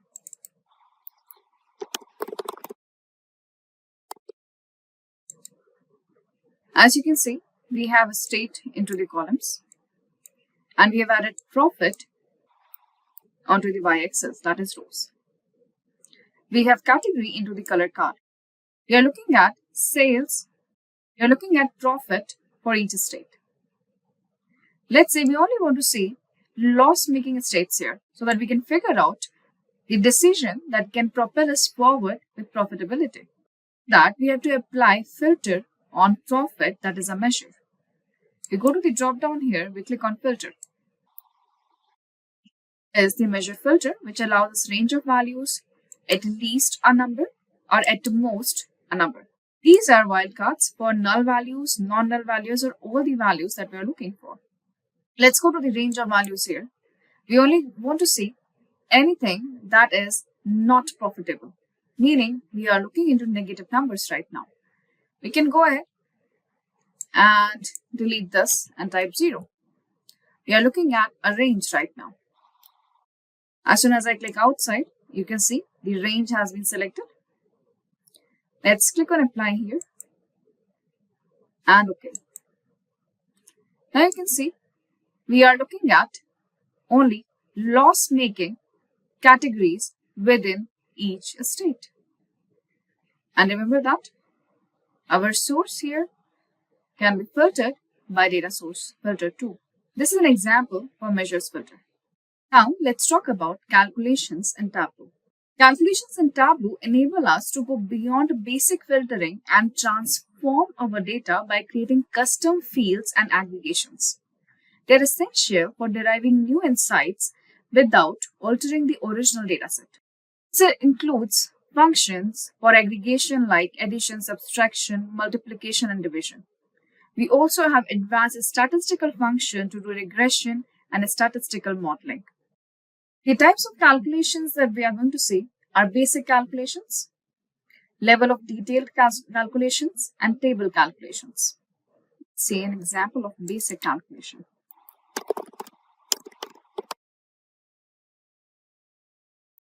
Let's figure out the profit ratio for individual subcategory. So we need subcategory here into the rows. We have the name here. Now we can have sales and profit both. So here I'm double clicking on sales and double clicking on profit. So we have profit and sales here. But now we are looking for a very simple calculation, that is profit divided by sales, a profit ratio calculation. To do the calculation here, we will go to a drop down here. We can create a calculated field. We are going to name this here as profit ratio percentage. Now here, let's say, we have two options. Either we can drag and drop from here. We can also drag and drop measures from here. We also have an option to simply go ahead and write what we are looking for. So let's do a basic calculation where we are going to drag and drop sum of profit, meaning the aggregated profit, which we are dividing it by aggregated sales, that is sum of sales. Meaning we will be dividing 41K by 167K here for individual subcategory. So sum here is an aggregate calculation, but what we are doing here by using the aggregate calculation, that is a very simple basic division. First we click on apply. It says the calculation is valid. You can also find the profit ratio has been added up here. Here at the left hand bottom corner. Now we can go ahead and click OK. Let's double click on profit ratio 2. We can also add it within measure values and it will appear here. Yes, it is 0. It cannot be true. Absolutely not, because it has to be percentage. What we are getting here is the decimal places. So let's convert this profit ratio into percentage. So we are going to the drop down here, default properties and number format. We'll ask it to keep always in percentage with 2 decimal values. And see, here we have profit ratio. This is an example for a basic calculation. This is our basic calculation. Now let's see an example for LOD calculation. LOD is level of detail calculation. Level of detail calculations, that is LOD calculations, are more advanced. They allow you to perform calculations at different levels of details within the data, such as calculating average sales per customer for an individual region or calculating a simple average sales across the regions, or showing totals at a specific group level. Let's take an example. If we would like to see region-wise sales, by default, the aggregation is sum of sales. Here, we can simply go to drop down and convert aggregate measure from sum to average.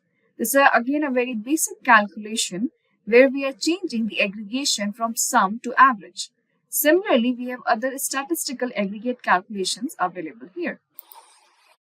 This average sales that has been calculated, it is calculated on the basis of the total sales divided by individual region rows, number of rows present in every region. So we have these numbers here. Let me write these numbers inside.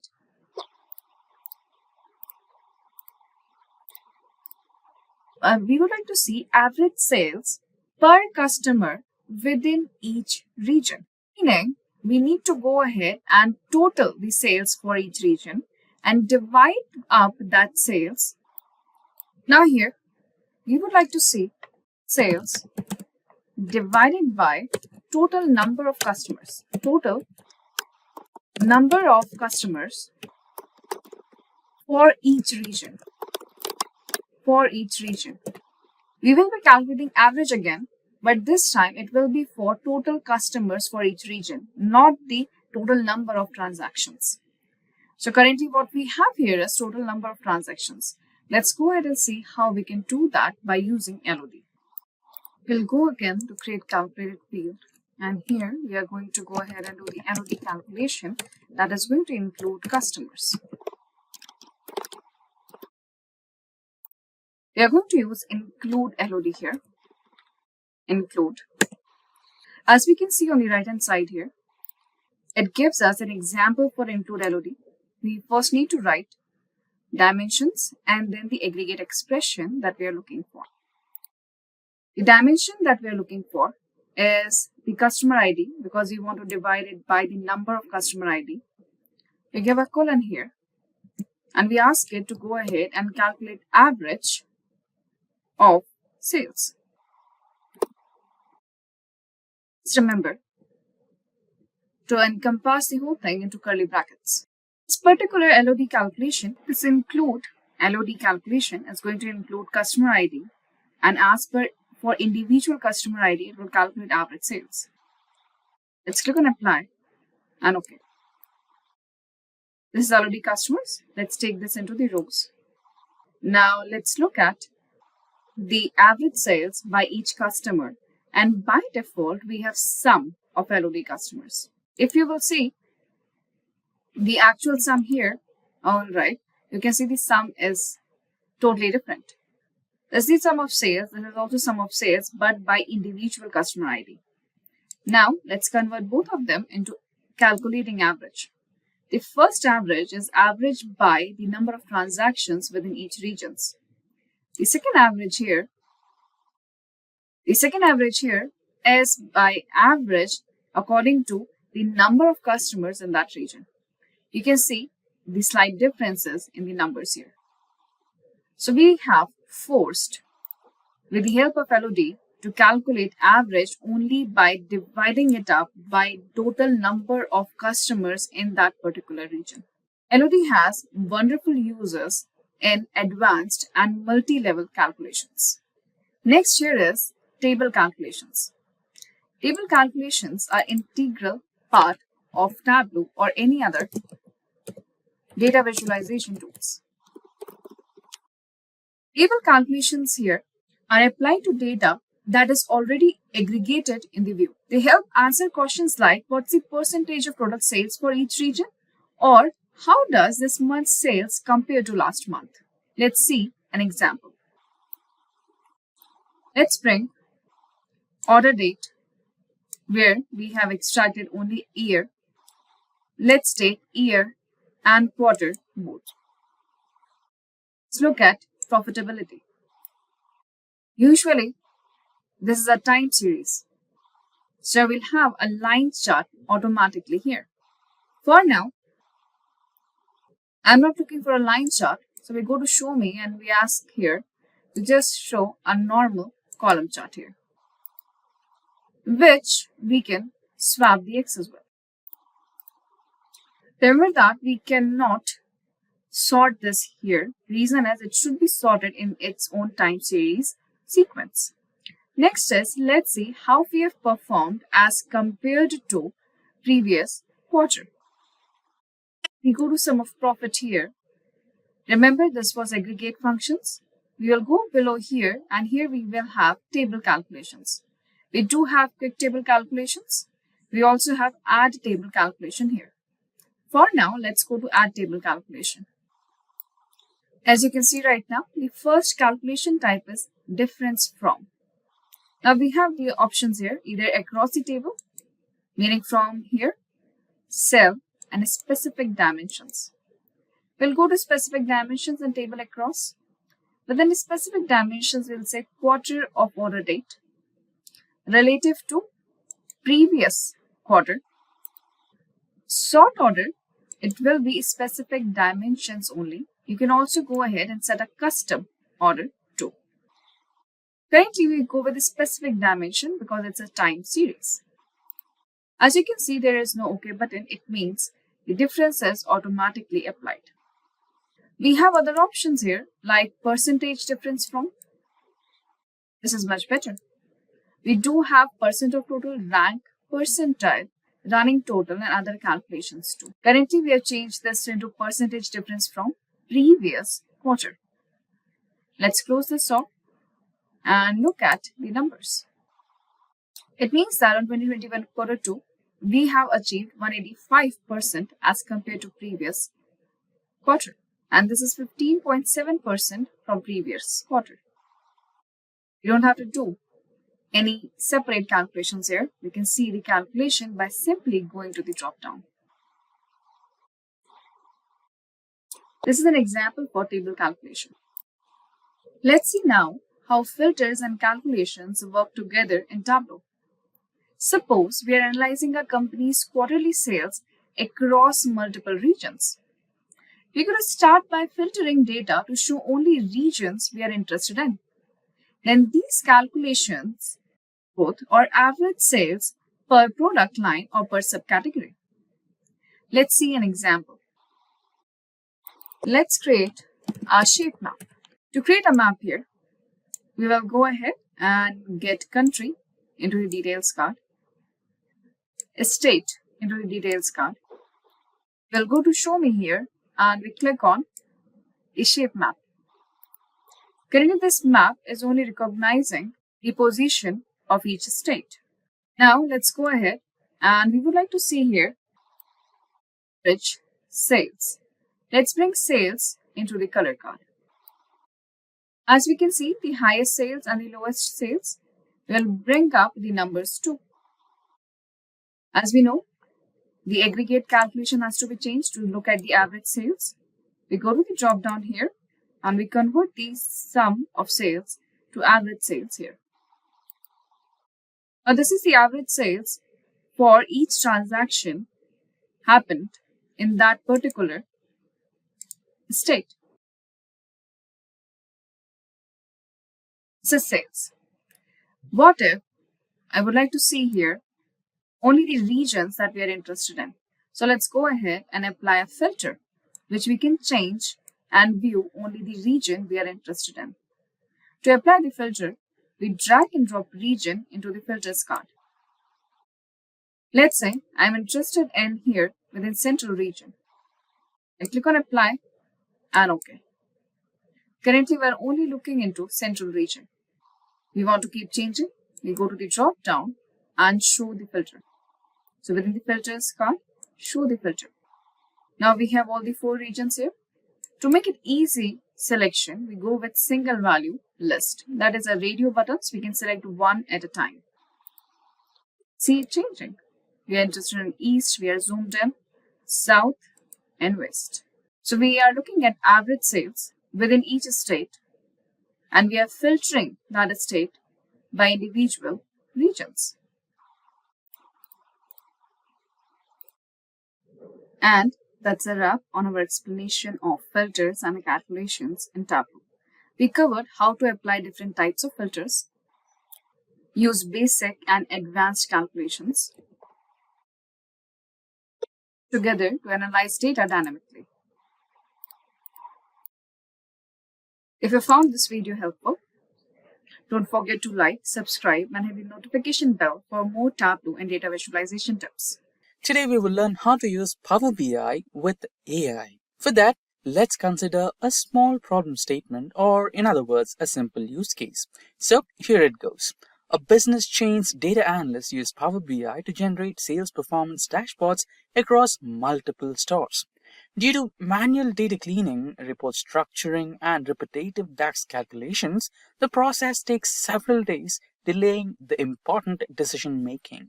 Analysts struggle with errors and inconsistencies due to high data complexity. By integrating Power BI's AI features like Smart Narrative and AI Insights, they automate trend identification and anomaly detection.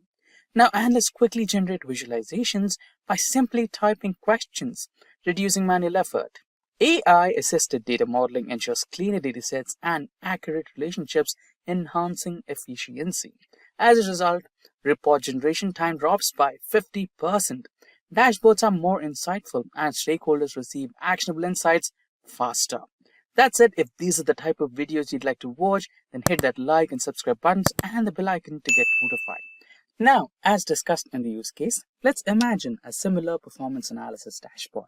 Now, what exactly is AI in Power BI? So AI and business intelligence are two technological spheres that, when combined, offer a powerful toolset of transforming raw data into actionable insights and making data accessible to everyone. Similarly, AI features in Power BI can analyze user behavior to customize reports and dashboards to meet individual data needs using the raw data. Now, let's imagine this. Suppose there is a significant growth in business and you wanted to identify the reason behind it and replicate the same idea across all categories.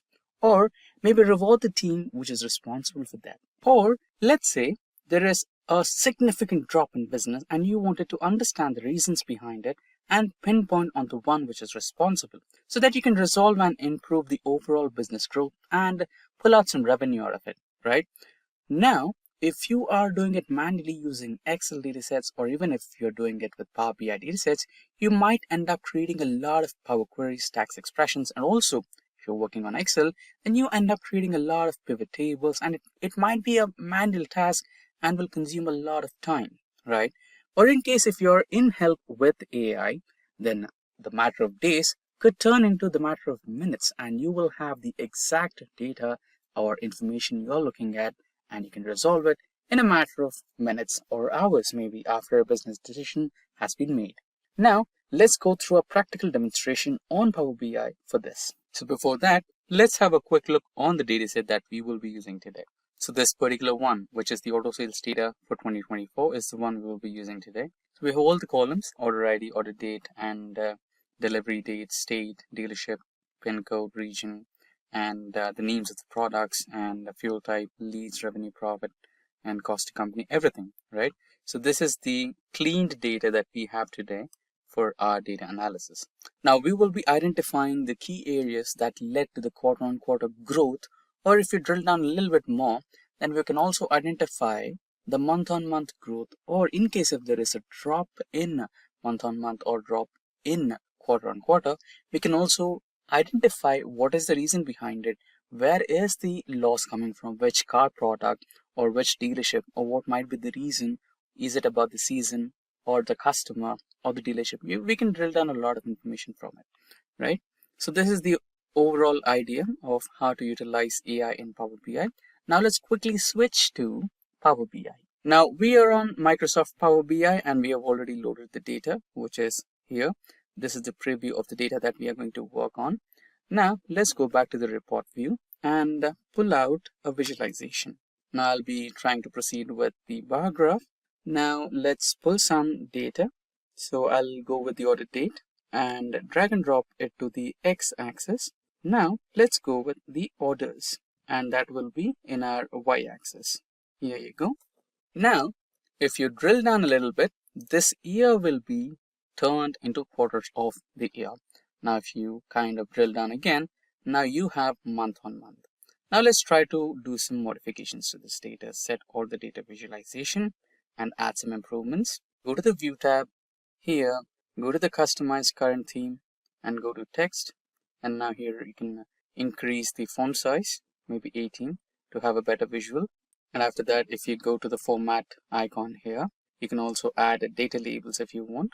What is the total number of sales that we made? Now we have a perfectly functional chart here. Let's eliminate this. Now let's begin with the AI for identifying the drop trends or the growth trends. Now here you can see the month of August in 2024 has gave us the highest sales, which is 2,618 orders. And you can see there is quite a good growth here. Now, if you wanted to find out what is the reason behind this growth, then just click that bar and right click or double click and go to the option called Analyze. So this is similar to the Excel's what if analysis, but with a little change.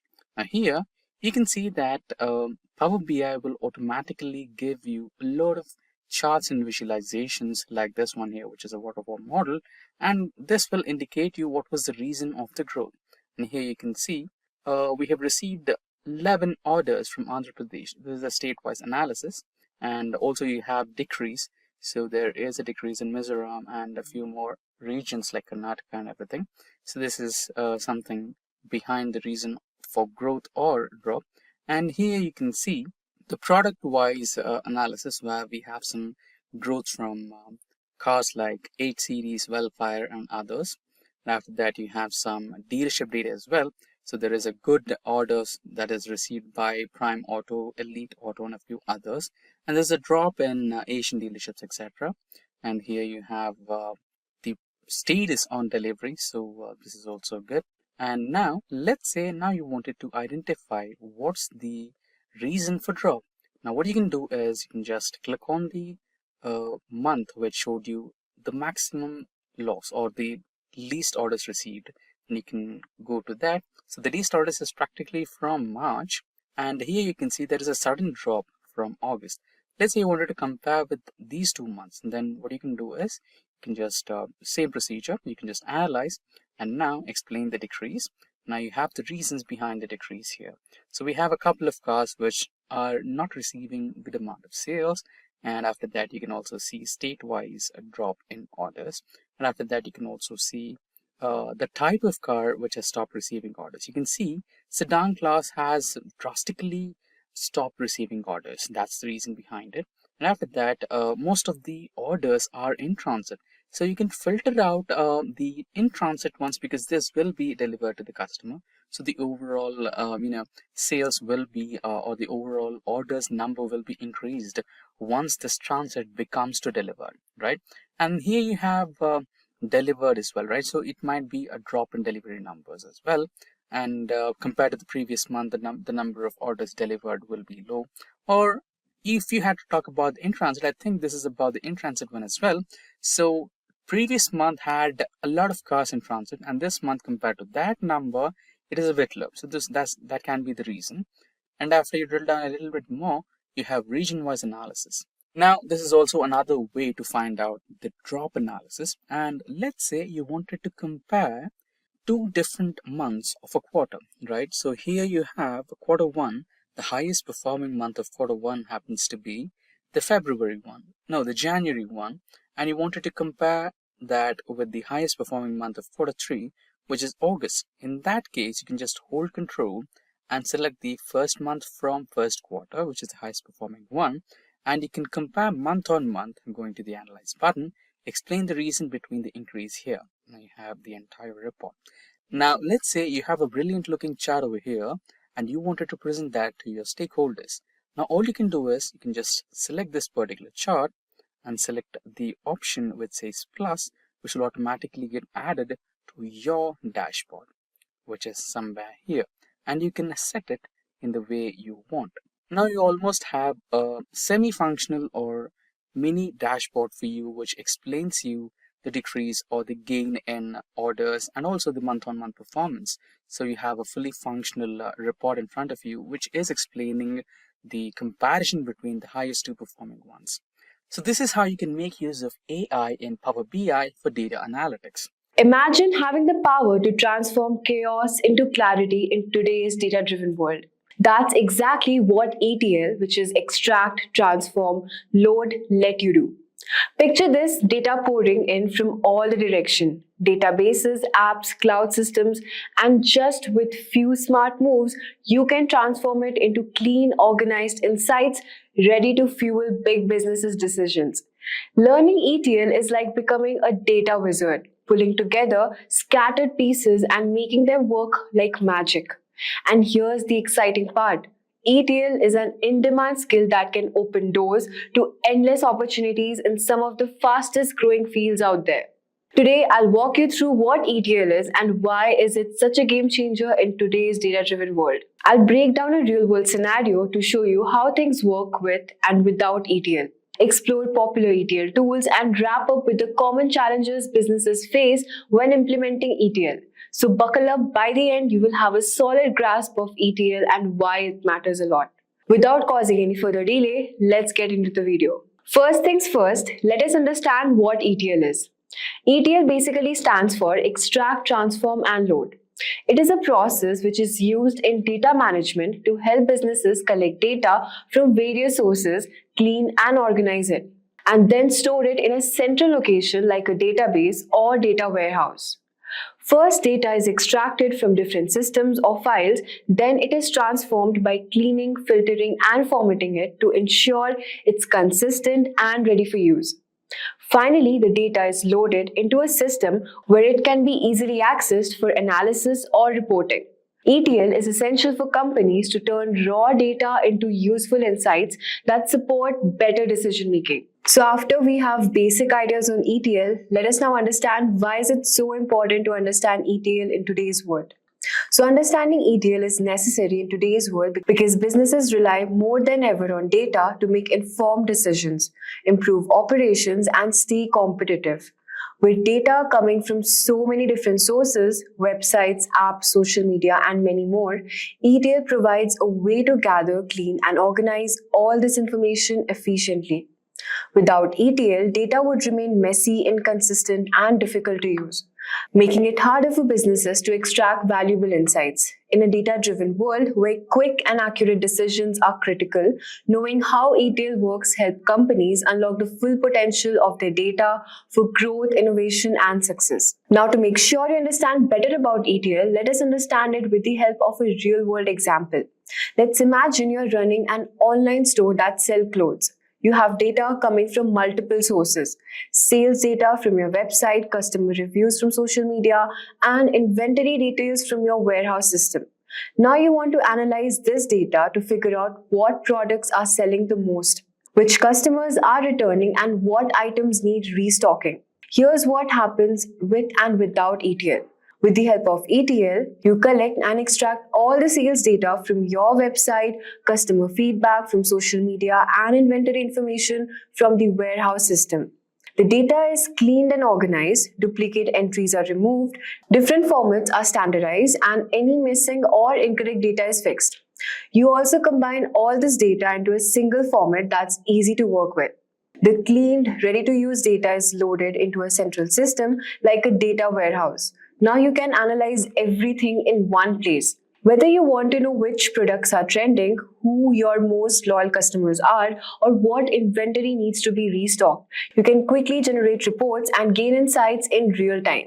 Thanks to ETL, you can now have a clear, organized view of your entire business. You can make informed decisions, spot trends, and act fast. Now imagine the same scenario but without ETL. Your sales data is in one system, customer reviews are in another, and inventory details are stored separately. The data is messy, some formats don't match, and there is duplicate entries. Combining all this data manually is time-consuming and error-prone. Every time you need a report or insight, you have to spend hours or even days pulling the data from different sources, cleaning it up and organizing it by yourself. By the time you figure which products are selling the most, the trend might already be over. Without ETL, you're just stuck doing manual work, and important insights are delayed or missed. Decision making becomes slower, and you lose out on opportunities to optimize your business. In short, ETL saves times, reduces errors, and gives you the power to make faster, smarter decisions, some things that's crucial for any businesses in today's fast-paced world. By now, you're probably wondering which ETL tools are trending and what companies are using to manage their massive data workloads. Well, the wait is over. ETL tool can be grouped into two main types. First, we have traditional ETL tools, and second, we have cloud-based ETL tools. Each serves a unique purpose in handling and transforming data, depending on the needs of their business. Let's dive into what makes each business stand out. Let's talk about the first, old traditional ETL tools. These tools have been around for a while and are widely used in on-premise systems. They are trusted by enterprises for handling large-scale complex data transformation and integration tasks. Some of the common tools used are Informatica Power Center, which is a strong ETL tool for big companies known for handling large data efficiently. Then we have Microsoft SSIS, a popular ETL tool that works well with Microsoft SQL Server for data tasks. Then we have Talon, which is an easy-to-use open-source ETL tool, which is great for cloud and big data projects. Next, we have Pentaho, with a simple ETL tool with a drag-and-drop interface for transforming data. IBM InfoSphere Data Stage is a powerful tool for integrating large data systems into big organizations. Talking about Oracle Data Integrator, which is fast, reliable ETL tool made for working with Oracle databases. Now that we have discussed the old traditional ETL tools, let's now move on to the cloud-based ETL tools. Unlike traditional tools, they are designed for cloud-based environments, offering scalability, flexibility, and integration with cloud data warehouses. They are perfect for businesses transitioning to or already operating in the cloud.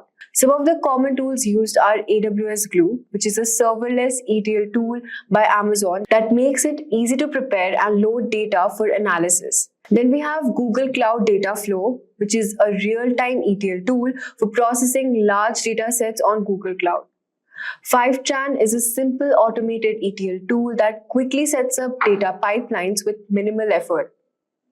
Next, we have Matillion, which is a cloud-native ETL tool that integrates easily with platforms like AWS, Azure, and Google Cloud. Stitch is a straightforward ETL tool that helps move data to your data warehouse quickly.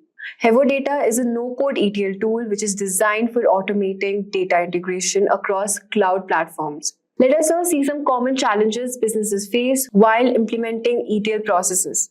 At first, we have data quality.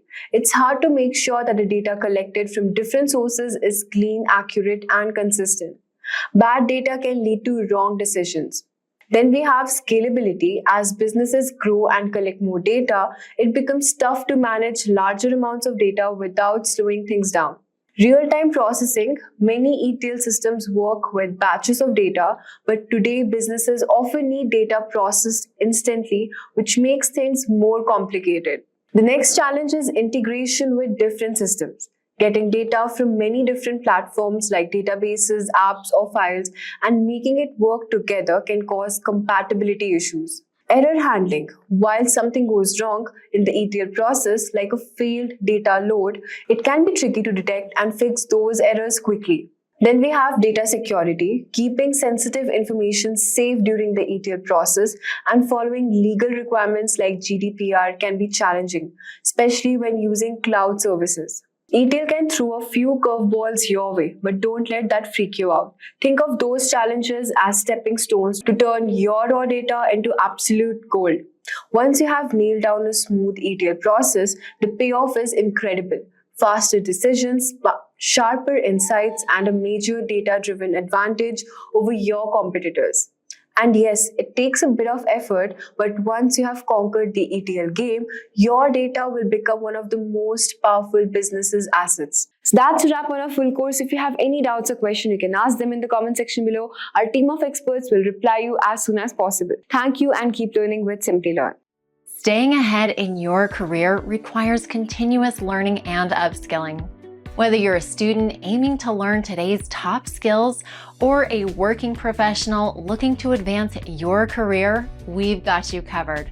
Explore our impressive catalog of certification programs in cutting-edge domains, including data science, cloud computing, cybersecurity, AI, machine learning, or digital marketing.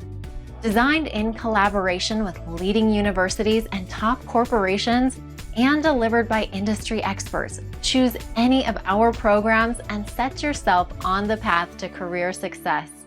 Click the link in the description to know more.